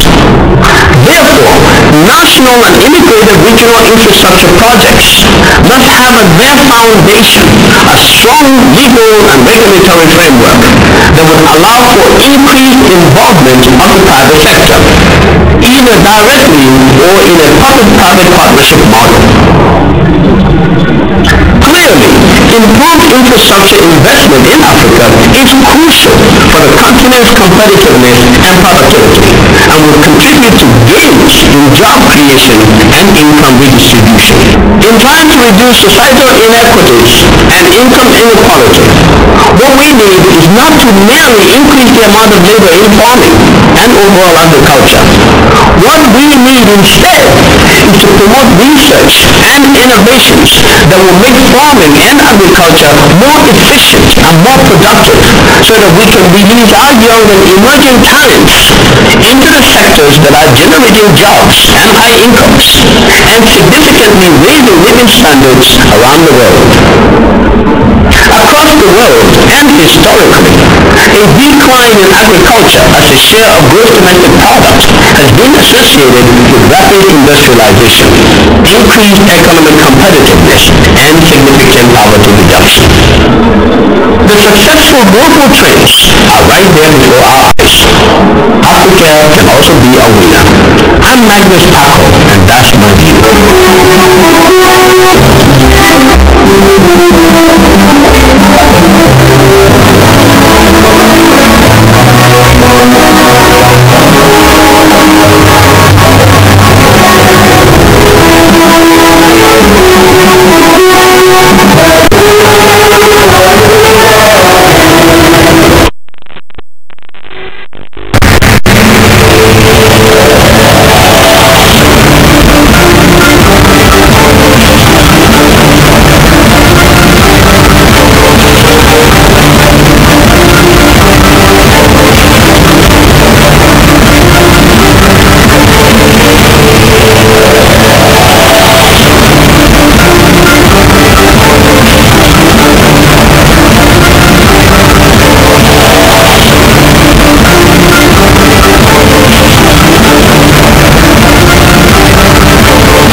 to be joining us. It's still the Money Show coming to you live from Nigeria's capital. We're looking at the real estate sector in the country today, and I have two gentlemen joining me. Let me start from my immediate left is architect John Ochogu. I hope I got that right. You're the ED Operations of Mega Projects International. Welcome to the program. Close to him, good morning. Close to him is Joseph Ataibe, the Chief Executive of Big Stuff Nigeria Limited, your builder. Yes. The Big Stuff builds. Yes. I hope you build big stuff. But I hope those big stuffs are affordable. So we'll talk about that in a jiffy. Alright, first off, Adebayo is the convener of Abuja Housing Show. Welcome to the program. You also have a program on housing, if I'm not mistaken. Yes, what here to hear. Oh, okay, so you go there talking to me now, not talking to me. No, let's put your experience. Tell me part of your experience. Alright, welcome gentlemen to the program. And let's get started. You know, the real estate sector in the country, the real estate market is a very promising one. As analysts have said that there are huge returns in the market, but it seems that we're still at a very slow speed. We've not even scratched that sector yet. Why have we not been able to get the benefits, to be able to get the benefits of this sector? Let me be passionate a bit and start with you. Yes, housing, as we know, is a very important aspect that we need. One of the major basic needs Of man. When you take food, the next thing is housing. But unfortunately, in the recent time, most of the governments are not paying much attention to this. In this country, we have had a lot of committees, a lot of reforms, but unfortunately, those reforms have not brought us affordable home, most especially for the Nigerian workers, most especially for the low income earners. Now, today, the housing deficit in this country is put at 17 million deficit. We just finished Abuja Housing Show, where the Nigerian Body Finance stood at the figure. 17 million deficit in a country, the giant of Africa. So the question is, how do we arrest the 17 million deficit? Okay, we'll come to that. You've raised an important question. I saw you nodding. It seems you were in agreement with what you said. You're an architect. Yes, sir. You've been building. Yes, sir. Tell me the challenges of getting the real estate sector of Nigeria's economy, of course, moving at a very fast pace. Okay. There's pace and there's affordability. Let's look at pace. Pace, if you're going to go with pace, first you look at access to land titling. Then you look at acquiring design services, the whole gamut of it, architecture, engineering, costing and all of that. Then we also look at development control approval mechanisms in the different code enforcement units in the different states. And then you now look at the average revenue per renter or per homeowner. If you put all of these together, you'll find that the mix is not right yet for accelerating pace. Even though, if you were to get land today, as you do have your land already, getting a design services should not be much of a hassle. You're able to find that for any cost. But when you get to development control, for instance, you might have a bit of a hitch in processing time for securing approval for you to start building. That's one. Two, when you start construction, if there's available funding, you're able to accelerate the pace of construction.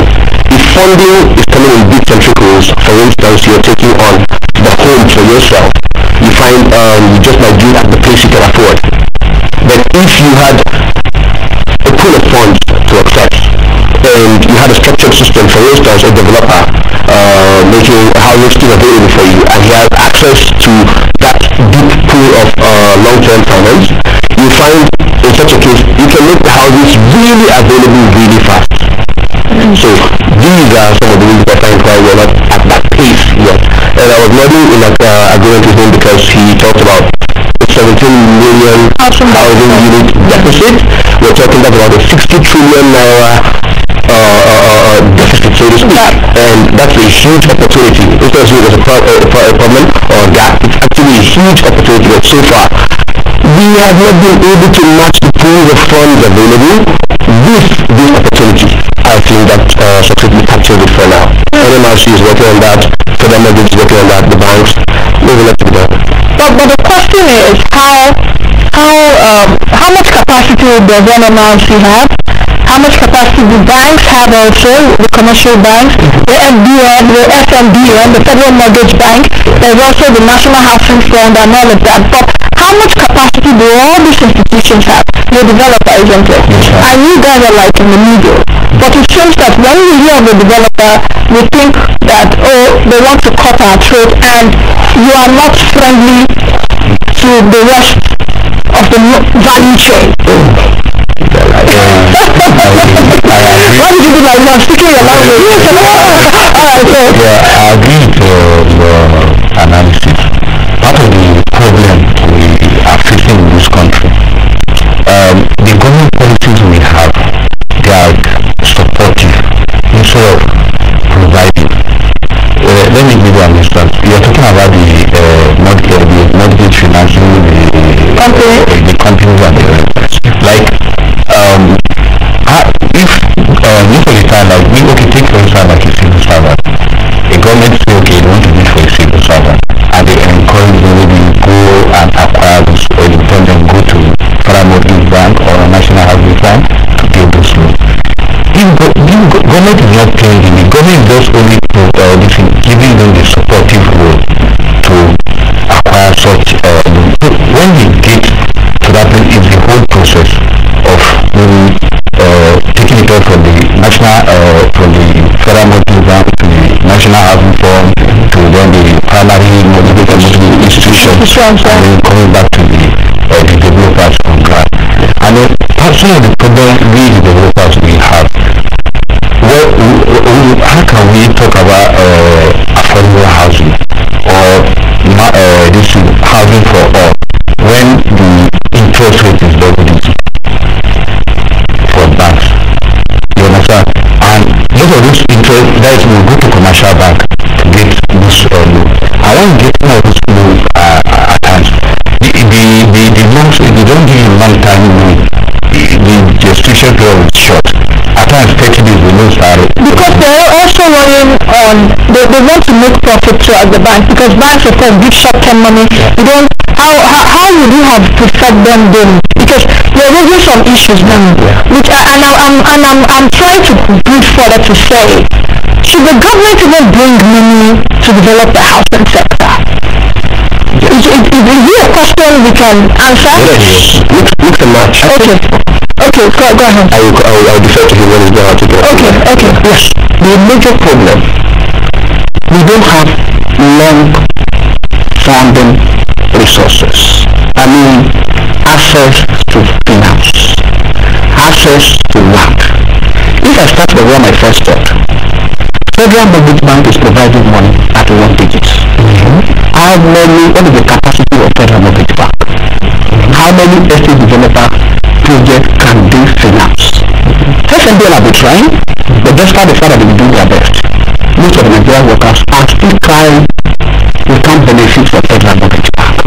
Because of that, we are appealing to Federal Mortgage Bank to go on showcasing what they'll be doing.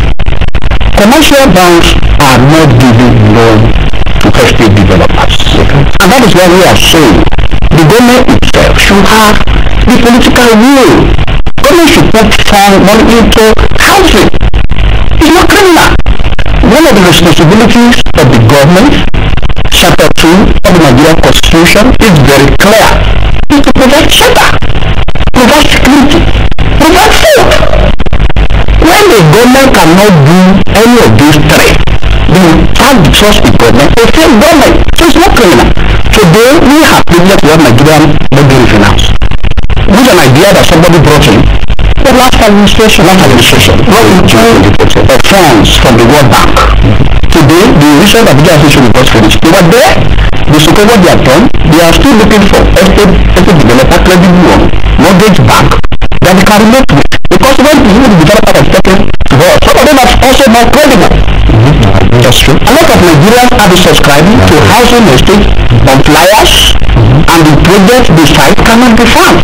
So, now talking of affordable housing, look also into the issue of land title documentation, building approval.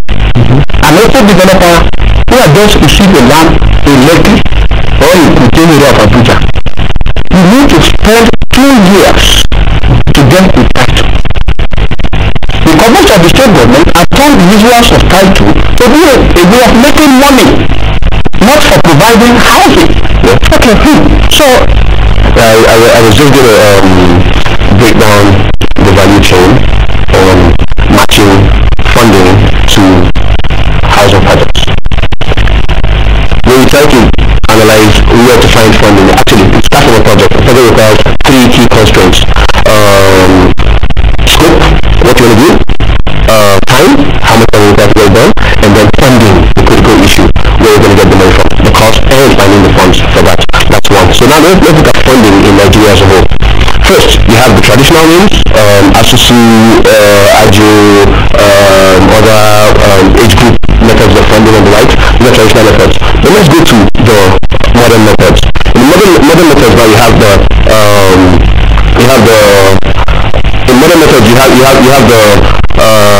government driven aspect, and then you have the commercial aspect. So you have formal and informal. Now looking at the formal, you would have on the upstream side National Mortgage Finance Company and the Federal Mortgage Bank of Nigeria. These are 2 huge pools of money. But then again, you would have the commercial banks, you would have the merchant banks, you would have the insurance companies, and then you have the pension fund managers. These are huge pools of funds. But there is a disconnect in getting these pools of funds optimally matched to a policy of getting housing out there to reduce this deficit. Now, when policies beget programs and programs beget projects, so you say you want to have a new housing policy, fine. The program would be perhaps the first 10,000 housing units NMIC wanted to roll out. And you break that into projects. How to match these projects to this fund is where the trouble lies. And one of our says, sorry to cut you short, I know at that point it was rolled out over 66,000 applications per drum. I would even like to talk to NMIC perhaps in days to come on the show to know how far they've gone in terms of those that subscribe. But I want us to look at, despite the challenges, there's still a huge growing interest in the real estate market, isn't it? What is even driving this interest? What is driving this interest? I know you may say it's a main question because Nigeria is a country of about Nigeria is a country of about 183 million people. The basic need of man's shelter is in there. But would you also say now that because we have a growing urbanized or a growing urban population, everyone wants to move to Lagos, Port Harcourt, and Abuja to find something to do. There's also a growing middle class. Will that also impact the real estate sector? Only as an opportunity. The problem is not with the populations coming in. It's with the system not being there to create the housing units. Let's look at one factor, affordability. When I say I want everybody, when I want to democratize housing, for example, I want to make it affordable to everybody. When I tried to sell affordable housing to a certain state government, I don't want to call names here, we had a grant. I wanted to make a housing estate of about 750 units for them. We went there, and the first challenge we had was, these houses you're building, these don't give us Abuja houses, match the houses to the income of our workers. So we graduated by that's no brainer. You should do that. You should do that. You shouldn't build an Abuja standard of house in my village. Yeah, but you don't want to give a Mercedes-Benz boss on a cooperative loan to a Cadillac driver who is going to afford it. Must we give a Mercedes-Benz boss to those kind of people who don't need Mercedes-Benz? That's the issue. There's a definition you need to capture here. It says affordable housing or affordability. Affordability is relative. Yes, that's relative. You cannot give a 1 billion naira house that is here in Africa to someone in the village also earning a minimum wage of 18,000. What you earn, it doesn't make economic sense. What you earn, 20 max 30% of what you earn is the highest you can afford to spend on shelter. Anything above that band is not affordable to you. So what we did was take this. Now you know what this category junior workers can earn. Now we know what this category of middle income earners can afford. We know what category. You can control cost by design. That is an architect's duty. You can control cost by design. Yeah, I think you are still saying what I'm saying, but yeah, a different way. So you've come to agree with what I said. Okay, so the point is this. Now since we have these bands, so to speak, you can now say for civil servants that earn this amount, this is what they can spend. Now let's design to match this such that they're able to pay off their loans within their Let me bring in the development this because it seems to just be listening to us and the man in the middle. And you're always the man in the middle. It's the value trade. Now let me ask you this question which is very fundamental, especially here in Nigeria. The issue of rent. The issue of rent. What can be done? Can rent actually be determined? control by the government? Yes, can it be controlled? You know that Lagos State tried that the Lagos rent, yes, you know, can rent be controlled? People pay astronomical amounts of money, especially here in Abuja. You know, you want to get a flat here, like a 3-bedroom flat in Asoko, and you're paying close to 3.5 million, 4 million naira. Who does that? We're talking about corruption. All these processes fuel corruption in a way, because for you to keep that pace, you need to do something else to be able to, or you do one or two things to me, even if you are not corrupt, you do. Come to make it yes, you may open up other businesses to be able to do that. Can rent be determined? What can we do? Can this administration take that? I know President Buhari is in the US, but his other people are here listening to this show. Can we do something to make rent affordable? Yes, we can do something to make rent affordable. But in terms of legislation, I don't know how far it can go. But in practical terms, I want us to look at this scenario. Let's say if most of these houses you're saying, most of the time I would say the price of houses are very high. At times you don't want to be a little bit fair to the owner of those houses. For instance, let's say somebody who owns a house in Asoko, how much does it take him to get the land? What about the cost of construction? Because the kind of construction we do in some part of Nigeria here are very expensive. Okay, leave that by the side. Answering your question, like one of the ways we can reduce house rent is government solving the problem with the practical things. Coming down to the real sector, as in solving, coming to meet us one-on-one, what are the issues we are facing. One, if you go to, I don't know, there are this part of Abuja like local government. If you go to that place, we have fine houses in local government. But why are people not staying in the infrastructure? So, I try to answer a question. I will also put some part of the blame on the government, because if they are providing this infrastructure, just first start with the road. It's not all the road that must be asphalt. If you go to other countries, we can find an alternative way of doing some of this road when you are using interlock, good stonework to provide this infrastructure. Then we'll take it up on it. I understand what you're saying, because if the space is open up for a lot of housing and people can see the houses will come down. But right now, where everybody, your house is like a form of social status. So where people could, where fit my social status, but I still have the ability like light, access to water, to good road. You pay through all this. But the issue, I understand what you're saying, that for us to bring down the prices or the rent, along that value chain there must be adequacy in terms of there must be, the issue of land. Because if you buy the land expensive to you want to put that cost in the rent when you get it. You want to say something? This thing is determined by the forces of the manner supply. You need to get that one very clear straight. Then when you are talking of rents, you don't control what does not belong to you. Is there a way we can get? I understand that. Is there a way we can control that? Because if you allow people, or if you allow private sector, it may just skyrocket. This is the way. Look around the streets of Abuja. If anyone came in here and told me they were telling him that we have 17 million houses, and he has gone around many areas in Abuja, he saw many houses have occupied. So guys, what is happening? Why are people not occupying the houses? Are those houses part of the benefit we are talking about? That's a question mark. Let the government come up with a rule or a heavy tax on any building or any estate that is not being fully occupied. That will increase the supply. That will increase the supply. These are interesting. That will increase the supply. When the tax is coming on them, President Buhari is fighting corruption, can do that. I suggest to him that he can do that by any estate. Not just having a mansion tax. Yes, because the last administration introduced a mansion tax to be able to occupy the budget. So you're saying if the house is unoccupied, yes, the builder or the owner should be paying tax for that. That is first thing. The other sell it at a better price or rent it out. Most of the time you see those houses not being occupied. It's money laundering. They are stealing money. They have this one away. I'm told them for how that is in America.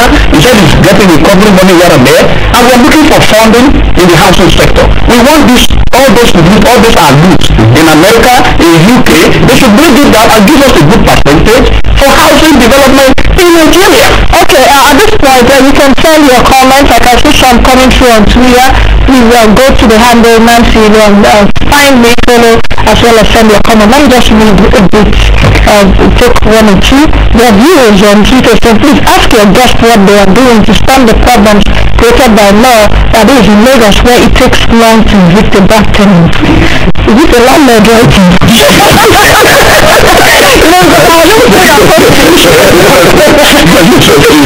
Very interesting. We'll come to that issue. Let me quickly take leverage. You say our governments have been building for themselves, their friends and the high class in the name of building for the poor masses.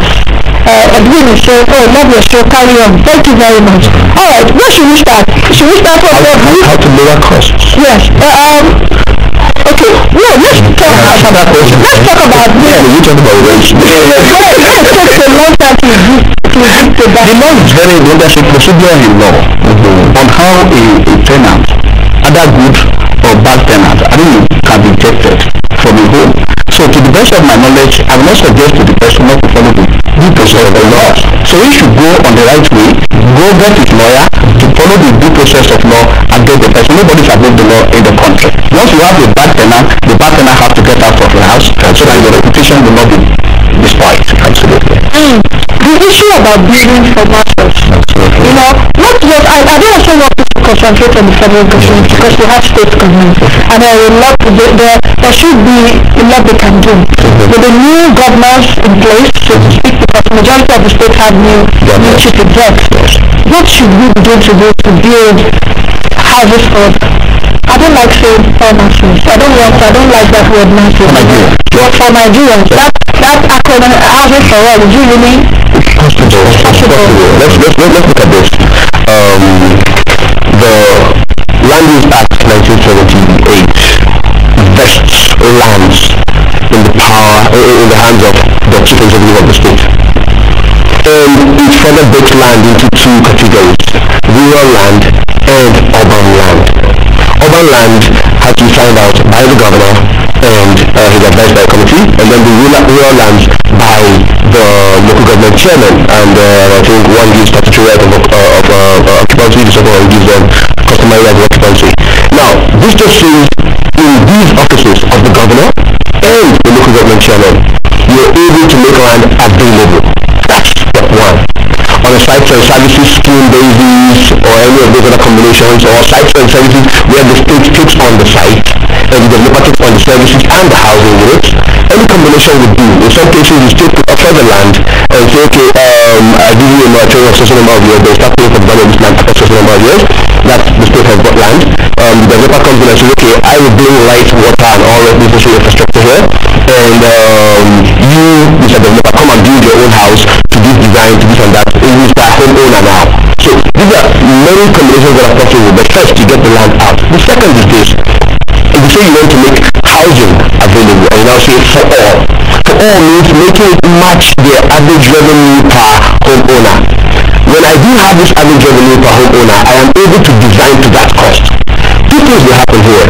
One, I standardize the houses and get the best value I can for what they can afford. It's very possible. But the second part which is best is this: by bringing in volume, real mass of housing rents. You're not just reducing housing deficit, you're also lowering the unit cost. It's economies of scale, that's the concept you use there. So it says when you buy 1 unit of something, it's 10 naira. But by the time you're buying say 10 units, I could just throw one in. This means the more units of housing we throw into the market, the lower you can make the cost. Now there are very many patented methodologies for building houses. Joe can say he wants to perfect bricks. My brother here can say he wants to have yes, you can say you want to build some proprietary system using bamboo or something. But the cost of R&D is going to be high in the beginning. If you're only getting 5 homeowners taking this from you, it's still going to be expensive and prohibitive. But when you have 10,000 units buying from you, the cost per homeowner is so lower. Okay, just like you want to say something? I want to pick it up from you see this stuff. Providing mass housing. You're looking at it that if we try to maybe look at it as a whole, not only Abuja, a whole Nigeria. There's a project my country is involved in Jos. We're supposed to provide for a whole an institute in Jos. Part of the problem we encounter, I always say land. And then if you take land reform out of it, the second problem is I mean, how will I put it? Maybe the way we look at construction. Let me put it this way. If you tell a civil servant, maybe who is level 5, level 4, that okay, I'll build a 2-bedroom for you. Maybe using the bamboo or the bricks or maybe using good treated wood. If you travel out of this country, especially US, to have good treated wood. That's one, it saves time. And then two. That's what I was even coming to. Can we have such classes? Or we don't? Or is it because of the class system or the status? No, we have. One is ignorant. Even a house with brick, is it less expensive than? Yes. It's fine also. But the problem is that in Nigeria, when you tell somebody I'm going to do with bricks, or maybe with treated bamboo, or maybe with treated wood, you feel that the next neighbor that deals with block, his own is more quality. That's one of the recent problems. Then the other problem is most of this. I believe that since the incoming government are coming, some of them will learn from the mistakes of the past, because some of these projects, the way they are designed, even at the state level, they are designed to fail. Okay. My sister, we started with issue of state government. Let me start on the point that housing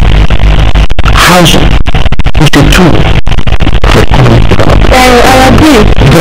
On every side we go to it, you see bricklayer, you see carpenter. If all the state government can see into that way, As an economic, I can show you that what plumbers you go people are the valuation is actually large effect. By this regime, instead of the state government, you didn't have the woman selling food coming to the shop. woman selling pure water, woman selling even Google. You got a play. No, Now, looking at that, taking the point my friend had mentioned of the issue of land, access to land, if your driver has access to land, your driver will build a house. You can start with one room. The day she gets more money, she go to 2 room. The day she gets another money, she go to 3rd room, to 4th room. So the issue of access to land is so fundamental. And each of the state government should do something about it. When you give you the breaking news, most of the state governments are putting the issue of land in their office. Land Bureau, Governor's Office, Alausa, Land Bureau, Government Office. You see, to the government office, that is to tell you that they themselves know the importance of that access to land. So we need to have change of orientation. Why people actually begin this orientation? Because I'm just I think we're in a change government. We're talking of change now.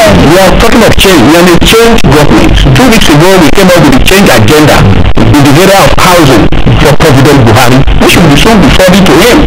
MMRC, Federal Mortgage Bank, all of them are now coming together to say this is what we want the change agenda to look like, and these are issues we are also discussing here. The orientation of Nigeria must also be changed. First time I met President Obasanjo in Ota, I met him in this red brick house in Ota. The house is still there.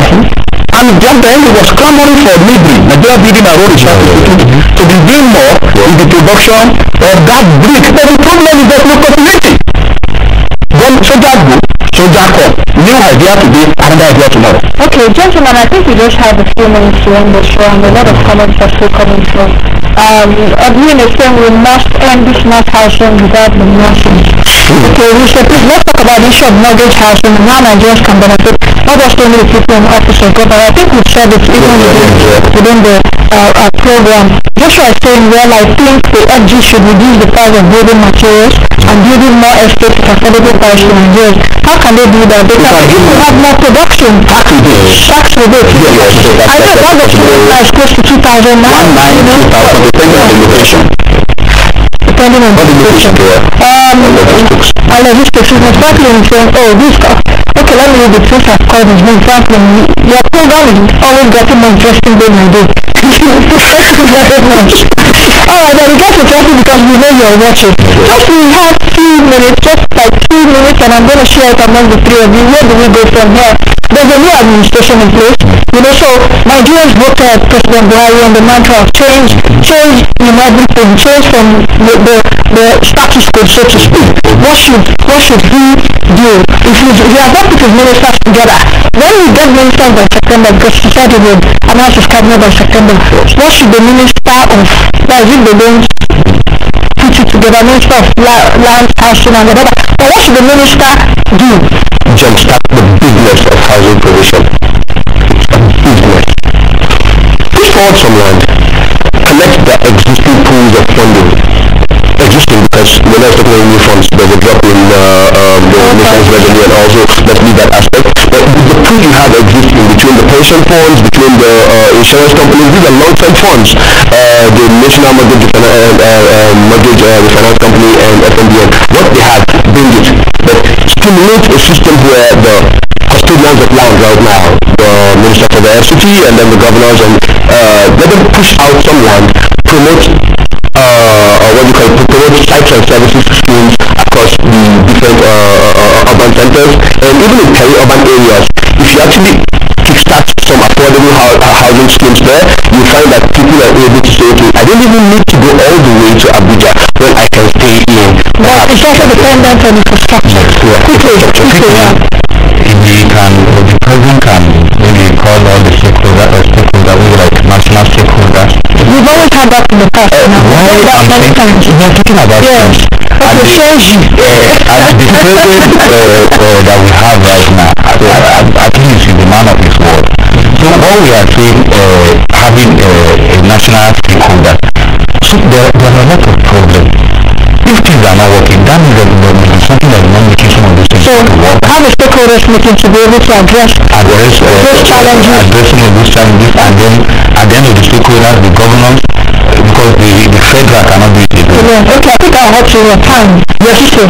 On the final note, I want Mr. President to please put housing as a priority and use housing to drive the economy of this country. It has been done in advanced countries. It has been done in Singapore. It has been done in Malaysia, even in America. If we can use housing, I can show you Nigeria will be better. I want Mr. President to look at Erufai's method. When he was made the minister of FCT, he was giving land. He was also providing infrastructure. That is why we can have Mokogoma of today. That's why we can have Buhari part of today. Mr. President, if you can do that, then there will be increase in the housing stock. And finally, Mr. President, what finally is housing? The corruption money you have been taking, you have been telling you that you have been taking money everywhere. FMBN need the money. Nigeria Mortgage Refinance need the money. Okay, we should give it to them. Let's leave it to that. Thank you, gentlemen, for coming on the show. Thank you. We're not finished the topic.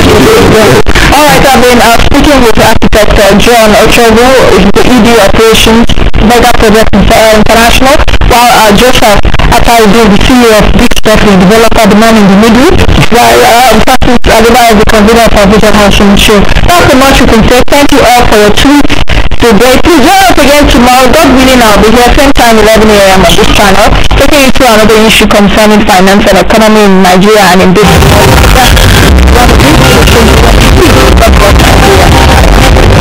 You may ask me, do I really need to have a reason for my existence? My answer is absolutely. Good day. What have you experienced in life? Can you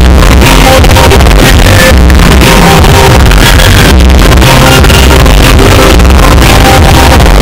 about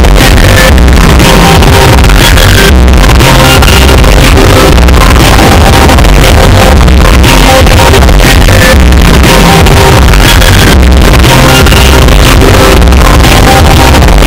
We'll be discussing vision in this discourse. How does it mean to capture the vision of your life?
I dare say that a greater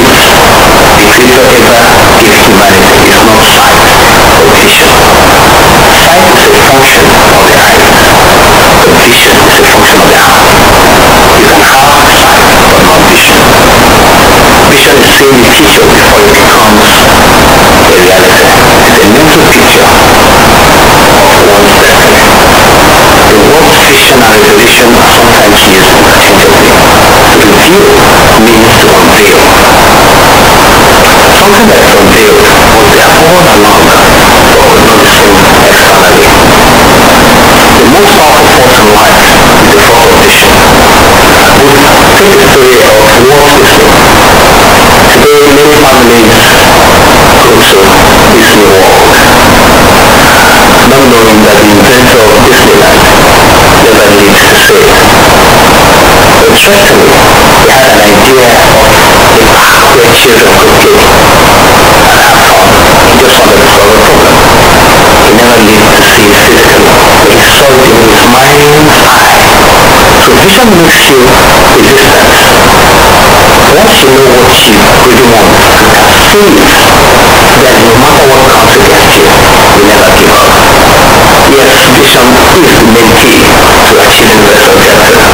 Our world is filled with people who are busy but not ultimately effective or satisfied. Who are going on in life from point A to point Z from day to day, not enjoying the jobs they do, the businesses they do. Consider these statistics for American employees. Nearly 50% of all US workers feel overwhelmed by a growing number of job tasks and longer working hours. This from the Family and Work Institute. StarTimes 2001. 88% of employees say they have a hard time juggling work and life. In all income areas, satisfaction levels have fallen since 1995. And the statistics show that the number of people in the United States are struggling with job and life satisfaction issues. What about your own life? What are you using your precious energy on? What are you accomplishing? Do you get up every day with a sense of participation and meaning because you know you are doing what you were born to do? Do you feel that your work is a match for your abilities and personality? One of the dilemmas of contemporary society seems to be a lack of meaningfulness and purpose in everyday life. Some people are actively aware that they aren't fulfilling their potential, but they still get on every day they get up, jump on the bus, get to that job, go home, return the next morning. They dread Mondays and live for the weekends because they hate their work. Their whole life is centered around only 2 days they are free from, with fasting, they experience at work. They long to pursue their own interests and talents. The question is, do I get to that? Research shows that Mondays have the greatest number of suicides recorded in America, and I dare say in few other societies. The challenge is none of these people realize that hidden within them is the key to living a more fulfilling life than they ever imagined. Whether they are satisfied or dissatisfied with their lives, the eventual goal of most people is retirement. Some could say that some people simply do not have a reason for living. If you ask people, why do you exist? Most cannot tell you. They can't explain their purpose in the world. They have no vision for their lives. Do you have a sense of purpose, I ask you? Do you know why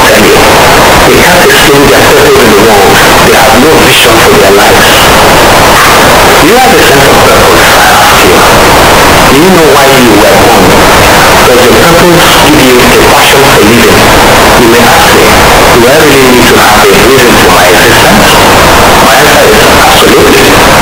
Life is intended to have meaning. You are not born just for the fun of it. If all you have to look forward to after working for years, for other people is a gold watch and a pension, then your life is a tragedy in the making. You are meant to be headed toward a destination. The poorest person in the world is a person without a dream.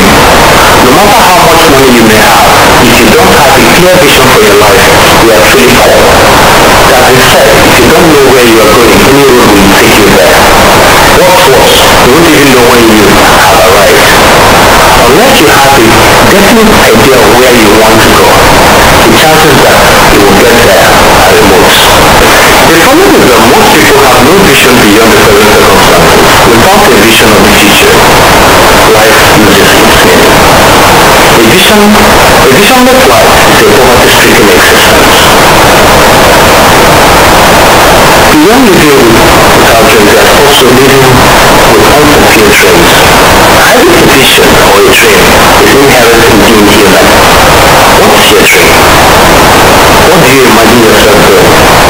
What do you want to accomplish? Are you doing what you really want to do with your life? Maybe you once had ideas of what you wanted to be and do, and you still have those ideas. Do you see yourself becoming a lawyer and starting your own firm? Do you dream about going back to school and doing something with your education and academic abilities? By the end of the work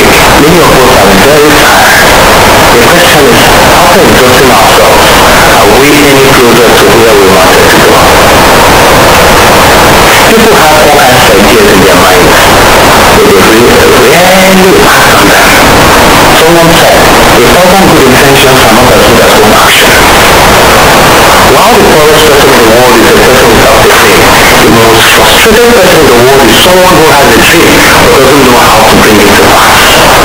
Is the person that's frustrated to have an idea for years that you haven't yet seen come to pass?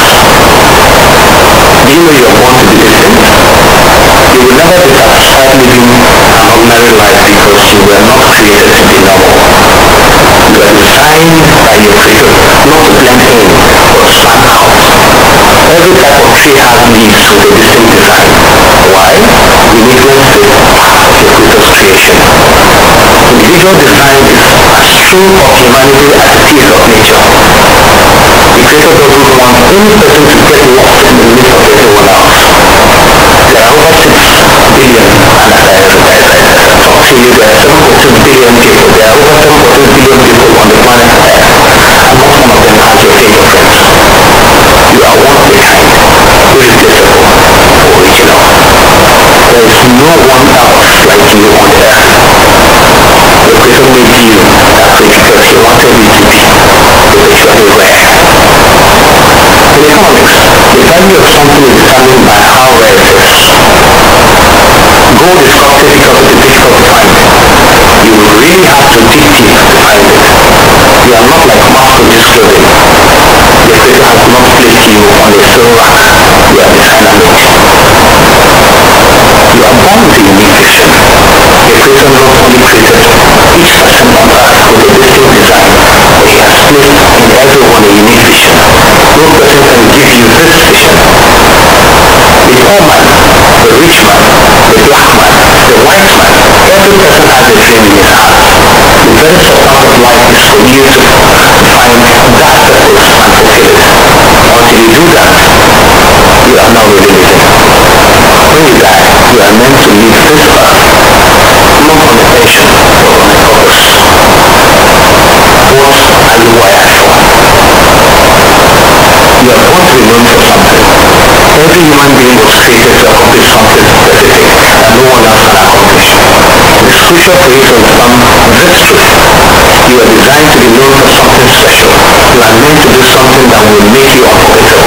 You are born to be something that the world will not be able to ignore. No matter how small your act may be, if you put your whole life into it, it won't be forgotten. Do you have a vision for your life? It is a deeply distressing fact that while we all have been given unique visions, too many of us bury our dreams in a lesser existence, making ourselves a graveyard of the creator's precious treasure. You may say you are just reacting to peer pressure. In reality, you are allowing others to rule your life. Ideally, you should rule your world. It is depressing to be around people who are just existing. It's exciting to be around people who know what they are doing and that they were born to do that. People don't fulfill their visions because they have no sense of destiny. Every job should put you on a track toward a goal that is bigger than the present one so that you can fulfill your vision. You should be able to affect government. You should be able to transform your world. How do people feel when you show up? Do they say, oh, here she comes again. She probably has another new idea. Or do they say, I can't wait for her to leave here. Change will always upset people who are content to be stagnant. But that shouldn't stop you. You should be known for your vision. What does the vision give you? It has been said that there are 3 kinds of people in the world. First, there are those who never seem to be aware that things are happening around them. Second, there are those who ask, what just happened? Third, there are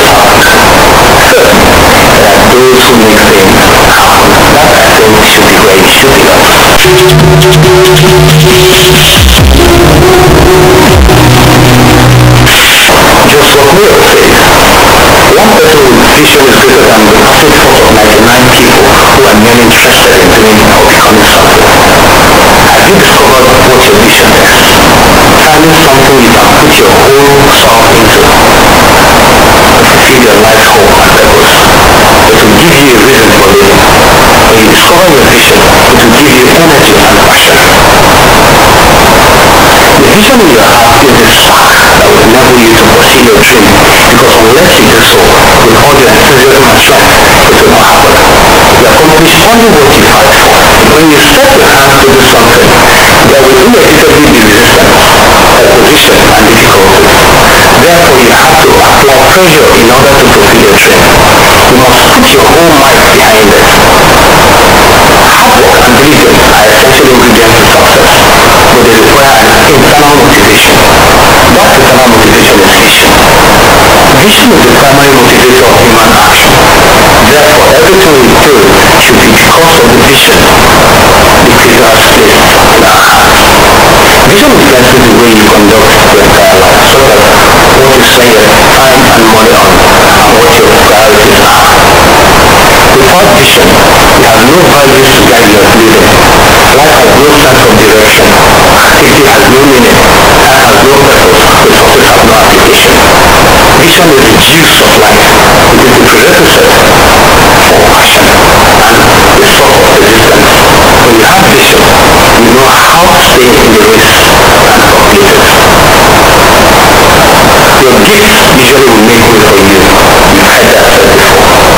It is the prerequisite for action and the source of resistance. When you have vision, you know how to stay in the race and complete it. Your gifts usually will make way for you. You've heard that said before. How is the fulfillment of vision meant to work in practical terms? You are designed to be known for your gifts. Your Creator has put a gift or talent into every person that the world will make room for.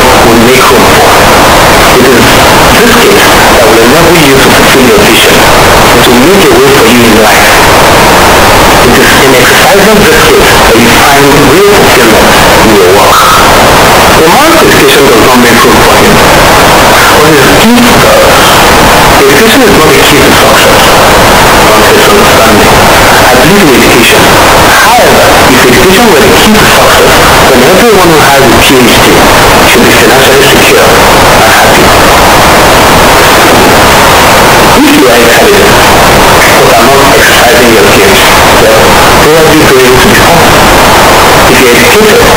If you are educated but have not developed your talent, you are likely to be depressed, frustrated, and tired. You hate going to work on Monday morning. Education in itself doesn't guarantee anything. It is your gift that is the key to your success. Anyone, yourself included, who discovers his or her gift and discovers his or her gift and develops it becomes a commodity. Michelangelo poured his life into his art. That's why we still remember him 500 years after he died. Beethoven and Bach put themselves wholly into their work, and their music lives forever.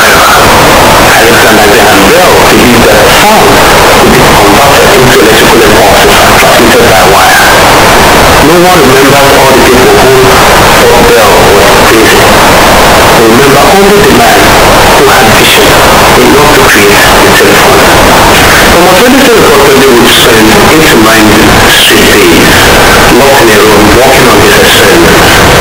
He didn't just happen to make a mistake and create a light bulb. He had a dream. Although it took him a long time, he believed that he could harness energy and that he could produce light. Because he believed this, he stayed with it until he saw the fulfillment of his vision. That's what makes him unforgettable. Are you like that? If you do things in a halfway manner, you will probably always be able to find some sort of job, yet you are going to be simply a mediocre employee. It is when you decide that you are going to find something that is truly yours that you will find your gift, fulfill your vision, and be remembered by others. How do we sell our gifts? While the gift is in us, we have a responsibility to sell it up. The gift is not something we learn, it's something the Creator gave us. It's something we need to discover and then sell it up. No one else can activate your gift for you. You have to do it yourself. As the lawyers would say, the law is an ass. Until you hit it, it does not stand. You stir up your gift by developing, refining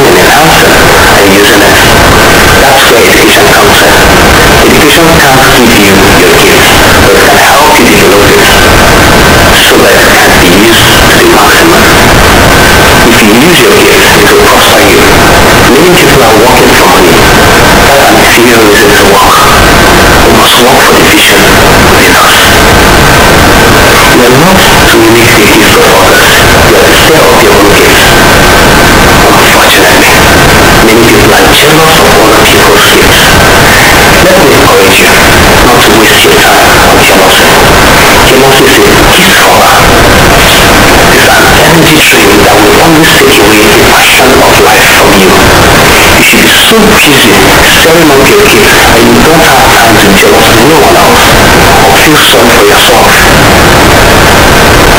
Although we are all born as originals, most of us become imitators. I used to think about becoming like everyone else and joining the rat race. Yet I soon realized that if all the rats are in a race and you win, you simply become the big rat. I commend you get out of the rat race. Stop competing with the community.